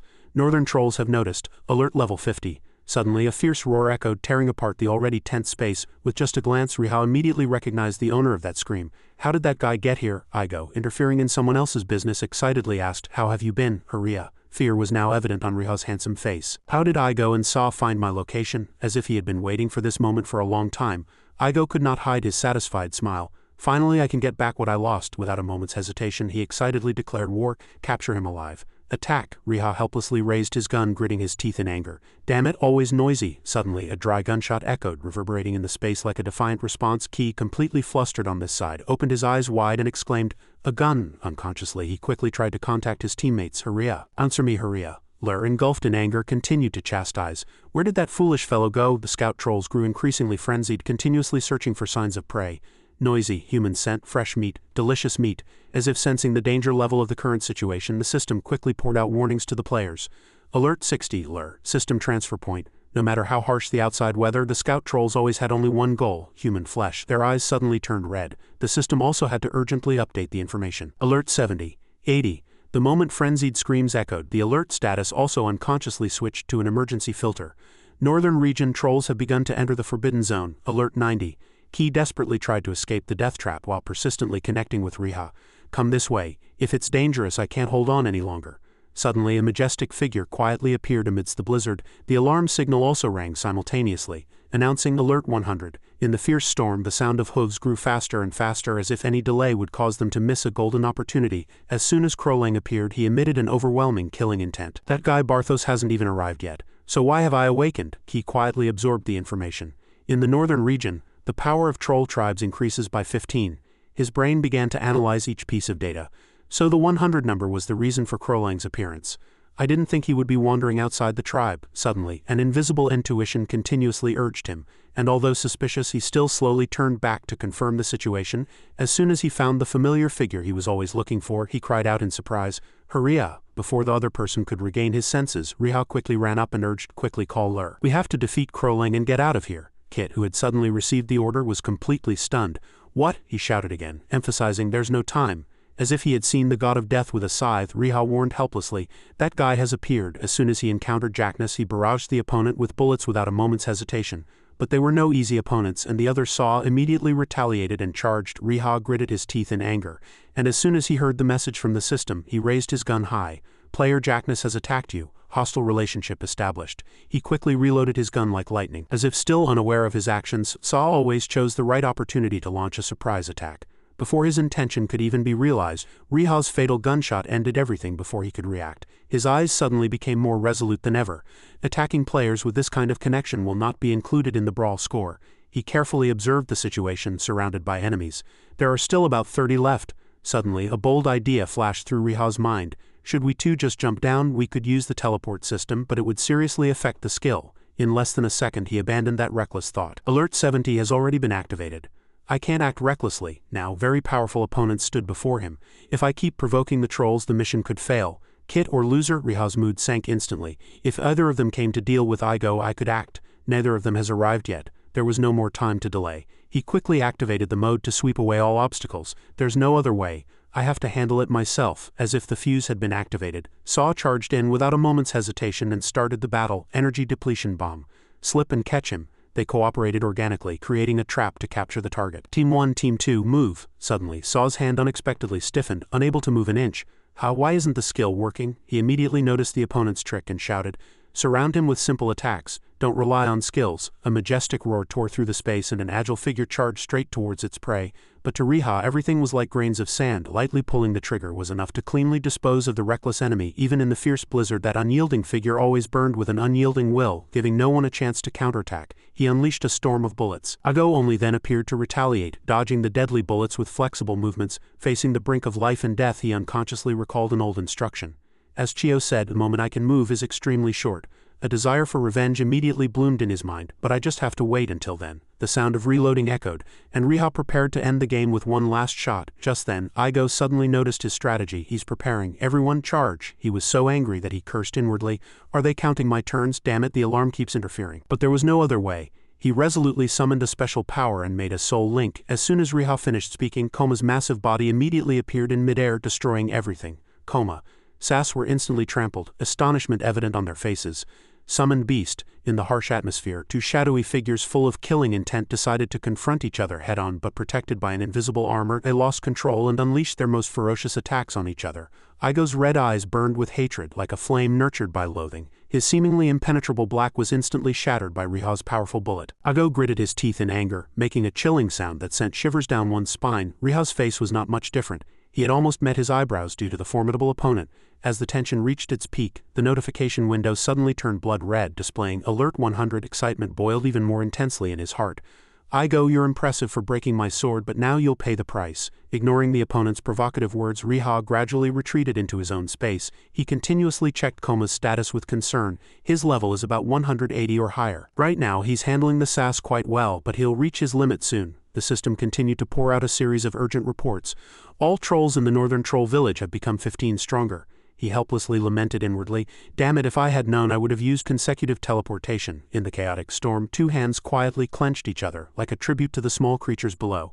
Koma, sensing something strange, quickly turned around to check the situation, and his burning gaze was directed at the shadows secretly watching from above. That peculiarity also quickly drew Riha's attention. Krolang. An overwhelming killing intent emanated from Blue Via's entire body, feeling majestic as if trying to crush everything around him. The space narrowed to the point of suffocation in a few breaths. SAS had to scream in fear even while deploying their forces.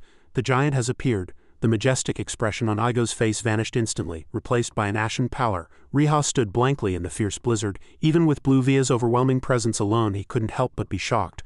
Unbelievable. His eyes burned red like deep pools of blood, as if capable of taking the opponent's life with a single glance. That intimidating presence was still deeply etched in his heart. Riha still hadn't fully recovered. Igo beside him was not much different. Thoughts of countermeasures swirling in his head. Recognizing the unpredictable situation before him, he immediately reverted to his original form. "It's dangerous. Attack!" Pai transformed into a werewolf. He roared, urging them to eliminate the giant with all their might, and charged forward. Igo's reckless actions immediately brought Riha back to reality. Blue Via watched with amusement as his prey fell into the trap. "Oh my, quite robust, aren't you, but not to my taste." Riha's face turned pale, and he kept reminding himself with his last shred of sanity. "Do not attack that thing." His thoughts immediately translated into action. He instantly activated his ability and vanished like a nameless grain of sand. Consecutive teleportation. Kit, who had been observing intently, sensed his comrade's presence and was startled. "What on earth is going on?" Riha, still panting, struggled to speak. "Baron Blue Via has appeared." He gritted his teeth, silently cursing. "Damn it, I need to restore the communication signal." Koma shouldn't have been summoned since he was out of range, and tried to convey an order to Loser. "Teleport. We need to take down Krolang and get out of here before Blue Via arrives." Kit, beside him, hadn't yet processed the information. "Wait, Blue Via is up on high ground?" Once the group had gathered, Riha earnestly instructed them. "Yes, there's no time to talk." He emphasized the gravity of the situation, speaking each word with force. "If we don't defeat Krolang quickly and get out of here, the mission will be a complete failure. Understood?" Lur quickly grasped the information and darted forward like an arrow.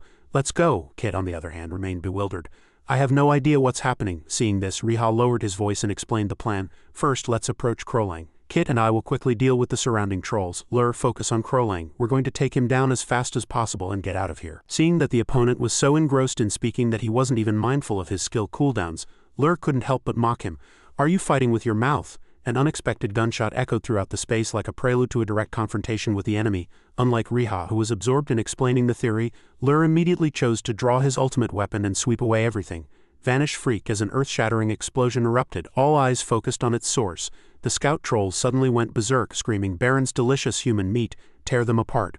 A terrifying sound echoed throughout the space like a trumpet call announcing an endless hunt. Riha's eyes suddenly became sharp and eerie. Barrage. As soon as he spoke, bullets rained down like steel. The scout trolls were hit in their vital spots before they could even react. Riha's speed in resolving the situation grew faster and faster. "I need to deal with the shield bearers first." He attacked the targets cleanly without an ounce of hesitation. Lur, completely unaccustomed to his opponent's fighting style, warned him impatiently. "Just finish them off properly." As soon as he finished speaking, he decisively obliterated the obstacles with the invincible lethality of his weapon. Riha was completely helpless against his fighting style. "Damn it, my skill is for sniping. Close combat is terrible." He inwardly sighed with relief. "Fortunately, my pistol is quite powerful." The three combined their strength to create a war machine that mercilessly swept away enemies. Krolang, seeing his side increasingly disadvantaged, roared with furious anger.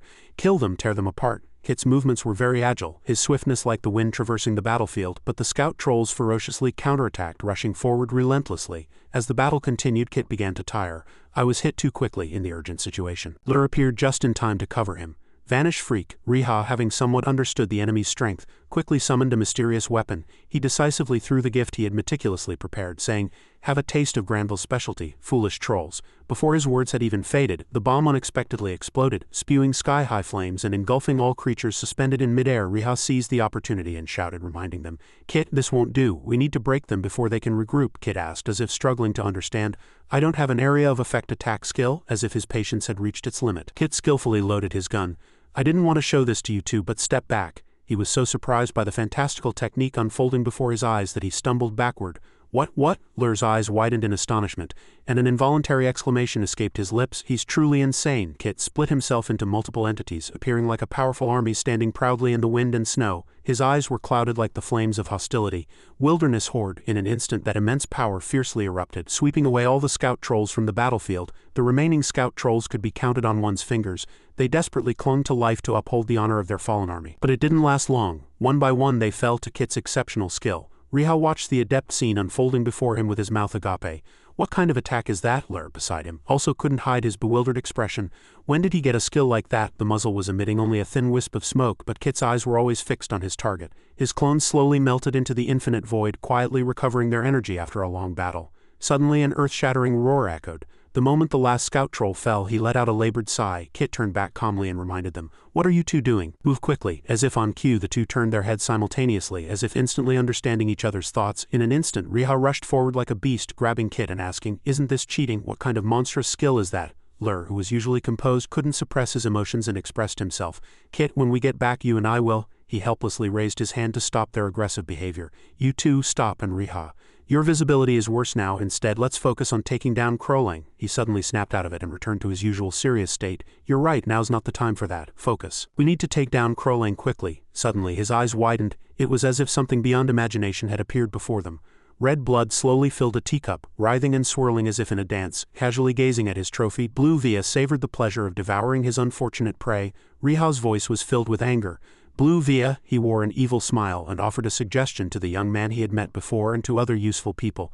"Shall we have tea together?" The space instantly seemed to halt, becoming quiet, and no one even thought of responding. Riha's finger moved imperceptibly. He was ready to pull the trigger at any moment. The moment he turned his head, Blue Via was already standing right next to him and said in a cold voice, "Elizabeth would be pleased to know this still exists." A feeling like electricity coursed through his entire body, surprising him greatly. In his extreme fury, Riha immediately fired his gun at the target, but unfortunately the opponent was too powerful an enemy. Blue Via chuckled with admiration. "Your startled reaction is just like hers." He slowly turned his head and threatened his subordinate. "Crowlang, I thought we could have tea, but it seems not." Without a moment's thought, he instinctively knelt and bowed his head, revering his master. Blue Via clenched his fist, expressing his anger. "Where did you get so many offspring? If we had an army like this 20 years ago, we could have held out longer." Hearing that, he tried to show his loyalty. "I was always ready to serve your majesty. Your majesty, there are 6 more villages besides this one."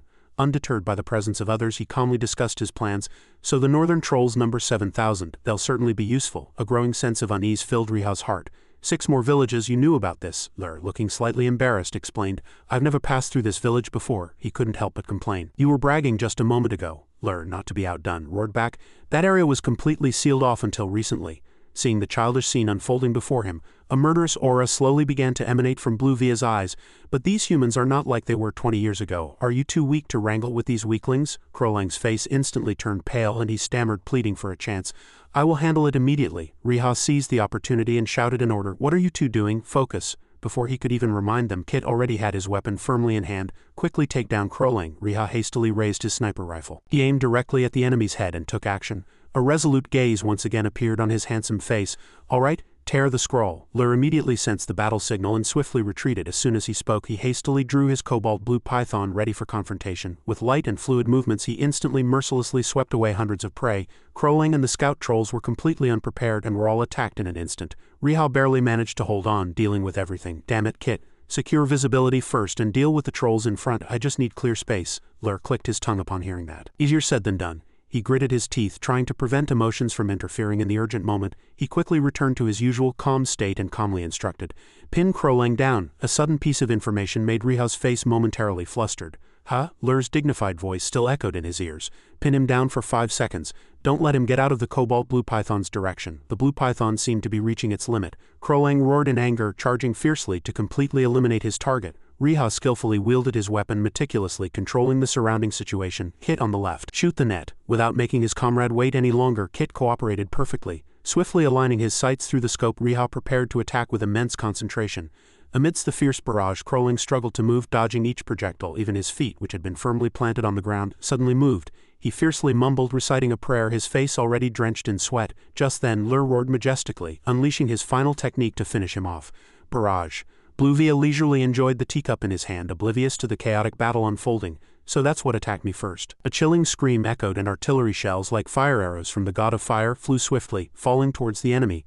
Before he could regain his composure, Crowlang's eyes once again glowed with the backlighting of an unexpected surprise attack. Seeing the shells getting closer, he froze, his body unable to move an inch. Crowlang still didn't back down, swinging his flail with all his might. With his immense power, the recent attack was destroyed very quickly.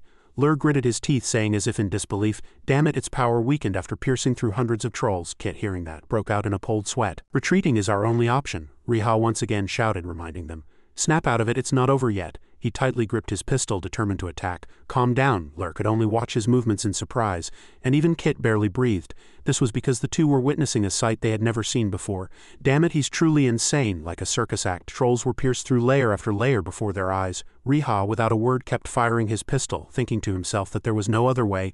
But now we have to do it. Bullets continued to be fired, and trolls continued to be dragged to their graves. One by one they fell. Everyone was agape in astonishment at Riha's steadfastness. Bluvia was no exception. Crowling placed his hand on his empty chest and called out his master's name with his last ounce of strength.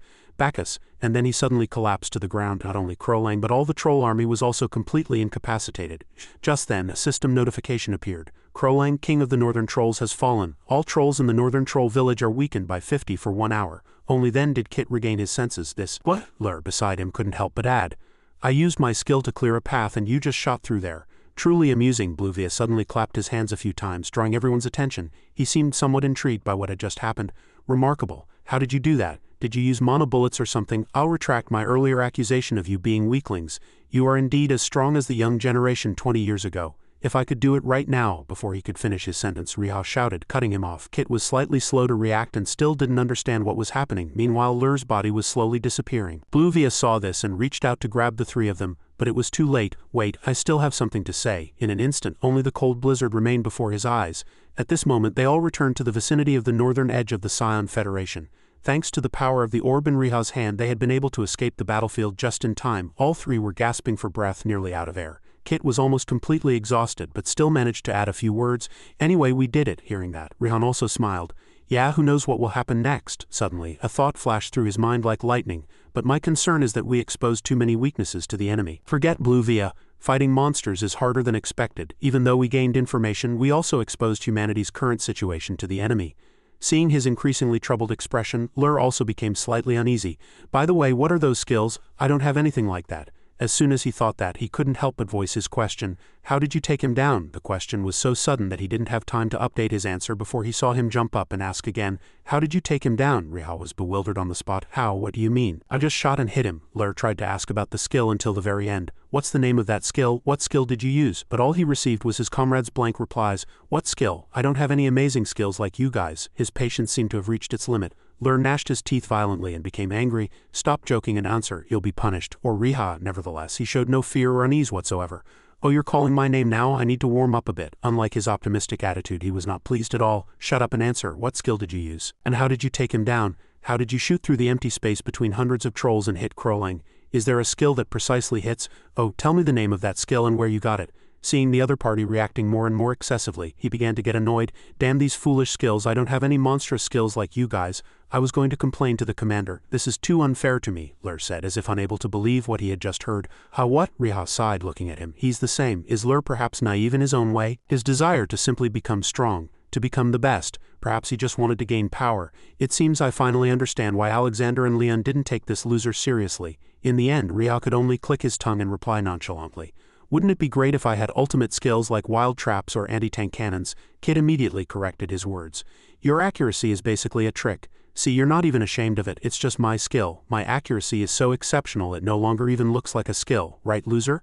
Naturally, that answer couldn't extinguish the fire of frustration in Lur's heart. "Absolutely not. Answer properly, Huria." Kit acted like an older brother breaking up a fight between his childish siblings. "Both of you stop. Let's just complete the mission." Come on, back on the battlefield. Bluvia was still quietly observing the number of remaining monsters.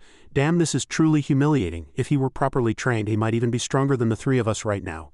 After losing Crowlang, the surviving trolls merely trembled, looking around. None daring to move, he was greatly displeased by this sight. To lose their king and become so foolish so quickly. Having finished speaking, he slammed his staff hard onto the ground. Right next to him, Crowlang's corpse lay cold on the snow-covered ground. He continued, "All right, I needed you to survive to use your offspring anyway. You will continue to live in groups as you are now. I will surely return your king to you." Having finished speaking, he immediately mounted his horse. Before leaving, he added one more thing. "I'll need a few more to revive Crowlang. I don't know where those two rascals are resting now. It seems I'll have to wander around for a while. Don't you think? I need to find the pirate cry. No, wait, it might be better to find the living ones first. Perhaps I should find Brit first." Two guards warned loudly from ahead. "Lord, you cannot enter here as you please," but Igo, consumed by rage, heard nothing. "I need to complain to that woman. Get out of my sight immediately." They tried to continue speaking. "Yes, Lord, we cannot." Before they could finish speaking, they were struck. Blood gushed from the wound and he clutched his arm, screaming in pain. He kicked down the door, blocking his way. Chio showed no concern for the situation, instead calmly taunting, "Oh dear, where are you coming in so recklessly? What wind brought you here, Lord? This isn't what I asked of you. If you have something to say, you can send me a message." But in his current state, it was impossible for him to converse so easily. A massive hand unexpectedly slammed into the wall behind Chio and fragments lightly grazed one side of her face. She immediately stared directly at Igo with murderous eyes. He began to accuse, "Did you try to kill me?" But all he received was the opponent's nonchalant expression. "You don't need to go that far, Lord. I know you are very reckless, but perhaps Russians have no manners?" But wanting to engage with this type of person, she immediately ordered, "Shut up and answer. I'm asking you, did you try to kill me?" At this moment, Chio realized something was wrong. Given how angry he is, something must have happened when he attacked Haria. She reminded him in a soft voice, "I don't know what you've been through, Lord, but instead of getting angry, I'd prefer you tell me what happened, or should I demand the contract be fulfilled? If you want all-out war, our side won't back down. But I warn you, the Tsar's high-ranking leaders won't like that." Although not yielding, he eventually lowered his hand. A new recruit had appeared, but he probably wasn't a big shot. He sat down and listened to Chio's questions. "So what's his name? What does he look like?" He had no choice. "I don't know his name, but his attire is 19th century British royal style.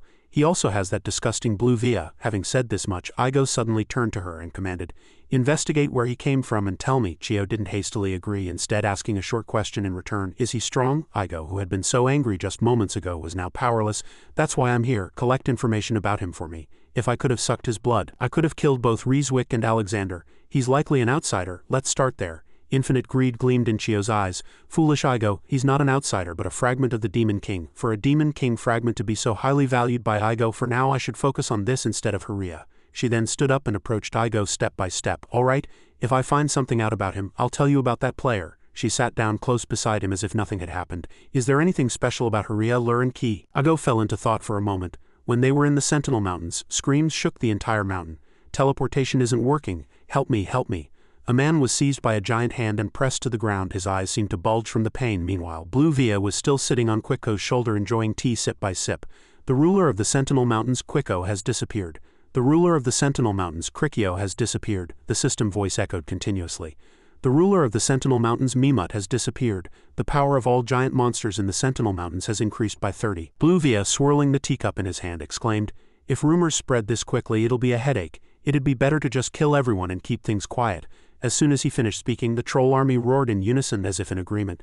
At this very moment, in Bat, Yao Yu sat on his throne and asked in a low voice, "Then what about Blue Via?" Brow respectfully reported, "He is on his way, Your Majesty." Yu's eyes widened as if he couldn't believe what he had just heard. He didn't stop there and continued, "What is the current situation of Riha's group in the northern region?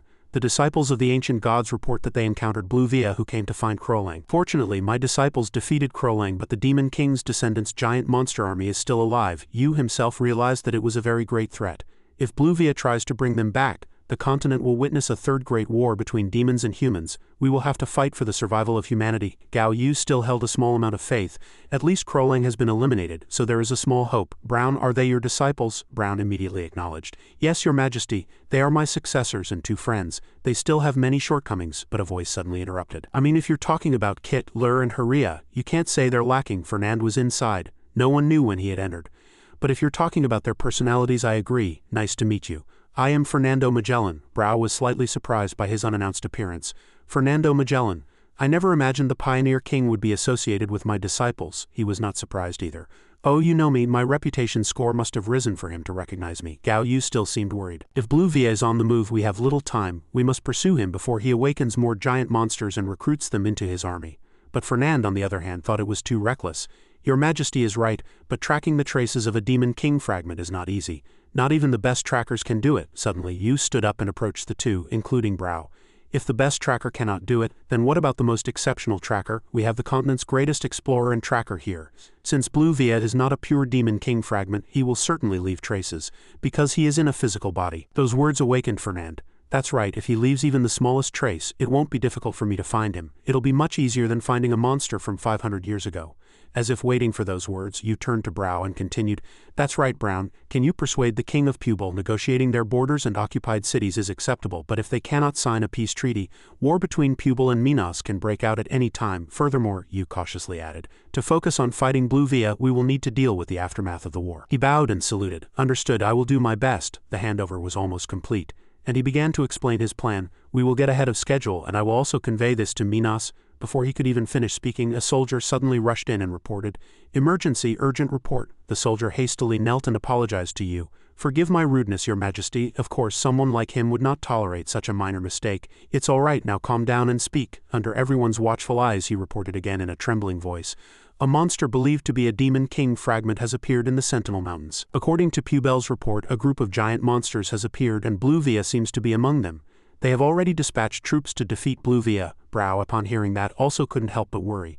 The Sentinel Mountains are always overflowing with monsters, but if it's truly Blue Via, the casualties will be far more severe. Having said this much, Yu immediately made a request. Your Majesty. Brao volunteered to leap into danger himself, his eyes filled with unwavering determination. We will depart. Brao sincerely stated the reason for his decision. The Sentinel Mountains are always overflowing with monsters. But if it's truly Blue Via, the casualties will be far more severe. His voice was very resolute. I will lead my disciples and visit that place. Yu listened to those words and nodded solemnly. I ask this of you, Brown. He then turned and instructed. Will you accompany us, Fernand? I'm sure you'll be able to find some traces there. He immediately followed the order. Understood. Fernand pulled a teleportation scroll from his coat pocket and headed towards the buy report. Now Lord Brao. The scene shifted to Riha, who was fumbling along a stone wall. Not here either, he muttered to himself. The caster's laboratory. I think if it were here, Lur or Kit would have found it already. It's already been 2 days since I reported the Crowlang incident to Lord Brao. There are no additional missions, so I should continue the caster's chain mission. But the rewards aren't what I expected. Damn, the Three Musketeers title is completely useless. It just puts me in unnecessary trouble. He opened the interface in disappointment. The title I received back then is also useless. High-level gamers hide their information, so it's not useful to me. Having thought this far, Riha boldly turned off the observation title. Fortunately, I picked up a few things, but there are still 10 stat points remaining as a reward. Those came from the Northern Trolls Nemesis mission and the 3rd Registrant mission respectively. As he continued to scroll down, his eyebrows furrowed once again. Lur, Kit, and I all achieved this feat simultaneously, but 2 achievement notifications clearly caught Riha's eye. He tried to cover his face and suppress his laughter, but his shoulders constantly shook. Thinking of Lur, who couldn't even properly damage Crowlang. If he knew this, he'd go crazy. It's best to just keep quiet. Suddenly, Kit's voice came through the system. Did you get the call? Riha was bewildered upon hearing that. How what, Kit? As soon as he saw that expression, he immediately guessed. He probably didn't get it. Commander Brao summoned all of us. Lur said he's already in the Sentinel Mountains. Upon hearing that, he immediately ran to confirm. He then spoke into the receiver in a loud voice. I just got it. Isn't Barry a fortress on the Sentinel Mountains coast? Kit explained the situation he knew. Commander Brao visited Ijiwu and immediately teleported to Sentinel, calling all 3 of us. Do you know what that means? Riha said in a confident voice.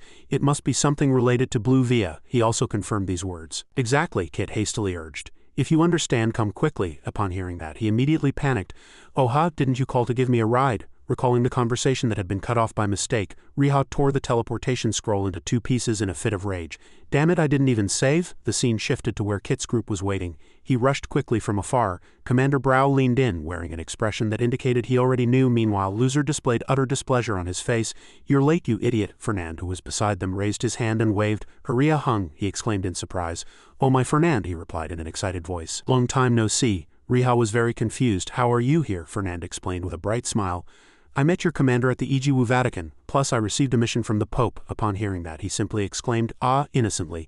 As soon as everyone calmed down, Brao began the conversation. Welcome. Unfortunately, our conversation will have to wait. Are you ready to proceed immediately? Riha nodded with confidence. Yes, Lord. As soon as he finished speaking, the blue mission panel appeared. Find Blue Via and eliminate the monsters. As soon as he saw the rules, he immediately found them tricky. What is this? And a failed achievement too. What is this? I thought I had already finished this. Kit's group silently pressed the mission acceptance button. Riha did the same. he turned his head and reminded, "Kit, remember the achievement we got last time?" Calculations had already begun in Riha's mind. "All of us can deal additional damage to monsters, and as a team of 5, including Fernand and Brown, will be truly formidable." Kit raised his gun and replied seriously, "The Northern Troll's nemesis, you mean?" Lur turned his head and complained, "Don't stall, let's move." He immediately stopped the conversation. His whole body blazed with fighting spirit. "All right, Commander and Fernand, let's go." The others also responded in turn. Understood. Very quickly they arrived at a desolate forest. Riha was very surprised by the scenery there. "Is this really the Sentinel Mountains?" "It's just the entrance." Kit also asked a worried question. "Did Blue Via's presence change the terrain?" Only Fernand seemed quite excited. "Wow, it's like we've entered a wasteland," Brow explained in a low voice. "He changed not only the terrain but also the power of all the monsters here," he continued to press. "So did he change them into something like nobles?" "What exactly is that?" He squinted, looking into the distance, his face filled with worry. "According to Blue Via, if ordinary monsters are commoners, then monsters that received his power will be considered nobles." Brow paused for a moment and instructed, "I'll lead the way." He called himself a baron, so it makes sense that he would say that. Riha smiled contemptuously. "That guy really has a talent for spouting nonsense." The wrinkles etched on his face remained silent. "Everyone thinks it's nonsense, but considering the giant monsters Blue Via commanded, how many people died in the last Great War? It cannot be dismissed as absurd nonsense." At those words his hand gripping the gun tightened slightly. "It seems he needs to focus. Lowering his guard just because he's with Brow could lead to major problems. Does the condition of Brow's death as one of the failure criteria mean that he might lose his life because of this mission?" Suddenly a monster's roar was heard. Fernand cautiously assessed it. "A troll? I didn't know there were trolls in the Sentinel Mountains of Mid-Earth, and their color is strange. They're probably part of the demon race. Could they be classified as a new species? If so, I might get more exploration experience." So absorbed in concentration he misstepped. Fortunately Brow caught him in time. "Are you all right?" Fernand had not yet recovered. Yes." A hint of embarrassment was in his voice. "Perhaps my disciples are still technically lacking. I apologize for startling you." Just then, Riha's hesitant voice interjected. Fernand, what did you just say about exploration experience?" He nodded hesitantly. Yes." Embarrassment was clear on his face. "I'm sorry to say this, but there are no troll fragments left, so I don't know if this will count." Seeing that sight, Fernand was utterly astonished and gasped. Riha's group thus ventured deeper into the forest. Key cautiously scanned his surroundings. "The equipment we found where the trolls appeared earlier seems to belong to level 120 players. Lur, on the other hand, had little interest in such trivialities. Attacking blindly without knowing the enemy's strength, of course they'd die, idiots." Fernand also interjected with his opinion.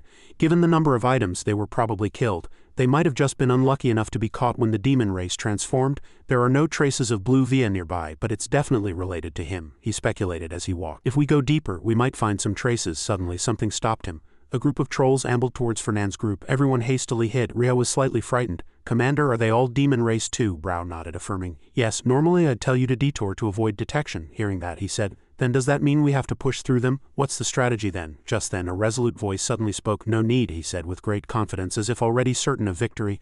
"I'll handle it myself." Riha was momentarily stunned. "Lur." As soon as the trolls saw their prey, they charged all at once like hunters starved for years. He was even more worried at this moment. "No, there's no plan." Lur still insisted on his decision. "This is my plan." Immediately after, he raised his gun and aimed at the troll horde before him. With a single gunshot, countless trolls fell. Lur turned back to him and said with contempt, "Even if they've gotten stronger as demon race, they're only as strong as northern trolls. If you're scared in this situation, just stand behind and run away." Riha also charged forward at the sight. "I thought I'd gotten used to it." "No, damn it, it's really annoying. Keep watching, Kit." Key ran up from behind, ready to provide cover. A moment later, Fernand witnessed this entire scene and was utterly astonished. "Unbelievable. I knew all 3 of them were strong, but Lur believes he can take on Alexander with that power." Lur's attack precisely hit the target's head, and he looked at his comrade next to him. Kit's attack power is probably equal to or even higher than Nara's. His sword couldn't be that fast. While the two fought in front, Riha provided cover from behind, helping everyone. The battle continued to rage fiercely. Trolls continued to fall. Fernand broke out in a cold sweat, observing his shooting skill. Riha's accuracy is the same as when we fought the dragon, but his aiming speed is at least twice as fast. Suddenly, numerous footsteps loudly echoed. Lur suddenly appeared without any warning, searching for prey. Fernand, frightened, hid behind a nearby tree. "Orcs, they seem to have transformed into demon race too." He clenched his teeth in anger. "Damn it. This isn't an ordinary mission. Was it designed to fail? The 2 objectives are to find traces of Blue Via and escape from here." At this moment the orc horde appeared before them. Lur scoffed at the sight. Foolish creatures suddenly appeared in this urgent situation. Key showed no fear whatsoever. "How interesting." Riha, with one eye on his scope, a slight smirk on his lips, said confidently, "They're big enough to hit easily, and a manageable number. Lucky us." Immediately after, he instantly took an orc's life. A moment later, the orc horde fell to the ground. Their bodies slowly dissipated into the air. Fernand was a little awkward at this point. It seems this mission wasn't designed to fail after all. Was it just a mission to find clues during a break? Yes, it really feels like a break. Very easy. Brao approached and cautiously inquired about the situation. "Riha, were there no monsters that escaped downwards?" He shook his head, denying it. "No, Commander, at least on this side none headed for Belford." He nodded with a satisfied expression. "That's good then." He cautiously analyzed the current situation. "If even one monster reaches Belford in this mission, we'll fail. If we have to rely on visual confirmation, we'll have to search more extensively. Fortunately, I have Mana vision." Lur approached and kicked the orcs a few times. "So these garbage creatures really killed humans in the Second Human-Demon War?" Brao saw that and warned. "Don't underestimate them, Lur. The demon race became much stronger after their commander appeared. You know, you met Krolang." Hearing that, Riha laughed mockingly. "The commander is right, Lur. Don't you remember when you were with Krolang in the northern troll village?" He blushed and hastily interrupted. "Shut up." The three continued on their way. Riha still didn't let Lur off the hook. "You couldn't even catch him without me." "Almost couldn't." A moment later, Brao finished his observation and confirmed, "Normal." Just then, a loud noise was heard from the forest at the same time. System notifications continuously poured in. "The ruler of the Sentinel Mountains, Quickcharo, has disappeared. The ruler of the Sentinel Mountains, Krikio, has disappeared. The power of all giant monsters in the Sentinel Mountains has increased by 20. Two monsters slowly walked forward and Fernand was so scared he couldn't even make a sound. They're two wasteland bosses." Brao scrutinized the movements of the two monsters, frowning. "They seem to have transformed into demon race too. It feels completely different from when I was with Quickcharo." Quickcharo slowly approached, his eyes narrowing ominously. Lur stepped forward with a very confident expression. "I'll handle it," but Key thought that shouldn't happen. "Don't be so greedy, Lur. There are two of them." Riha secretly observed and came to a conclusion. "Looking at their size, they seem to have gained the power of the demon race through Blue Via. They've become much stronger than when I took them down in one shot before. This time I won't be able to kill them in one shot unless I aim for a fatal weakness." "But were those horns always black?" Krikio caught a strange scent and shouted. "Too much human smell. Feast time." "Festival." Quickcharo also followed happily. "Count's gift, human meat." Immediately after, Quickcharo gathered his strength, ready to attack. Dazzling lightning appeared and enveloped his body. After that, the surrounding air became chaotic and dust flew everywhere. The system furiously updated the information. "The ruler of the Sentinel Mountains, Mimes, has disappeared. The ruler of the Sentinel Mountains, Falagra, has disappeared. The ruler of the Sentinel Mountains, Hecaton, has disappeared. The power of all giant monsters in the Sentinel Mountains has increased by 30. Fernand broke out in a cold sweat at the sight, utterly terrified. "5 bosses?" Riha witnessed this entire scene and asked suspiciously, "Did they call their kind?" "Oh, they're summoning each other." He also couldn't believe his eyes. "So the three of us have to fight 5 demon race bosses?" Unlike their worried expressions, someone was very enthusiastic. "HMPH, 2 or 5, just sweep them all away." Filigra's sharp horn suddenly shone and an explosive sound that tore through the sky echoed. In the dense smoke, the figure of a man was faintly visible. Lur looked at the monsters in front of him with a serious expression. However, the attack had no effect at all, and in the blink of an eye, Quickcharo approached him and delivered a powerful blow. Fortunately, Lur dodged in time and managed to escape far away. Realizing his weakened state, he clenched his teeth and cursed. Teleportation magic. He also hadn't expected this to happen. "Damn it, are they using magic?" While he was surprised by the sight before him, a ray of light suddenly flashed above his head. Immediately after, another Falagra charged to attack Kit. He was startled and hastily dodged. "What is this?" Brao loudly reminded everyone. "They are not demon race, but commander-level monsters from Blue Via's demon army. Loser, kid, you should consider them to be on the same level as Krolang." He stood there, nervously watching the continuously incoming monster horde. Dodge. The battle grew more and more intense, and the rulers continuously unleashed attacks, forcing them to keep dodging. Gunshots continuously echoed, and powerful firepower swept away everything in its path. Riha on this side was not having an easy time either. "What is this? They're not on the same level as Krolang." "They're higher," Lur on this side shouted foolishly. "I'll handle everything, you damn bastards. How dare you interfere with my skills?" Key, standing not far away, interjected. "At least Krolang didn't use magic." The Falagra horde looked at the humans like a free buffet. It laughed with delight. "Human meat, roast them and eat them." Key split his gun into 2. He wouldn't let them enjoy themselves any longer. "Don't be so arrogant." As soon as he finished speaking, he aimed precisely at its eye and fired. The bullet flew towards it, making it continuously scream in pain. The moment Quickcharo closed its eyes, Lur didn't miss the opportunity and unleashed powerful firepower towards it. But this method didn't work on it either. Lur and Key's eyes widened in astonishment. Unbelievable. It dodged even with its eyes covered. It just dodged. Just by spinal reflex. Is this what the demon race is like? The fierce battle continued endlessly. Key looked a little tired. The body of a cyclops slowly disappeared before his eyes. Riha's magic reaction wasn't very good either. "If there are thousands of these, it's a miracle humanity can hold on." He raised his gun and aimed cautiously. The moment it opened its eyes, he immediately pulled the trigger. However, in just a single moment it managed to dodge the fatal attack. The bullet grazed his head, drawing a little blood. Riha said, "Damn it, I meant this." The missed gunshot further confused his mind. "Damn it, how can I aim for their eyes? At this speed I can't track them accurately." Riha's group was all having the same concern at this moment. "This isn't even Blue Via yet, we're struggling so much against 5 monsters he created. If I could hit them, I could shatter them, but I can't even hit them." No, is there another weakness besides the eyes? Where can they be incapacitated? Conflicting thoughts continuously ran through his mind. Damn it, let's stop aiming for fatal weaknesses. I don't even have time to aim properly. The horns, those horns. As he thought this far, Fernand suddenly shouted loudly from behind. The horns, their source of magic is in their horns. If you aim for their weak point, the eyes, the horns will react automatically. If you destroy their horns, they won't be able to interfere with magic. Riha stared directly at Quickcharo before him and muttered those two words softly. Automatically, he continued to explain. Yes, they're not ordinary battlefield Cyclops bosses. My best theoretical experience has increased, so I'm sure. They're a new species. Aim for their horns instead of their eyes. Lur was completely enraged at this point. Damn it, you should have said so earlier, you bastard. Riha, however, was overjoyed. Got it. Thank you, Fernand. Unlike his inexperienced friends in front, Brow was still at ease. It took them 8 minutes and 32 seconds to find their weakness. He said mockingly to everyone. We still have a long way to go just because we received help from an adventurer, Riha asked with a puzzled expression. What do you mean? Commander Brow didn't explain, just said indifferently. Be careful. Brow approached Key, extended his hand and took his gun. May I borrow your flintlock? Key replied without hesitation. Of course. He took the crimson geckos and turned around. He directly entered the battlefield to fight. This will be our first and last lesson together. Brow approached the monsters step by step, carefully observing and learning. Understand? Without further delay, he immediately fired a few bullets at the Falagra. The bullets sliced through the air, precisely breaking their horns, and they roared in pain. The monsters roared in anger, seeing their comrade injured. We won't forgive you. The Count gave us the horns. But Brow didn't listen to a word they said. I should have suspected it when their horns glowed at first, when I said they weren't ordinary Cyclops. You should have known they were a new species. If they're magic-wielding monsters, how do they cast magic? Where does the source of their magic come from? What's the cooldown of that magic? How wide is the range of that magic? What other magic can they use besides teleportation and lightning? You should have calculated those things in advance. Having said this much, Brow aimed his gun at the target, and although he scoffed at the person with his words, he immediately used a skill the moment he saw him. Lur, you still have a long way to go. With that attitude, you'll be the first to die to Blue Via's subordinate.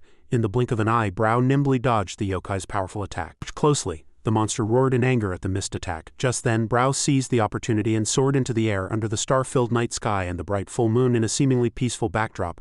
Brow calmly aimed his gun at Mimos's fatal weakness below. This attack completely incapacitated the Joe Cyclops. Brow stood above it in the freezing night that covered all space. Riha witnessed the process and was greatly surprised.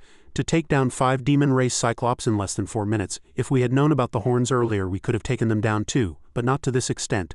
He was a hero of the Second Human-Demon War and familiar with the demon race. But still, it was too fast. Brow placed one foot on the monster's head and began to analyze its characteristics. Cyclops have a similar body structure to humans. The optic nerve is connected to the brain, making it vulnerable. Kit and Riha aimed for their eyes, but all attacks failed. The second problem is that you need to consider the difference between successful and failed attacks. When Kit and Riha's attacks were not accurate, the monsters took considerable damage. Do you know why? It's because they didn't react to attacks that didn't aim for their eyes. When you use a skill, only when you aim for the unique weakness, the eyes will the horns react. It's simple, isn't it? He said, throwing 2 guns to Key. If they hadn't tried to analyze when they cast magic, they could have quickly figured out the use of the guns and destroyed them for CL. If it weren't for Sir Fernand Magellan, what would have happened to you? If this is all you can do, I'll have to reconsider a few things. He clenched his fist. He felt that the person's words weren't entirely wrong. Right? All 3 of us are long-range attackers without a combat support system. And if we miss, no matter how powerful the attack, it's all in vain. Riha was a little ashamed of himself. It's truly shameful. A person who inherited absolute accuracy couldn't hit. Even after talking until their mouths were dry, they were still hiding. Brow shouted fiercely, "What are you still doing there? Start looking for information about the nobles." The 3 of them were startled and quickly replied, "Understood, sir." Brow didn't want to waste any more time and continued to order them to search the mountain range. After about an hour of eliminating noble remnants, the last thing Key and I encountered was a solitary weasel. Riha held his gun, aimed precisely, and fired wildly. With just a few gunshots, a notification appeared on the system screen.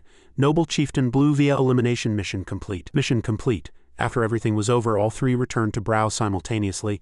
As soon as he saw them, he immediately spoke. "You've arrived." Riha's group was almost exhausted now, but they still mustered their remaining strength to greet the other party. "Yes, Commander, that's right." Riha couldn't help but admire. The fact that the 2 were completely exhausted only proved the commander's experience.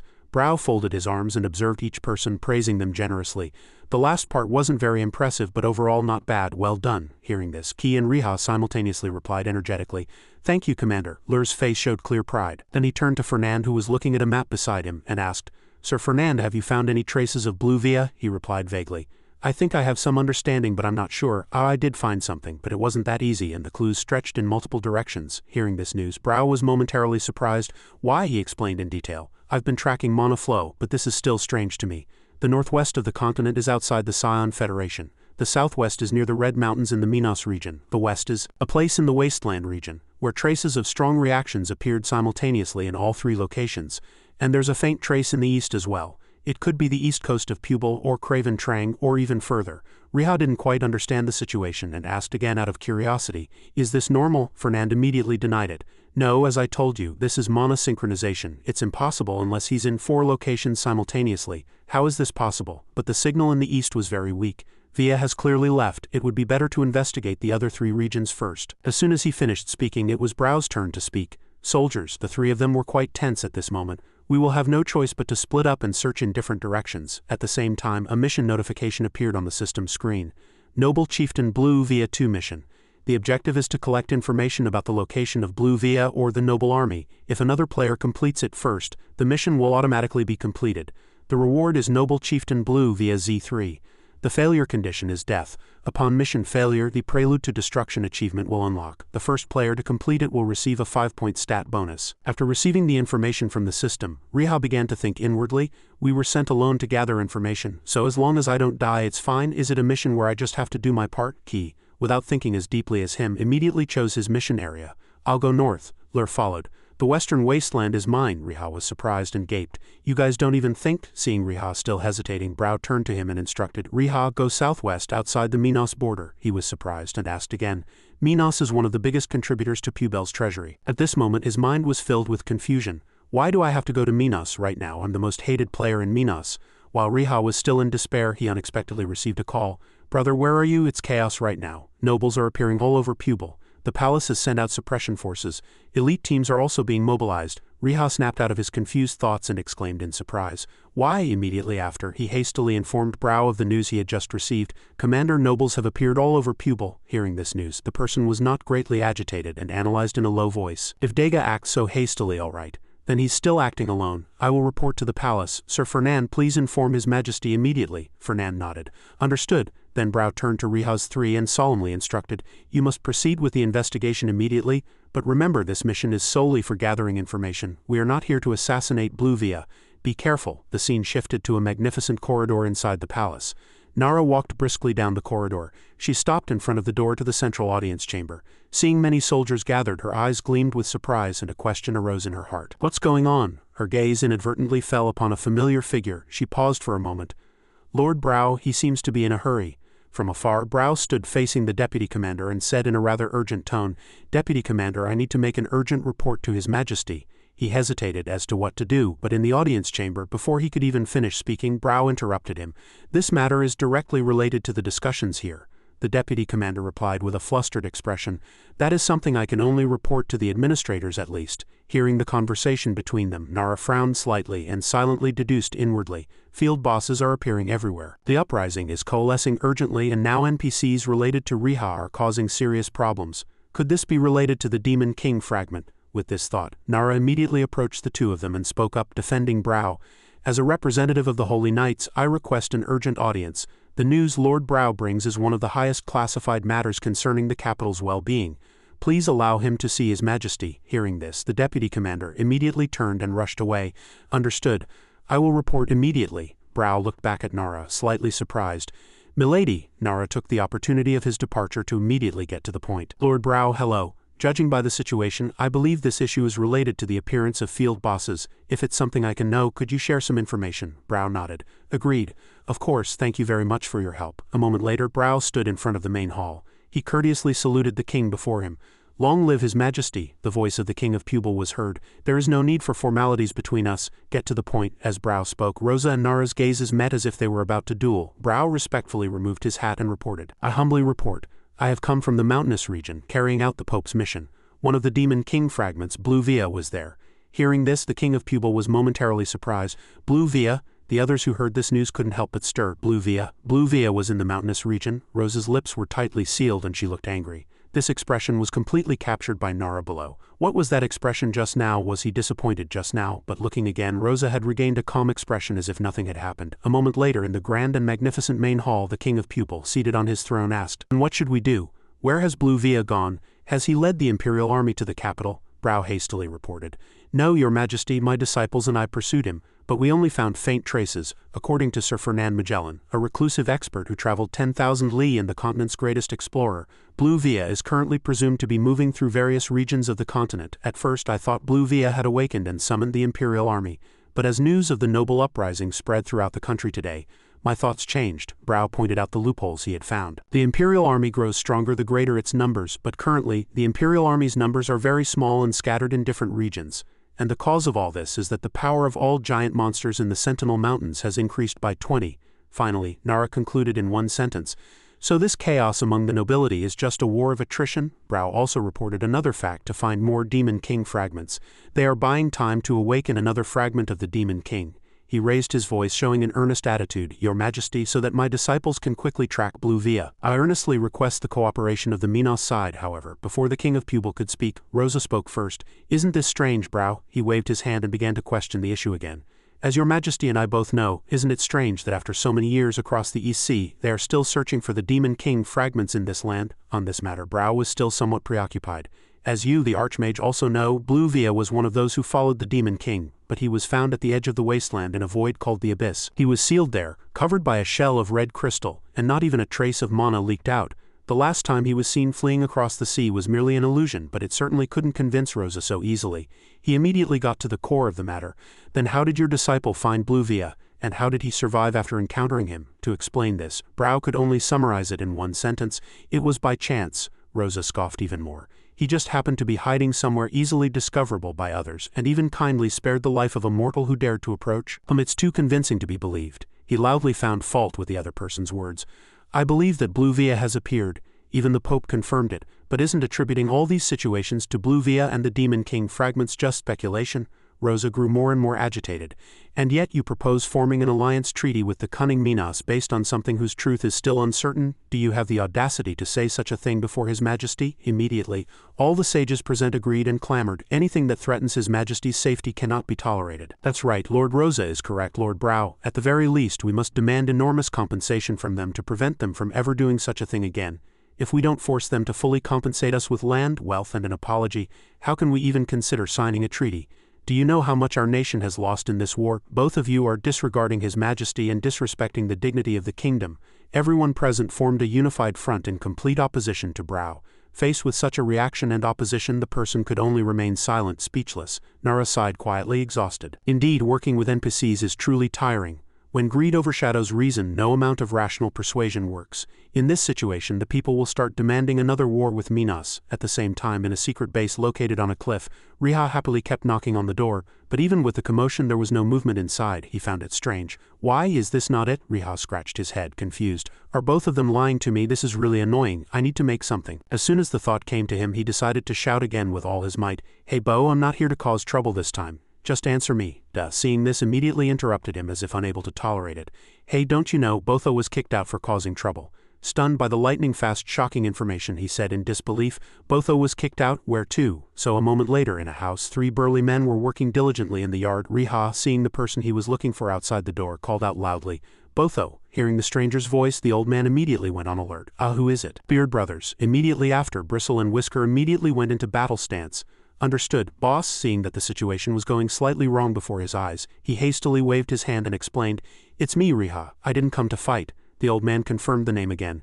Riha. He looked around and raised his arms at a loss. Good heavens, what kind of trouble have you gotten into again to come all this way? Anyway, it's been a long time. Before he could even finish speaking, Whisker rushed up, grabbed him by the collar and scolded him roughly. You damn bastard, it's your fault, your fault. Good thing Bristle stopped me. He laid him on the ground and continued to scold him. It's all your fault, Riha. Angry at the sudden attack, couldn't help but ask, What's going on? Why are you doing this to me? This question seemed to touch a nerve with Whisker and he shouted again, Are you serious? That item from the Chimera monster, it's related to you, isn't it? Just then, Botho, the person in question, cut off all conversation.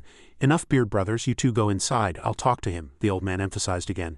Get inside. Riha stood up and looked around, but the questions in his mind were still unresolved. What on earth is going on here? Why are the Beard Brothers scolding me? He looked at Whisker, who was quietly crying in a corner like rain, and curiosity bloomed in his heart. That item from the Chimera, what exactly is it? A moment later, Botho and Riha entered the house. The two sat facing each other for a while. Just as he was about to doze off, Botho carefully asked again, Are you really a descendant of Elizabeth? Riha also confirmed. Why are you asking again? You already know, old man. This gun is too obvious a proof, the old man probed with another question. And are you also related to a Demon King fragment? He reacted a little sluggishly. What does this have to do with a Demon King fragment? Demon King fragment, I did meet Blue Via before, but Riha wondered inwardly, why are we suddenly talking about Demon King fragments? What on earth is going on? Botho's hand on his knee trembled slightly. I've heard of Blue Via too, but that's not what I'm talking about, the old man said in a careful and cautious voice. A drop of sweat ran down. You, one of the Demon King fragments, are you perhaps related to the gibbet bird's nest? Riha couldn't help but be surprised by this information. Another Demon King fragment, so another Demon King fragment has appeared beside Seed. Recalling the awe-inspiring sight from before, he finally understood the problem. It was no wonder the Beard brothers and Botho were so wary. He decided to calm Botho down first and then listen to his story in more detail. Riha immediately took Botho's hand, looked him straight in the eye with a sincere gaze and said, I have nothing to do with gibbet. I didn't even know until you told me today, uncle. Botho lowered his eyes slightly, looking sad. Well, that's how it has to be. You're the descendant of that troublemaker. While the two were talking, Whisker and Bristle were openly eavesdropping outside the window. I heard you were summoned for your long-range shooting and observation skills in the dark, right? So you were kicked out? But what does that have to do with the Chimera? That was just made in order, Botho said with an indifferent attitude, arms crossed. Both the chieftains and I know it has nothing to do with the Chimera. So we all thought the chieftains were crazy when they summoned me. Suddenly his voice dropped. The reason the chieftains banished us, the answer to the question Riha had been wondering about until now, was that they had predicted Gibbet's appearance. Botho's face was rigid with tension. He explained everything in detail. Chimera monsters are a very dangerous type of monster. Last time, some sages reported seeing a chimera horde near Hongsan. They sent an investigation team but couldn't find any evidence, so the case was put on hold. But now that Blue Via has appeared, it's more likely that the previous sightings were also true. Perhaps the dwarf chieftains recognized the signs of a Demon King fragment but didn't dare to act for fear of the world's condemnation. So they ended up using the item I was ordered to make as an excuse to banish me and cover it up. Everything happened so illogically that Riha found it hard to believe. What? So they banished you to hide everything? Deep in his heart, he felt something was wrong. What in the world is this nonsense? This is clearly something the Royal Council would do. He frowned. Yes, those foolish chieftains tried to involve me in the gibbet incident but failed, so they banished me. If there was really evidence, they should have punished me from the beginning. Knowing the details of what had happened, Riha was now slightly flustered. Oh, I just came to order an item, and now I can't say anything. It's not really my fault, but seeing this situation still makes me uncomfortable. Suddenly, Botho changed the subject and asked, So Riha, what brings you here? He immediately replied, Oh, I just came to resupply ammunition and see how everyone's doing. Hearing that, Botho asked, Oh, perfect timing. Could you help me out? It's hard for me to work for my family here. I want to go back to Hellville, but to do that, at this point his thoughts appeared in a sequence in the system window. I need to prove that I have nothing to do with Gibbet. Catching just one chimera won't prove it wasn't made by Gibbet. At the same time, he received a mission to collect at least 3 chimera hides, and as a reward he would get 3 free uses of Botho's support.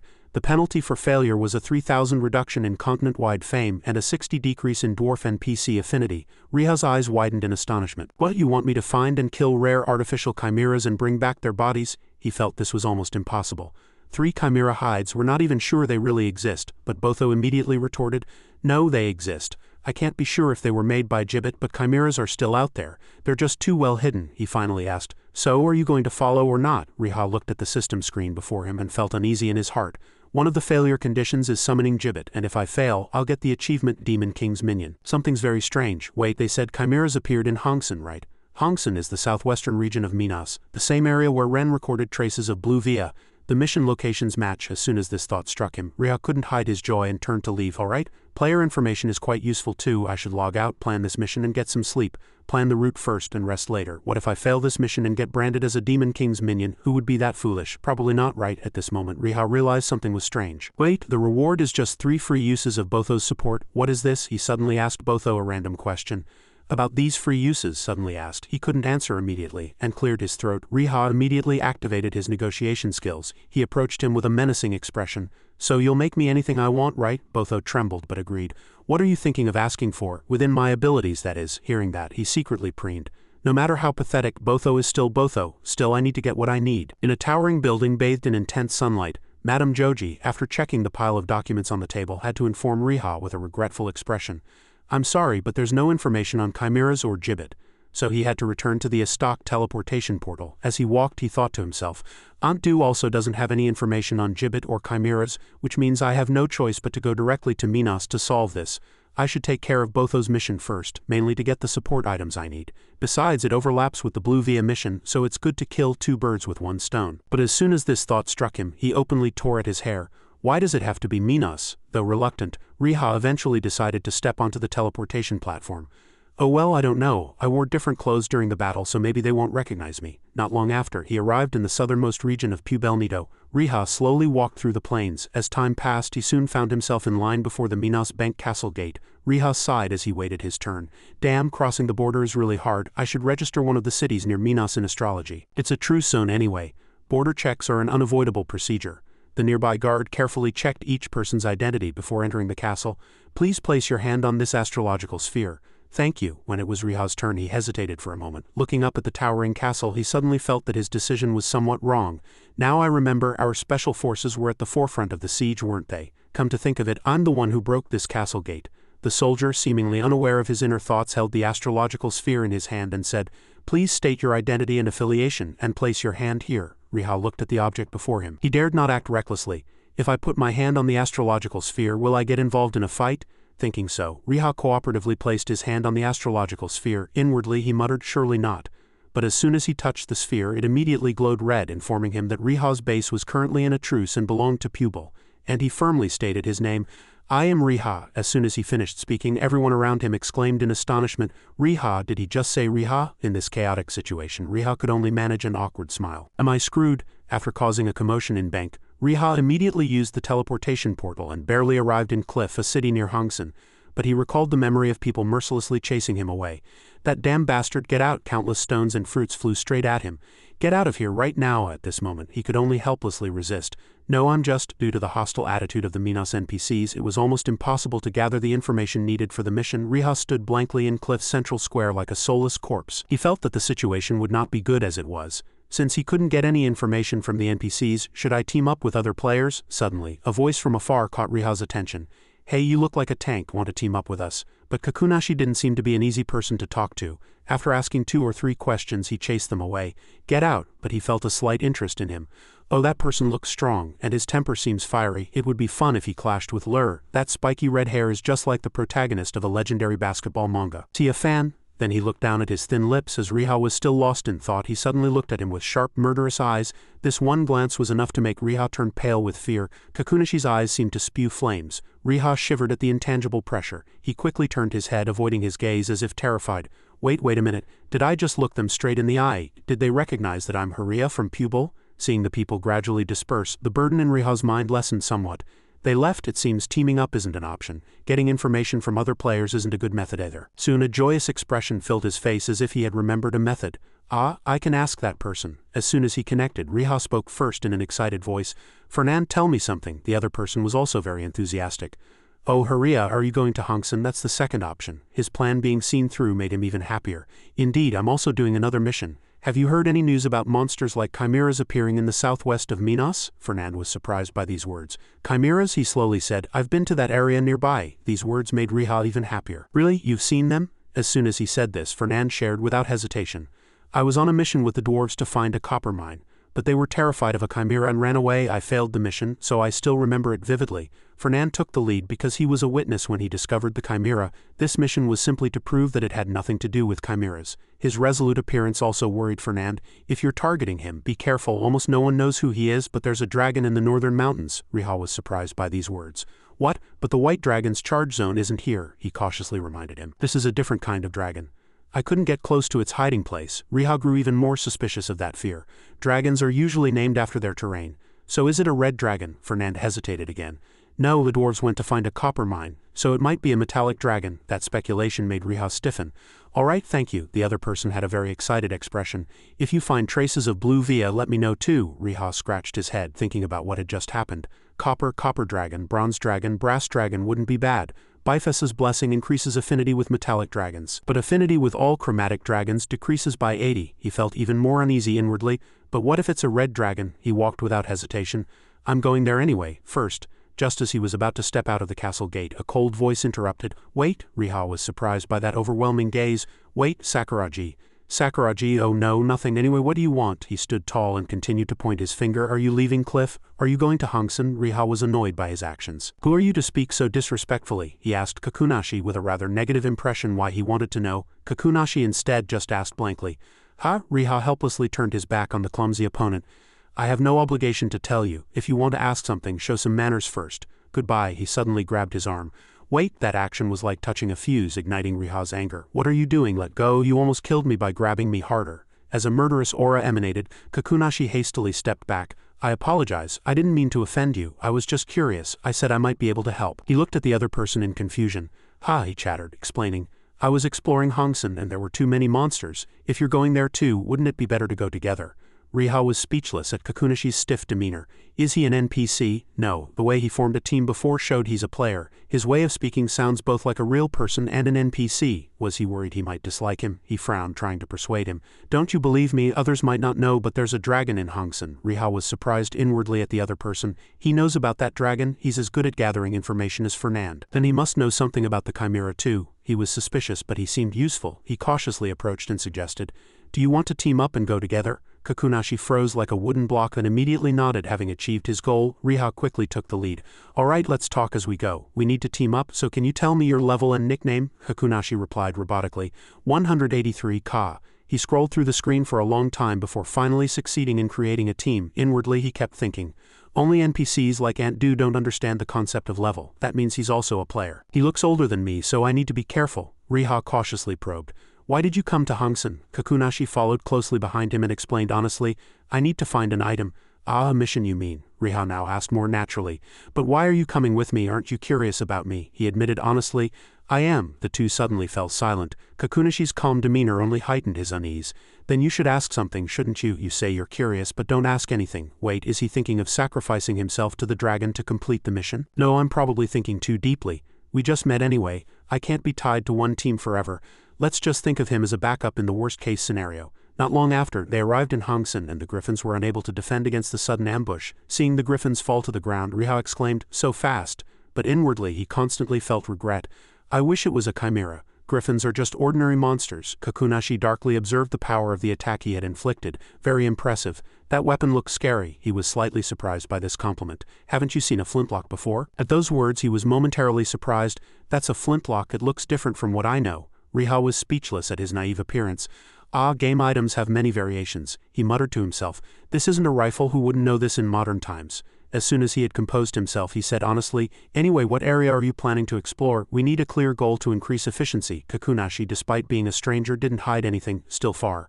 I need to go near the dragon's lair, Riha probed even more cautiously. Dragon's lair? Aren't there other types around there, besides griffins and harpies? He spoke in a calm tone. Miracle birds are a species that can help find chimeras. Moreover, they are part of my goal. You seem to know something. Kakunashi unexpectedly acted mysteriously. If you promise to help me, I will tell you. Riha, as if he had found a treasure, could not hide his excitement.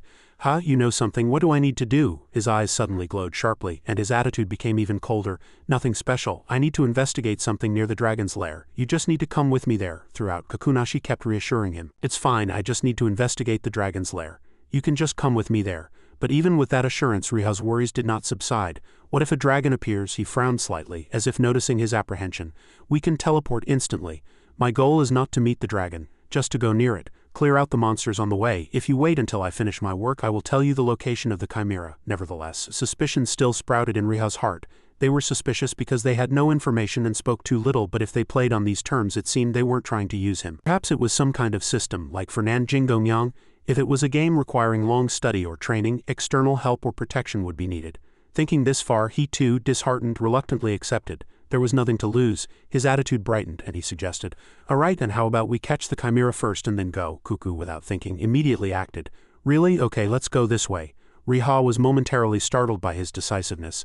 They had only promised with words, but they actually acted. Perhaps they were serious people who valued promises. Not long after, the two arrived at the designated spot. The desolate landscape before their eyes only amplified his doubts about the information he had heard. This is Hongsen, the first place where chimeras were discovered. A horde of chimeras discovered in such an open area, there's nowhere to hide. Kakunashi, as if reading his mind, immediately explained, there are chimeras nearby, but not just anyone can find them. They usually hide inside fences. Riha shouted suspiciously. Really? He was even more bewildered inwardly. Fences? The other person immediately confirmed. He drew his sword, curious. Is your goal to kill the chimera? Riha also admitted frankly. Yes, that's right. Kunashi's tone contained a slight warning. Then prepare yourself. He too swiftly pulled out his magnum. All right, he couldn't help but be surprised by the opponent's weapon. wielding 2 large swords with both hands. What kind of lineage is this person from? But what were they planning to do? Kakunashi advanced assertively. I'm going up. He firmly gripped his 2 swords and swung them, creating a sharp gash in the tree trunk with a single strike. Riha was startled to see the tree fall. Such power! As the tree fell, a strange blue light flashed from behind it. He opened his eyes wide, astonished by the sight before him. A chimera horde swarmed from somewhere. Riha screamed inwardly at this gruesome sight. Crazy! You should have told me there were so many of them earlier. No, more importantly, how can they look so hideous? They're different from the chimeras I usually imagine. He quickly pulled out his gun and commenced his attack. One of the chimeras suddenly spewed a strange blue liquid. Riha immediately jumped away from it. The liquid hissed on the ground as if corroding, bewildering him. Poison, no, acid liquid. These things have no weaknesses or fatal spots. This won't do. Cornered. Riha immediately shouted, activating Soul Link, instantly reaching expert proficiency. A single soul companion would be summoned for 30 minutes. The server immediately sent a notification. The current level of the soul companion is 66. The user's level has been added and the soul companion has been strengthened to level 229. He quietly aimed from Koma's back and the skill leveled up, gaining new attributes. Riha commanded with all his might, sweep them all away. The bear swiftly upgraded the soul companion's fire attribute, increasing its evaporation and acid resistance. The chimeras merely shrieked in pain when hit. At a crucial moment he quickly recalled his friend's words. As Jingu previously said, a bear can detect enemy weaknesses or traps through smell. Riha immediately commanded solemnly, Bear, find their weaknesses and attack. Can you do it? Koma, hearing his master's words, immediately used his skill. The gem embedded in the center of the chimera's body shattered. Kakunashi, watching their combat prowess from the tree, was also surprised. A skill that summons a soul companion, even though it's not a spirit of this world, he can do it? 25 minutes later, the server notified that 5 minutes remained until the soul companion's summoning time expired. This made Riha anxious. Damn, Bear's time is running out. Should I pick up the chimeras and run away? If I sweep all of them here, it might link to other missions. I have to decide now. Just at that critical moment a cold voice was heard. Need help? Kakunashi's indifferent demeanor broke through his wall of composure. You've been watching all this time, while I was struggling like this. The other person calmly agreed, yes, though angry considering the bigger picture. Riha's voice softened. Excuse me, could you help me for a moment? Distract them while I pick up the items. He didn't understand, but he still complied. Understood. Not long after, the server system again sent a notification. Soul Link has been cancelled. The soul companion's spirit is returning, after Koma disappeared. Riha again made a dejected face and sighed. Now Bear is gone. Kakunashi, seeing his appearance, also diligently chopped at the trees. Be careful. Nevertheless, his bewildered eyes had not yet faded. He continued to swing his sword. The chimeras were shattered upon impact. Even in the bloody scene, Kakunashi's face remained calm. Riha, carefully observing the situation from one side, couldn't help but be surprised. What? Who exactly is that person? Kakunashi mutilated countless chimeras with his sword. As soon as he picked up a part of the chimera's body, the server again sent several notifications. Acquired Gibbet's Chimera Fragment Biosample. Gibbet's Chimera Bone Graft 3rd. Gibbet's Chimera Crown Vampire Brain. After finishing everything, he called out loudly, Sir, it's done. Kakunashi quickly ran over. Let's go this way. Riha stared blankly at his cold demeanor, bewildered. Really, who exactly are you? From afar, the chimeras approached with terrifying sounds. That sight instilled extreme anxiety in Riha's heart. They are quite slow and weak to fire. Fortunately, this guy is their natural enemy. It would be difficult if I had to fight them alone. But he can only fight for 30 minutes. I need to control the fire so I don't get disadvantaged when he's gone. I need to be prepared for the next time I encounter such creatures. After walking for a long time, Riha, panting, barely managed to speak. Thank you for your help. Seeing the other person's indifferent appearance, he was even more amazed. Not a single drop of chimera liquid stained his clothes. Who exactly is this person? An unknown mercenary? No, I've checked up to the top 50 in the National War and I've never heard the name Sai. He must be an outsider. With this level of skill, I can't guarantee who would win against Alexander. Seeing Kakunashi's cold gaze directed at him, his entire body stiffened. He pointed his finger at the distant mountain peak. Now it's my turn, Riha exclaimed in surprise, as if remembering. Oh, right, let's go. I don't know if I'll be of any help. Kakunashi, a seemingly cold but inwardly warm person, offered words of encouragement. That alone is a great help. At that action, he felt both surprise and embarrassment. Thank you for the compliment. Seeing his firm back, suspicion sprouted in his heart. Anyway, he seems fully capable of doing everything without me. Level 183 is a problem here too, right? Riha eventually couldn't overcome his curiosity. Kuim, did you participate in the National War last time? The other person also seemed to answer honestly. I was on an expedition so I couldn't participate. Having nothing to gain, he also gave up. If so, but inwardly he kept thinking, if so, let's spread rumors and ask if anyone knows him. Riha desperately contacted his comrades. Ki, as soon as he heard, was curious.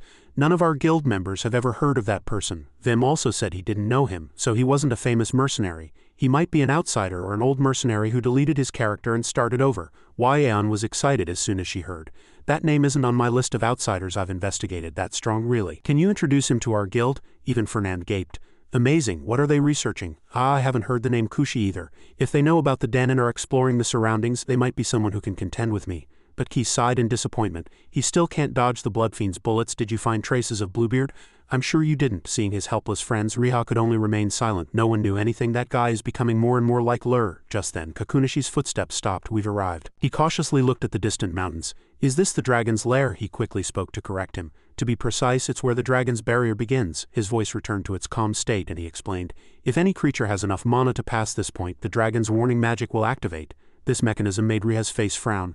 Understood. Something seems to be appearing almost. He carefully inquired about everything, exploring. By the way, do you know what kind of dragon lives in this lair? Kakunashi's voice suddenly softened. A bronze dragon. Hearing this, the stone in his heart also disappeared. Ah, what a relief. It was a metallic dragon. He recalled Bifas's blessing, which gave 50 affinity with all metallic dragons. In front of the magnificent mountains, Riha suddenly became flustered.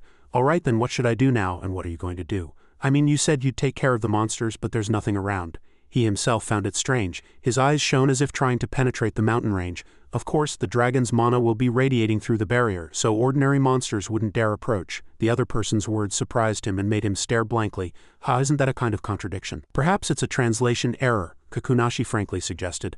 I need to investigate right now, so you go inside the barrier for a while.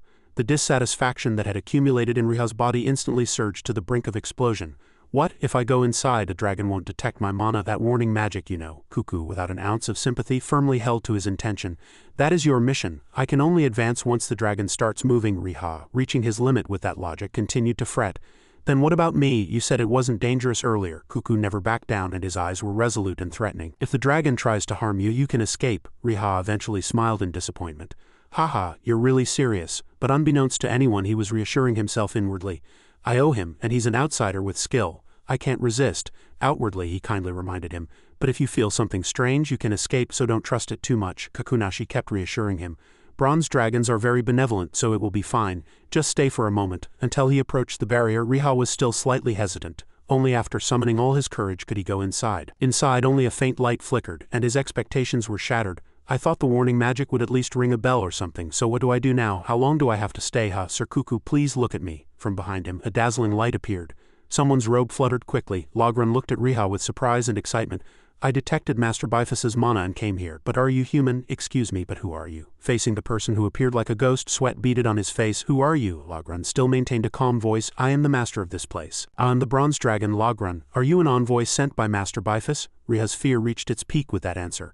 A dragon, you weren't human. He could only manage a bitter smile. I couldn't risk surprising Master Bifas, so I chose this method. To appear in my true form would be rude. He sat blankly on the ground, observing the opponent suspiciously. A dragon can transform into a human? At that moment the ground was covered by a massive shadow. Riha ran, shouting loudly, Step back, Logran. He too was surprised by that sight. His feelings grew more and more confused. A mercenary. An outsider. Did I guess wrong? Why did they talk to me in Radcliffe? How did they know the Chimera's location and push me into the barrier? I finally understand. Riha was terrified by Kakunashi's attack, and even Logran couldn't maintain his composure. How did that damn bastard get here? In midair, Kakunashi shouted loudly with a joyful expression. Thanks to Master Bifas's foolish multitude. A massive fireball immediately erupted from him. Riha pulled Logran closer to him, having Logran bend down and simultaneously began casting a skill. Mana Barrier. The server quickly brought out a special ring of protection. A new notification arrived. Mana Barrier skill has been activated. Watching the barrier slowly crack, fear was evident in his eyes. I already knew that a dragon's breath couldn't be blocked in the World War, but to feel such immense pressure even before the attack hits me, just before the Mana Barrier was destroyed as the ground exploded, Riha and Run jumped down. Kakunashi seemed surprised by this situation. So you not only gained the mana of Valafuz, but you also know how to block a breath, and me, useless. Excessive mana has been activated.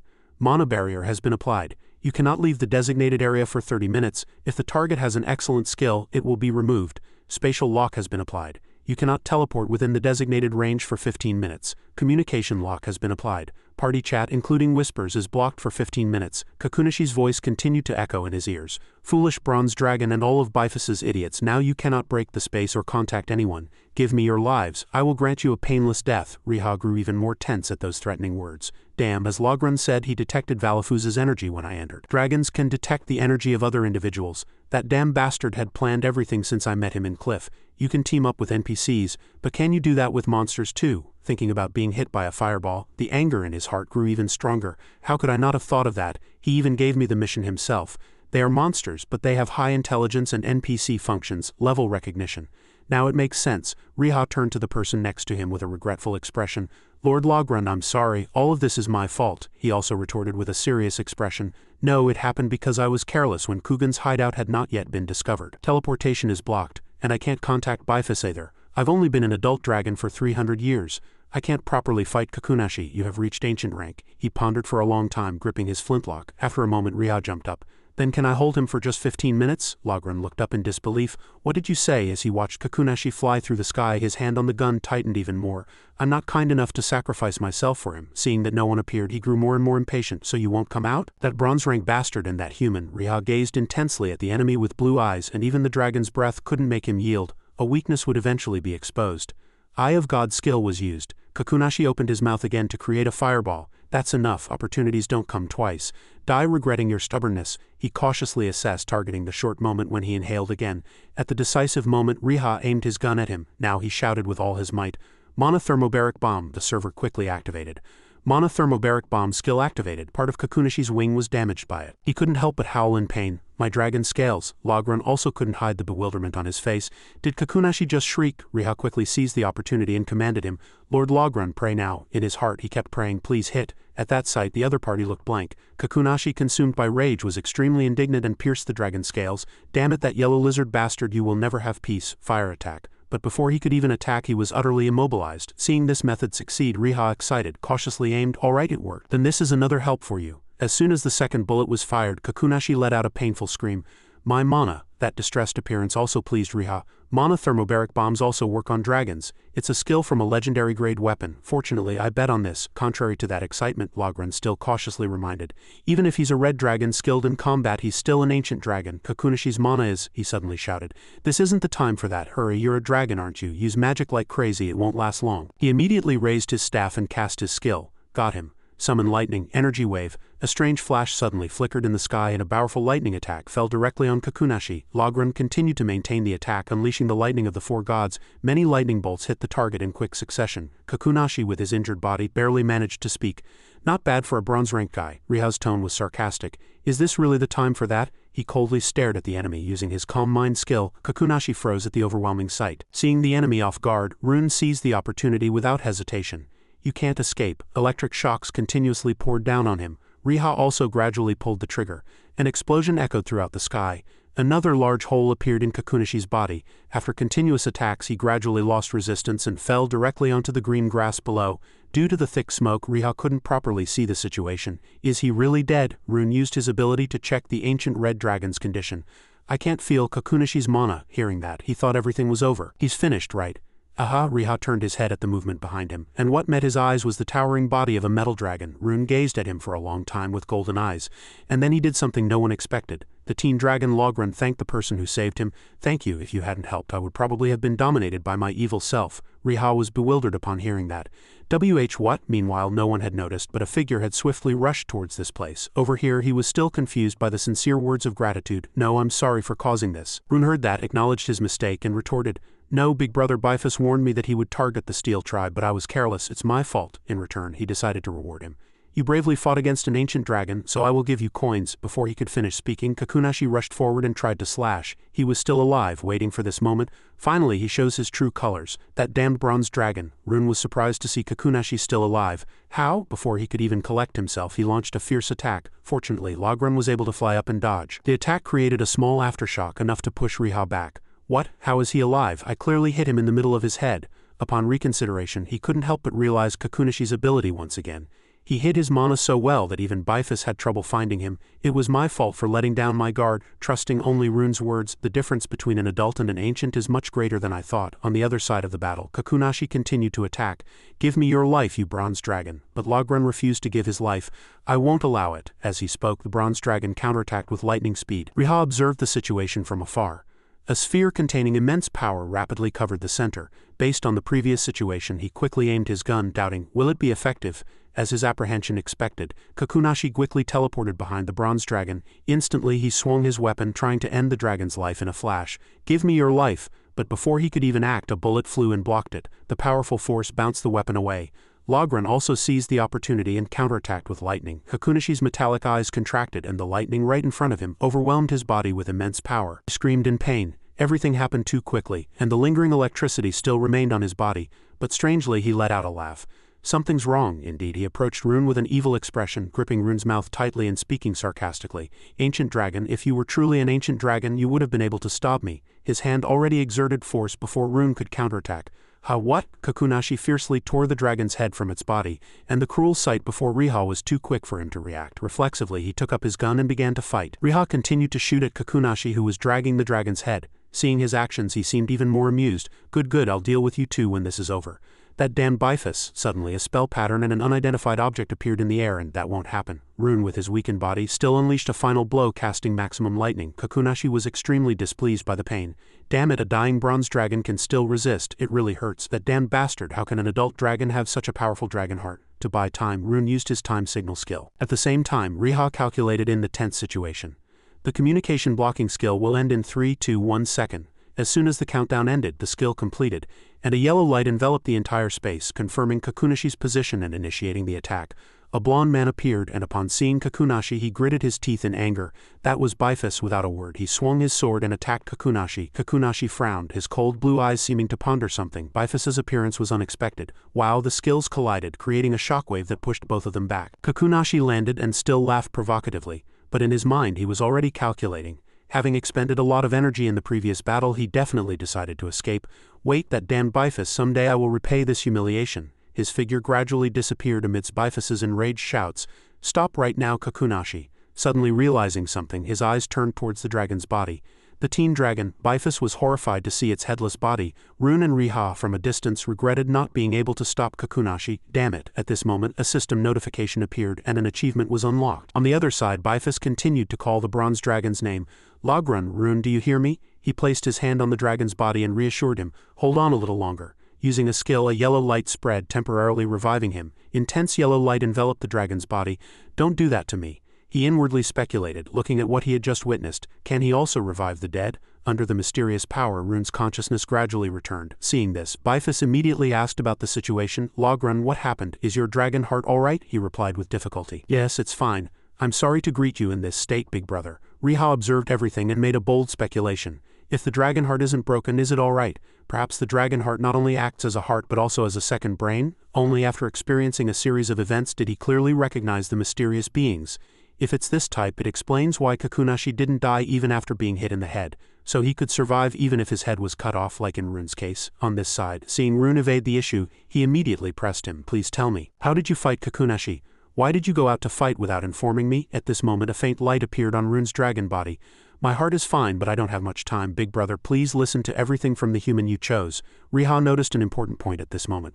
"Not much time, now I understand the whole truth. Yes, I can heal the wound, but I can't regrow a lost head."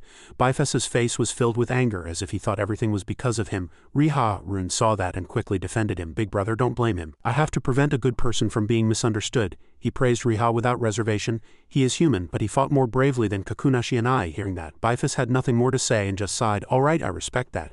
Knowing that Rune couldn't hold on any longer, he began the ceremony. "Speak your last words." "Oh, Golden Dragon Bifus, as a member of the Metallic Dragon tribe, I officially witnessed the last will and testament of the Bronze Dragon Rune." Rune knew there was no other way. Riha's eyes were filled with sadness. "Last words." At this moment, Rune called out to him, bringing him back to his senses. "Hey, is your name Riha?" He stammered in response. "Yes." Logren. Riha clenched his fist, trembling with emotion. "I'm sorry for getting involved in this." Rune didn't blame him, but rather comforted him. "No, this is like being caught in a battle between dragons." He acknowledged his strength. "Now I understand." After speaking, he took out his heart. "I haven't fought with you for long, but I clearly saw your ability. You will probably be a more useful helper to Bifus than I am." As soon as he finished speaking, Logren's entire body transformed into an intense light, and he had no time to react. "What? Wait." Bifus also didn't expect this. He could only watch him disappear.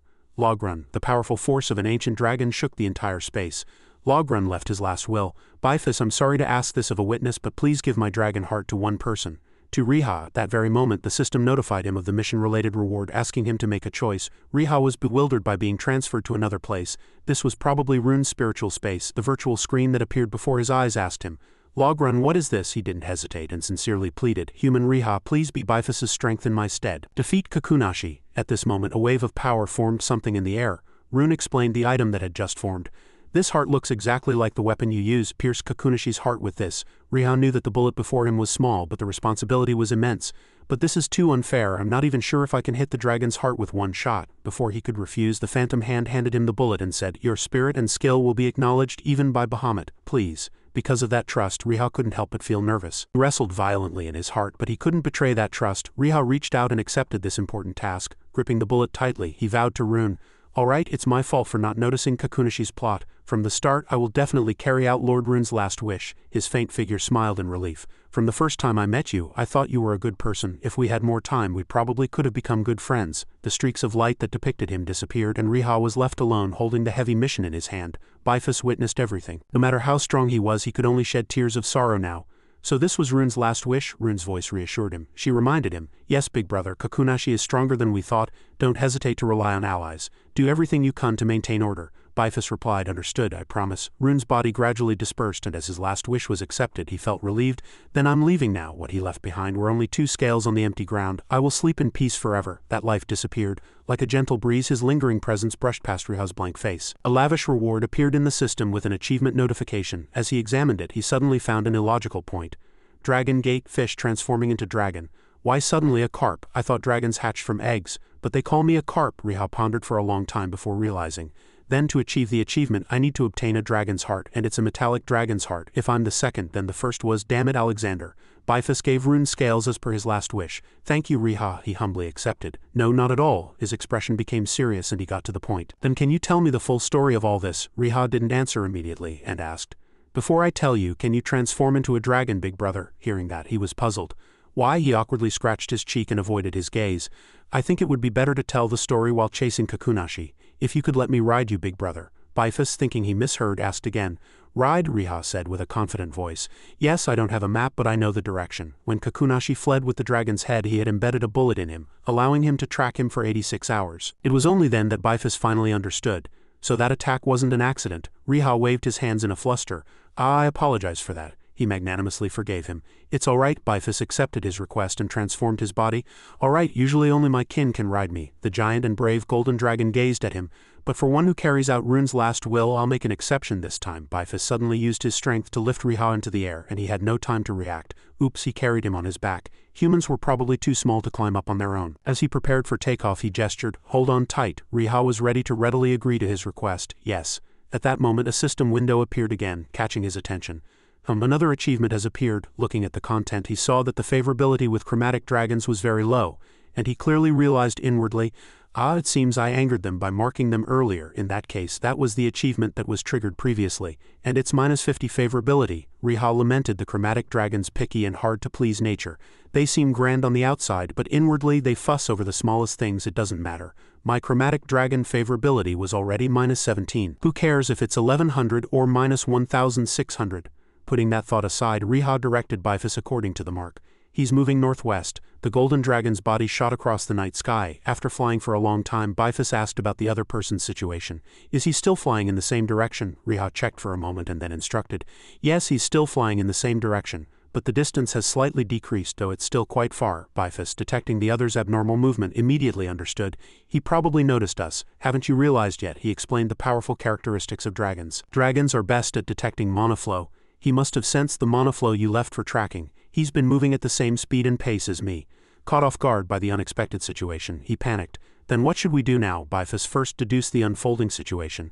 We need to quickly confirm what he intends to do with Rune's head. Surely he isn't planning to use Rune's head as a material for Tiamat? He assumed a not-so-optimistic scenario. That's probably not the case. Such a thing cannot happen. Unless he possesses immense power that can overwhelm the metallic dragon tribe. Based on this assumption, Bifas formulated another priority plan. I need to inform the tribe about Kakunashi's reappearance and Rune's death. You said you could track Kakunashi's location, didn't you? Riha emphasized the urgency of the matter with conviction. Yes, there are only 2 or 3 days left. Having said this much, he quickly divided the task between them. Track him closely, and if anything happens, contact me immediately. Understood? We need to inform the tribe before he acts. He he quickly sprang into action. Yes, understood. Before leaving, Bifus also added a reminder. Remember, you are the one who chose to carry out Rune's last will. If you succeed, the Metallic Dragon tribe will not forget your contribution. His shadow, having finished speaking, gradually disappeared beyond the horizon. His eyes were filled with fatigue after all that had just happened. Phew, then I won't have to rematch immediately. I can catch my breath for a bit. But his relief was short-lived, as Riha's mind was complicated by all sorts of thoughts. Should I worry about other things first? Tracking him alone is too difficult. If I get caught, it's over. My skill cooldowns are still active, so I should complete the Chimera mission, get the rewards, and then check my stats. He acted immediately without hesitation. That's right, I should check my stats while I have time. Riha scrolled through the items and was surprised. Still only 87 experience. I thought I had caught quite a lot, even Crowlane. Still, he felt there was nothing to lose no matter how he thought about it. The experience gain rate was slightly slow, but not bad. The greater the level gap, the more powerful the reward for the brave title, so he chose once again. This time too, I'll put all my points into agility. When he finished, a purple orb appeared in Riha's hand. Good. He moved to the dwarf blacksmith's dwelling. Thank you for waiting. Botho Ush. Riha came to hand over the items to Botho as promised. Other dwarves gathered around. Ush was the first to speak, breaking the atmosphere. So, 3 pieces of Gibbet's chimera were neatly placed on the table. Botho covered his mouth with his hand and trembled as soon as he saw them. My goodness, those are Gibbet's chimeras? He seemed unable to believe his own eyes. No, these aren't his most recent samples. Botho clutched the disintegrated chimera fragments and said in a suspicious tone, with skin this rotten and smelly, it must have taken years, maybe even more. In that case, Gibbet hasn't appeared yet. Then who did this and how? He suddenly stood up and asked, as if trying to confirm something. You said there was a fence when you found the chimeras, didn't you? No way. What kind of fence was it? Riha explained everything in detail. The fence was removed, but before that it was used to conceal their appearance. But Botho still considered another possibility. The chimeras didn't remove the fence themselves, did they? He casually continued. No, why would they remove a fence that helps them hide their appearance? Botho then provided information about the creatures. Chimeras never stay in one place. They are uncontrollable beings. They have grotesque mixed bodies and even cannibalize each other to sustain themselves. He recalled old memories, sensing that some information didn't match. That's a bit different.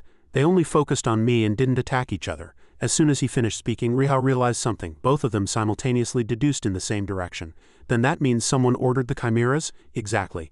And the one who could control the chimeras created by Gibbet in the Second Human-Demon War. He speculated about the entity. A red dragon? Riha's words surprised him. What? A red dragon? Riha realized an important fact. One of the Demon King's fragments, the chimera's nest. Surely the one who can control the chimeras created by Gibbet. Blue Via. That's right, it must be Baron Blue Via. Riha was overjoyed by this unexpected gain. What? I finished 2 missions at once? Is this what they call killing 2 birds with 1 stone? At this moment, a mission notification appeared in the system, and his thoughts became confused again. It's exactly as the mission instructed. Baron Blue Via is a noble of the Oni tribe, and I collected information about Blue Via's location. Riha was satisfied with the useful information he had obtained. At least I got concrete information.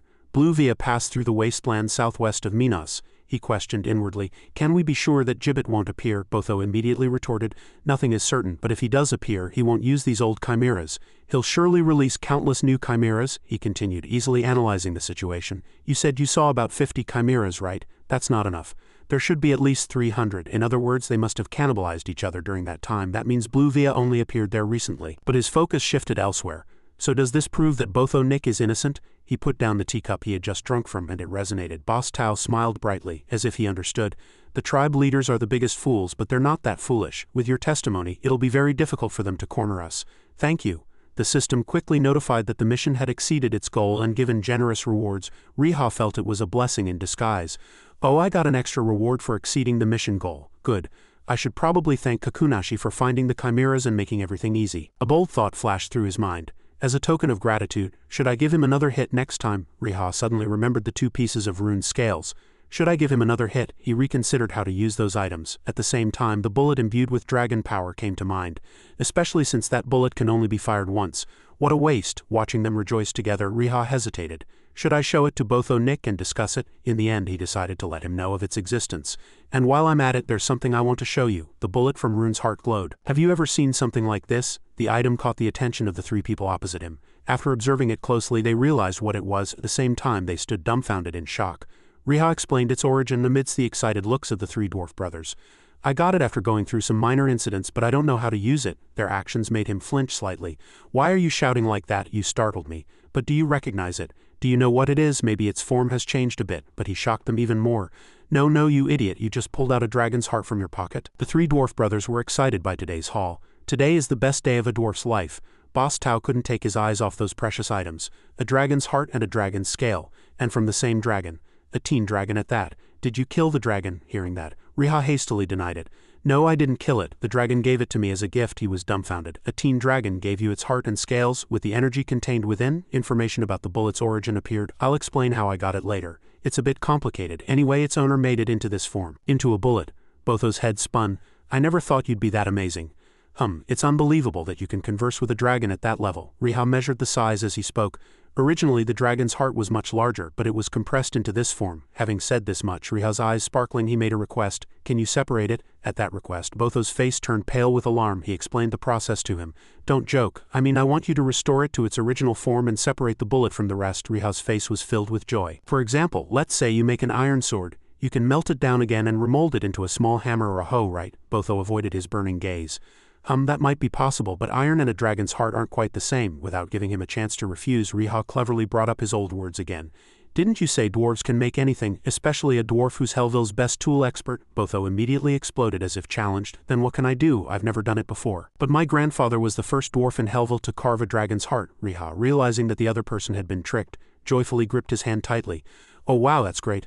So that means Botho Nikush can do it too. Saying that, he pushed 2 scale fragments towards him and said, please help me with other things besides the heart. He asked about a rumor he had heard before.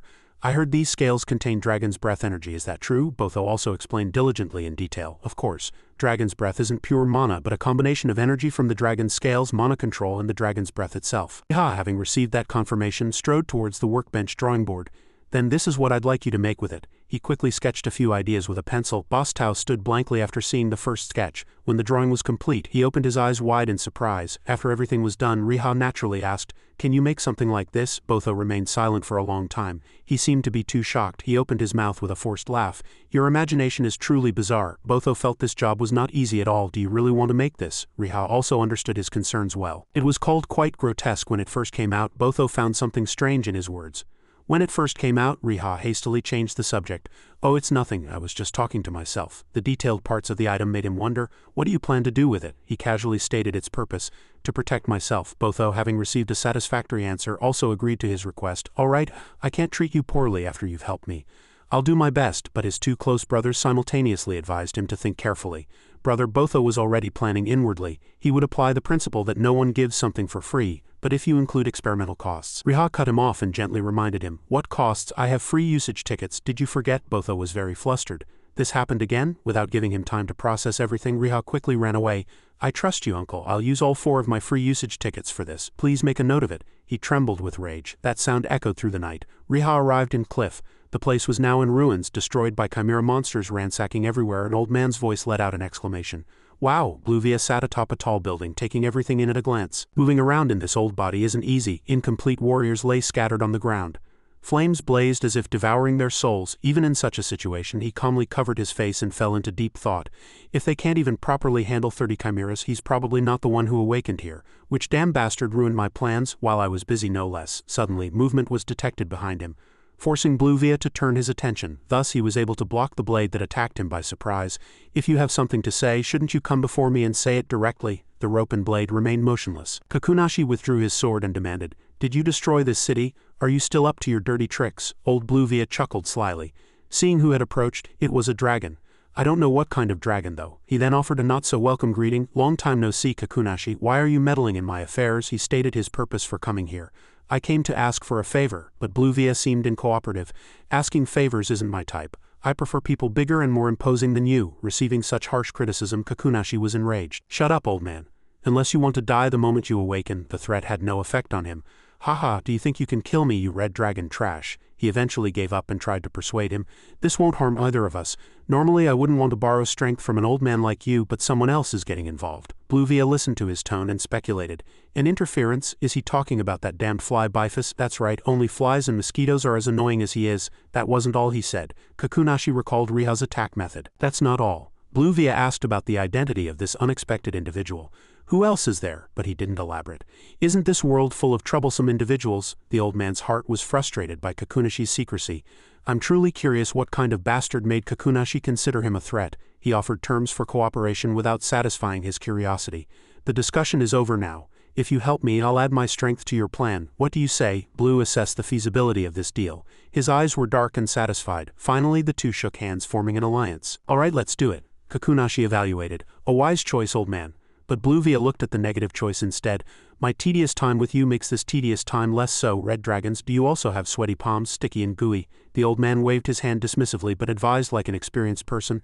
As you age, you must learn to control these trivial matters. Kakunashi's face hardened and he put his hand on the hilt of his sword, threatening one more word, alliance or not. Just then, footsteps interrupted the conversation. He glanced back. He wore an unpleasant expression. We have a guest. Cuckoo turned his head and rudely asked, Who are you? Fong placed his hand on his chest and bowed. The conversation just now was very encouraging. Might you be the Baron? He immediately felt insulted upon hearing that. Are you mocking me? How presumptuous. But Bluvia raised his hand and whispered softly, Look closely, don't you know who that is? As soon as he finished speaking, he wore a profound expression. All right, what brings you here? Fong removed his hat to show greater respect. Allow me to introduce myself. One who walks the path of magic, the necromancer Fong. The moment the last word was uttered, he summoned his undead minions, zombies. Fong curled the corners of his lips. His blue eyes were filled with the viciousness of a thug. I am Fong. I wish to offer my humble power to serve your majesty, Baron. Looking at the zombies below, Kakunashi sneered contemptuously. Even immune to chimeras. Riha also seemed to agree from the side, useful but still weak. Fong was eager to prove himself. Yes, I am weak now, but if your majesty accepts and teaches me. The old man glanced back, seemingly very displeased by those words. He was too afraid to speak, clamping his mouth shut and swallowing to relieve the tension. Damn it, his guts felt twisted. After the silent Great War, he always wondered what the next story would be. The fragment of the Demon King and the Third Human-Demon War. Where does the power of a necromancer come from? As he thought this far, Fong's eyes were filled with determination.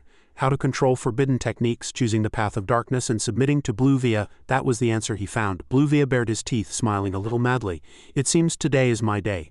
A red dragon and a necromancer lure, knocking together at my door. Then he asked in an indifferent voice, Your name is Fong, you said. Is that right? Can you obey? He was overjoyed to hear that. Yes, of course, Baron. But Fong's pupils contracted in fear. Bluvia approached and looked down contemptuously. I don't like associating with smelly fellows like you, but I have a friend who's skilled with corpses and voodoo dolls. The old man paused and continued in a sarcastic tone. I'll have to find out where he is first, but Fong already felt it was enough. Yes, thank you, Baron. That day, the first player to choose the side of evil magic appeared. The scene shifts to Riha. Having just teleported to Estok, he immediately rushed out. I still haven't completed the mission, considering that the chimeras were sealed in the same place. Blue Nick said that the one controlling them was likely Bluvia. Standing in front of the shop door, Riha quietly resolved that this mission was his. He urged loudly from outside the door. Commander, I finished it first, so give me the stats quickly. As he shouted, Riha found a note attached to the door. Your task is at the palace. Slightly confused, he went to Pupil Palace. The guards were performing identity checks as usual. Please place your hand on this astrological sphere. Thank you. Riha obediently complied. Yes, greetings, your majesty. But inwardly he kept thinking, if the commander can't enter the palace, how much trouble must the rookie guards go through? Standing there blankly, he was suddenly surprised by a flashing golden light from the astrological sphere. What is this? The guards were also surprised, but quickly reacted, standing on either side and saluting in accordance with the ceremony. Attention everyone, welcome the recipient of glorious honors, draw your swords and salute. The collective shouts were mixed with many discussions. Greetings to His Majesty's hero Riha. Lord Brown is in the central hall now. Lord Riha is first in contribution. What is this? It looks ordinary. Wait, is it real? He froze, waving his hand. Thank you. As soon as he finished speaking, Riha hurriedly left. Too embarrassing. Even the chief of staff probably never received such a grand welcome. Yes, when the commander got married, his colleagues did that for him. Is it going to be like this every time I come to the palace? A voice suddenly broke him from his thoughts. Riha, he turned to the person running towards him. Oh, Nara, she complained with her mouth, but her face was full of joy. You should have told me in advance. I just found out myself. Hearing that, Riha immediately became curious. Tell me what in advance? Nara narrowed her eyes and explained. When a recipient of glorious honors enters the palace, the news spreads throughout the entire palace. Then she enthusiastically turned. You're going to meet Lord Brown, right? I'll take you, he replied awkwardly, seeing her appearance. Ah, thank you. The two went up the stairs, one behind the other, but no one spoke. Suddenly Nara turned and broke the silence. You'll just leave right after meeting him as usual, right? Riha flinched and cowered. Her face was filled with resentment. I'm asking in advance because you'll just disappear after meeting him, he smiled awkwardly. I'm sorry, I've had a lot of urgent missions lately. Nara crossed her arms and said annoyedly, Really, it's only because I'm patient that I put up with this much. Anyone else would have gotten angry already. Riha asked a little blankly, Angry? Hearing that, she got angry and approached him. Did you forget again? Under her murderous gaze, he quickly remembered. Ah, the offline meeting, I haven't forgotten, Riha confirmed again. There's no way I'd forget. Did you make plans with Barbie? Nara nodded in confirmation. Yes, she said next Saturday at noon is fine. How about you, Riha? He replied as he went up the stairs. I'm fine too. I'll ask Key. He's a college student anyway, so it should be fine. Nara pointed to a room and introduced it. Lord Brown is in this room, he comes here almost every morning these days, we've talked a lot too. Riha was interested. What do you talk about these days? She excitedly turned and shared. He seemed very worried, he struggled to persuade the nobles and the king, he's struggling to meet the terms of the aid agreement. He sighed as if listening. Nara leaned against the wall firmly. Even players are struggling with that problem. The player negotiation team is divided. One side wants one city, the other wants several, so it's hard to agree when everyone's trying to pull things their way. To be exact, most players agreed to settle for one city, but Huayan tried to squeeze out as much as possible. Riha was slightly surprised. Huayan is involved in that too. She nodded in disappointment. Yes, completely. Isn't she really greedy? He smiled and defended. Not necessarily. Huayan is really capable. She loves that kind of work and is very good at it. A sudden ominous premonition flashed through Nara's heart. She hesitated and barely managed to speak. Riha, he immediately replied. What's wrong? Nara asked honestly. Are you close with Huayan? You and Huayan, you seem quite close. You call her by name. Riha at this moment remembered when he fought monsters with Huayan and confirmed. I guess so. I think we're close. This damn bastard, if you're going to help, just help, he thought to himself. She's the first person I met when I started in the medieval era. Our first meeting was quite shocking. She helped me a lot, from advice to stock distribution and many other things. We also fought side by side during the National War. We promised to eat delicious food when we returned to Korea. If she asked me to hang out, then we're close, right? Is that too close? When Riha's story ended, Nara remained silent. Finally she nodded slightly and replied, I see. Just then someone knocked on the door from outside. Nara urged Riha to go inside. She also explained, go in, Lord Brown is inside. All right? Nara turned and left. Riha at this moment thought to himself, Nara, what's wrong? You look so upset. Brown heard the knock and opened the door. Seeing him, he was slightly surprised. Ah, Riha, is that you, Commander? Riha entered the room and explained why he was here. I came to meet the commander as instructed by the academy. All right, what happened? The two sat at the table and talked. Yes. Riha, with a serious expression, recounted what had just happened. There are traces of blue via beyond the southwest border of Minas. He seems to be trying to summon Gibbet's chimeras. Hearing that, Brown was very surprised and already had a hunch. Don't tell me Gibbet has awakened. Ri quickly explained the situation without alarming him. Fortunately, those chimeras were only remnants of Gibbet and there were only a few dozen of them. Hearing this, Brown breathed a sigh of relief. That's a relief. As a veteran of the Second Human-Demon War, the last news I wanted to hear was that Gibbet had awakened. The two continued to talk in the room. Should I call Lur and Ki? I'll summon them right away. In the hallway, the shadows of two people walked. Ki and Lur entered the room, and Riha, and they felt a burning anger inwardly. We got here first, you're late. Lur's voice was heard from inside the room. Gibbet? Ri also recounted the news he knew to the two of them. Yes, it's not Bruin, but another Demon King fragment. Gibbet's chimera nest, how did you know? He didn't forget to tease Lur. Botan from Hellville told me. We're close. Lur, you don't go there these days, do you? And you only buy a few seashells when you go. People should live kindly. If you have friends, you can get help when you need it. He also spoke at this time from the side, but I haven't heard news of them awakening. Riha quickly explained the situation to Ki. They haven't awakened, Ki. Bruin is gathering chimeras that survived after the Second Human-Demon War. If the north, which was Krolang's base, was Bruin's stronghold, then the south would have been Gibbet's old territory. When Ri's words ended, Brown confirmed again, Ri is right, the chimeras created by greed cannot be controlled by just anyone. Even the continent's greatest archmages in the Second Human-Demon War couldn't control chimeras through hypnosis or mind manipulation. I heard that only a Demon King fragment itself could control them. Riha, you have discovered something important. Very well done, Riha replied modestly to his praise. It's nothing, at this moment. A mission complete notification appeared simultaneously before the eyes of the three. Noble Chieftain, Demon Blue Via, Baron Elimination Mission complete. First completion reward 5 stat points obtained. Lur thought to himself, looking at the system window before him, no additional reward this time. It was probably taken away. Riha at this time stuck out his tongue, teasing him, and he trembled with anger. Lur gritted his teeth, his expression snarling. The system window quickly presented a new mission at this time. Noble Chieftain, Demon Blue Via 3.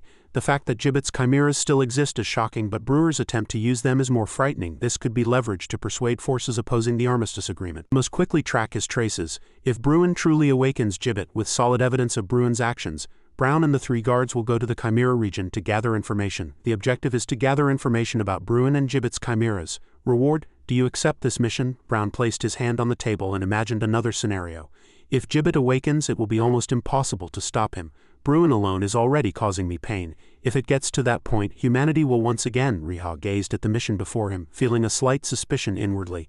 The mission log interface is too simple. This indicates that it's the final part of a mission chain, and there's a hidden reward. But there are no failure conditions. Huh? It's the final mission, but the difficulty has decreased? Do I just need to find the chimeras? No, it's no use thinking about it. First, I need to form a team. The 3 accepted the mission simultaneously at this time.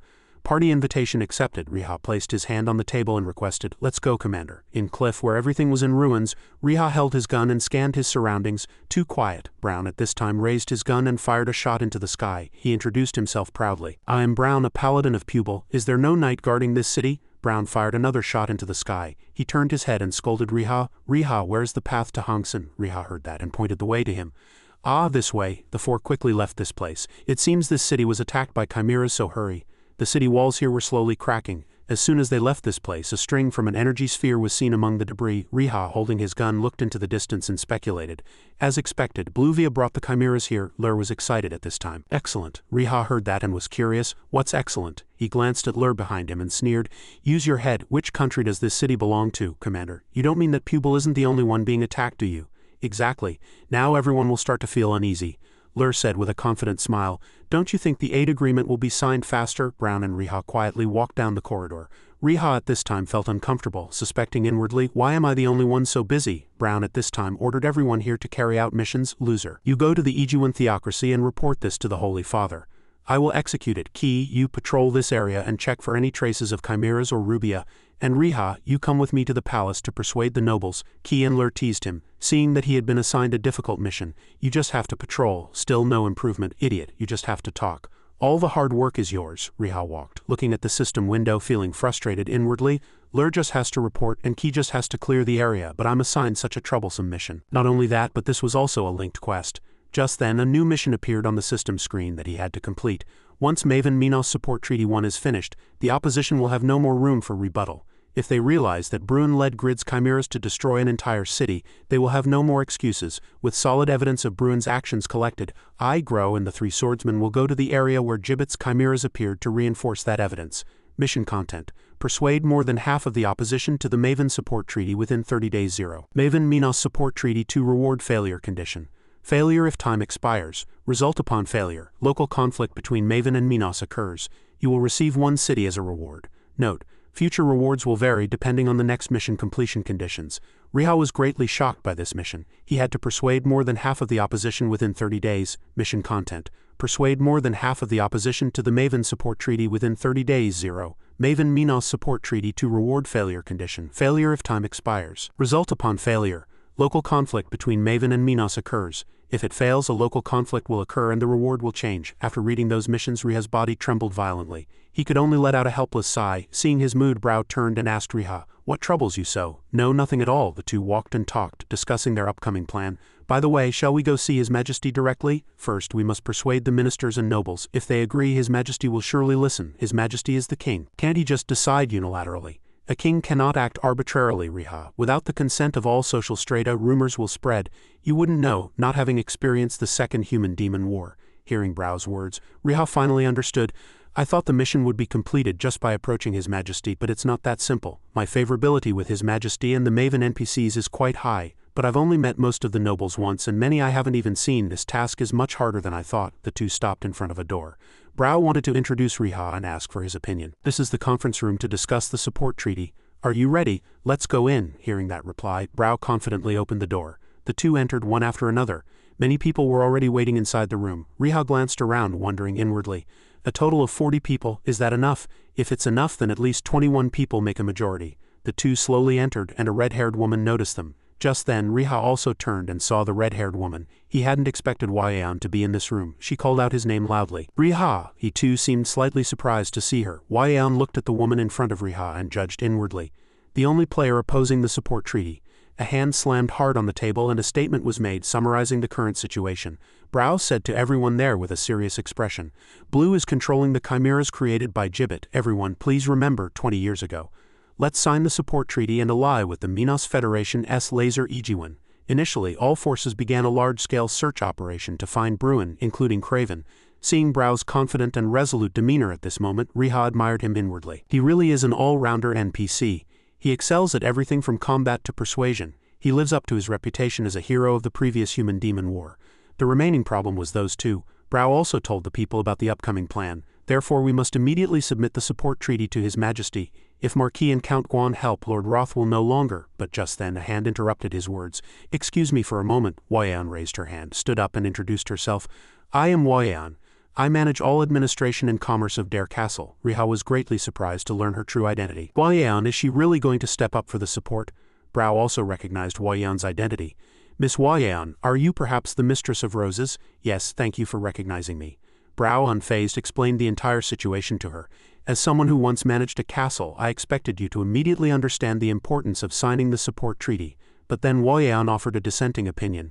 On the contrary, I am here to express my opposition. May I state my opinion? The Marquis sitting in the chairman's seat also granted Huayan permission to speak. Speak. Seeing her confident demeanor, Riha fretted, lamenting inwardly. This is bad, I underestimated her too much. I know too well how Huayan changes when it comes to profit. Huayan rebutted what Brao had just said. If Lord Brao's words are true, then we should dismiss all proposals from Minas even more. Why do you think so? Brao also explained in detail everything she was curious about. Minas hasn't responded yet, so there's no reason for us to lower our terms first. On the contrary, I am here to express my opposition. Do you remember what I said earlier? That Gibbet's chimeras have appeared and Bruin is controlling them. And isn't that in the Minas region? Hearing that, Huayan immediately countered Brao's recent excuse. If chimeras cannot fly, how could they cross the border into Sivian? The fact that they appear so freely means they are active within Minas territory. In that case, there is no need for us to step forward and make concessions. On the contrary, we should propose even stronger terms for Minas to accept. I wish to withdraw not only the treaty proposal but even the clauses just presented. Hearing that, Brao, guessing her intention, immediately stopped her. Is this a joke? Doing so would severely damage our reputation in Minas. But Huayan was very confident in her decision. Precisely. If Minas doesn't want to suffer heavy losses, they will have to accept our terms. Do you agree? Marquis, her words truly made sense. Lord Brao, at this moment, everyone seemed flustered to hear those words. They looked at each other, their expressions not very good. Seeing the tense situation, Riha, restless, immediately sent a message to Huayan to remind her. Seriously, this won't do. What are you doing right now? Don't you know this is my mission? Huayan sighed from her end and replied.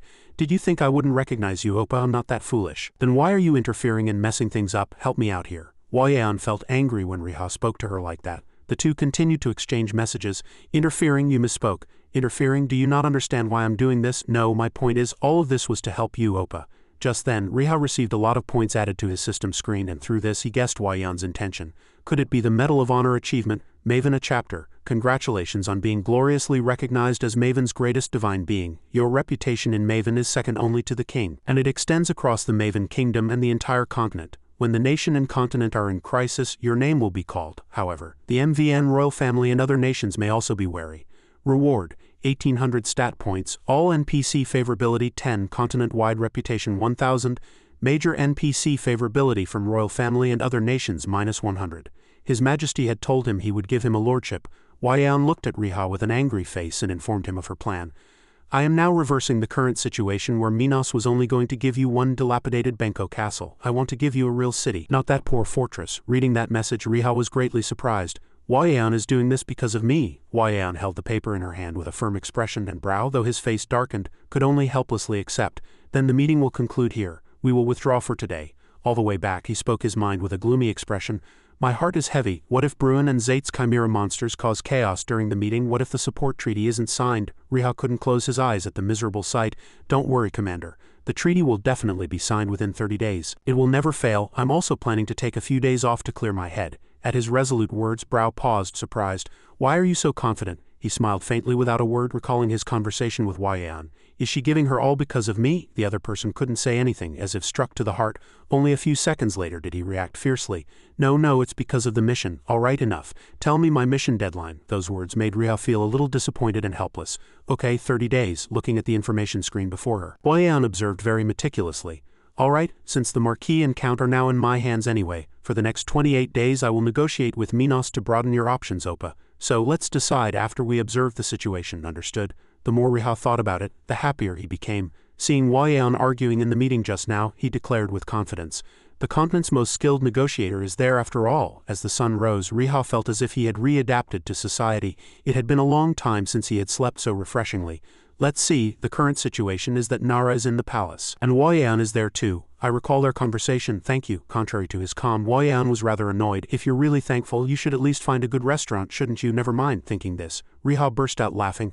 Huayan is truly a great woman, I should be grateful. He quickly went to the door of Boss Tun the blacksmith's house. Boss Tun, but seeing black smoke billowing from the chimney he immediately paused. Riha awkwardly opened the door. Boss Tun. The room was filled with smoke and dust, and Boss Tun kept coughing. Well, who is it? He was startled to see that sight. It's me. As soon as the person appeared, the old man, though still coughing, continued to complain annoyed. Damn it, what an impatient genius. Can't you see we're working for our lives? We'll call you when we're finished. However, compared to what he witnessed and heard, Riha's face flushed red. Was he making what I asked for after all? He wasn't being attacked. Then is it going well? The other person just shook his head tiredly. The frame is fine, but handling the dragon's heart is very difficult. It seems a few more things will be needed. He glanced around and observed. What do you need? Based on a lifetime of experience, Boss Tun listed a series of things. It's not easy to freely absorb and move mana from a dragon's heart. Because the dragon's heart reabsorbs mana, without a proper opening and closing device, it will just explode like before. We need materials that can serve that purpose. Riha felt helpless at the lengthy explanation and asked, Then what should I look for and where? Just tell me directly. Hearing that, the old man said without hesitation, We need Orion Kurum, a mineral that can control mana flow. He was momentarily blank. Is Orion Kurum a mineral name? The old man, despite the dust and fatigue, explained calmly. Yes. It is also called a sacred mineral. But you need at least 300 grams. Where would you get that much, and what about the price? It's impossible. A hint of worry was in his voice. If I could find it, I would try, but it seems I'll have to break into the palace or the Vatican. Riha was silent for a moment. The palace. He couldn't hide his curiosity and pressed. Isn't that in the Pupil Palace treasury? Boss Tun stared coldly at the young man in front of him. It was as if he could read his mind. If the Vatican donated it to the royal family, it's likely there. Is he planning to steal it? Riha, though struck to the heart, showed no fear and even declared excitedly. That's right. Hearing that, the old man continued to sweat. Just at that climactic moment, he suddenly changed his mind. But I won't steal it. The old man's heart finally found peace. He proudly took out a shining medal. As a recipient of glorious honors, I will legally use the palace treasury. On the same morning in the Sentinel Mountains region northwest of Minas, Bifus unleashed all his rage on Kakunashi in front of him. You damn bastard, you killed Braun and now you've killed a young dragon too. He opened his mouth wide and began to breathe fire. You will never leave this place alive. Despite the fierce attack, Kakunashi was surprisingly calm as flames poured down from above the ground exploded with immense pressure, but it disappeared in an instant. A familiar voice was heard. Being too violent is not good either. Bifus's pupils contracted. From somewhere, Bluvia and Fa appeared next to Kakunashi. The old man's attitude was very contemptuous. Long time no see, flying fly. He was even more enraged by the other's sudden appearance. Only Alexander doubted inwardly. Is that guy a Demon King fragment? Seeing a familiar face among the group, he silently called out the other's name in disbelief. Fong. He too looked this way nervously. Then he bowed his head and mumbled, Smoke. Immediately, a strange mist appeared from all directions, surrounding Bifus as if trying to attack him. The mist grew thicker and thicker, as if trying to engulf him. Alexander clenched his weapon tightly in his hand and couldn't help but be startled by the eerie sight. Did it fail? Mana detection. Bifus was very cautious. Even if I'm detected, there won't be time to react. If Kakunashi and Hand are both in Blue Bear's grasp, I can't hesitate any longer. Alexander couldn't contain his curiosity at the ambiguous attitude. What are you talking about right now? The other person just remained silent. After a moment of silence, Bifus flew up and finally explained calmly. We must immediately convene the leaders of each tribe to decide on our next course of action. Let's go meet Lord Bahamut. In the Ustak Palace treasury, Riha was diligently rummaging for the equipment he wanted.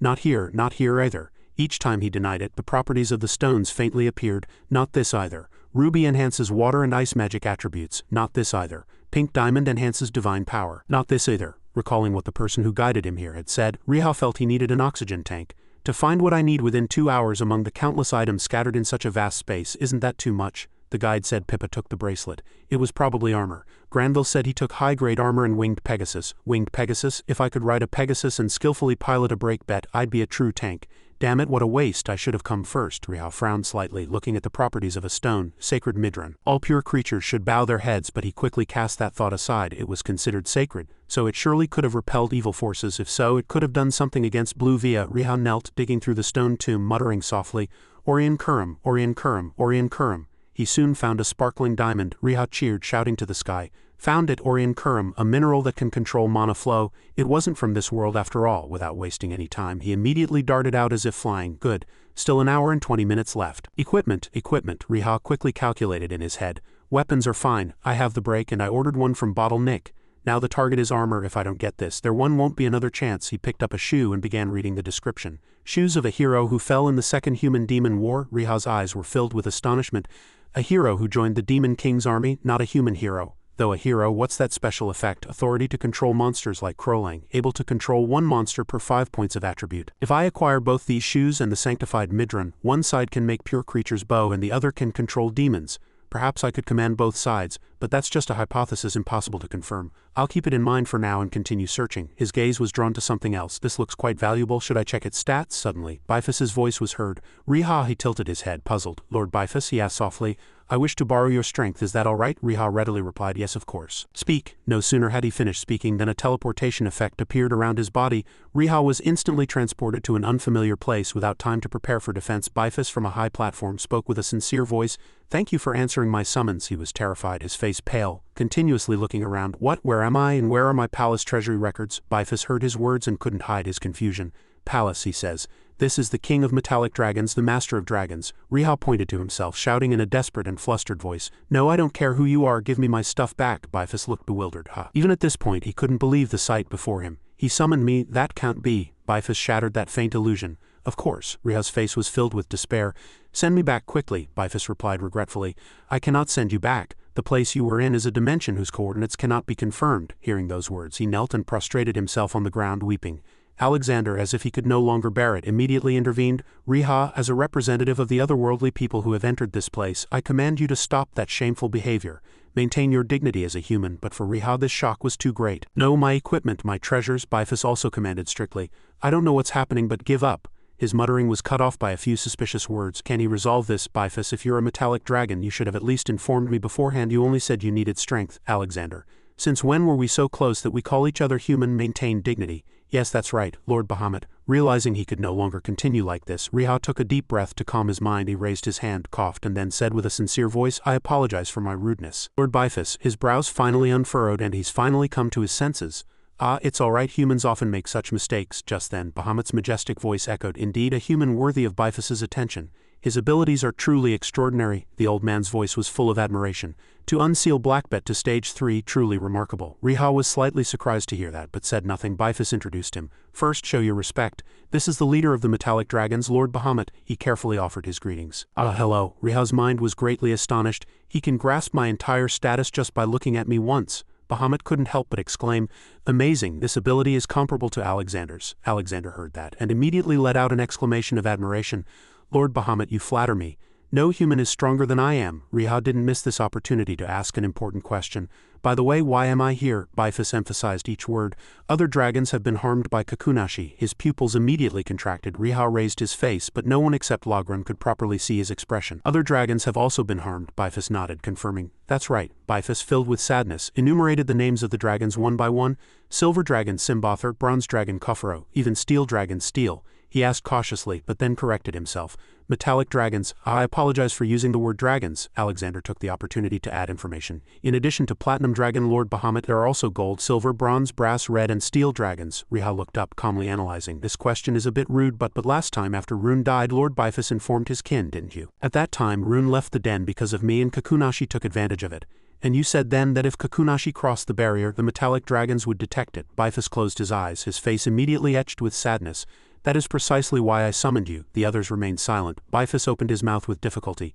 Kakunashi has joined forces with Blue Via. That fact was shocking, but Riha still hesitated. Cooperation, you say? You're joking, right? Bifas frowned. His heart was also very heavy. It's true, he admitted, seeing Riha's increasingly tense expression. Lega battled me to help Kakunashi escape. Those words made Riha cautious, and he asked, puzzled, Then why did you summon me? Bifas looked at him silently, then slowly explained, Both Kakunashi and Blue Via possess astonishing mana detection abilities. This time neither Riv nor Lu could help. The same goes for Lord Bahamut or any of the metallic dragon kin gathered here. Riha, you completely deceived me. This mission can only be solved by you. Recalling his disguise skill as an untransformed hunter, he lowered his head and muttered inwardly, if it's a disguise that doesn't get caught by mana detection, I can do it. A hint of fear flashed in Bifas's eyes, and he cautiously reminded him. And there was a human who helped them escape. He conspired with them, so it would be good for you to know. Hearing those words, he immediately flinched. What? Even his attitude was quite unfriendly. A human, you say? A player like Alexander? Bifas admitted without hiding anything. That's right. Before I searched for the guardian of the race and the corpse of justice, but failed. Riha's face hardened and he asked, puzzled. He's a renowned artisan? That can't be. Unresolved hatred unconsciously made Bifas grind his teeth. He is Fong, one of the 8 renowned necromancers. That familiar name gave him a series of shocks and his facial expression hardened. That can't be. No player would jump into that so foolishly. Did that really happen? It can't be true. This is the central continent after all. I just saw an item in the treasury that can control monsters contaminated with demonic energy. There was also an achievement related to demonic energy. A player wouldn't side with the opposite faction. Perhaps this is a conspiracy to divide factions like a civil war, but if overlooked, the faction with the Demon King fragments will become superior to the human alliance. Are they trying to divide the meager remaining power of humanity? What on earth is this central continent planning? In his mind, a time purified in Dale continuously replayed. Just when I had finally begun to stabilize in the central continent, thinking of being assigned the city management mission, Riha grew even more suspicious. The surgical plan had barely stabilized. What if the Demon King's army takes over the continent? All my sweat and tears so far would be in vain. Bifus sat high above, and with a solemn yet cold voice he spoke again. We have already lost too many. Even if we hastily gather the entire tribe, we cannot continue to stand still. Riha at this moment regained his composure and looked up to ask, but have all the metallic dragons been summoned? Bifus calmly confirmed. That's right. He looked around once, his expression very serious.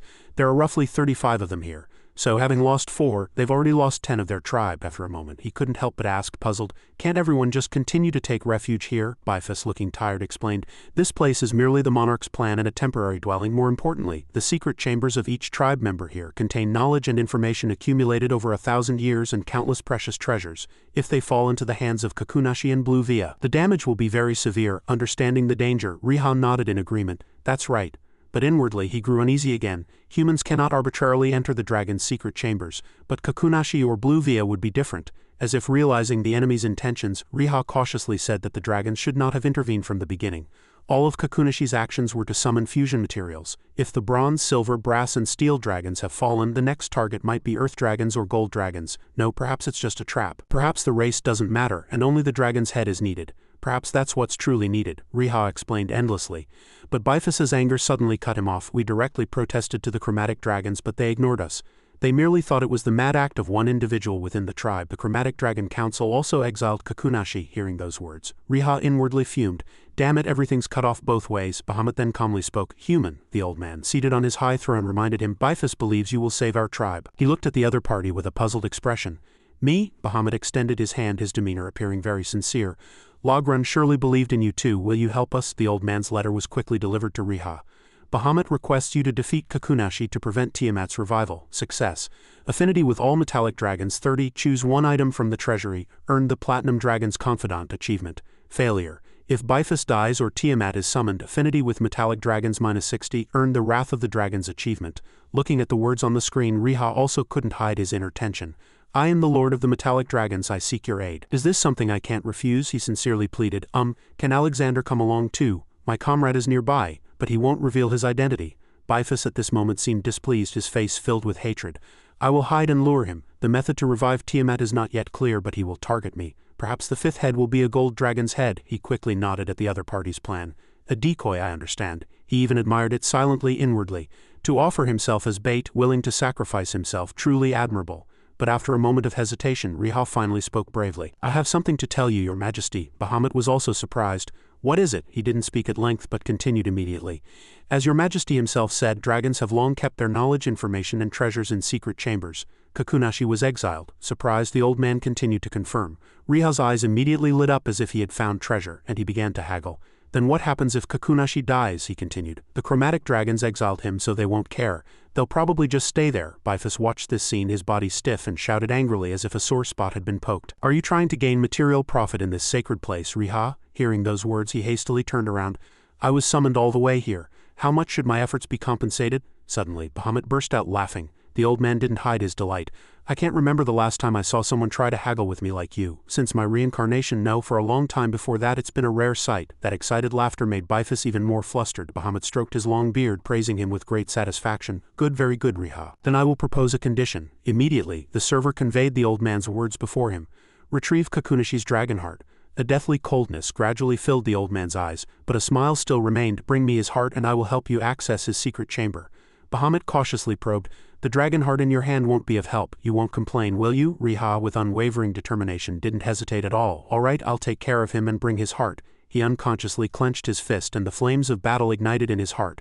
To fulfill that additional condition, I must use the bullet from Logrun's dragon heart to defeat Kakunashi. But if that bullet hits, the heart will also shatter. Bahamut rejoiced as soon as his wish was granted. Is this what humans call negotiation? Work hard. Riha interacted enthusiastically without any hesitation.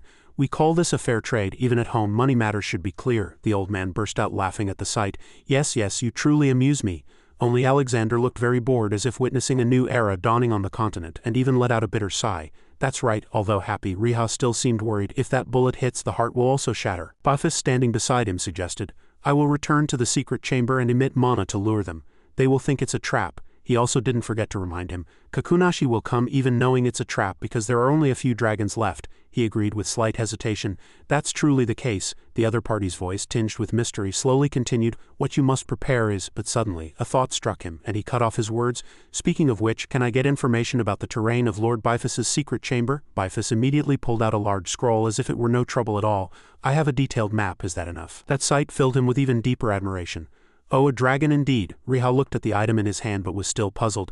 Your Majesty said that you cannot easily enter areas sealed by dragons of ancient rank or higher, right? Bifas admitted with some worry. It is very difficult to pinpoint the exact coordinates. As if the core of all problems had been solved, Riha smiled faintly. I understand, thinking of Hint, a satisfied smile spread across his face even more clearly. A human mage skilled in spatial coordinate technology. In Bottleneck's new blacksmith shop, Riha with a bright face said loudly with a smile, Bottleneck. His appearance drew laughter and mockery from everyone who saw him. What is it? What's suspicious about that cheerful expression? Upon hearing this, Riha immediately retorted, Suspicious? That's rather hurtful to say. He looked at the old man and asked in an excited voice, Uncle, have you finished what I asked for? Seeing his mischievous expression, Boss Tun Nick began to get annoyed. I told you it's impossible because we don't have enough materials. Here are the materials. As soon as he finished speaking, Riha presented a gleaming piece of Orion Kurum. The old man, surprised by Riha's action, couldn't believe his eyes. Impossible. Did you really get that from the palace treasury? Upon hearing this, he said even more proudly, I'm Riha, the hero who saved the country. I have everything. Who do you think I am? Riha thought for a moment, then fell silent before speaking. Actually, there's something that can be made even without Orion Kurum. Having finished speaking, he pulled out his iron gun, and Boston tossed him a stabilizer. Here, I made it as I explained. Riha examined it from all angles, marveling. Oh, it's quite good, isn't it? Holding the stabilizer, he couldn't help but admire the old man's talent. It's truly light. The gun now stays stable without needing to be held by hand, and by just rotating the barrel, it can be fired immediately. Even when standing, the target at knee height can be hit accurately. He turned around, delighted. Thank you, Boss Tun Nick. Oh, and you've already separated the bullet from the dragon's heart, right? I'd appreciate it if you could fashion it into a bullet shape. As soon as he heard Riha's somewhat meaningless thanks, the old man cut him off. I's thank you all you can say. Have you no shame? Do you know how much effort it took to reduce the weight and improve the slide, and I don't even get a drink? Complaining to Riha, Boss Tun nevertheless handed him Rune's dragon heart. Riha accepted it, promising to treat the old man to a lavish meal next time without fail. Having finished speaking, he hastily departed. I need to go somewhere else now. I'll leave the rest to you, uncle. At this time, the evening sun illuminated the border fortress of Myville. This was the Outguild's fifth safe haven. Key and Teen were pacing nervously outside the door. Brother Riha, someone's here. What's going on? He greeted his friends warmly. Long time no see, Key Teen. Just stopped by for a chat. Busy lately, aren't you?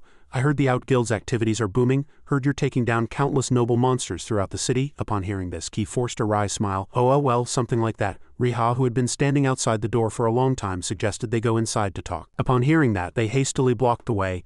A brother, actually, Dean quickly interjected to help. It's a bit messy inside. How about we talk out here, brother? They also tried to divert the conversation elsewhere. Or should we go to the capital and hit up a pub? Riha, smelling something fishy, glared at Key with a threatening look and said, You're not hiding anything from me, are you? You think you're grown up enough to deceive even me now? Upon hearing that, Key was instantly flustered and couldn't hide his fear. Knowing someone was inside, he shouted from outside the door, Anyone inside, can you hear me? I couldn't properly greet you last time, so this time I'd like to properly see your faces. He slowly approached the door. Hint opened the door wide and spoke. Long time no see. This time is completely different from our first meeting. Come inside, let's talk. He sat at the table and continued the conversation. I didn't expect you to come looking for me first. Riha looked at him, thinking he would be there just as he had expected.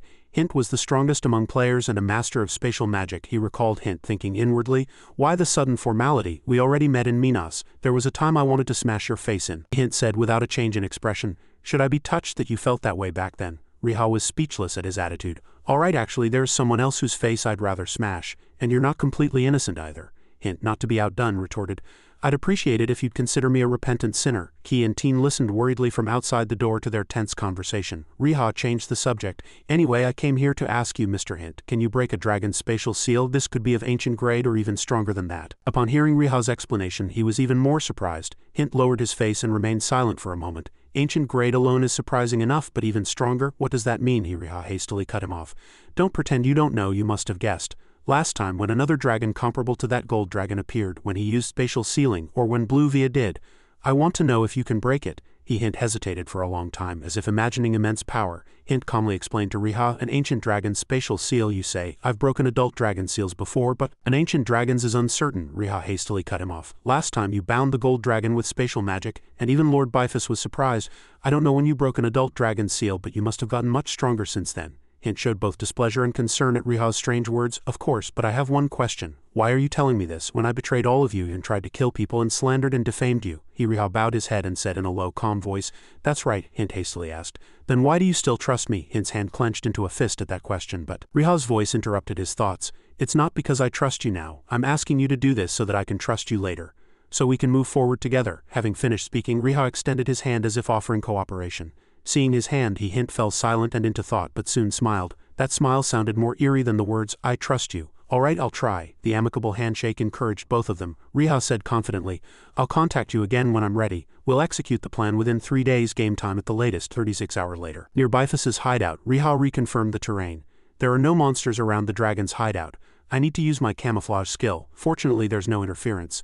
The important thing is not knowing where Kakunashi will appear. Fighting right in front of the hideout isn't good. I need to choose a firing position. That's how to be a true sniper.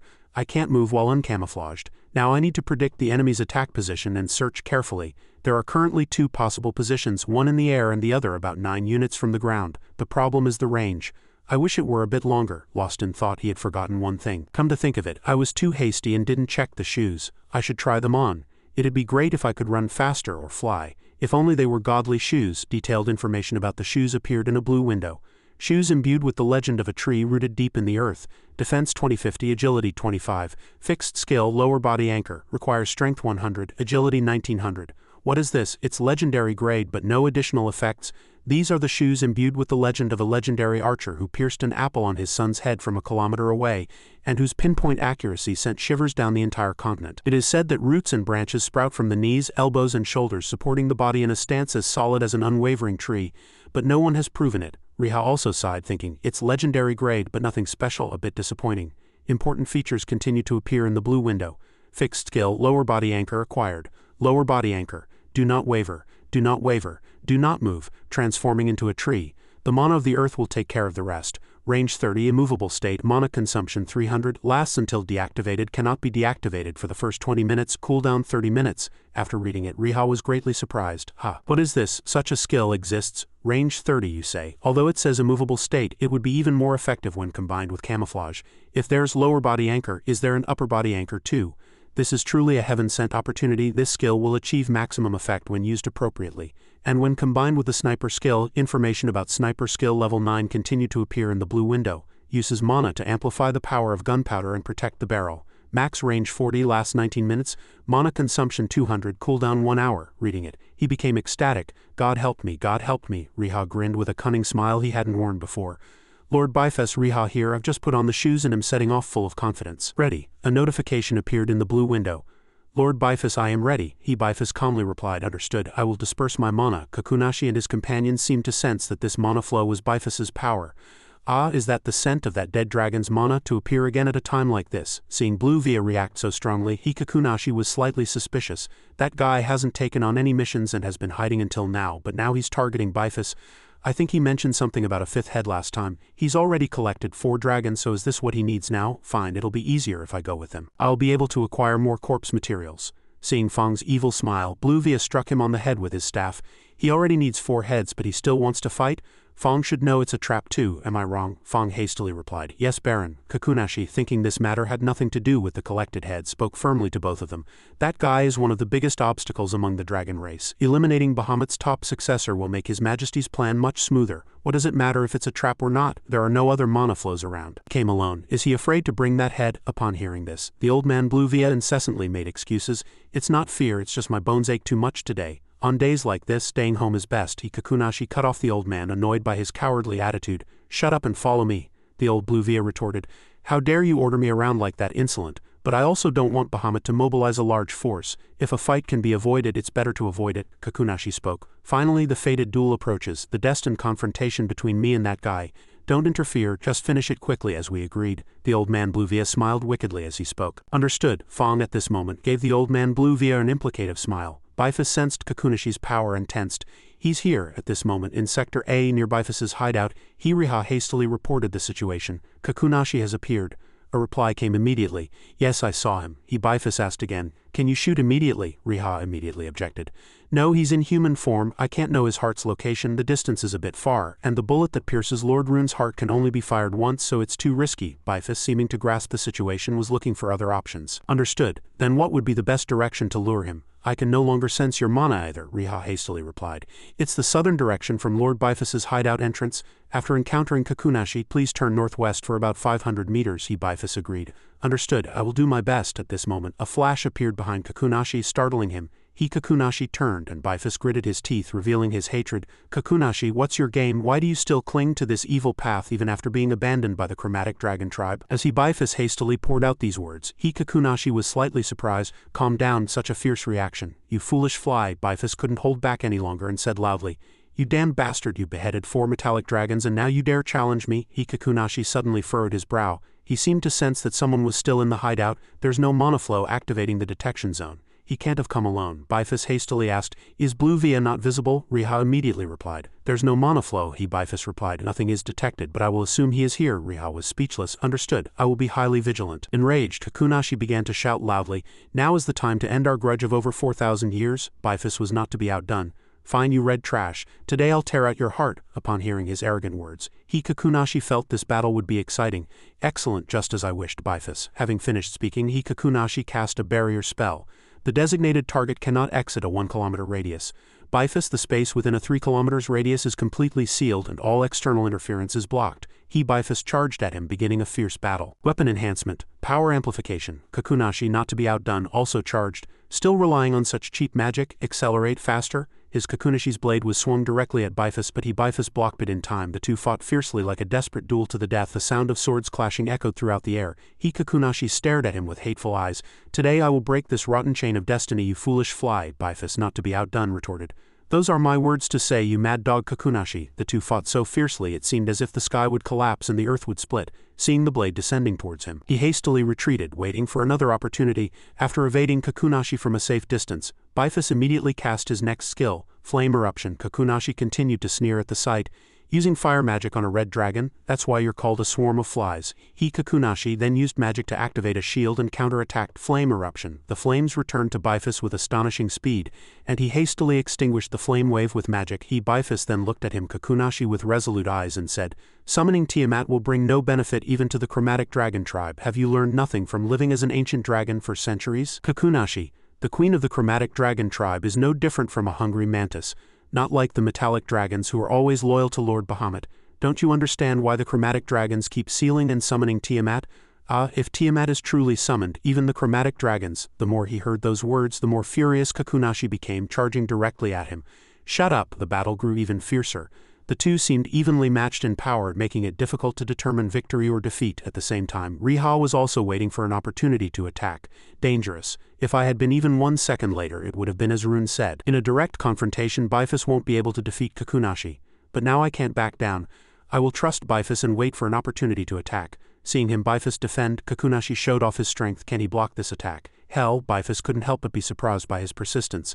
Hellfire can be used in this form too. Windstorm Rampage. On the screen, a massive whirlwind engulfed in flames appeared, displaying immense destructive power, which was very impressive. Kakunashi, enraged, shouted loudly, You damn swarm of flies! At this moment, Kakunashi suddenly saw something, was greatly surprised and momentarily paused. Bifus finally transformed into a golden dragon. Unleashing his power, he used magic to summon an ice rain that violently shook the ground. Kakunashi quickly dodged the attack. Damn it! Seeing his quick judgment, Bifus immediately said, You dodged my dragon's breath and you're hiding in the same seal. You mean the rain of bullets? I predicted that skill of yours too. Finishing his words, he cast enhanced flames. With a sound echoing throughout the entire sky, the dazzling light emanating from the magic further distorted the space. The destructive power of that attack was so strong that Riha struggled on his end. I had to endure. Moving more than 30 centimeters would make the camouflage effect disappear. If that happened, Blue Via might detect my mana and ambush me. At this very moment, Riha's eyes showed unspeakable astonishment. Fierce flames covered everything, and he could only open his mouth wide. Unbelievable. The situation in Sector A became increasingly urgent, and strong winds shook the surrounding trees. Riha, even while observing, couldn't help but cough due to the smoke and dust. The explosion that had just occurred consumed a lot of combat power, and his vision turned red and black. My HP dropped by 50. Anyway, I survived thanks to this joint locking technique. Lower body anchor activated. That thick technique, my lower body was really uncomfortable. As soon as he felt his lower body go numb, he immediately called out to his comrade Bifus. Hearing that, he hastily ordered, "If you're ready, shoot immediately." Riha monovision activated. As soon as the other party finished speaking, Riha complied, but he felt uneasy, unable to identify the target. Damn it, it's easy for him to say shoot. I have to shoot where I see nothing, and this guy doesn't even appear where I'm about to start. Kakunashi's side, the atmosphere was very chaotic and everything was covered in dust. The two quickly flew and attacked each other. He unhesitatingly launched the first attack. An array of sunlight burst forth, but Bifus also unleashed his power to counterattack. From a distance, the two poles collided, creating a magnificent explosion that echoed throughout the sky. Not stopping there, Kakunashi quietly scanned his surroundings for a moment. Then, seeing that the opponent had not yet fallen, he threatened in an enraged voice, "Today I'll tear off your wings." He immediately scoffed at those words. "It's useless," and the two once again charged at each other, attacking. Riha on his end quietly observed the battle but continued to complain.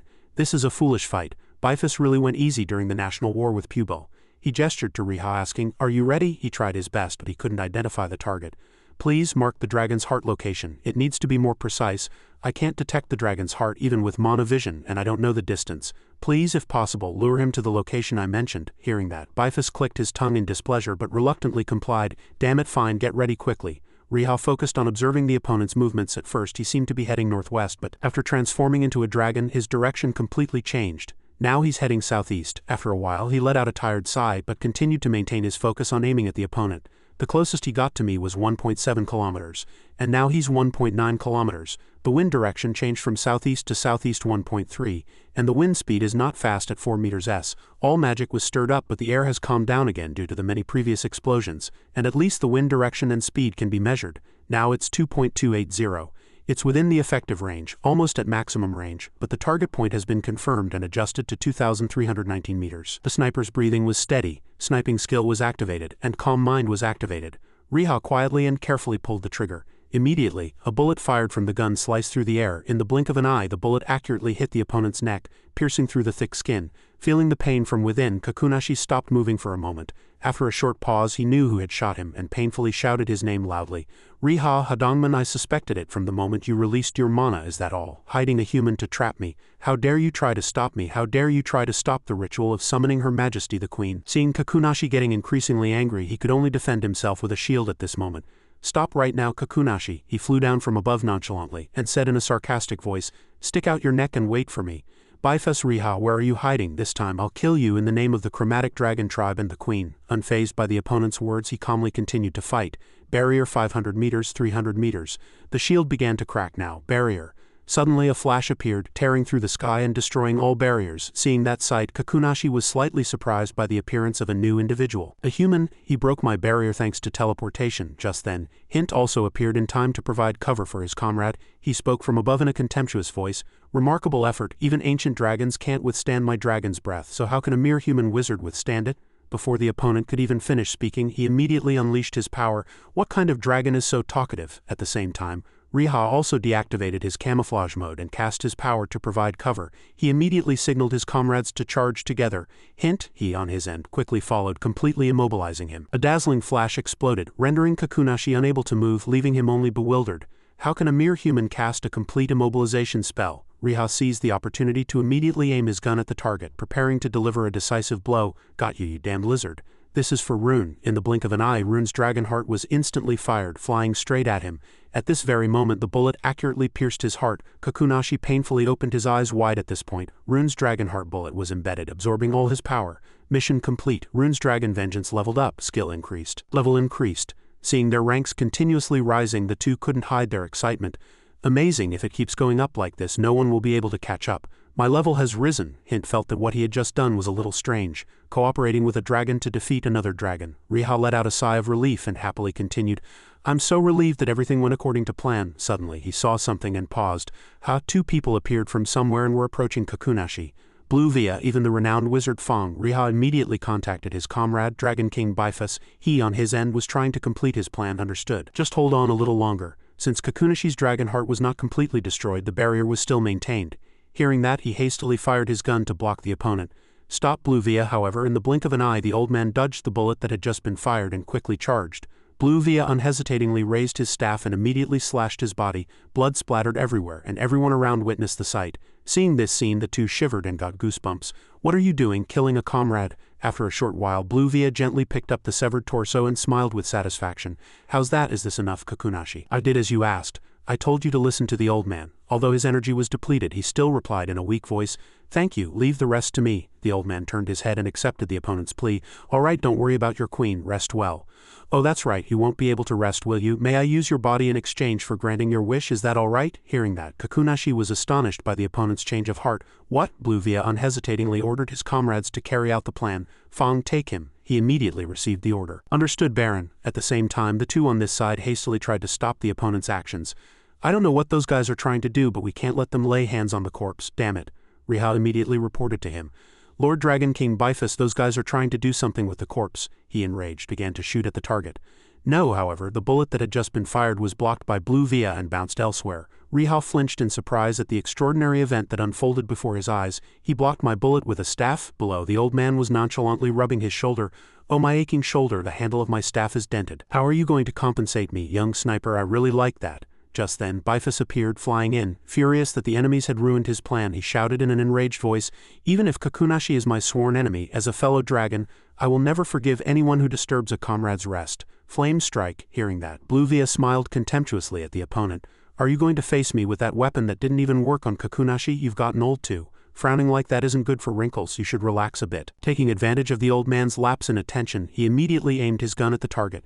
I have a plan too. Before he could even shoot, Bifus unhesitatingly breathed fire, attacking. Riha quietly observed the situation from below, feeling relieved inwardly. He couldn't dodge. He must have been hit. The flames blazed fiercely, engulfing the opponent, and no one could escape from it. After a while, he thought the old man had fallen, but a large shield had covered everything in time, protecting him. Blue Via at this point had a nonchalant expression as if nothing had happened. Hey, we're old now, aren't we? Isn't this a bit much? Bifus, anyway, I was just granting his last wish. I should at least get some compensation for all the trouble I went through, shouldn't I? Seeing this sight, he retorted in an enraged voice, What are you trying to do with his corpse? Riha on his end was bewildered. Fong, weren't you a player? What on earth are you doing? What do you want from the Baron? He scoffed carelessly. Why should I answer your question? You already know the answer, don't you? As soon as he finished speaking, Fong immediately unleashed his power, Underworld Resurrection. This is hell. Through all this, I will become stronger. Seeing the situation getting worse and worse, the two immediately tried to stop the opponent's actions. Underworld Resurrection, you say? Then you're a necromancer. Do you think ordinary magic can bind a dragon's corpse? Release. And the two continued to attack, but the bullets could not penetrate the barrier. Blue Via nonchalantly observed. Then after a while, he chuckled with a contemptuous smile at the opponent. Even this much release magic is enough for me. Do you really think that's useful? I warn you, if you attack one more time, I won't let it slide. And this time I was going to let it pass because you're a young man who knows how to be grateful, but you're too reckless. Just then, Riha seemed to have already formulated a plan in his mind. At that very moment, he aimed his gun in another more dangerous direction and fired. Damn it, in the blink of an eye the bullet flew straight and successfully pierced the barrier. After a moment of silence, the old man's face gradually filled with rage. This damned bastard. At the same time, Bifus flew over quickly from afar. This despicable fellow. Blue Via paid him no mind and quickly crouched, and the surrounding ground cracked. Soon after, he soared high, looking down at where the two stood, and tried to attack with his staff. Seeing the opponent's extraordinary power, Riha froze in fear, unable to do anything. The joint lock skill is still active, so I can't evade the energy barrier. Thinking he would be eliminated, Blue Via couldn't help but burst into laughter. All right then, goodbye. After a while, a loud sound echoed throughout the forest. A shadow teleported from afar. Hint appeared with a worried expression. Are you all right? Riha replied with difficulty. Thank you. Inwardly, he analyzed the situation. If Hint's teleportation had been even a little late, Blue Via clicked his tongue in displeasure. He was nonchalant even though his entire body was bound by ground restraint. Anyway, a golden fly is better than a red one. Bifus charged like a storm from behind. Do you think I'm a fool, you fragment of a demon? Blue Via, irritated, turned around and said, Truly annoying and bothersome. He loudly signaled to the person below. Fong, try to finish the magic as ordered. Almost done, Baron. He accelerated further, charging forward. No, I can't let that happen. He immediately broke through the encirclement and attacked Bifus. Don't interfere. Riha quickly pulled the trigger, making a loud sound, and a powerful bullet was fired, which the old man, surprised, dodged. Blue Via glanced at the area below with a displeased look and said, That annoying little brat. He looked at the enemies with enjoyment. Delivering a fatal blow, Riha continuously fired a series of powerful bullets, constantly thinking, I expected Blue Via to attack Bifus's back. That's the most obstructive point. If I aim at the target, I can suppress him. The destructive power of my bullet is no joke. Should I fire the monothermobaric bomb now to suppress him? No, it might or might not work. and even if it works, if it doesn't kill him on the spot, I'll just be revealing my hidden card. I need to save it until the last moment. And if I use it here, I can only use it once. Blue Via suppressed his fierce rage and blocked the incoming bullets. These guards always block my way. Truly bothersome. Fang warned in a trembling voice. Baron, something is wrong. His gaze was fixed on the core item, the dragon's heart. Bifus quickly charged forward in an instant. He calmly stole the heart. It's over, Blue Via. The atmosphere around Blue Via gradually became chaotic. The old man's eyes glowed with an eerie red light. Fang continuously apologized. I'm sorry, Baron, I truly didn't know what he was doing then. Power of darkness was passed through Blue Via's hand. Today everything is truly not going smoothly. I shouldn't have gotten involved in the first place. You three are truly useless. Oh, is my weapon not working properly now? The blade won't come out. I'm feeling incredibly bad right now. The old man's eyes were filled with rage. If I don't pull out this damned fly's heart right now, things won't get any better. Bifus unhesitatingly challenged. Keep going, Blue Via. His words seemed to pierce Blue Via's heart, but he retorted, Mark my words, I have already summoned our master. The old man remained firm and unyielding. Don't talk nonsense. I didn't detect any mana. Bifus, even while flying, didn't forget to warn. If you think I'm lying, keep standing there and watch. The master will arrive soon. This time I will definitely eliminate you with Master Bahamut. Blue Via's face darkened, and he gritted his teeth, but he quickly regained his composure and sighed. Blue Via's gaze turned towards the deep blue sky. All right, at least half the goal has been achieved, so I should be happy. Let's go back, Fang quietly suggested. Are we going, Baron? He replied in a low voice. I can't meet that damn blue old man right now. Riha's mind was a jumble of complicated thoughts about Bifus. Could he really summon Bahamut? If so, couldn't they at least try to stop him? He hadn't told me in advance, so it must be a trap, right? Blue Via left the battlefield with a contemptuous expression. Well, then we'll have a group meeting next time. You bug-like creatures will send a beautiful person from our side, so come without that old man, Bifus asked with a suspicious attitude. You're not saying you can summon the head of Tiamat, are you? Even our metallic dragon tribe doesn't know how to do that. The old man chuckled, not forgetting to tap Fang on the head. Oh, so annoying. We'll find out if we wait, won't we? The two immediately teleported, completely leaving the battlefield. He muttered, doubting himself. Could he really summon Tiamat? He didn't take Kakunashi's head for that, did he? Fortunately, we recovered the dragon's heart, but what about the corpse? The situation before Riha's eyes startled him. Is it over? There's no mana at all. He tried to feel it internally. Mana detection has already ended, so I can't sense anything anyway. Bifus was confident that if Bahamut's name was even mentioned, he wouldn't dare to approach this place. He landed softly on the parched ground, looking down at the small figures below with a serious expression. Damn it, Bifus bowed deeply in gratitude.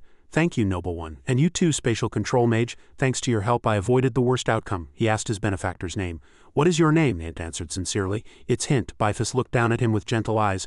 I will remember your name. Your spatial magic rivals that of the ancients, but if it's discovered that you used full recovery on Kakunashi, the chromatic dragon tribe will not forgive you. Be careful. He was thrilled, a bright smile on his face. I also received an achievement reward thanks to this. Thank you. Riha thought of the spoils he had acquired and knew without checking what this achievement reward was. He suggested in a soft voice, Riha, if you're ready, let's go help right away. He felt helpless inside.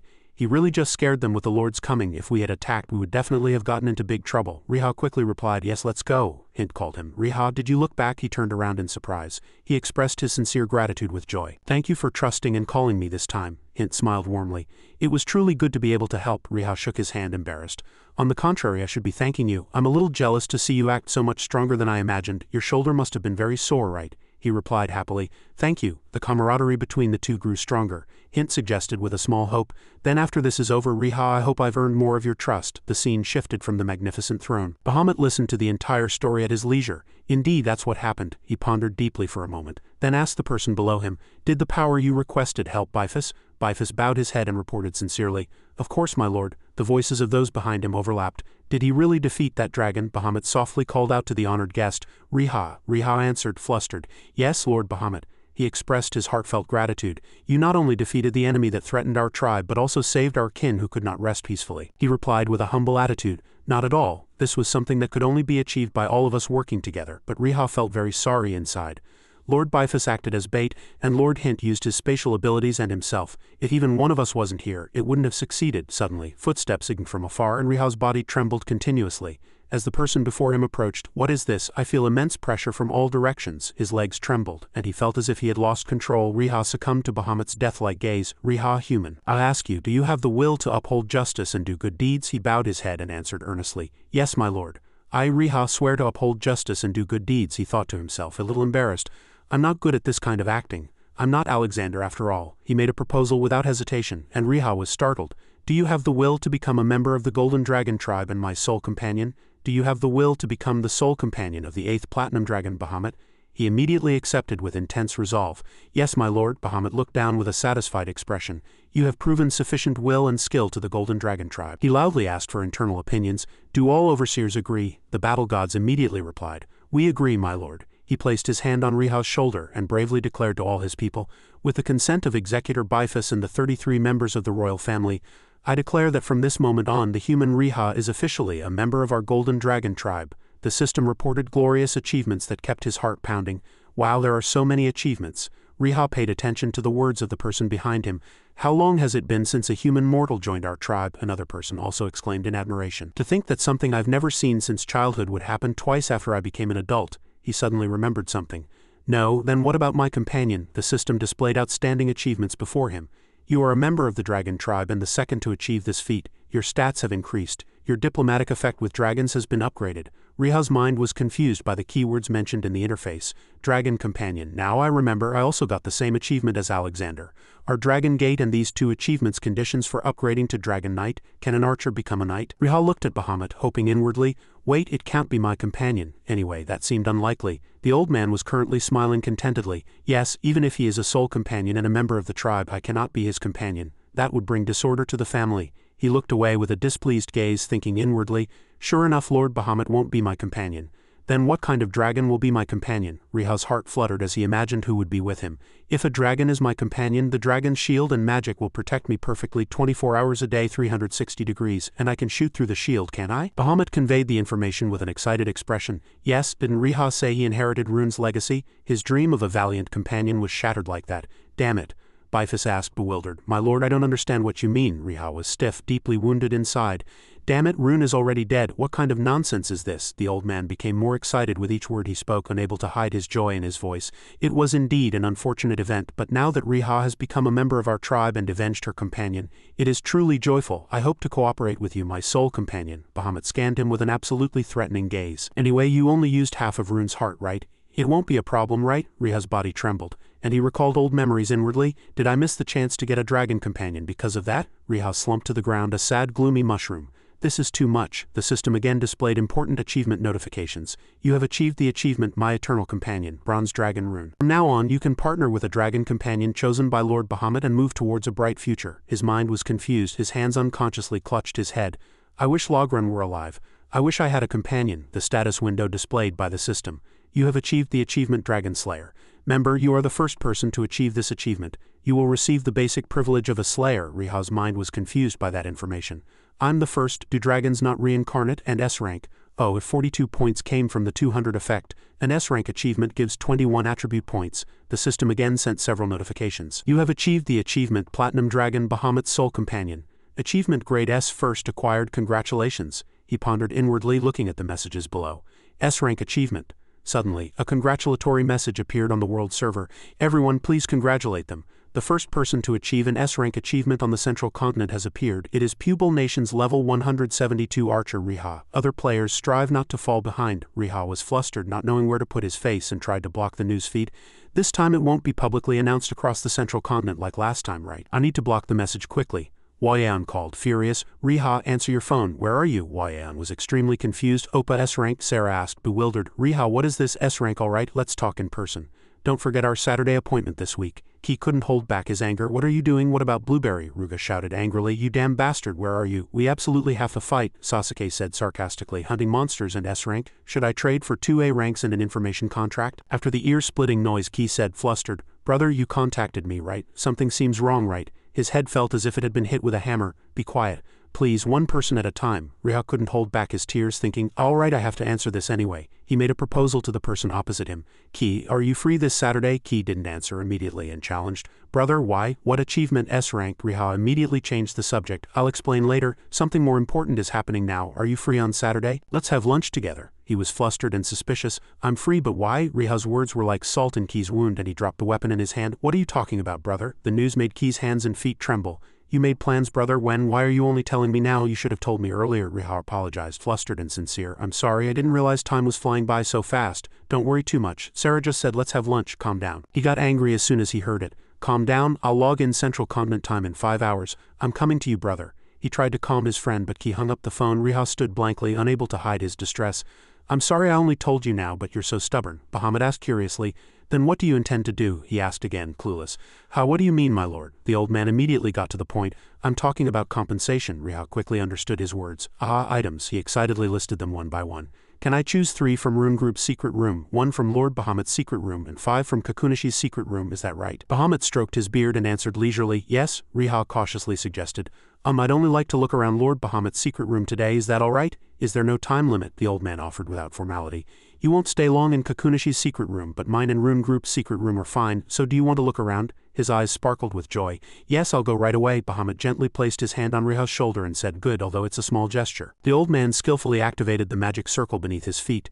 Shall we tidy up the secret room together? In one place, countless gold coins and jewels filled the space. Riha's eyes sparkled at the treasure, but he stiffened, unable to believe what he was seeing. As he looked around with Bahamut, an idea came to his mind.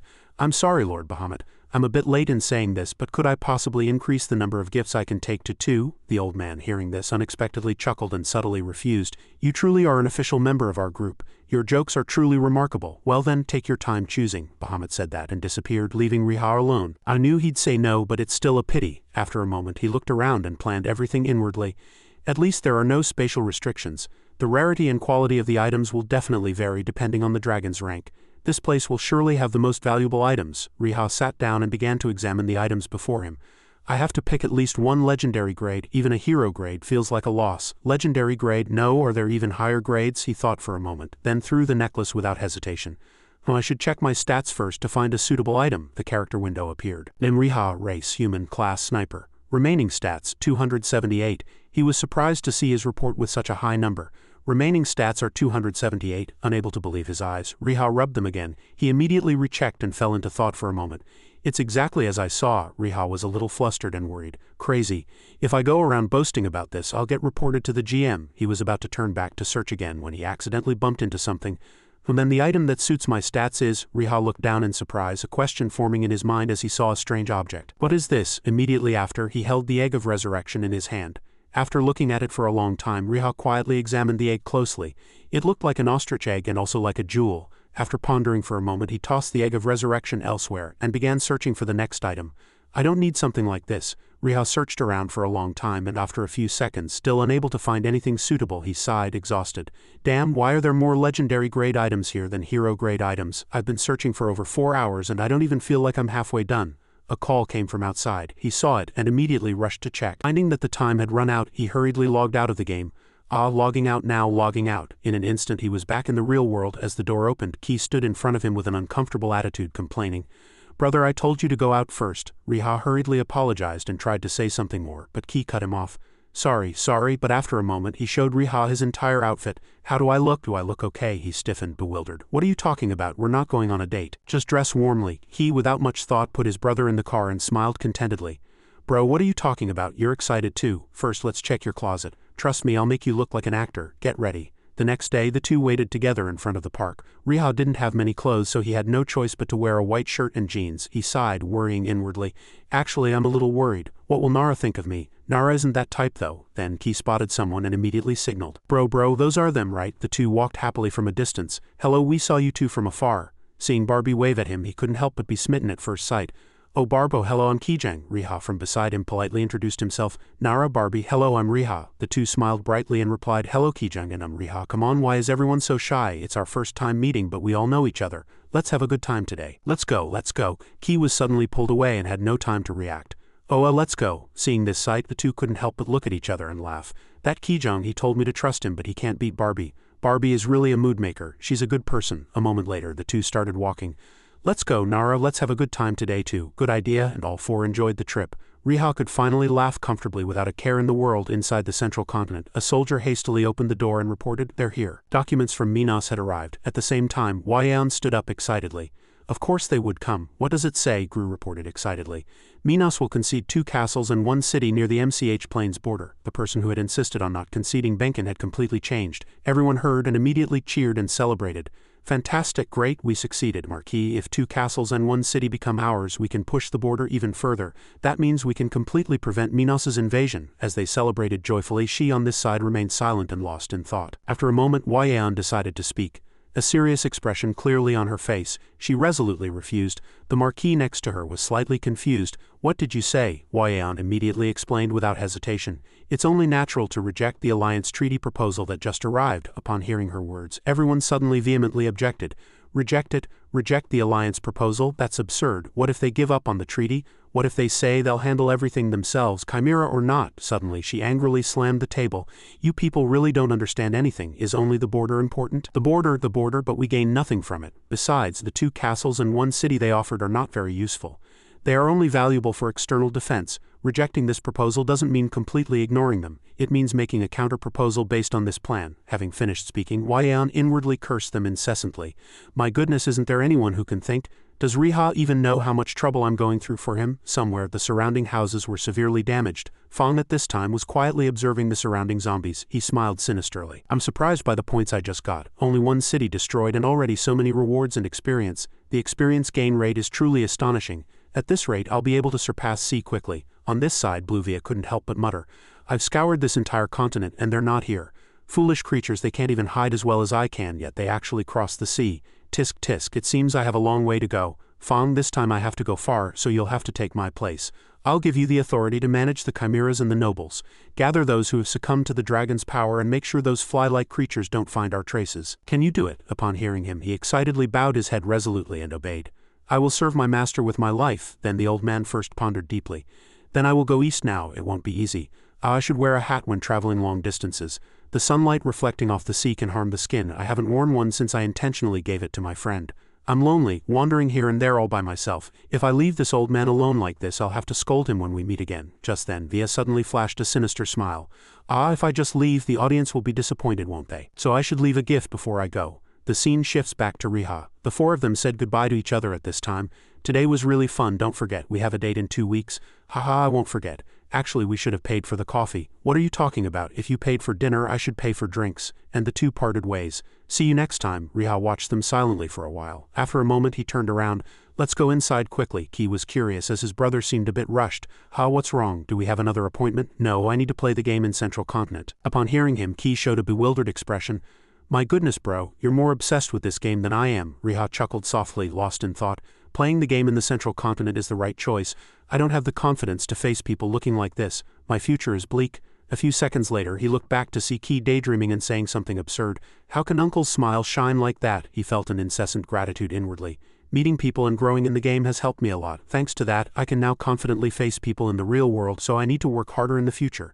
As soon as he logged in, Wang shouted angrily. "Where are you? Are you here?" He looked elsewhere as if trying to shirk responsibility. "Respect my privacy a bit too. I just went out for a while. What's going on? Why else would I call you?" After a moment of thought, Riha suddenly remembered what he had to do. Right, that mission. Only a week left now? How did everything go?" She sighed. "Honestly, if I hadn't cared, you wouldn't have accomplished anything.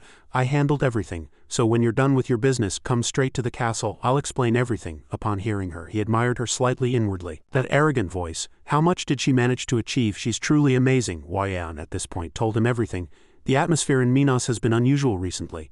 The number of destroyed cities and castles has rapidly increased and many undead corpses have been found along with chimeras.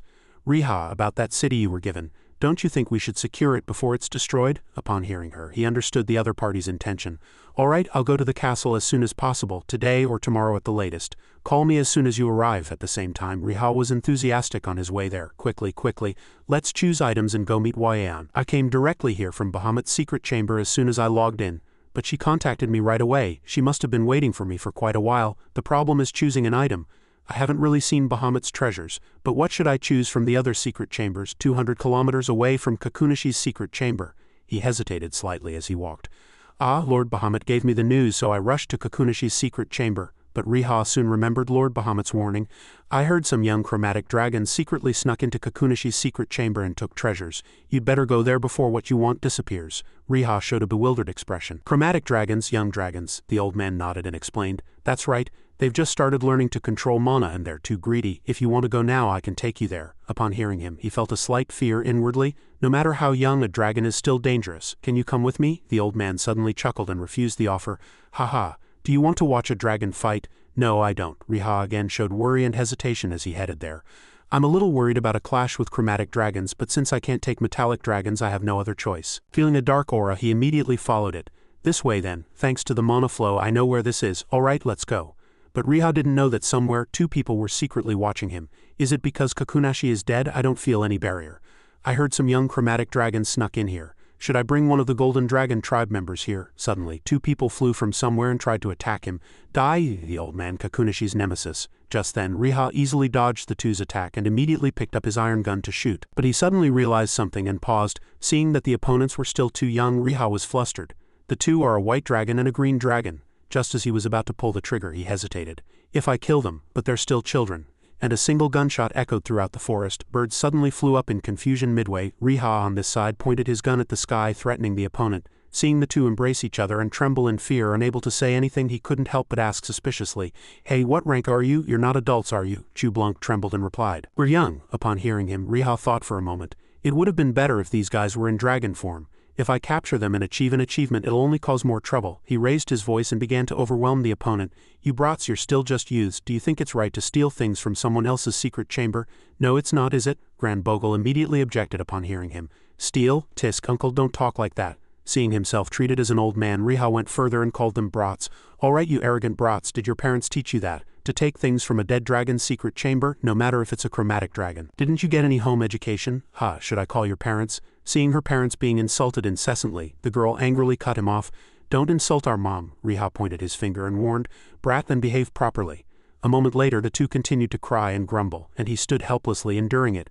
They say dragons live long and are intelligent, but isn't that completely wrong? They seem dumber than humans, because they live too slowly. These guys are only teenagers, but they're already over 100 years old, yet they cry after being scolded a little. Your aura having defeated an ancient dragon. Any dragon would be able to feel it. As someone who killed an ancient dragon, all dragons will be overwhelmed by your presence at this time. Riha was tired of trying to figure out how to deal with the 2 people in front of him. What should I do with these brats? My affinity with chromatic dragons is already -200, so I don't expect it to improve. After a moment he asked directly, "Brat, what's inside that you're trying to sneakily take?" Upon hearing him, both of them immediately vehemently objected.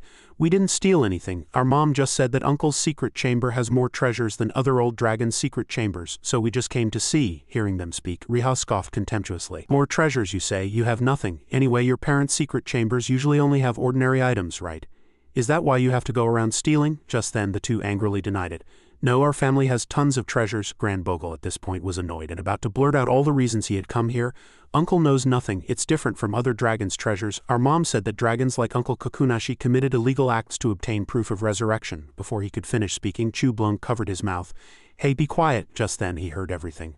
"Proof of resurrection, you say? Can you explain that in more detail?" After boldly threatening the 2 brats, Riha finally succeeded in entering Kakunashi's hideout, and all the results only brought him shivering fatigue. "So I looked and there's no such thing as proof of resurrection." Chublanc was still complaining about Riha stepping on his foot. "Tisk." Meanwhile, Grand Bogle hesitated and speculated. "It seems no one took it. Grandpa Kakunashi didn't seem to have it either." And then he let out a deep sigh mixed with pain and disappointment. "Our parents mentioned it, so we really thought it was here and just came to see." Riha also lamented inwardly. "What a pity. A rare item that even dragons acknowledge. Truly a treasure. Even they don't know exactly what it is." At this moment he was bored and scratched at the items that others would fight over to obtain, with a nameless sword from a paladin legend. 3 one-handed swords, 1 two-handed sword, 1 staff. All the items found here are legendary grade.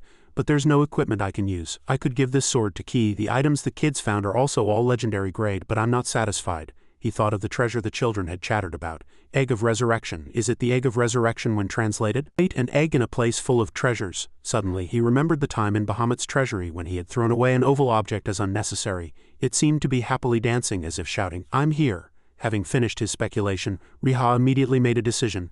"I'm leaving, so you 2 turn around." Seeing the 2 so obedient, he couldn't help but ask himself, "Maybe I'll do something to the 2 of them?" With a proud expression, Riha evaluated, as if to tease them before leaving completely.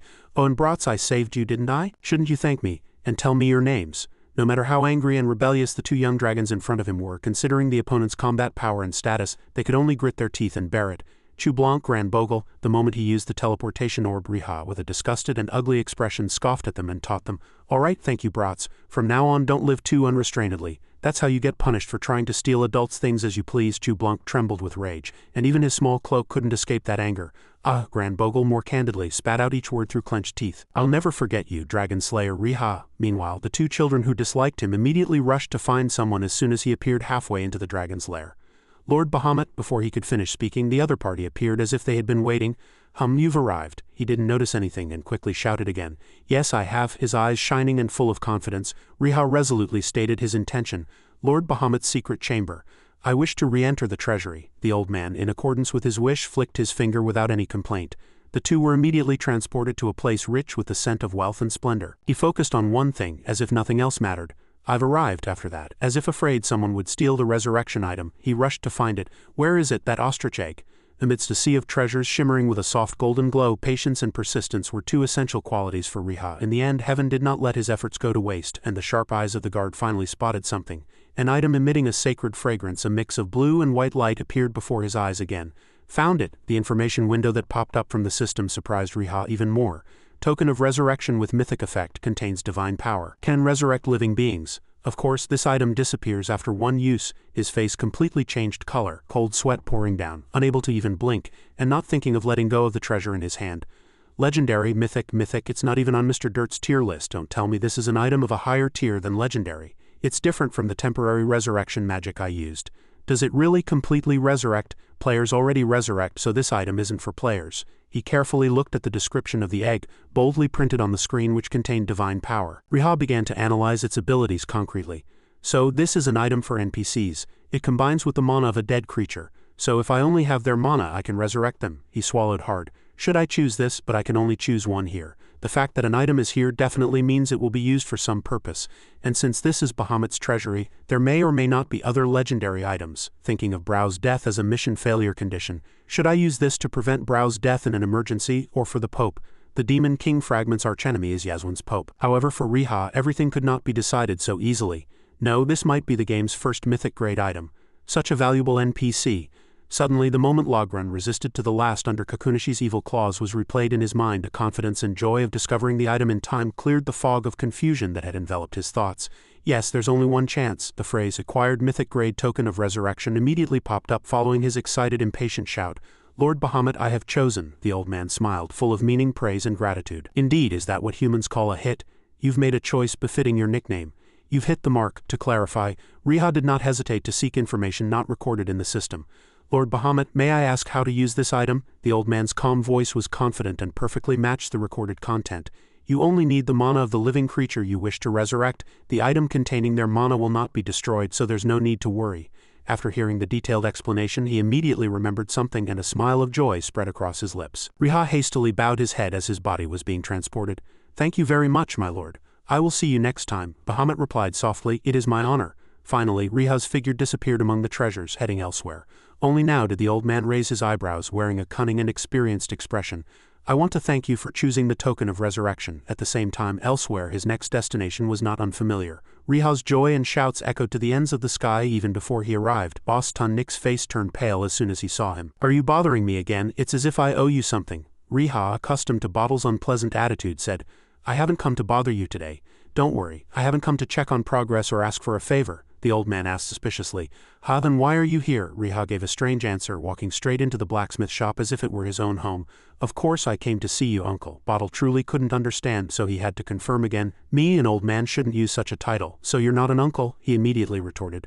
"Aren't you an uncle?" "Yes, uncle." After that, he looked around and didn't forget to ask a question. "Where's the item I asked for? Is it here?" Now Bottle understood everything clearly and could not suppress his anger. "I told you it's not finished. The basic manufacturing process is done, but the finishing touches are not yet." Looking at Logrun's dragon heart resting on the solid wooden floor, Riha emphasized each word. "No, I'm not going to use it." The token of resurrection was immediately summoned after he called it, either to explain mana to the dwarf blacksmiths or for the mana itself. Bottle Nick's eyes contracted violently, as if he had witnessed an extremely shocking scene. Even his trembling voice could barely complete the sentence. Right. If what you brought was that," Riha couldn't understand. "What do you know?" The sound of the resurrection egg immediately turned into a scream from the old man. "Token of resurrection? Are you talking about the token of resurrection?" In the face of this astonishment, Riha calmly asked in return. "Oh, what? Uncle knows about it, judging by your reaction. Uncle Bottle Nick seems to know everything. You just didn't tell me." Then the old man retorted in disbelief. "Oh, I've heard of it, but is it really a legendary item? How did you get it?" The two dwarf brothers also approached with worried expressions. "That's something only the Dragon King can have. Did you steal it? Don't you value your life? The dragons will chase you." No, then what about our blacksmith shop? This guy is really a disaster. The moment Riha continued speaking, the system window immediately displayed the phrase, select creature to infuse with mana. That's a secret. I don't know where you heard it, but be proud. Now we're going to confirm its effect ourselves. As soon as his last words fell, the collision exploded into a stream of sacred light, spilling out a series of messages.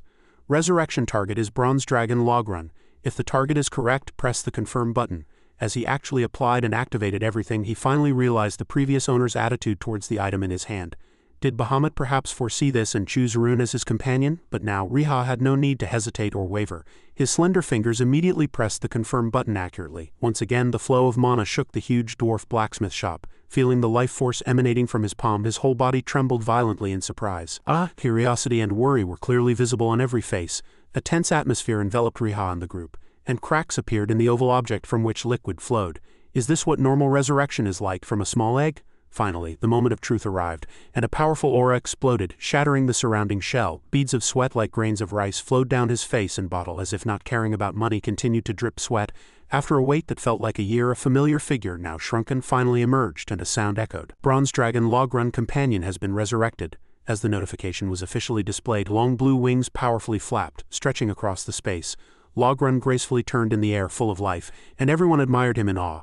A freshly hatched baby dragon, my goodness, blacksmith god. At that very moment, the Boodle group danced and played happily, matching the sound of flapping wings. People say that if you witness the birth of a dragon in your lifetime, you won't regret dying, Whisker said happily from the side. Boss, this is a good omen. It's a sign that our blacksmith shop will prosper, unlike the other three. Riha was not very happy, and his shoulders continued to tremble. Where did the adult dragon go? This caused the baby dragon to turn its head with an incomprehensible expression. Riha, who had been happily stretching over the adult dragon, shattered at the sound of his own voice cracking. Where is Rune, my companion? Where did that beautiful young man go? Wait, then what about my mythic grade item, the token of resurrection? Did I just get a baby dragon by using a mythic grade item? His faith shattered. Riha knelt on the floor and wailed as if suffering from heartbreak. Rune. At that very tense moment, a small blue foot suddenly landed gently on his shoulder. Logrun made a gentle sound with a warm smile, and system notifications continued to ring steadily. Bronze Dragon Logrun Companion has been resurrected. You can now use the summon skill. However, Riha still couldn't accept reality and continued to sob. No. Subsequently, numerous achievements poured out. Achieved a grade Witness of Purity achievement, acquired additional reward of 18 HP, 1000 Continental Reputation, acquired first achievement reward of 36 HP, 2000 additional Continental Reputation. It was unclear if Riha confirmed the above content, but while he swayed blankly, the Boodle group did not forget to give instructions in a boisterous voice. The item will be finished in about a week. Come pick it up then. Riha's head was filled with confusion. Stained thoughts continued endlessly.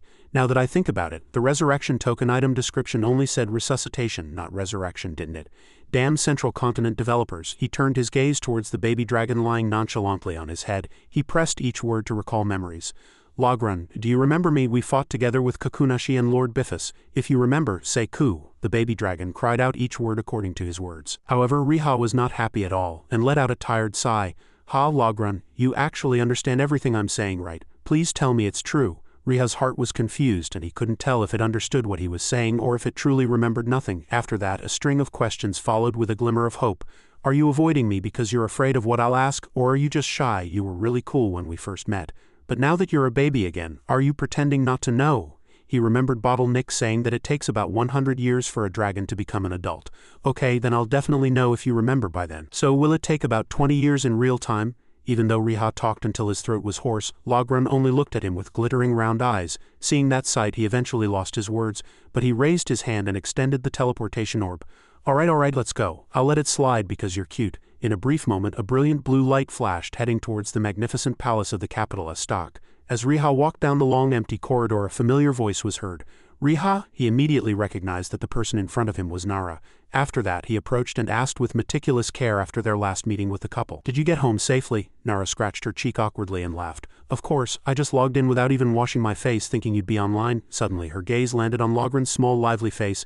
Ah, this one, the baby dragon's lively voice echoed. He immediately turned his gaze that way. Ah, this unexpected double cuteness completely captivated her heart.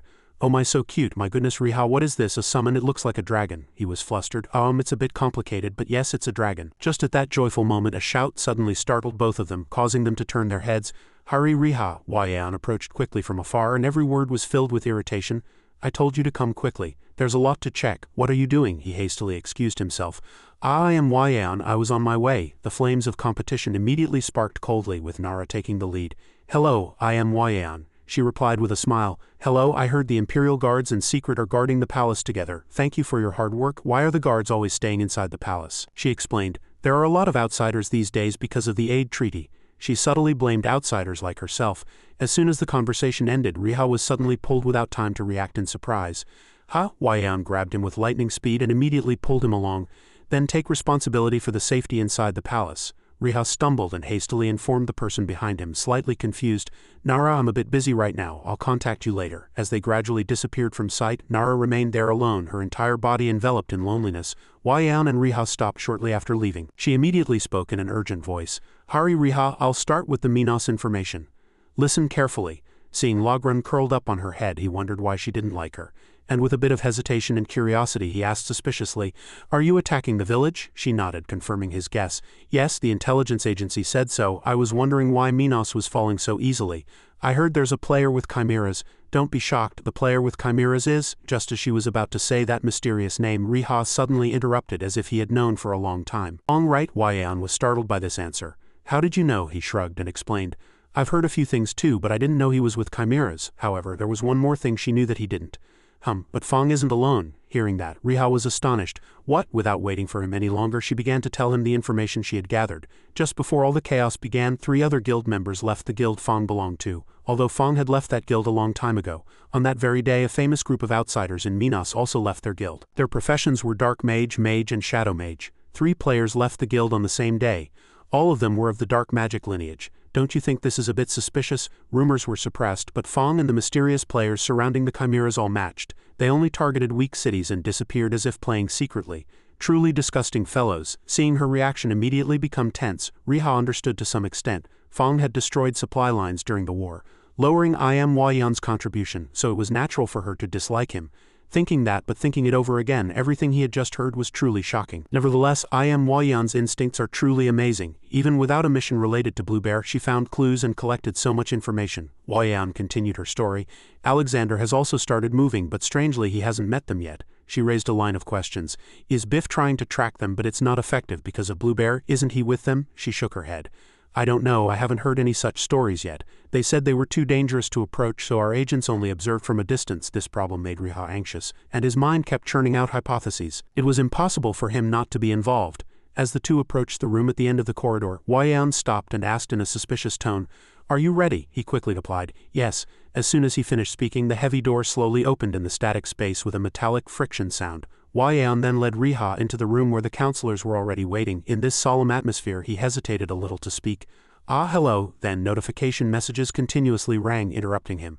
You have persuaded more than half of the opposing forces to the aid treaty. Persuasion rate 100, Pupil and Minos aid treaty mission phase 1 complete. Riha's eyes widened in astonishment at the absolute figure. His heart pounded and an undisguised surprise crossed his face. 100 at this moment. Yan abruptly turned her head and her eyes caught his actions. As the player who had accomplished everything, Yan's cheeks flushed with embarrassment, and she quickly averted her gaze. Riha's face also grew hot as he clearly understood the reason. What a surprise this is. I am Yan. Truly amazing. Simultaneously, in the ruins of an unknown city, countless people lay scattered on the ground and slowly disappeared, leaving only quiet emptiness. As soon as they saw the information window before them, the players under Fong began to discuss. His skill leveled up and his character achieved 37 experience in a few days. Even his damage resistance item received a weapon upgrade. Fong smiled interestingly at this moment, his eyes gleaming. Truly impressive. The Demon King's army's missions bring about truly astonishing progress. Suddenly a sharp laugh erupted, cutting off all his thoughts. Hey, I'm serious. It's here, I told you. After so many contracts, you still don't trust me? At these words, they were astonished. What? Who is it? Seeing everyone wondering about his identity, Crow raised his hand and enthusiastically introduced himself. Who else could it be? I'm Crow, the merchant mosquito. I'm all better, you damn brat. We planned the operation together and now you're having fun without me. Chu, who was in front, was even calmer with a simple greeting. Fong, long time no see. Seeing someone he knew, he immediately jumped off the stone. Crow Chu, what brings you here? That foolish Crow just followed along. Is our great Chu thinking of joining the Demon King's army? Then Fong cut him off again. Nonsense, so you think you've brought a mutually beneficial offer? She also squinted without any suspicion, admiring him. Oh, you're very perceptive. In fact, we recently acquired surprising information about individuals operating on the Demon King's army side. Since we seem to be on the same wavelength, I'll tell you directly. The next moment she whispered in his ear with a sinister smile. Tomorrow the Minos Aid Treaty delegation will depart for Pupil 207. Chu explained in detail in a calm tone. The delegation leaves the capital at 11 a.m., proceeds to Benken, and then marches across the plains. 3 hours. That's our time. We didn't get the exact route, but I'd say this is good information, wouldn't you? Hearing that, Fang's eyes widened in surprise. Good news. The Count has ordered that the treaty be delayed as long as possible. During the conversation, Chu suddenly paused as if he had missed an important piece. She quickly turned her head and scanned her surroundings. But where is the Count you serve? I don't even see his shadow. He immediately dropped his indifferent attitude and tried to steer the conversation back on track. That's none of your business, Chu, so what do you want in exchange for this information? Just then, the atmosphere suddenly trembled. Behind her, a gigantic chimera appeared, its mottled and uneven skin reflecting a faint light. It opened its mouth wide, revealing sharp teeth, and a hoarse growl echoed. A disgusting smell covered Chu's face. Far from being afraid, she laughed strangely, the corners of her mouth turning up, revealing an almost maniacal excitement. Her pupils burned with an ardent flash. Oh, that's a chimera, is it? I like it, truly useful. Fang's patience slowly vanished and his voice grew more solemn. Don't evade the question, Chu. If your goal is simply to delay the treaty or provoke a battle, there are countless other cities, aren't there? What specific information do you have for me? Chu was not at all perturbed by the accusation and leisurely raised a paper fan to cover her mouth. Evading? Well, just think of it as a quick equipment check. I just want that to happen after the aid treaty is signed. You capable people always blow up small towns anyway, don't you? At the same time, the Pupil Royal Palace conference room was filled with solemnity, and no unnecessary sounds were heard. The system screen displayed a detailed draft of the Pupil and Minos Phase 2 aid treaty. The opposition had been persuaded, and now it was only a matter of confirming the conditions and completing the joint oath. Before making a final decision, Riha frowned and carefully reviewed it line by line. This isn't a big deal. Blue Via wouldn't show up and wipe out everyone at the oath ceremony, would he? Who will represent Pupil? Suddenly, the man sitting next to him cast a cold, indifferent gaze at him and abruptly asked, Bearer of glorious honors, are you a disciple of Brao? Riha immediately forced a polite smile, trying to maintain a humble yet calm voice. I am his disciple. I am Haria. You must be Marquis. Before he could even reveal who he was, Quentin hastily stood up and shouted, scolding him, Brat, how dare you be rude to the Marquis? However, the Marquis calmly raised his hand and signaled, unconcerned, it's all right, Quentin. Riha was still uneasy and turned to Yan, whispering worriedly, Who is that guy? Can I trust him? He keeps looking at me suspiciously. She replied comfortably, Don't worry, he's just paying attention to me. At this ambiguous and misleading remark, Riha stared blankly, his mouth agape. Even after regaining his composure, he still trembled in shock, stammering, What did you say? Seeing Riha's expression, she realized he was thinking wrong and immediately corrected him. I mean, I'm better than most NPCs at completing missions. He's just an NPC who always likes to meddle in other people's affairs. He sighed in relief, and finally the doubts in his head began to dissipate. Indeed, this NPC must have noticed her excelling in the opposition. Then, when I suddenly appeared, he thought I was a newcomer trying to steal VRMMO? Riha irritably covered his face with his hand, half sad and half embarrassed. Everything related to VRMMO is complicated. No, wait, who am I to dare to think like that? VRMMO might be a bit overbearing, but she always achieves results I can't even imagine. She's a desirable woman, I don't deny that fact. The image of her embarrassed expression suddenly came to Riha's mind, and he reconsidered. Why is VRMMO so nice to me? Suddenly, an unexpected flash crossed his mind, and his face immediately turned red as fire. He speculated in surprise. Wait, is she perhaps interested in me?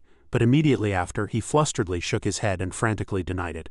No, this is exactly the kind of delusion that lovesick people easily fall into. Delusion syndrome. Yan was puzzled by this strange behavior. What are you doing? Riha was startled and hastily mumbled. Nothing. After confirming that there were no further problems, she returned to the Marquis and calmly asked for his opinion. Then when would the Marquis prefer the treaty to be signed? He directly gave a specific time.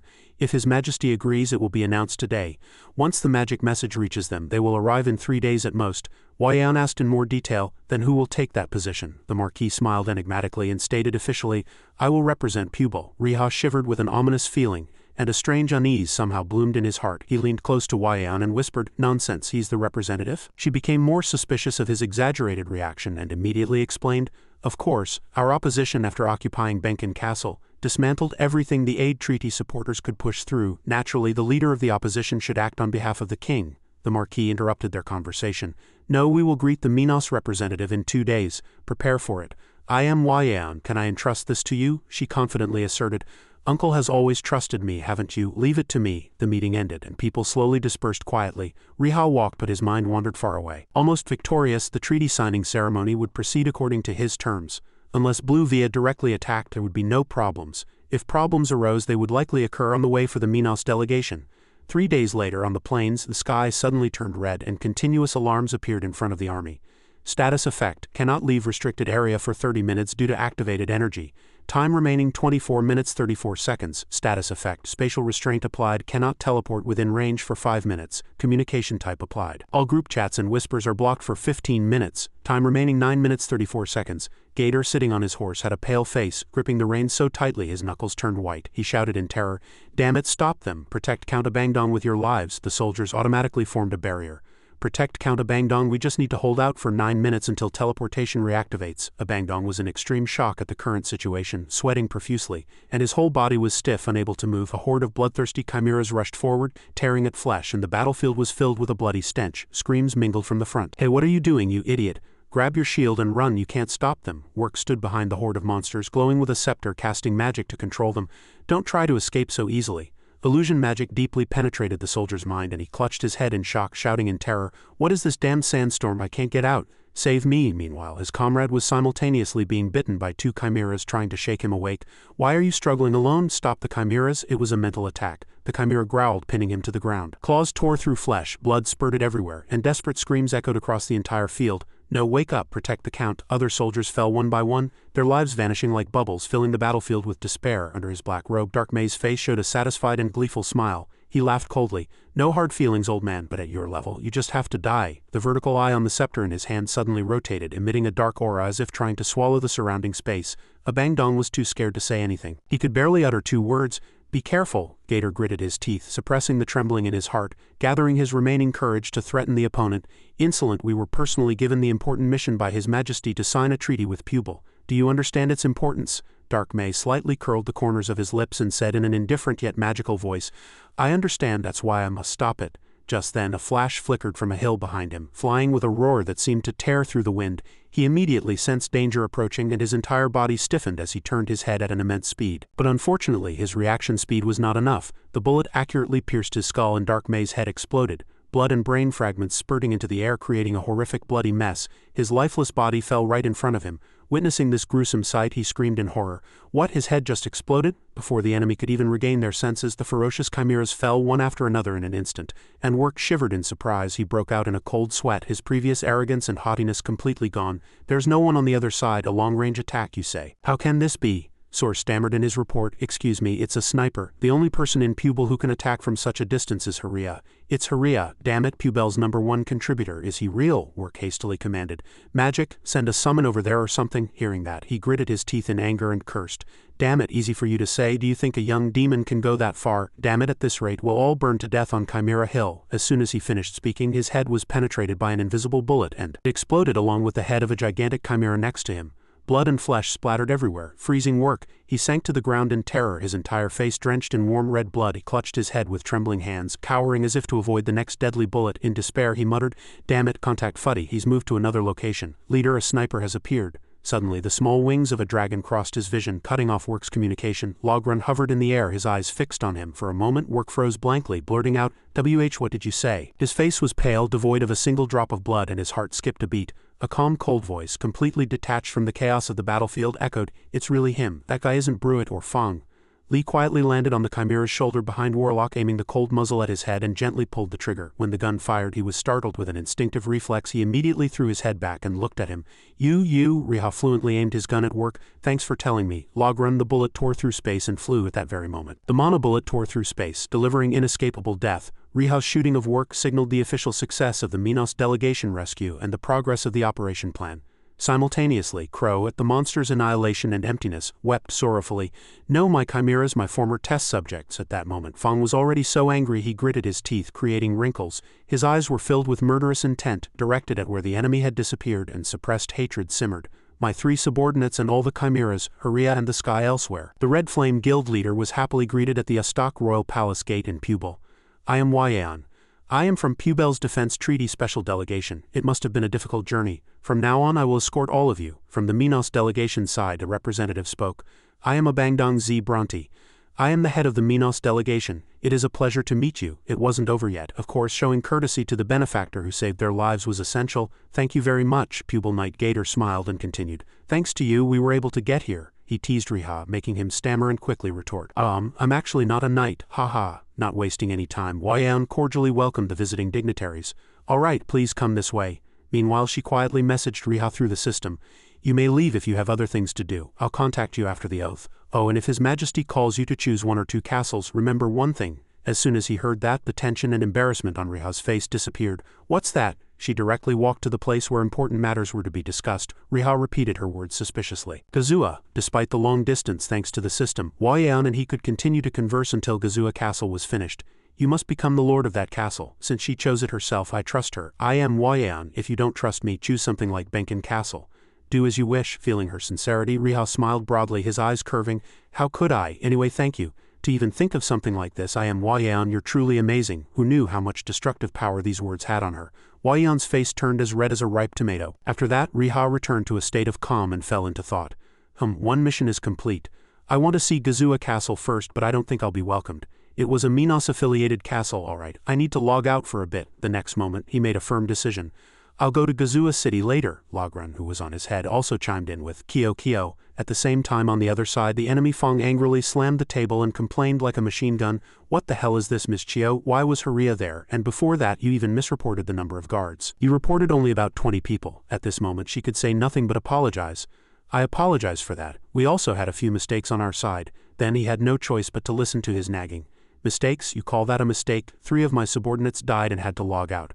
They can't log in again for 10 Central Continent days." Unlike this tension, Crow maintained a calm attitude, even offering advice. "It's okay. Experiments rarely succeed on the first try, you know that. You have to keep trying again and again." At the same time, Chio also quietly emphasized, "I'm truly sorry about the treaty's failure. But of course we won't stand idly by." All he received in return was a bored scoff. "Then what are you going to do? How are you going to make up for this? You're the head of the guild, but you don't even have a next plan. We couldn't stop the first goal, the treaty. So for the second goal delay, we'll provide as much support as possible. I'll connect you with players who want to get stronger, who have enough skill to work with you, and who can keep secrets." Fong let out a sneer. "HMPH, easy for you to say. Where do you suddenly find such people?" Surprisingly, Chio said in a confident voice as if she had everything in hand. "We can find them." As familiar names were mentioned, his eyes gleamed with malicious intent and sharpness. "Ah, Fong," he who was hesitant about connecting with these forces was about to say, "if you can really connect me with them." But she directly cut him off. "They also harbor unpleasant grudges against the one you hate so much, Fong. You can't pretend you don't know." Since everything had come to this point, he had no choice but to accept. "All right then, I'll leave it to you, Miss Chio," she replied as if she had received an order. "Understood. I'll contact you again, so please wait. A suitable opportunity for revenge will come soon, so check your equipment first." That night, Riha's room was brightly lit until late. Having been engrossed in the game for too long, he was blank and stunned. "I only intended to sleep for 2 or 3 hours, but I slept for 14. I need to eat quickly and log in." Suddenly, Kim Do brought up a topic they had discussed before. "Son, do you remember when we talked about opening a restaurant? Mom thought about it seriously and even looked into real estate." Then he asked, "Oh right, what happened?" While he was busy making money in the game, she had already looked into a small real estate company working in the commercial district and even met Director Ru. He said he had a suitable property. "Shall we go see it? It's an auction, so the price is pretty good," he said, like an auction king. Of course, Riha supported all of his mother's decisions wholeheartedly. "Hey, yes, understood. I'll prepare the money. Don't worry and just proceed." Kim Do broke out in a cold sweat. What? Without even seeing the place or hearing the price, his answer was very simple. If his mother trusted the person, they would surely handle it well. I'll go see it next time." After finishing a nutritious and loving dinner, Riha slowly turned around, not forgetting to express his gratitude. "I ate well, I'm off." Seeing her son change so much, she couldn't help but laugh. Happiness permeated the entire atmosphere of the house. Unable to waste another moment, he reappeared in the world of Middle-earth. "No worries about money. I have 5 legendary items from Kakunishi's lair, plus I was planning to give one to Ki, and now there's even profit from the new castle." Then numerous notifications poured in. "Minos Support Treaty Mission Phase 2 complete. As a reward, you can choose 1 castle with exclusive trade rights. Reward reception location, Central Palace, a stock castle." Ha cheerfully clenched his fist and exclaimed, "Excellent, I've leveled up smoothly." At the same time, a beam of light focused behind his neck. The familiar baby dragon Logrun was his dragon companion. "Riha, you can use magic at this level?" he thought inwardly. "It seems I have no talent for magic. It's natural for a dragon to learn slowly. Chu Blanc and Gran Bogle would go crazy if they knew a baby dragon using magic. It's unbelievable." The next moment, Riha, with an energetic body, joyfully exclaimed, all right, Mom opened a store. And I got a castle, let's go." Even so, he couldn't skip visiting Commander Brown's academy first. As soon as Brown saw him, he said, "Riha." Riha calmly replied, "Commander." Then his master expressed his pride in his current disciple. "I heard you achieved a great feat again this time. I heard you personally rescued the Minos delegation. If it weren't for you, this strengthened treaty would have failed, they say. You've worked hard. Before he could finish speaking, Logrun, who was on Riha's shoulder, made a cute sound, proving his presence and drawing the commander's gaze. Despite being an NPC, he couldn't properly comprehend the shocking sight before his eyes.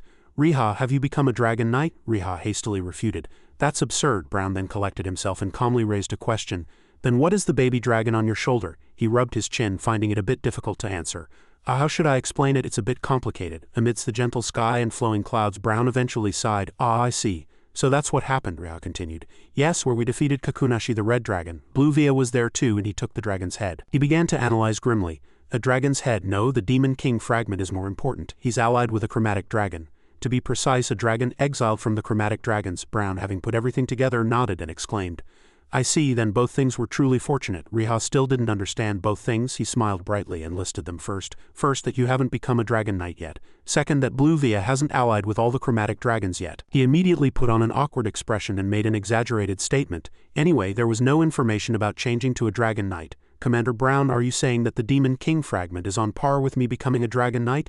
Like a promising talent being lost from the dragon knight profession. The conversation and understanding of the situation were over, so Brown also didn't delay any longer. All right, carry on. I need to meet His Holiness the Pope to discuss future plans. I'll need all of you soon, so I'll summon you then, Riha solemnly replied. Understood. In the end, he was left alone there, lost in thought. Now the strengthened treaty is complete. There's only one thing the Ijuan Pope has to do. At this moment, determination was clearly evident in his face and thoughts. Let's organize an extermination force to sweep away Blue Via and the Chimeras.